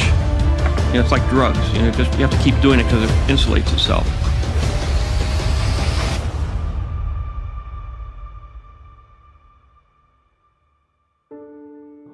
On the other hand is joy, and joy is the thing that doesn't go as high as pleasure in terms of your emotional reaction, but it stays with you. Joy is something you can recall. Pleasure you can't. The secret is that even though it's not as intense as the pleasure, the joy will last you a lot longer. Everybody has talent, and it's just a matter of moving around until you've discovered what it is. A talent is a combination of something you love a great deal, that's something you can lose yourself in, something you start at 9 o'clock. Look up from your work and it's 10 o'clock at night.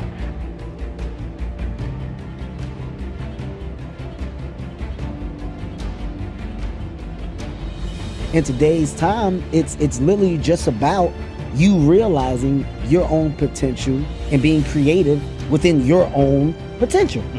Oh, this is what I can do, so I need to master this, this, and this.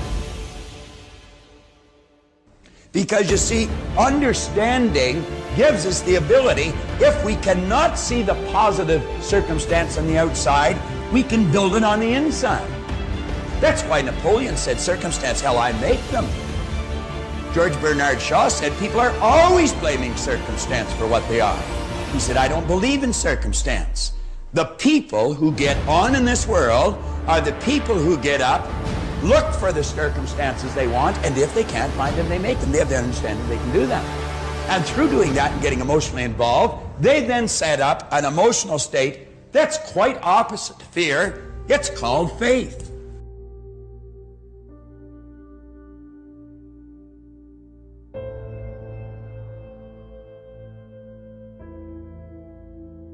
But I haven't met anybody here at the Academy or anywhere else that hasn't been able to describe years and years and years of very, very difficult struggle through the whole process of achieving anything whatsoever.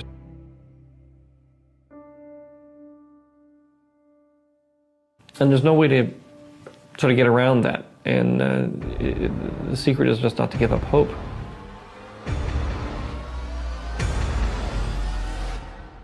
And it's very hard not to. Because if you're really doing something worthwhile,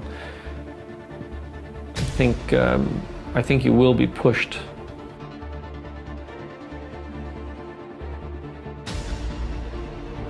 to the brink of hopelessness before you come through the other side.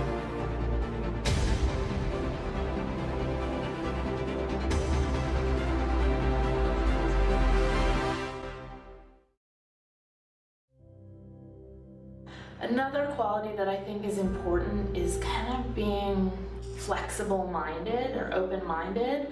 I'm not saying you shouldn't have a vision for your idea or your product, but you need to be open to changes.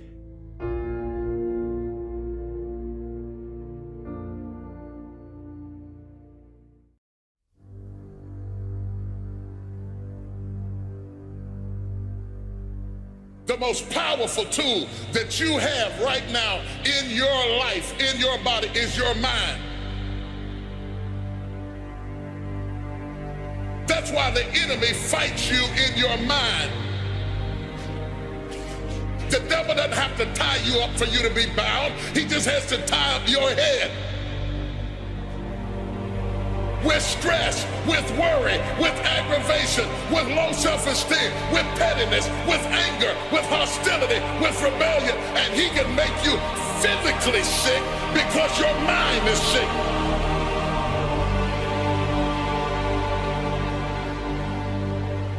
Lay your hands on your head and say, give me a new mind. Give me a new mind means give me a new perspective. Give me a new perspective. Give me a new way of looking at my situation. Give me a new way of looking at my circumstances.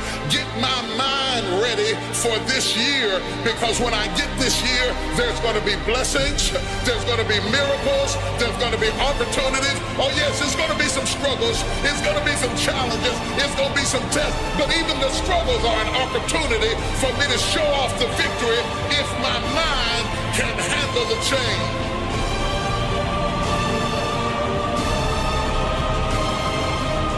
If you can take it, you can make it. If you can take it, you can make it. All right, you train, you fight way harder than those other guys, and you win. You get out from under. You can take it. You can make it. You can do this. Just gotta believe you can. There's some things I'm not taking with me in the new year. Everything that's inflexible and everything that's not ready and everything that's backwards and everything that's negative and everything that's condescending and everything that's carnal and everything that's holding me back, I refuse to take it over into another year and waste another new year with an old mind.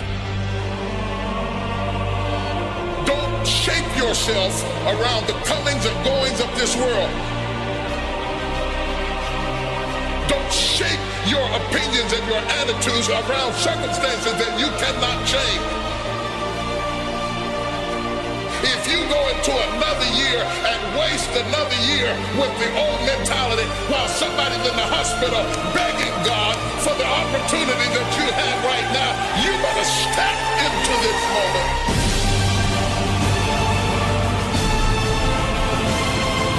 As soon as you decide to stop looking for answers in other people and miracles somewhere down the yellow brick road and click the heels of your mind, you could have been free years ago. If you can get your mind out, you can get your money out, you can get your family out, you can get your job out, you can get your career out, you can get your health out, you can get your prosperity out. If you can get your mind out, no devil in hell, no weapon formed against you, no enemy that hates you, no witch that hexes you can stop you from being free. If you can get your mind out, grab yourself by the hand and say, we're coming out of there. Tell them I'm coming out head first.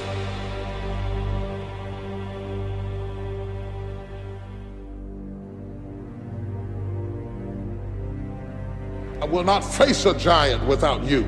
I will not make a major decision without prayer. I will not bring somebody into my life just because they please me. I'll submit myself, my destiny, my future over to you. You are my foundation. You are my rock. You are my fortress. You are my strength. You are my defense. Without you, I can do nothing.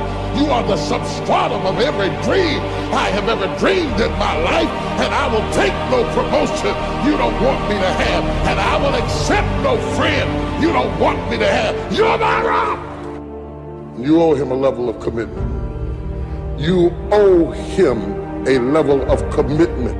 It's wrong for you to think that you're going to give an offering and God's going to bless a business you ain't committed to. Bless a marriage you ain't committed to. Bless you in school and you won't study. Bless you as a saint of God and you won't walk like a saint of God. Who do you think God is? Somebody playing in Vegas? God is not hitting a slot machine. God is a guaranteed, definite I am, the mighty God, a sure blessing. He told Abraham, I swear I'm going to bless you. Ain't no chance, ain't no doubt, ain't no joke about it. If I told you I was going to bless you, I will open up the windows of heaven and then wonder why I thought I'd be further than I am in days. Let me tell you why you are not further. It is not the devil, it is not witches, it is not demons, and it's sure God ain't haters. You are not any further than where you are right now because you have never thrown your whole self at anything in your life.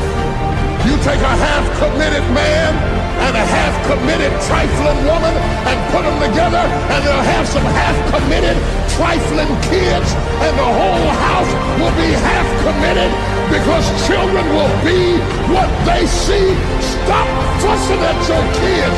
They're a reflection of you. Your second commitment is to family, and it's a very important commitment. Through the storm and the rain and the heartache and the pain and the disappointment, you have to believe in the we and the us and not the me and the you, or you're not gonna make it. It's a commitment. It's not a feeling. You gotta come home when you're in love and you gotta come home when you're not in love, or you're not gonna make it. And stay there till the love comes back. It's a commitment. Y'all don't want to hear real truth. You want to hear fairy tale Hollywood shake and bake stuff, but in reality, it's a commitment. Commitment to your dream.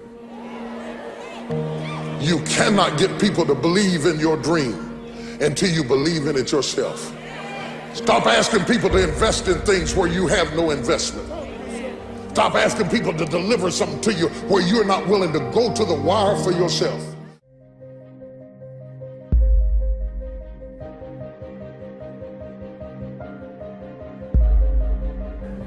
If you don't learn to give like you learn to get, every area that there is not reciprocity, it will die. Reciprocity. What do you give back for what you get? If you're not committed, you're not going to make it. Even the ones with the personalities you don't like. You have to be committed. Through the storm and the rain and the heartache and the pain and the disappointment, you have to believe in the we and the us and not the me and the you. Or you're not gonna make it. It's a commitment. It's not a feeling.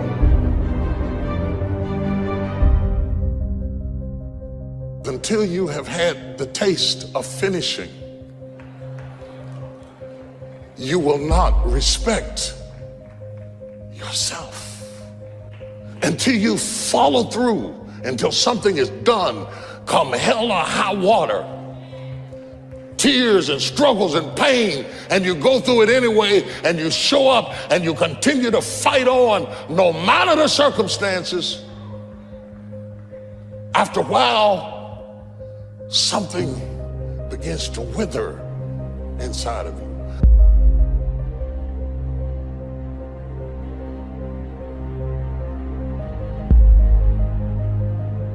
Anytime you need something that you can't give to yourself, you're at the mercy of somebody else, and when they don't come through, you got pain. And what you become is the consequences of what you didn't get.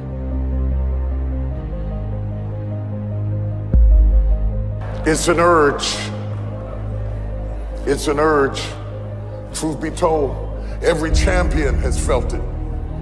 Every president has felt it. Every king has felt it. Every lion has felt it. Every winner has felt it. Every soldier has felt it. Every victorious person has felt it. The urge to quit. Don't you give up on your dream.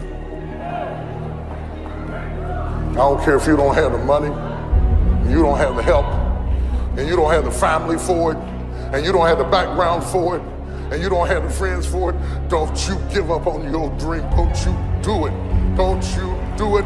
Don't you do it. It may take you twice as long. You may have to take courses and classes.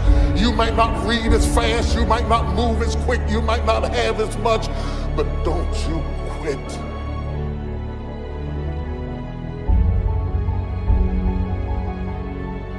Don't you quit. You do make a difference. You do make a difference. You do make a difference. As weak as you are, as tired as you are, as many mistakes as you made, you do make a difference.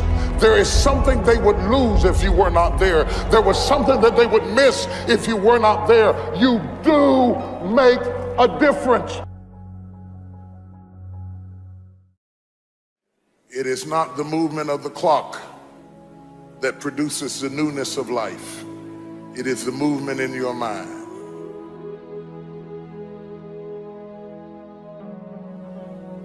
You're gonna hear all kinds of things said about you. Throw it behind you. The enemies that you see today, you will see them no more. No weapon formed against you shall be able to prosper. Every tongue that riseth against you, God will condemn. This is my time.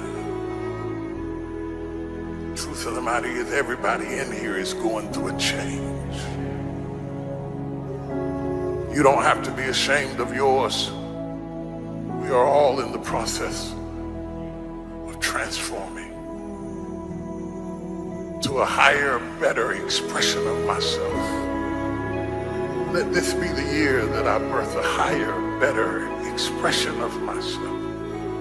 Don't let the habits of my past stop me from this metamorphosis.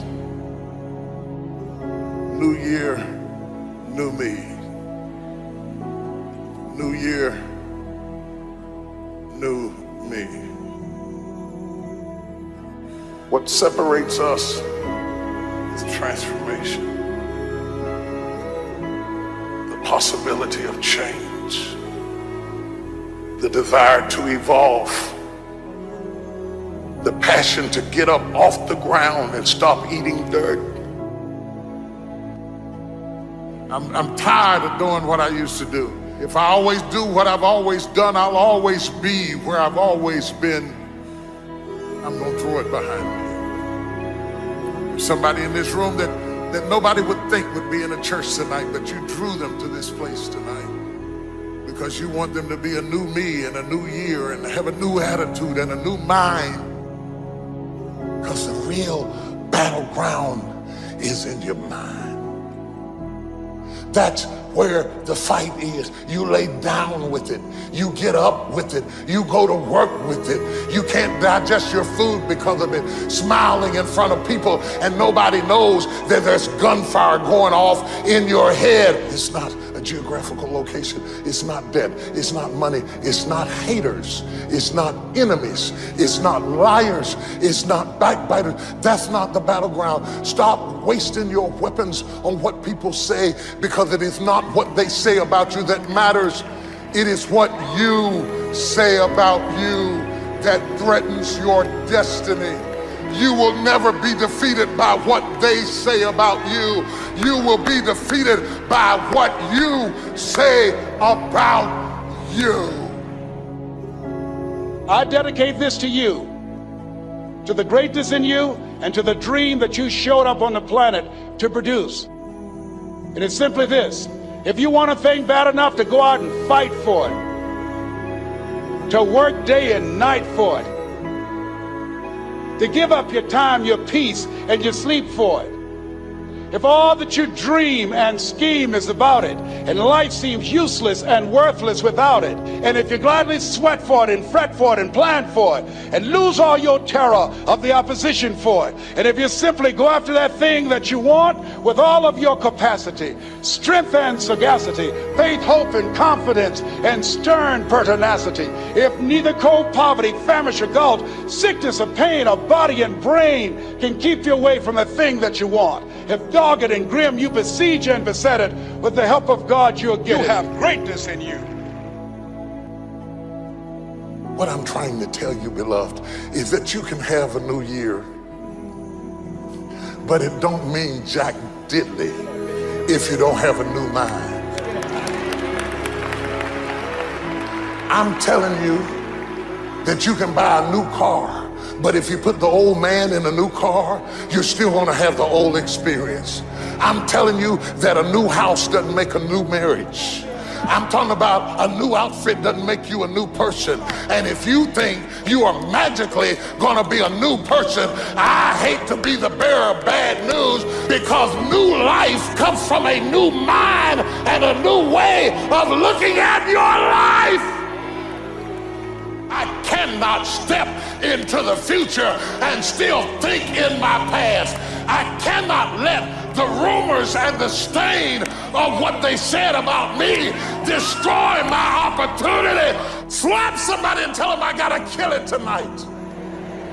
I gotta destroy it tonight. I gotta get rid of it tonight. I gotta throw it behind me tonight. I can't drag that same old mess into another year.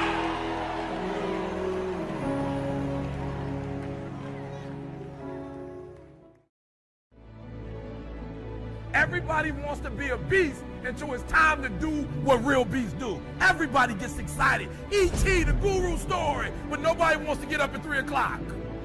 Everybody's excited when I say, I wake up at 3 o'clock, Eric's a beast, 3 o'clock. And then you try it twice at 5, and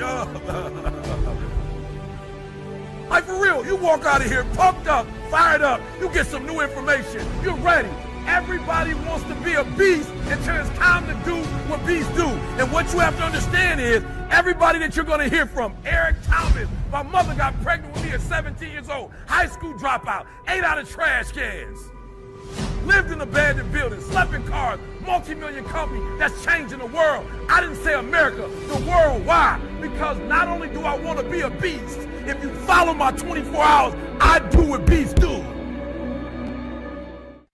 I don't want to motivate you. I don't want to just inspire you. I want to empower you. So we've been talking about what do beasts do? I don't want to just look like a beast. I don't want to talk like a beast. I want to have beast paraphernalia. I want to be a beast. I want to be in beast mode. I want to do what beasts do.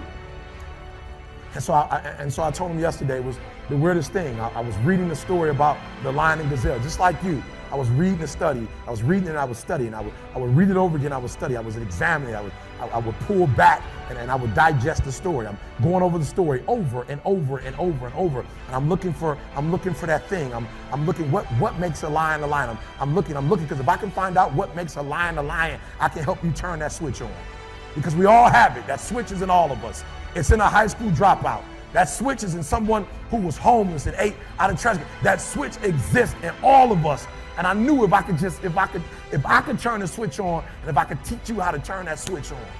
And so I'm reading the story, and I'm asking myself, okay, Eric, what are the similarities? And the similarities are every single day in Africa. Woo, I love it. Every single day in Africa, I love it. It doesn't make a difference. It doesn't make a difference if you're a lion or a gazelle. When the sun comes up, I love it. If you're a gazelle, you wake up with this notion that I must outrun the lion if I'm going to survive. Listen to me. I don't know what your business is. I don't know what you're trying to do personally, but there's something you're going to have to outrun. Every single day when you wake up, something you're going to have to run. For some of you, it's alcohol. For some of you, it's other substances. For some of you, it's depression. For some of you, it's your past. For some of you, it's procrastination. For some of you, your inability to stick with something, to start and finish. For some of you, you can't execute. I don't know what it is, but every single day, like that gazelle, you're going to wake up and boom, you're going to have to run from something. That's something you're going to have to get away from to survive. And that's all the gazelle is doing. He's running from the lion because he's trying to survive. But what's weird is that even though the lion is considered to be one of the most ferocious animals, one of the most dangerous animals, one of the kings of the kingdom, that when the sun comes up in Africa, that the lion has to do something too. Even though he's great, the gazelle's not going to come and just let him eat him up. He's going to have to chase that gazelle down. He's going to have to kill that gazelle. And so when I read it, that's the similarity. That if it doesn't make a difference if you're a gazelle, it doesn't make a difference if you're a lion. If you're at the top of the game, you still got to work. If you're at the top of your game, you still have to grow. If you're at the top of your game, what I know about you, if you're at the top of your game, there's still room for improvement. You can still get bigger. You can still get better. You can still be bolder. If you are still alive, there's still room for growth. There's still room to grow and be better. And so it says it doesn't make a difference in the safari. In Africa, it does not make a difference when the sun comes up. Boom! You better get to running. And so I studied. I said, what's the difference? What's the difference? And I noticed that the gazelle is running. And I asked myself, what's the difference? And I got it. The gazelle is running. The gazelle is afraid. The gazelle understands that if it does not stop running, or if it stops running, it's going to die. But I watched it long enough, and I saw the gazelle stop, and I said, ooh, I get it. It's not being chased. It's not being pushed. It's not being prodded. And some of us in this room, if we don't have a reward, you're not self-motivated. You're not self-regulated. You don't have that thing inside of you that pushes you. That alarm clock still has to get you up. Why? Because your passion is not waking you up. Your passion's not getting you up. And so I saw it. I said, ooh, the lion does not need to be pushed. The lion does not need anything external. That thing that it needs is inside. And so every single day, the lion wakes up and he runs and chases the gazelle. Why? Because he realizes that if he is to survive, if his kids are to survive, he must eat. And so you got to do me a huge favor. You got to do me a huge favor. You got to get to the point where you don't need a car anymore. You don't need a house anymore. You don't need to be pushed by anybody anymore. Your dreams, your wife is going to push you. Your spouse is going to push you. Your child is going to push you. The need to get better is going to push you. Because you're closer than you're ever going to be, it's going to push you. You don't need anything to push you. Your goals are going to push you. Your dreams are going to push you. The opportunity of a lifetime that happens in this particular time frame is going to push you. It's going to drive you. It's going to make you better. So do me a favor as I leave. You can't be average anymore. 70%. You can't do it. You can't do it and have what you want. You can't give me 70 and be what you want. You can't give me 70 and do what you want. You can't be average anymore. You can't be good anymore. 80%. You can't be good anymore. 80% and have what you want. You can't be good at something and have everything you dreamed of. To make your dreams become real. To no longer dream them but walk in them. You can't. 90%. You can be good. You can be good. You can be great. But you still won't get it all. I'm telling you. But when you become phenomenal, there's nothing you can't have, nothing you can't do, nothing you can't be. And I believe that you're in this room right now. I believe that we're in the same space right now. I believe we're all in this place together. Listen to me. I believe that we're all in this place together because all of us hate average. None of us want to be good. And for those of us who reach greatness, we have a desire to push past greatness and see what phenomenal looks like. So I need everybody in the room, when you think about your goal and you think about your dream, I need you to understand, as I said to my wife in that hospital room, I can, I will, I must. I need everybody to say it with me. I can, I will, I must. Come on. I can, I will, I must. Again, I can, I will, I must. Now for those of you, you want it all. Every single dream, every single goal. As I said, for those of you who really want it, you're going to say it and you're going to stand and you're going to say it like you mean it. I can, I will, I must. Come on. I can, I will, I must. Come on. I can, I will, I must. Now say it like you mean it. I can, I will, I must. Again, I can, I will, I must. Again, I can, I will, I must. Now I need you to think about that loved one, that individual that you have to do this for. I need you to say it with me. I can, I will, I must. Come on, for that individual. I can, I will, I must. For that person, I can, I will, I must. For that thing you want to accomplish, I can, I will, I must. Again, I can, I will, I must. Now I want you to think about that hurdle. I want you to think about that thing that keeps pressing you down. I want you to think about that mountain that's hard to climb. I want you to think about that thing that you just can't seem to get over. We're going to get over it today. We're going to get over it. We're going to get over it together. I can, I will, I must. We're going to add to it. I can get over it. I will get over it. I must get over it. Ready? I can get over it. I will get over it. I must. Come on, come on. I can get over it. I will get over it. I must get over it. You just want to step out of it, to step out of the whole race, the whole business. The monstrosity of being alive overwhelms you. If you have depression, if you have anxiety, if you have post-traumatic stress disorder, if you have any kind of mental health condition, this is not something to ignore. Depression, frustration, anxiety, pain, disillusion. It's just a natural part of the process of becoming a stronger version of yourself. The thing that keeps one living is a sense of future, that there will be a tomorrow, and tomorrow I've got to do this, and then the day after I've got to do that. Get started. And I'm going to tell you right now, it won't be easy.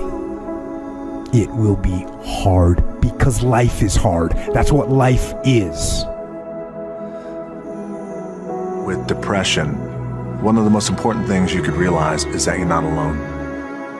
I've been places and someone has said, well, you lost an arm and a leg, so you had a right to be depressed. And I stopped them. I was like, depression is real.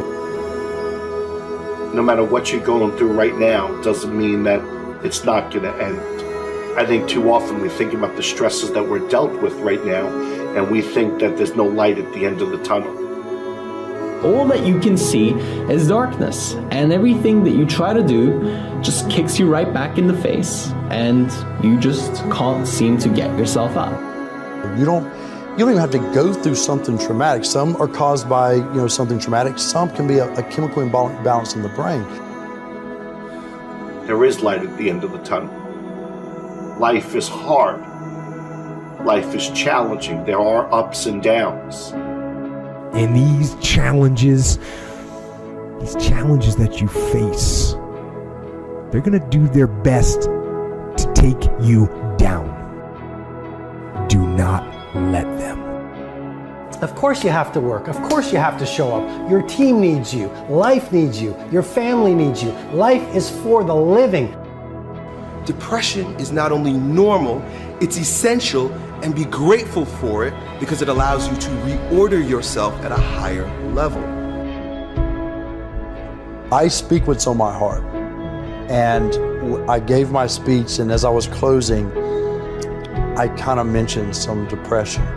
Because I was coming out of the winter months, and it hit me again this past winter, and I went and saw the doctor, and so it was on my mind, and it came up. And as I was saying, I thought, this generation of people probably aren't connecting to what I'm saying. When I walked off the stage, and they lined up, the amount of people that thanked me for talking about mental health. And here I was, I thought they didn't want to hear. I thought I was stepping out of line. No, it needs to be talked about because it's not just this generation, it's people are realizing more and more that it's an issue. And the more we talk about it, the easier it is for people to be honest with themselves and get the help they need. Line up those problems and confront them, face them, fight them. Do not let them bring you down. Do not personally identify with your depression. See it as you see winter, and winter always leads to spring and summer again. See it as you see nighttime. Nighttime becomes daytime again. Hold on to that fundamental quality of faith that on the other side of your pain is something good. Suicide is a permanent solution to a temporary problem. No matter what you're going through right now, doesn't mean that it's not going to end. Stand up, dig in, let those challenges raise you up, let them elevate you, let their demands and their trials make you stronger. Adversity you face today turn you into a better person tomorrow. You are worth more than diamonds. All the diamonds in the world, you are so precious. Every single one of your heart, you can do something. Life is not always good. Life is always not rosy. But life is worth living. There's one thing that if you did every single day, it would make an extraordinary difference in whatever mental health issue you're struggling with, and that is exercise. And the reason you've got to exercise every day is because what we know about human beings is that when you physically move, your physiology changes, and that changes your brain. Take the time to rest, because just what if that resting is the key to world-class producing? Get outside and exercise every single day as if your life depends upon it, because you know what? It does.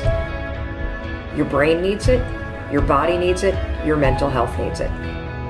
And I feel like if you had heart problems and saw a cardiologist, well, everyone would be concerned about you, would know you're doing better, and it would be open and honest with the crew. But the most complicated organ in your body, if you have a problem with this, suddenly we don't want to talk about that?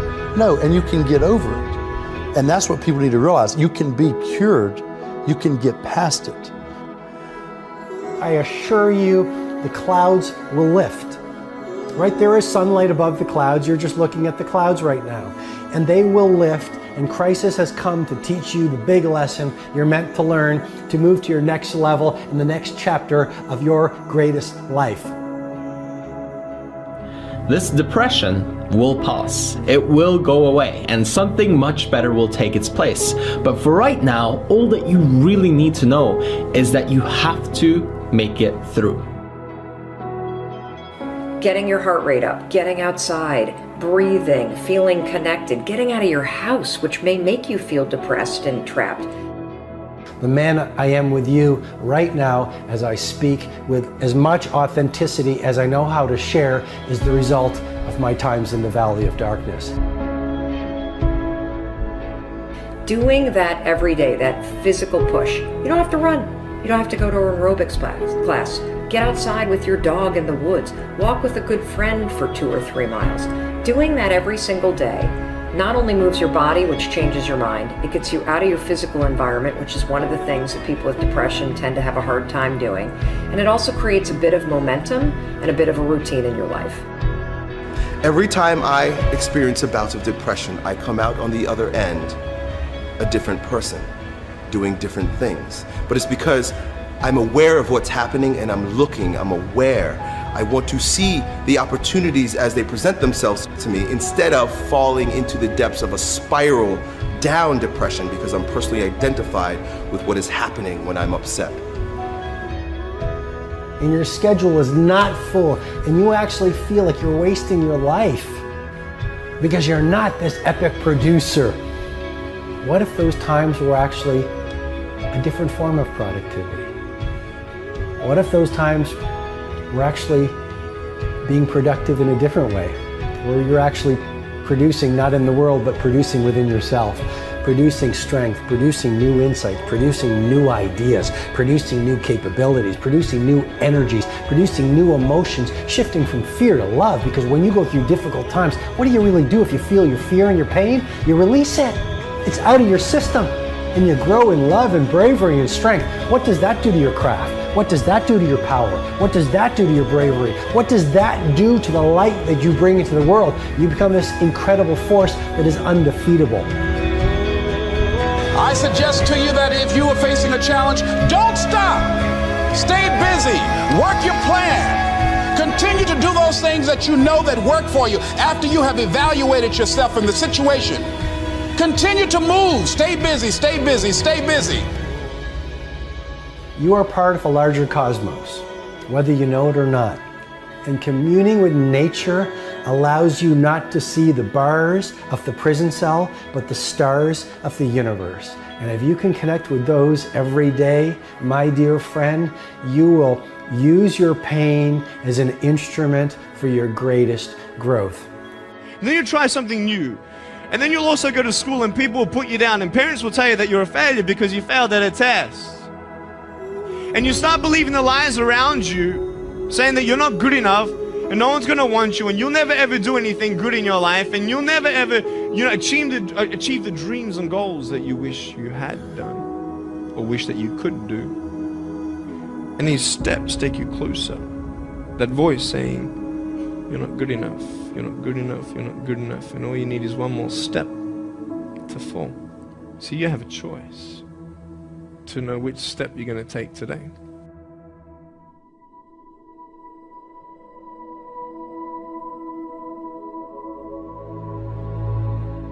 What will sometimes haunt my dreams still is just like a general feeling of morose anxiety. Everyone experiences a version of anxiety or worry in their lives. I don't know why I opened up and talked about it, but I guess I was just sick and tired of just having it inside of me for 20 plus years, and I was ready to make a change. What helped me the most, that I want to impress upon all of you, is that I realized that part of my identity is saying no to things I don't want to do. And you are all in school and you all have a lot of teachers and a lot of people around you that tell you all day what you have to do, but it is your right to choose what you do and don't do. It is your right to choose what you believe in and what you don't believe in. It is your right to curate your life and your own perspective. We all go through things. We all go through struggles, right? There's probably everybody in this room that goes through struggles the same exact way, and I think that's what we all have to realize. It's just something that every single person goes through. And maybe we go through it in a different or more intense way for longer periods of time, but it's not, there's nothing wrong with you. To be a sensitive person that cares a lot, that takes things in a deep way, is actually part of what makes you amazing. I also struggled a lot with anxiety and depression. If you start to feel like you are twisting things around you, and you start to feel like there is no sunlight around you, and you are paralyzed with fear, here's how you can help yourself. First, you have to understand what anxiety is, and you have to understand the connection between worry, which is something we all do, and self-doubt, which is something we all do, and anxiety. Anxiety is what happens when your habit of worrying spirals out of control. It's important for you to foundationally understand that anxiety and worry are the same thing. It's just that your body starts to get agitated, and that's when we call worrying anxiety. Your heart races. You might sweat a little bit. You might feel tightening in your chest. You might feel a pit in your stomach. You have a surge of cortisol. You can actually beat it.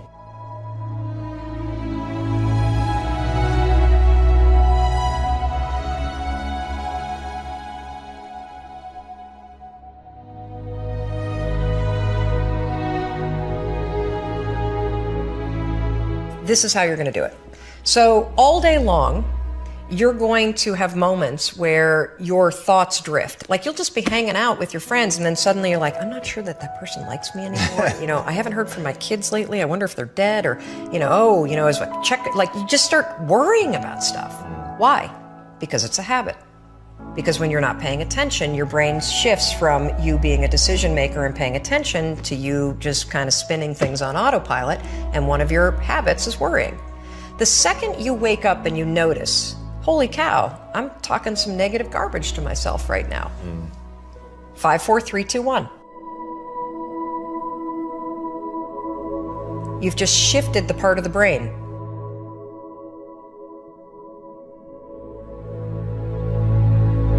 You've shifted from the basal ganglia, which is where your habit loops are spinning, and you've awakened your prefrontal cortex. You've also interrupted that pattern. Now what you're going to do, because your mind is actually ready to receive a different thought because of the counting, now you can put in an anchor thought. Like if you have a mantra, if you've got a vision about the way that your business is going to turn out in 5 years, if you just have a thought that makes you really happy and proud, insert that. Now, why does this work? It works because of the counting. And I'm not kidding. We know, based on research, that positive thinking alone, not effective. In some instances, trying to force yourself to think positive can actually make the worries worse. Why? Well, the reason why is because it's really hard to just change the channel. What we have to do first is basically interrupt it and turn off the TV, and then turn it back on with the prefrontal cortex awakened. So the counting is essential. And so you can start using this today.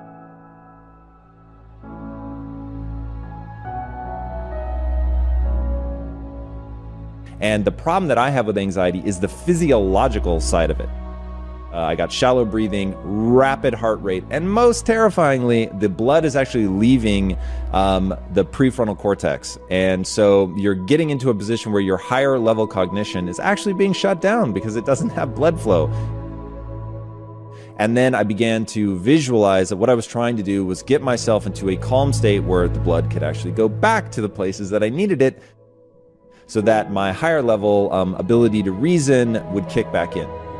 The first thing that I started to do to be able to consciously control that was meditate. In meditating, what you're learning to do, at least for me, and I don't consider myself a meditation expert by any means, but this was one of the huge wins for me in meditating, was learning to breathe from my diaphragm. Even one breath from my diaphragm had a really big impact. Breathing from your diaphragm instead of from your chest, right? So most people breathe like this, and it's all in your upper chest. You're not getting a very deep breath. So in meditating and learning to breathe from your diaphragm, in learning to consciously calm yourself down, meaning you're lowering your heart rate, you're breathing much more deeply from the diaphragm, getting the blood reallocated to the parts of the brain that are actually useful. That meditating was my first step into that.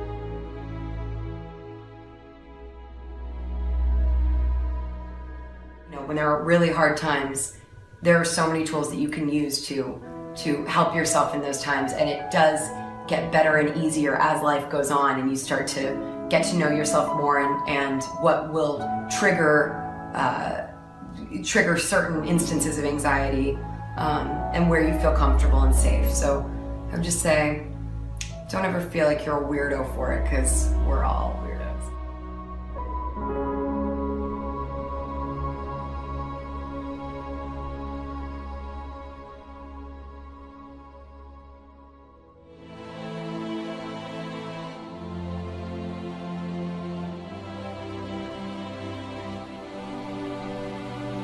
In 1973, a young man wrote a letter to American author E.B. White. The young man was losing his faith in humanity. And this is the reply he received from White. Hope is the thing that is left to us in a bad time. I shall get up Sunday morning and wind the clock. E.B. White wrote those beautiful words in response to fears surrounding our future. As long as there is hope, get up and wind the clock. At times it doesn't matter the view, does it? You may be looking in the mirror at your own life. You may be looking out the window at what's happening around you. The future becomes bleak, days full of fear. It's when darkness forms, clouds roll in and life gets heavy. Sometimes we feel it together. Sometimes we feel it alone. Those times surrounded by sadness. And in those moments, what are we to do? For there is but one sensible response, isn't there? We wake up and we make tomorrow better than today. We get up, we rise, we wind the clock. And we are to do it with our heads held high so that we can be the first ones to see the sun as it starts to poke through. You know, if you're down and you can see a reason why you should be down, then that brings with it a certain clarity. But if there's no reason, you tend to think, well, why on earth am I feeling like this? I don't understand. If you're like me, you're feeling it lately. We're in a moment when the clouds have covered some of the light. The way forward may seem to be slipping from view. The path of progress, which has been so hardly fought for, can feel like it's fading. Perhaps it was the path you were declaring for yourself, and now it's changing. It's shifting. Gone. And hope is the thing that is left us in a bad time. But hope is not the final fragile string. Hope is the start. Hope has a strength. It means something new is coming. Because it always does. Clouds break. The sun shines. In fact, it's never stopped. So in E.B. White's words, hang on to your hat. Hang on to your hope. And wind the clock, for tomorrow is another day.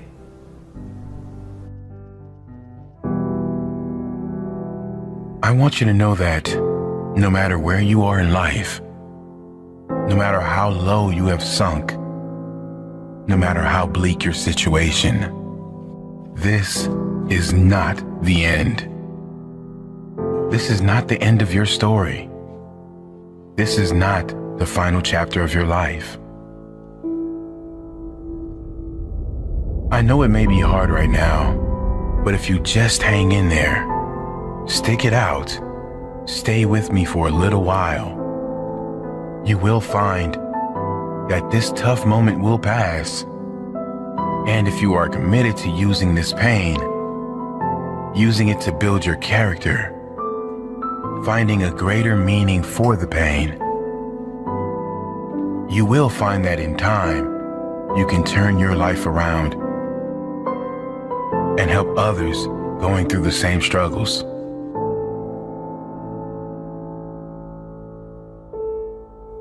The world right now is in the middle of a mental health crisis. It's estimated almost half the population suffers from depression at some stage throughout their life. Rather than join the queue, it's important we learn why we get down and then how we can change it. Because believe it or not, we create our own negative feelings, and we can also ensure that we turn our lives around and be a positive change for others. The reason anyone gets depressed always comes down to the consistent thoughts we think and the consistent beliefs we hold. Let me say that again. The reason anyone gets depressed always comes down to the consistent thoughts we think and the consistent beliefs we hold. The point here is that anyone that is depressed is so because there is an external factor that didn't materialize in their life. They have lost something outside of their control or don't have something that is out of their control. In school, we are taught how to get a job, but no one teaches us how to live in a state of happiness. No one teaches us how important our conscious and unconscious thoughts and associations are. Is our happiness not worth more than a job? Yes, it is. And before you say happiness won't pay my bills, happiness will pay your bills. When you realize you will be 10 times more energized, focused, and take positive action in your life, when you first choose to develop yourself as a priority and then get to the stuff of the world. I've seen some people who many would consider to have it all in their life because they thought they were not good enough. A thought, a belief within them told them they were not worthy. These people that many were jealous of, many envious of, were not good enough. You must value yourself enough to take the time every single day to work on you, to engage in something that will ensure you are a positive influence on the world. This, of course, doesn't mean life will suddenly be perfect. The same life challenges will show up, but if your mind is strong, if your mind is at peace, your reaction to the challenging times will be very different.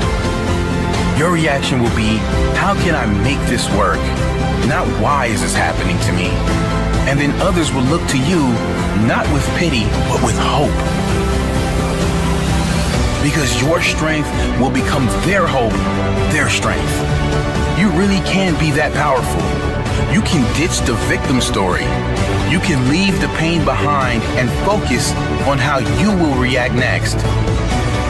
How you will react positively.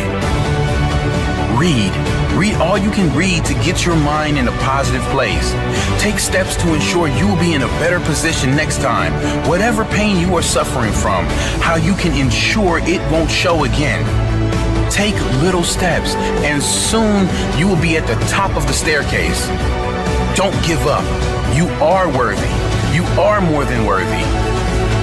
You deserve to experience how great life can be, and you owe it to the world to be that positive change for others, to inspire others who will look to you and say, he did it, she did it, and I can do it too.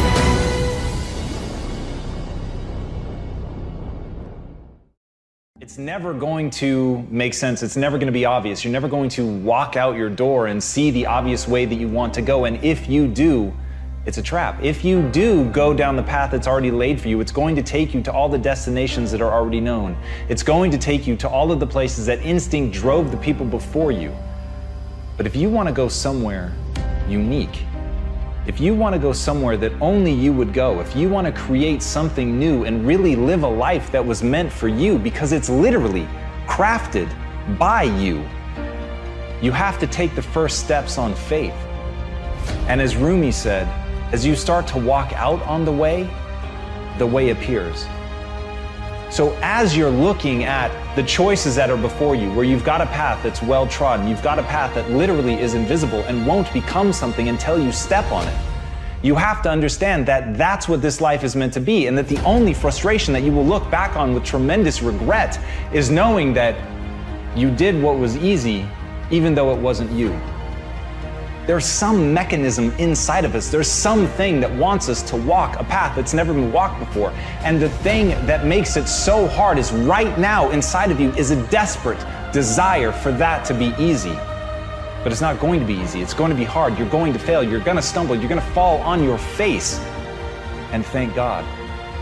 Because as Muhammad Ali said, only a man who knows what it's like to be defeated can reach down to the bottom of his soul and come up with the extra ounce of power it takes to win when the match is even.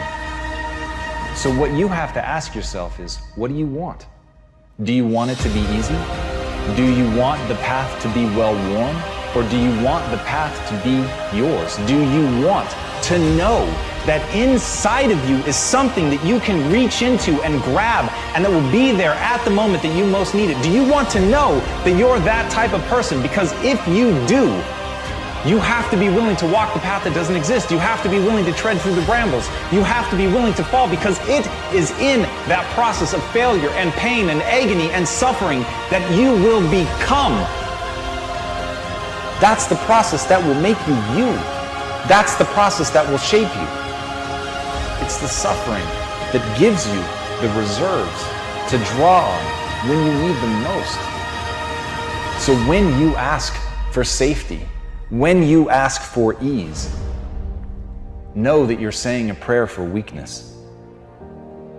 And when you take the hard way, know that you're forging yourself. When you make those demands, know that you're building a reserve tank that will be there at the moment when you need it.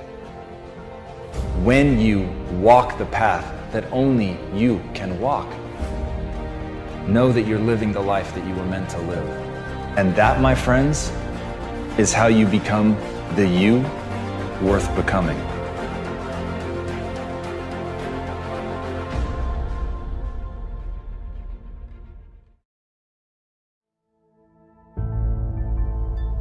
The wolf on the hill is never as hungry as the wolf climbing the hill. It's not easy going it alone, but if you keep going, stay true to yourself, it will be worth it in the end.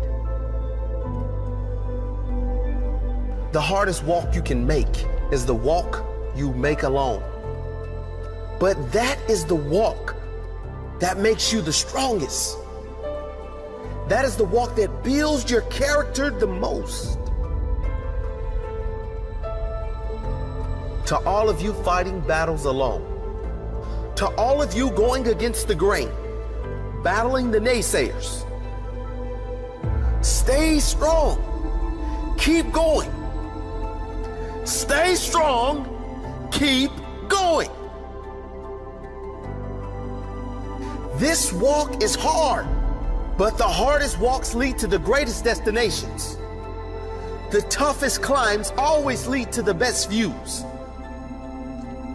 It will be worth it in the end. And if you show what you are made of, the right people will show up in your life. You won't be a lone wolf forever.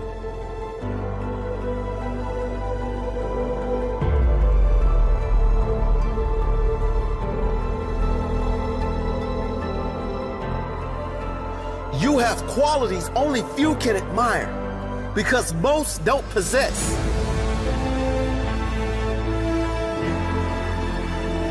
You have strength only few can understand because most have never experienced. So don't give in. Don't settle. Don't lower your expectations to fit into the world. You were born to stand out. You were born to lead. Lead the pack.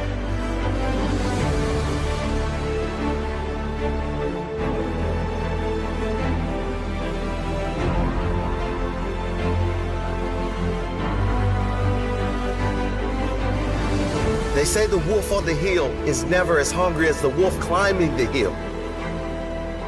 Always be that wolf climbing the hill, always hungry for more. Always hunger to grow, to feed your mind and rise to the highest level you can take yourself. Never looking back, always looking forward to the next feast of success in whatever you do.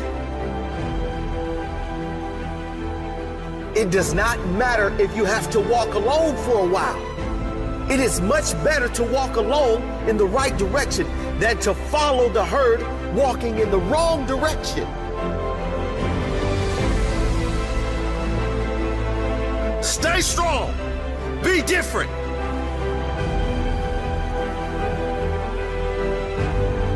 Your destiny is in your hands. Get out there and hunt it.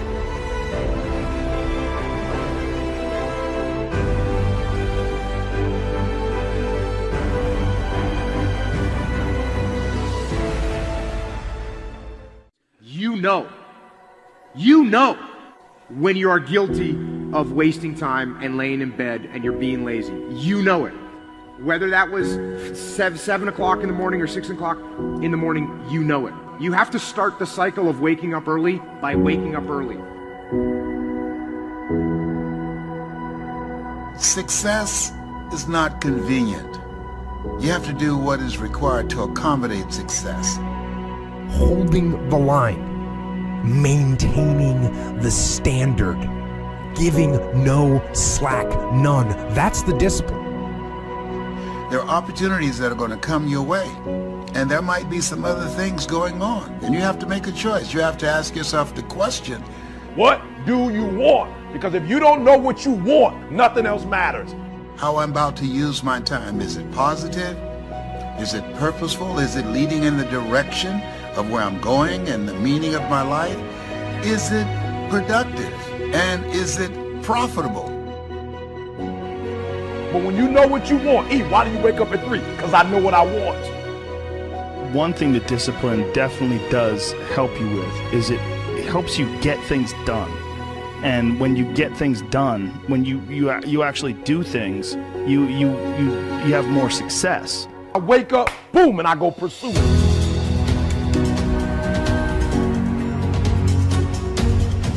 And if you're going to really be successful in life, if you're going to have it, if you're going to be it, you're going to do it, I need you to take personal responsibility. And I want you to say, the reason I'm not amazing yet, because I hit the snooze button. That's why I'm not amazing right now.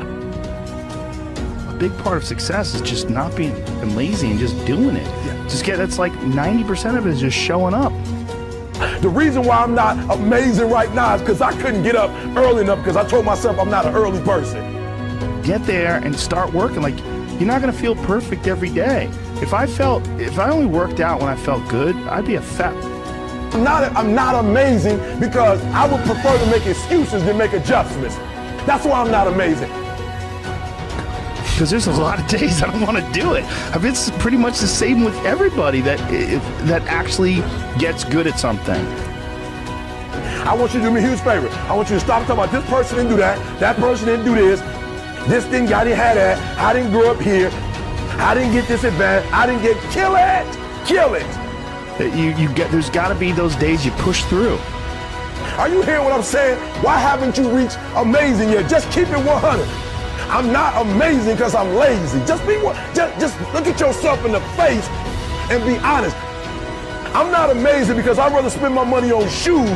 I'd rather spend my money on stuff than to make a sacrifice in a book or to fly and go. I'm not amazing because I'm not doing what I'm supposed to be doing to be amazing.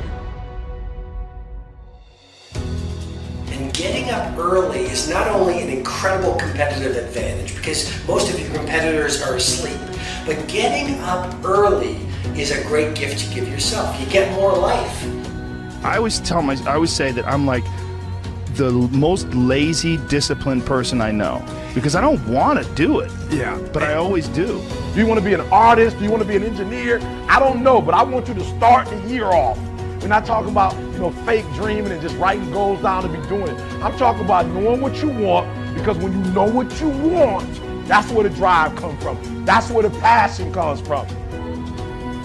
When the thing is done, when the discipline has been implemented, remember what that feels like, and then remember that those minutes and those hours, they turn into weeks and months and years, and holding the line in those critical minutes will put you in an infinitely better place, physically and mentally, if you maintain the discipline. I don't have my morning routine game, I feel, out of sorts. So I think it's true for everybody. You gotta own your morning, you gotta win it, because that starts and sets up everything else. People need that discipline, those routines that will help the rest of the day go better. Get some momentum and be okay if that momentum is really small, because it will build. Trust it. That momentum builds, and trust that those gloomy and bad, dark days, trust that those are going to be there. Honor the difficulty. When we honor the struggle instead of hate the struggle, we can really achieve extraordinary things because our mindset's in the right place. Now, the first night, you're gonna have a hard time going to sleep. What you do is the next morning, you wake up early anyways. That first night, you only got 5 hours worth of sleep, and now you're tired throughout the day. Good! Because then when you get to bed that night, you will turn off that computer and you'll be able to go to bed earlier like you wanted to. You can live on 6 hours sleep, so you have 18 hours. You have 18 hours. I want to know what you're doing with your 18 hours. Because you can work your 9 to 5, and that's 9, and you can travel for an hour here and there, respect, nice little solid commute. Oh, you want to be a family man? Mazel tov. You can spend 2 hours with your kids. What are you doing with those other 5 hours? You're watching House of Cards. You're playing Madden. You're relaxing from the other intense 10. Gary, I already spent 11 hours. Well, great. Then don't complain or want more. Respect that by getting rest and this and that, you were giving up opportunity to go into a new world. You want the audacity to have a 1% life.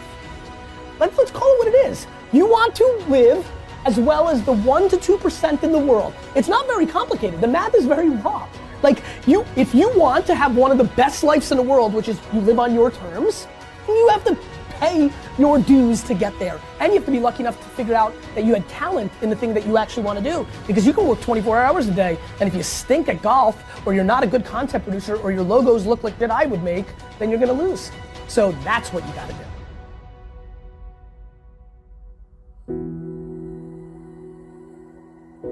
The most important thing you can do is win the morning. Just win the morning, man.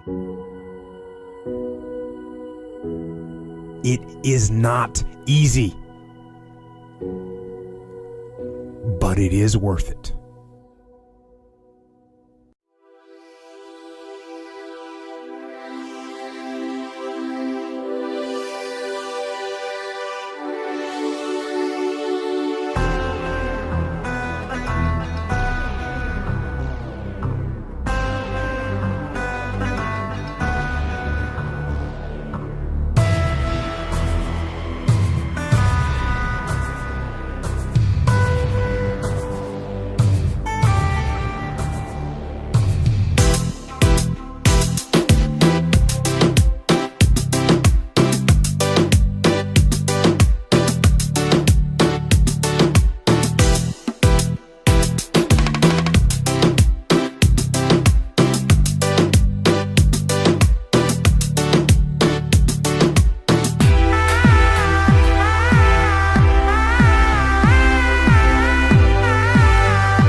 Wake up every single day thinking about how can I change my life?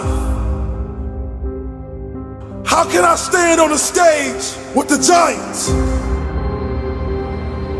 I realize that everything I ever dreamed of lives in the sky, and I must jump every single day to go reclaim what's mine. And that's royalty. As long as you believe in that very gift that you have in the bottom of your stomach, that fire that burns, that dream that wakes you up in the middle of the night and have you screaming to the sun, rise, so I can go after this dream. That is the very thing that you should chase every single day. It's you versus you. Your dream versus the world. You're gonna have to be phenomenal in everything you do because everyone in the world is chasing greatness. And what do you do when a man is going 100 miles per hour and you haven't even started the engine yet? Embrace being the individual that they say cannot do it. The best gifts come from the bottom. They will not see you coming as you rise, as you work every single day, tirelessly, for what you dream of. Now if you turned your back on me, I promise I'm gonna make you turn around. You will call me king. You will call me king. We gotta make this decision in our lives today, kings and queens, that we will not be ordinary. We will be great. You have an everlasting potential. And as long as you have a heartbeat, as long as you have air in your lungs, you have an opportunity to change this world, change your life, and live your dream today. We will be kings.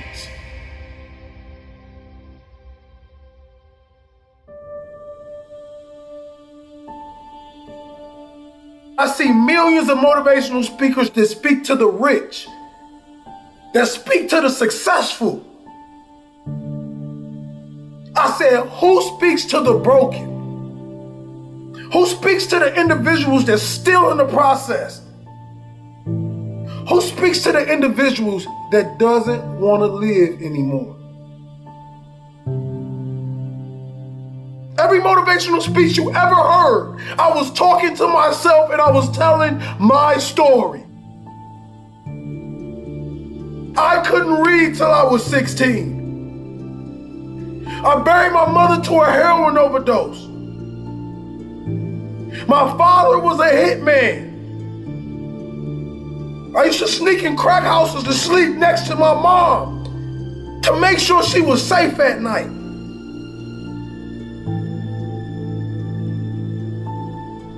But through all the chaos and all the pain, God built a warrior.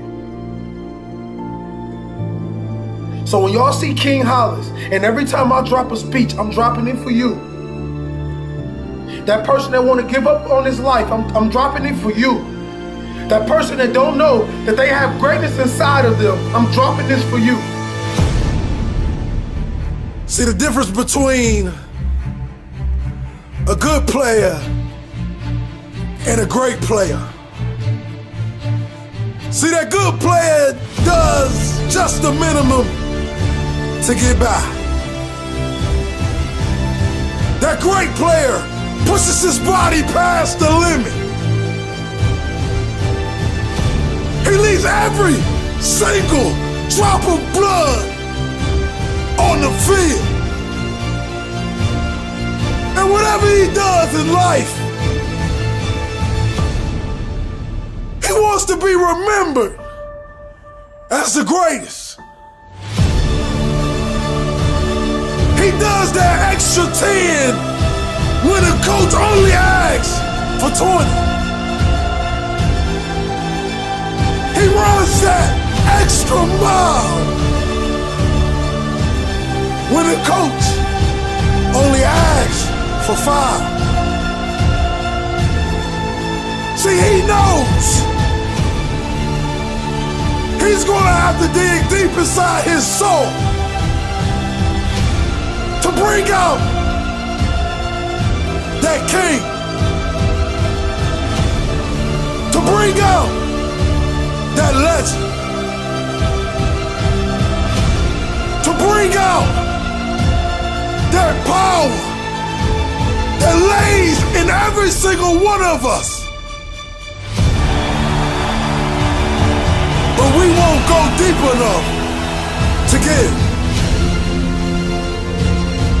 But not gonna be good. We're gonna be great.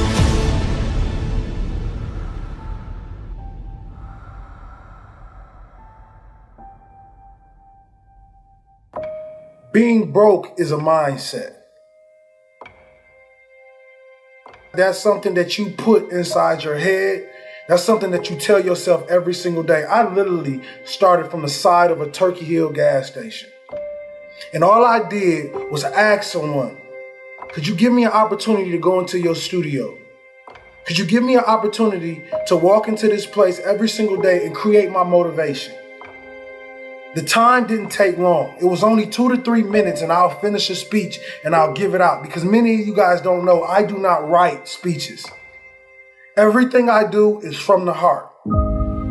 So what I did was I truly believed that I have something special to give this world. And I want you to know that you have something special to give this world. Don't ever believe that the lack of funds is the reason why you're not being successful. This is not true. The lack of belief is why you're not successful. Every single human being on this earth is a walking $1 million check. And our belief in ourselves, our grind, our true grit to wake up every single day and tell ourselves and tell the world that I will be something special is what separates you from everyone else. I learned that when I stopped being envious of people and stopped judging people and stopped being angry that I'm not on their level, is when I truly started to elevate in my career. I told myself I will never take a dollar bill from another person. I will never sell my dream and my gift to anyone for any dollar amount. Don't you ever do that. And every morning you wake up and you look in the mirror, I want you to look in that mirror and I want you to tell yourself that I am special, I am great, and I am phenomenal. Nobody will stop me from reaching my goal. My goal, my individual goal, is to become one of the best speakers of all time. But I know I have so much work to do. While they sleep, I must work. While they party, I must grind. While they procrastinate, I must go after my future with a relentless effort. And I want you guys to grow to be successful with me. I don't want to just be successful by myself. I want my message to grow other people and make other people successful. That's what life is truly about. It's about picking great individuals and taking them with you. We got to make this decision in our life today, kings and queens, that we will not be ordinary. We will be great. We will be kings. This life is about serving and giving and being true. We live in a world where people believe everybody is out to get you. But I'm telling you now, some people is just out to love you. So for the rest of my career and the rest of my life, I want you to look at William Hollis as your brother, your family, because we are. It doesn't matter what color you are. It doesn't matter where you came from. The only thing that matters is who loves you now. Growing up in the projects of Pontiac, Michigan, I realized two things. I realized that I won't make it if I believe that this is my reality for the rest of my life.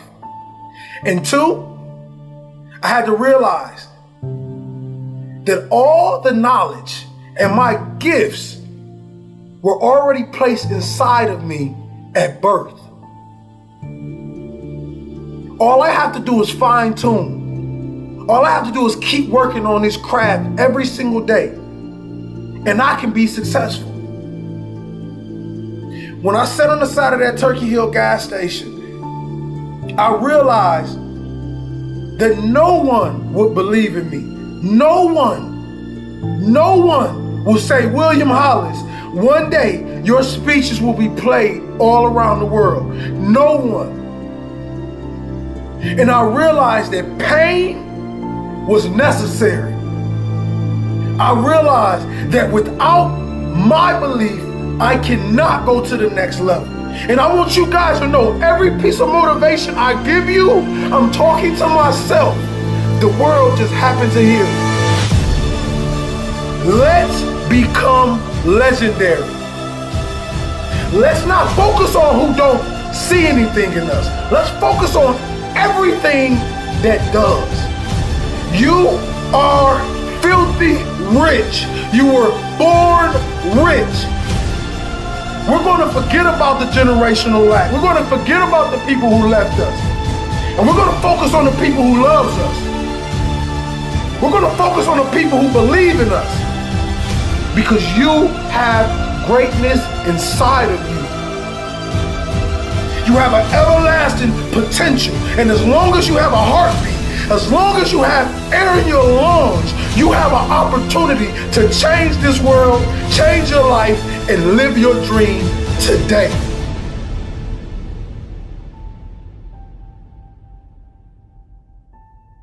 You are not broke. You are filthy rich. You were born rich. We will be royal forever.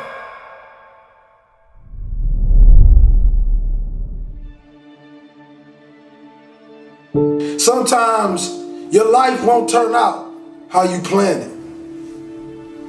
It turns out how you work for it. How you wake up and you chase that dream every single morning. It's what you give your time and your energy to that takes you to the next level.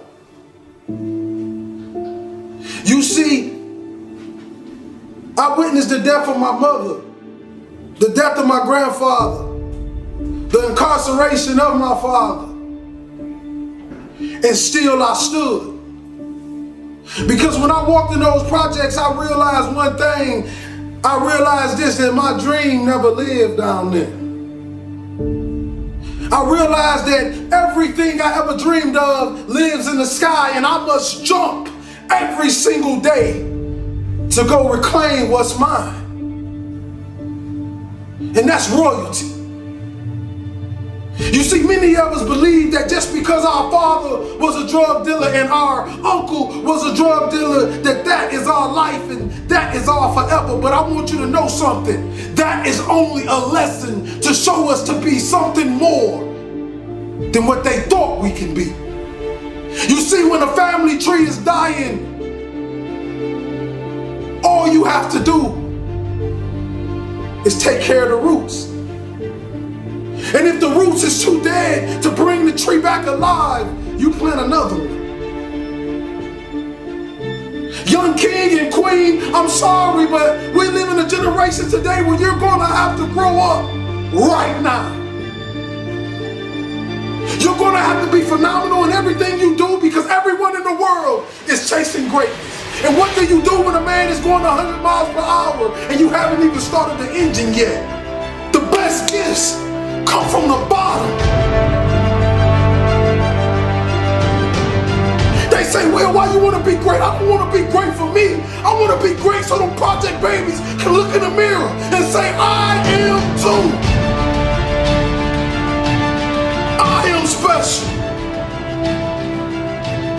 That flower grew in the same streets that I grew up in. That rose rose up through that concrete, and so can I.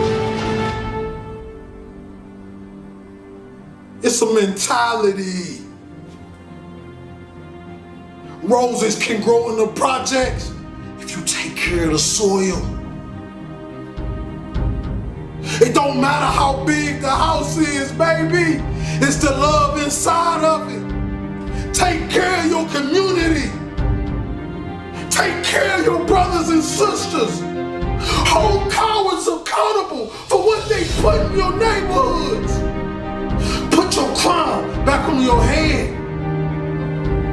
Let the world know your name, king and queen. This means you gotta work.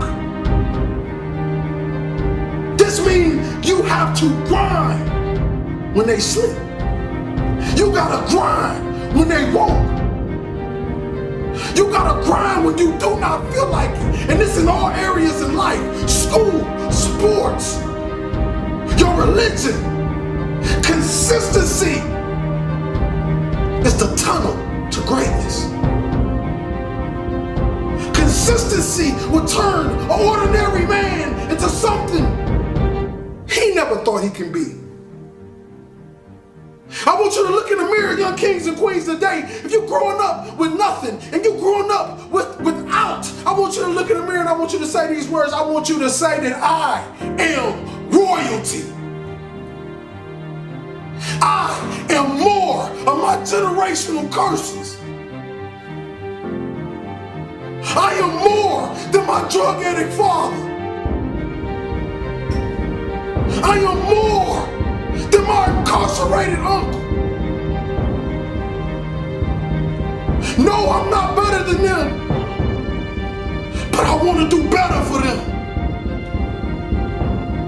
I want to give our last name a legacy that will be remembered forever. That when people speak of it, people will smile automatically. See, this type of greatness I'm talking about when I die, they can't even fit another body in the church because what I gave the world. You see all these men standing on top of the world. You think they're special, you think they're everything, but you don't know what they did to get there, kings and queens. Are you willing to sell your soul for material things? Because right now, we're losing the battle to the evil, and I'm telling you, young kings, I need you to come back. I need you to come back to the kings and queens that I know you are as great citizens. You know, young kings that walk in the room with his pants pulled up, and young queens that cover her body and only show her face because she knows she's beautiful and she loves the skin she in. You see, I want to bring us back to that. I want to eliminate the NIGGA mindset and bring the king mindset because that's what we were born of. Royalty. You see, kings and queens, life is like one man standing on one single street. And the Creator says, stay in your lane.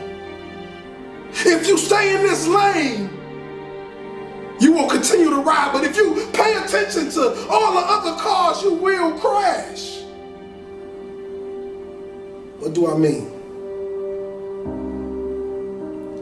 I mean, don't pay attention to the next man. Pay attention to the best man. See, the best man is whoever you believe he is because the mind has power. Your mouth and your words have power. I became a speaker by walking into a school after having suicidal thoughts, ready to blow my brains out. I wanted to give some children something that they can take forever, something that can last forever, something that can push them to the next level, and then I wanted to die. But God did a funny thing when I walked out that school in Reading, Pennsylvania. 5 minutes walking down that street, I get a phone call and they say, Mr. Hollins, how much do you charge to speak?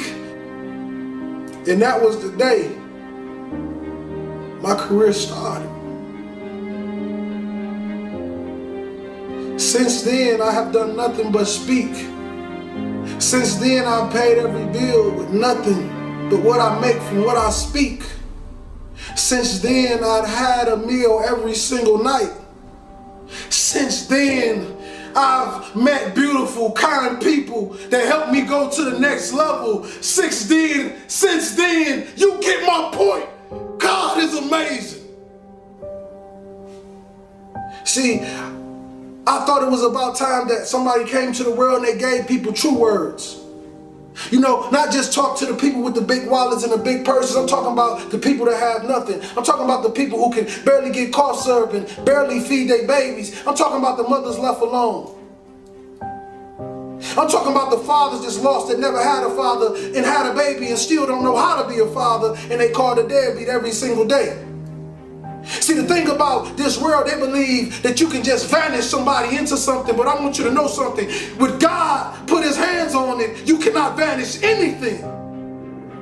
Because that's the same man that turned dirt into man. See, we tend to forget these things. We tend to forget how extraordinary our Father is. See, you got powers and we like him. You gotta awaken that power. You gotta bring it to life and you gotta show the world that this is real. People always ask me the question, they say, Will, when have you found what you love to do? I say, you find what you love to do when it becomes easy to you and amazing to the world. See, I hope you're listening to me today because I'm giving you my heart. I'm giving you my soul. I'm giving you what they call real motivation. See, no, I will never come to you kings and queens with that lions, tigers, and bears because I'm not a lion, tiger, or bear. I was born in the jungle, though. But we made it out. Because you know what they say about real lions? We take over the pack. And we lead it. See, that's the thing. We got a lot of lions out there in those neighborhoods, drug dealers, killers, whatever you want to call yourself. And I want you to know, King, you special. You misguided, but you special. I know you grew up without a father and your mother left you and nobody ever loved you and nobody ever told you you can be anything and you believed it. But I want to tell you this, that you are phenomenal. You are a king. You come from royal blood. You stand on the tip top of pyramids. You are royalty, king. You are a light. You are a star.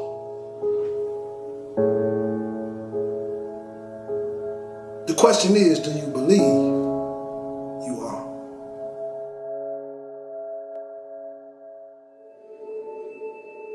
Everyone has been an underdog. Streams all the way back to Little League. When you were a toddler, people will look past you and believe that you didn't have what it takes.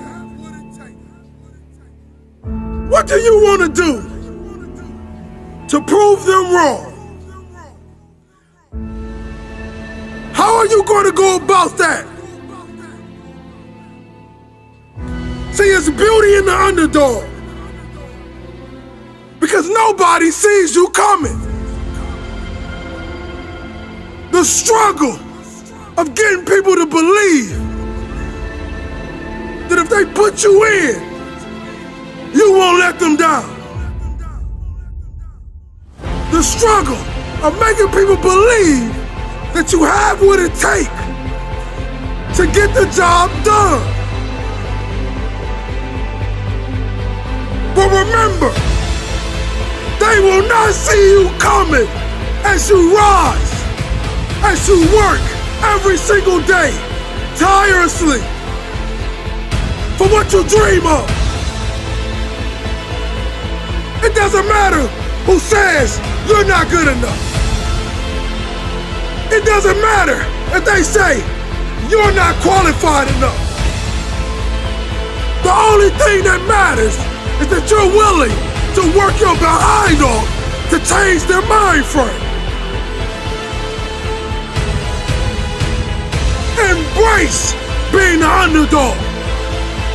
Embrace being the individual that they say cannot do it. This is what life is all about.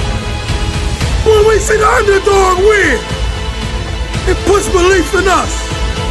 The underdog represents all of the people that's looked at as nothing. We are the true champions. Everyone on Super Bowl Sunday, they root for the underdog. Because it's something about watching the little man, the small people, the people that they say are not that talented. Watching them succeed. We had the whole world take our belief out of our head and stab us in the heart with a dagger and told us to not believe. But as they continue to stab, we continue to fight. Because they don't know about the nights when we cried, when we bled the pain out of our system. The blood was the tears. And the underdog is what kept us going. It was the dog underneath the trash, underneath the pain. And we fought to come out of that. Now watch the next time you say, forget the underdog. Because that dog has more bite than that pit bull. Keep fighting. The underdog is truly the greatest.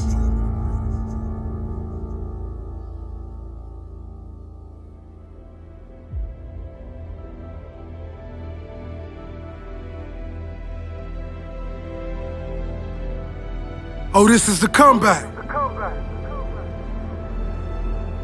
Yeah. This is the year of the comeback. You don't know the feeling training. Every single day. Putting your body through pain. Pushing your brain to its limits. Just to come out and injure yourself. See, when you're on top, everybody loves you. Everybody wants to come to the party. But when you're hurt, when you're broken down, king, who is around? The only person that will give you the strength to rise up and be who you are truly meant to be is you. It's that lion inside your chest that's saying, I won't let my career end this way. I'm gonna be greater and better than anything you've ever seen. Because I know what pain feels like. I know what disappointment looks like. And I don't like the look. I'm coming back for everything they told me I wanted. I'm gonna show the world that whatever is broken can truly be fixed. For every athlete, every man that put his all into something and he fell short. Well, just like those kids sitting in those elementary schools, when that teacher asks them to do something and they can't do it, they quit. They pout. They cry. But not us. We're gonna do it until we get it right. We're gonna do it until we write the end of our movie the way we want it to end.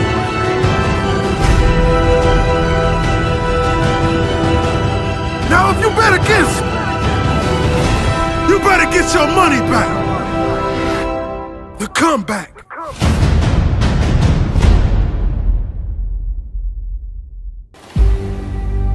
This is for the dreamers. The dreamers that cannot sleep. The dreams that run away from us when we're running our fastest. We will not be last. We will meet our dreams in our paradise We will marry our dreams. We will hold them tight to our hearts. And we will make them ours. Make them ours forever. Come here, dreams. I'm chasing you. It's all on you. If you fail, it's because you stopped running. If you fail, it's because you stopped grinding. You stopped caring. You stopped working. You stopped working for that dream that dangled in your face.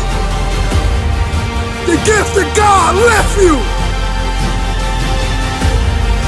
Don't be the person that forget to open your gift. Because that dream has everything you need in it. That dream is the road that will lead to your paradise. Aren't you tired of McDonald's? Aren't you tired of living check to check? Your dream is your $1 million check. We're gonna turn that apartment into a palace. Let's go take what belongs to us. The underdog is truly the greatest.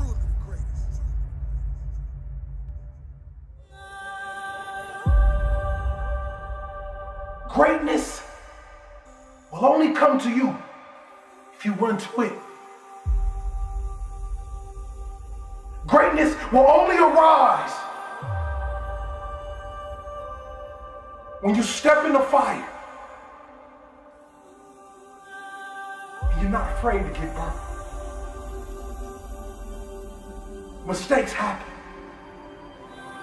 Trials and tribulations happen. Deaths happen, but you gotta keep going. You gotta keep believing.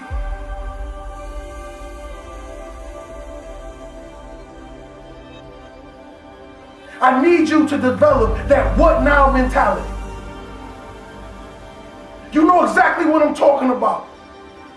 When you lose that job, when everything disappears, what now? Let me tell you. What now is dedication, relentless effort to achieve your dreams. Putting a plan together, not just jumping into the water with no life vest. Putting a strategic plan together to be greater than you were yesterday. To be greater than anything anybody could ever imagine.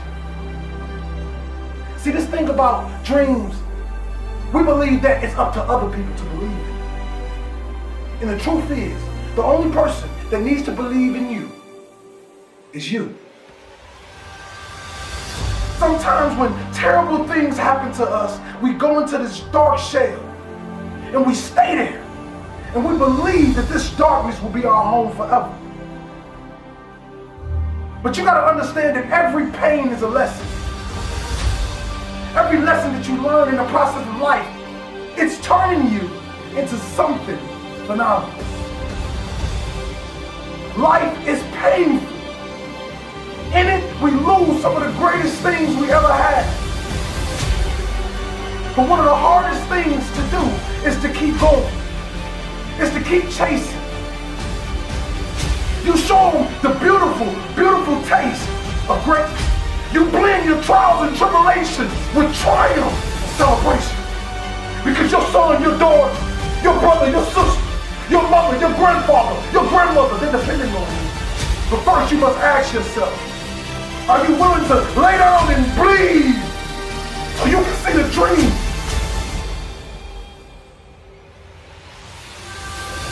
They won't understand this grind, this blood, sweat, and tears of waking up every day, doing something over and over again, knowing that you may not even get paid for it, knowing that you don't even have a meal to eat at night. You see, that is the true sign of a champion. When I say rise, kings and queens, I say rise for you, not for me. that freshman is getting ready to go to college? Are you gonna take the obstacles that come with it? Are you gonna study when they party? Are you gonna dream when they sleep?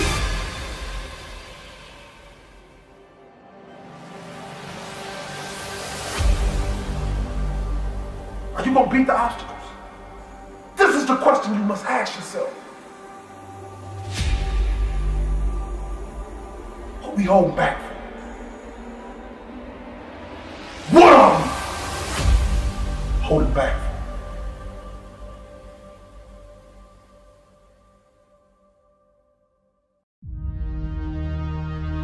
The journey. Where a man or a woman is made. The journey. The places where you bury loved ones.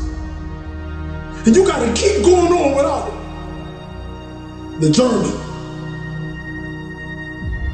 The moment when you get that phone call, when you've been going to interviews for months and months and months, and they give you that call back and they say, I'm sorry, we just didn't have what we were looking for. Is somebody out there right now? Is somebody out there talking about quitting right now? And I want you to look me in my eyes and listen to me. You are special. No matter if you have a degree, no matter if you work at McDonald's, you are special. Your gifts. Your special gifts. You were born with it. That's where you will find your greatness. The journey. I need you to understand this. It's you versus you. Your dream versus the world. Don't let them stop it. Let them see it. Let them see it shine. Some's gonna fail tests. Some's gonna lose family members. But what not? Keep chasing the dream that hurts you, the dream that bites and eats at your soul, because this is the only thing you want to do. But just like when Coach used to say, keep running, I can hear him now. He said, keep running, Will. Keep running. I know you're tired. Keep running. You want that degree? Keep running. You want that high school diploma? Keep running. You want to save your mama out in projects? Keep running. You want a beautiful life? Keep running. Let them watch you rise like the phoenix and become one of the greatest this world has ever seen. The journey. This journey of your life, this journey full of ups and downs and pain. Are you ready for it? Are you going to sit down in the valley of pity for the rest of your life, or are you going to rise and keep running?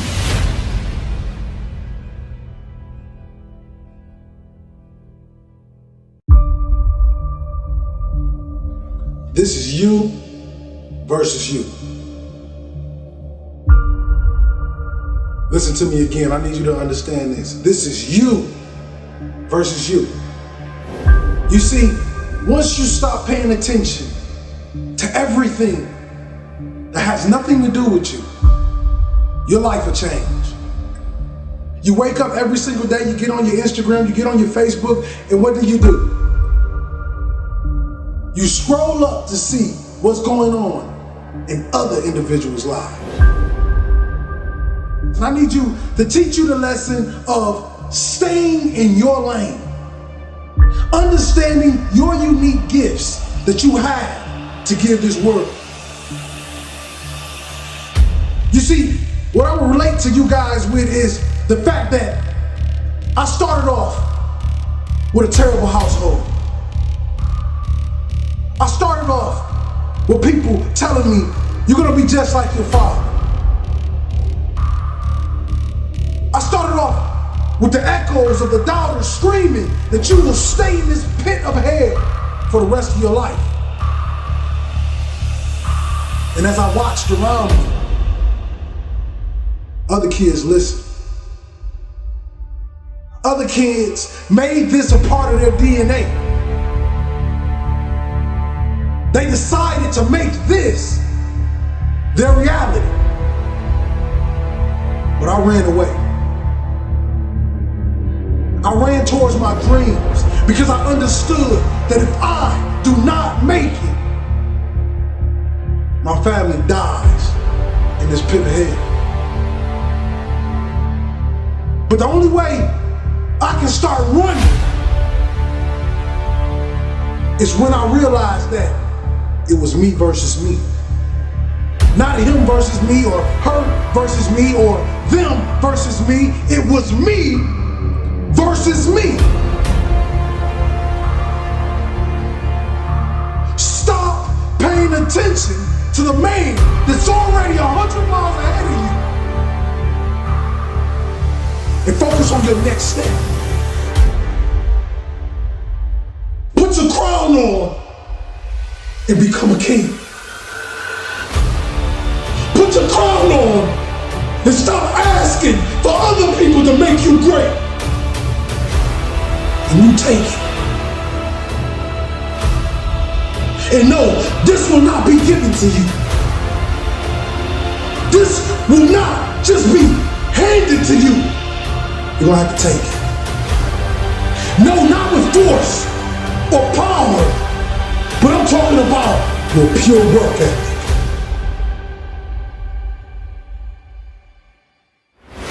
I'm talking about relentless effort. I'm talking about that ordinary man outworking the so-called extraordinary man. Put your crown on.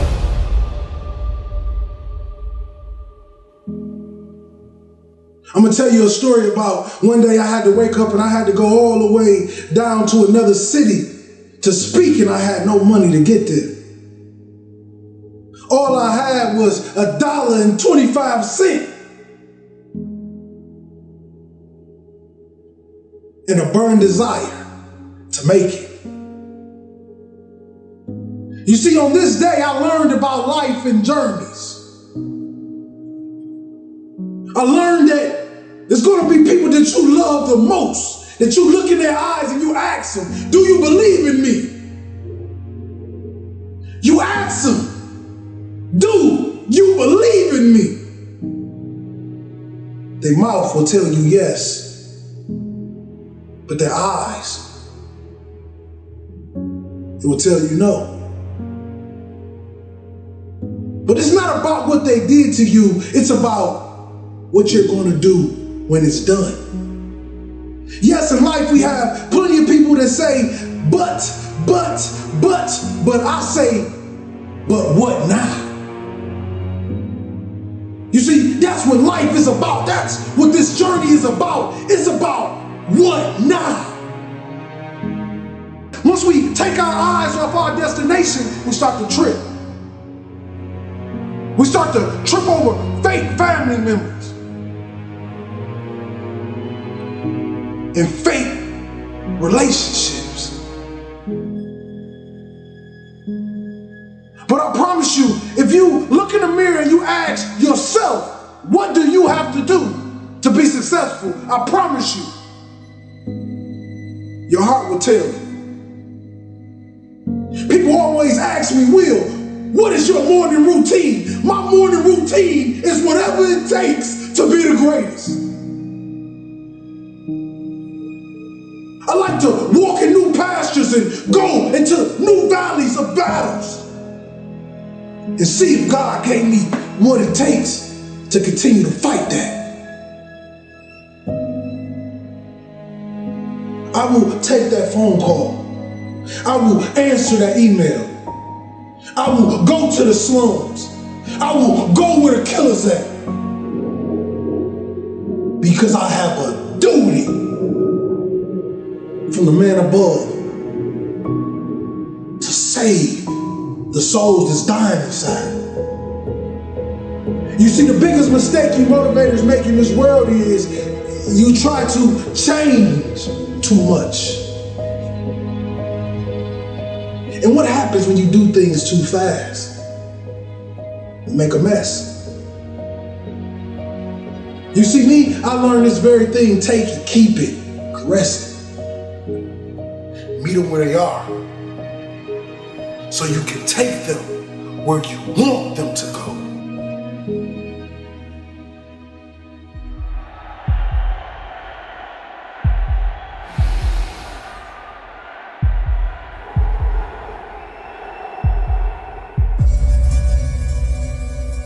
Wake up every single day thinking about how can I change my life? How can I stand on the stage with the giants? I started this on homeless on the side of a Turkey Hill gas station, and I told myself I will not die here. I said, how can I build $1 million business with no money? A conscience in my head spoke to me and it said purpose. They said, when you work for your purpose will begin to work for you, and dreams and beautiful things will start to manifest. And I truly believe this.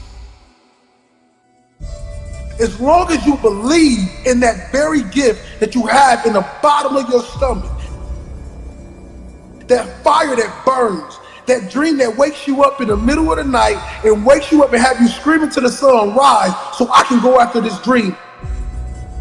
That is the very thing that you should chase every single day. If you chase this dream with consistency and you believe, your booking and your calendar will fill up. You want me to come to the middle of the projects? I'm coming. You want me to go where murderers sleep and live? I'm coming. You want me to fight that abusive husband that's beating on you? I'm coming. I'm going to take drug dealers and turn them into community leaders. I'm going to turn murderers into security. I'm going to turn drug addict mothers back into beautiful queens. I'm going to turn broken men into kings.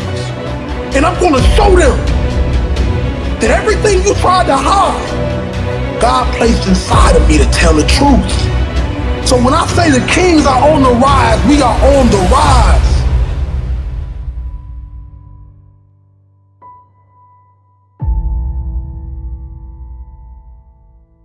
Whatever you want out of your life, it's up to you to create.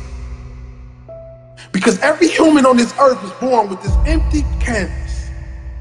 And your life is what you paint. There's nobody more special than anybody on this earth.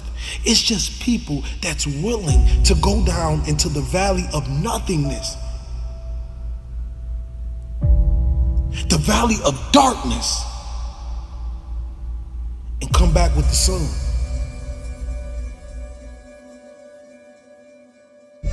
It's time that real comes to life.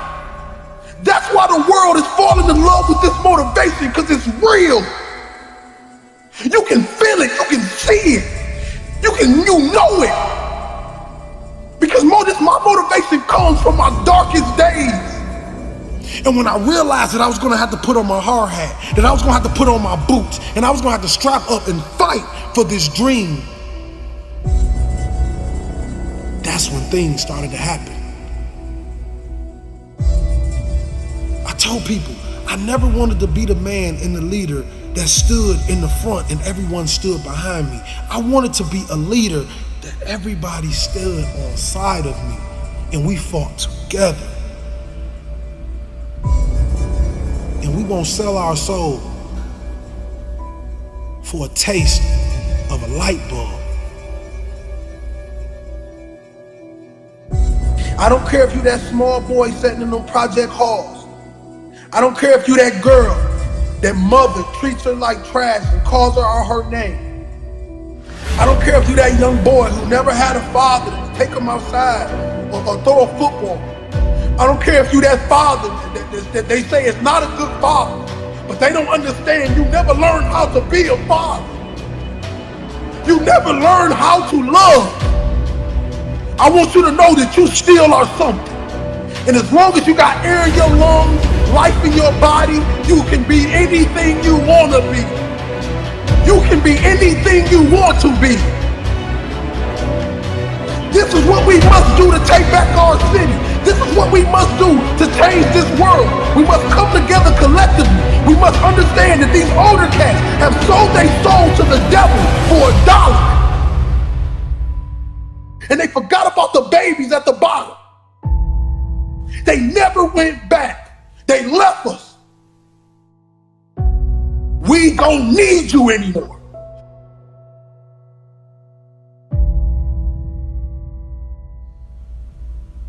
But are you willing to die? Are you willing to sleep outside of that CEO office for opportunity? You see, just getting to the opportunity is hard. Seizing the moment is a whole nother monster. So while you fighting and you clawing to get to the next level, let me tell you something. If you're a person out there trying to buy your way to the top, I want to let you know something, king and queen. You can't buy a legacy. This you must earn. See the big dogs, they won't give you the opportunity. You're gonna have to take it. You're gonna have to sleep in your car. You're gonna have to sleep on that floor. You're gonna have to cry them tears. But we're not gonna be crybabies. We're gonna be lions. You know when a lion is injured, when a lion is bleeding, he licks his wounds and he keeps walking.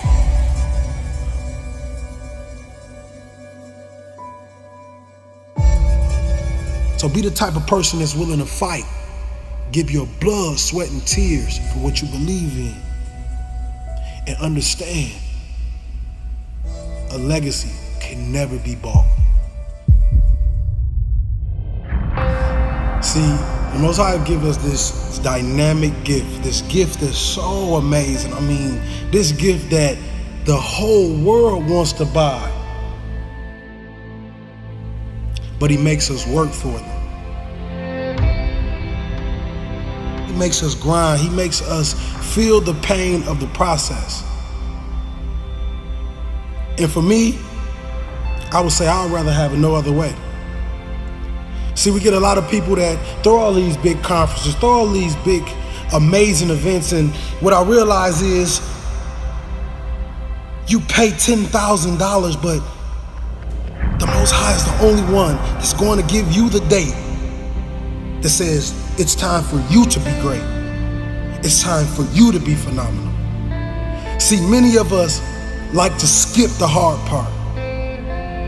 We like to skip the stages that make us the great people that we are born to be.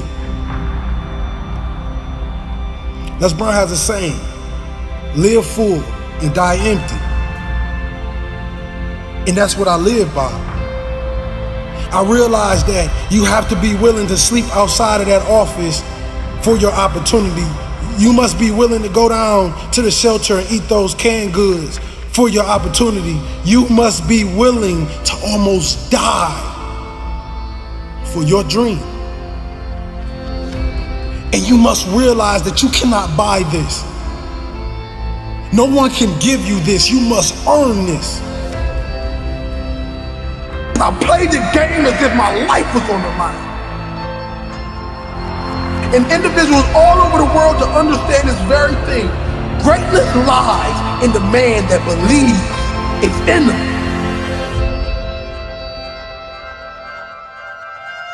So all those books, all those manuals, everything you're looking at, you're gonna realize one day when you're standing on that stage, when you're standing at that altar, when you're standing at that place of greatness, you're gonna remember and you're gonna understand that everything I needed was inside of me. Everything I needed was inside of me. Now if you turned your back on me, I promise I'm gonna make you turn around. You will call me king. You will call me king.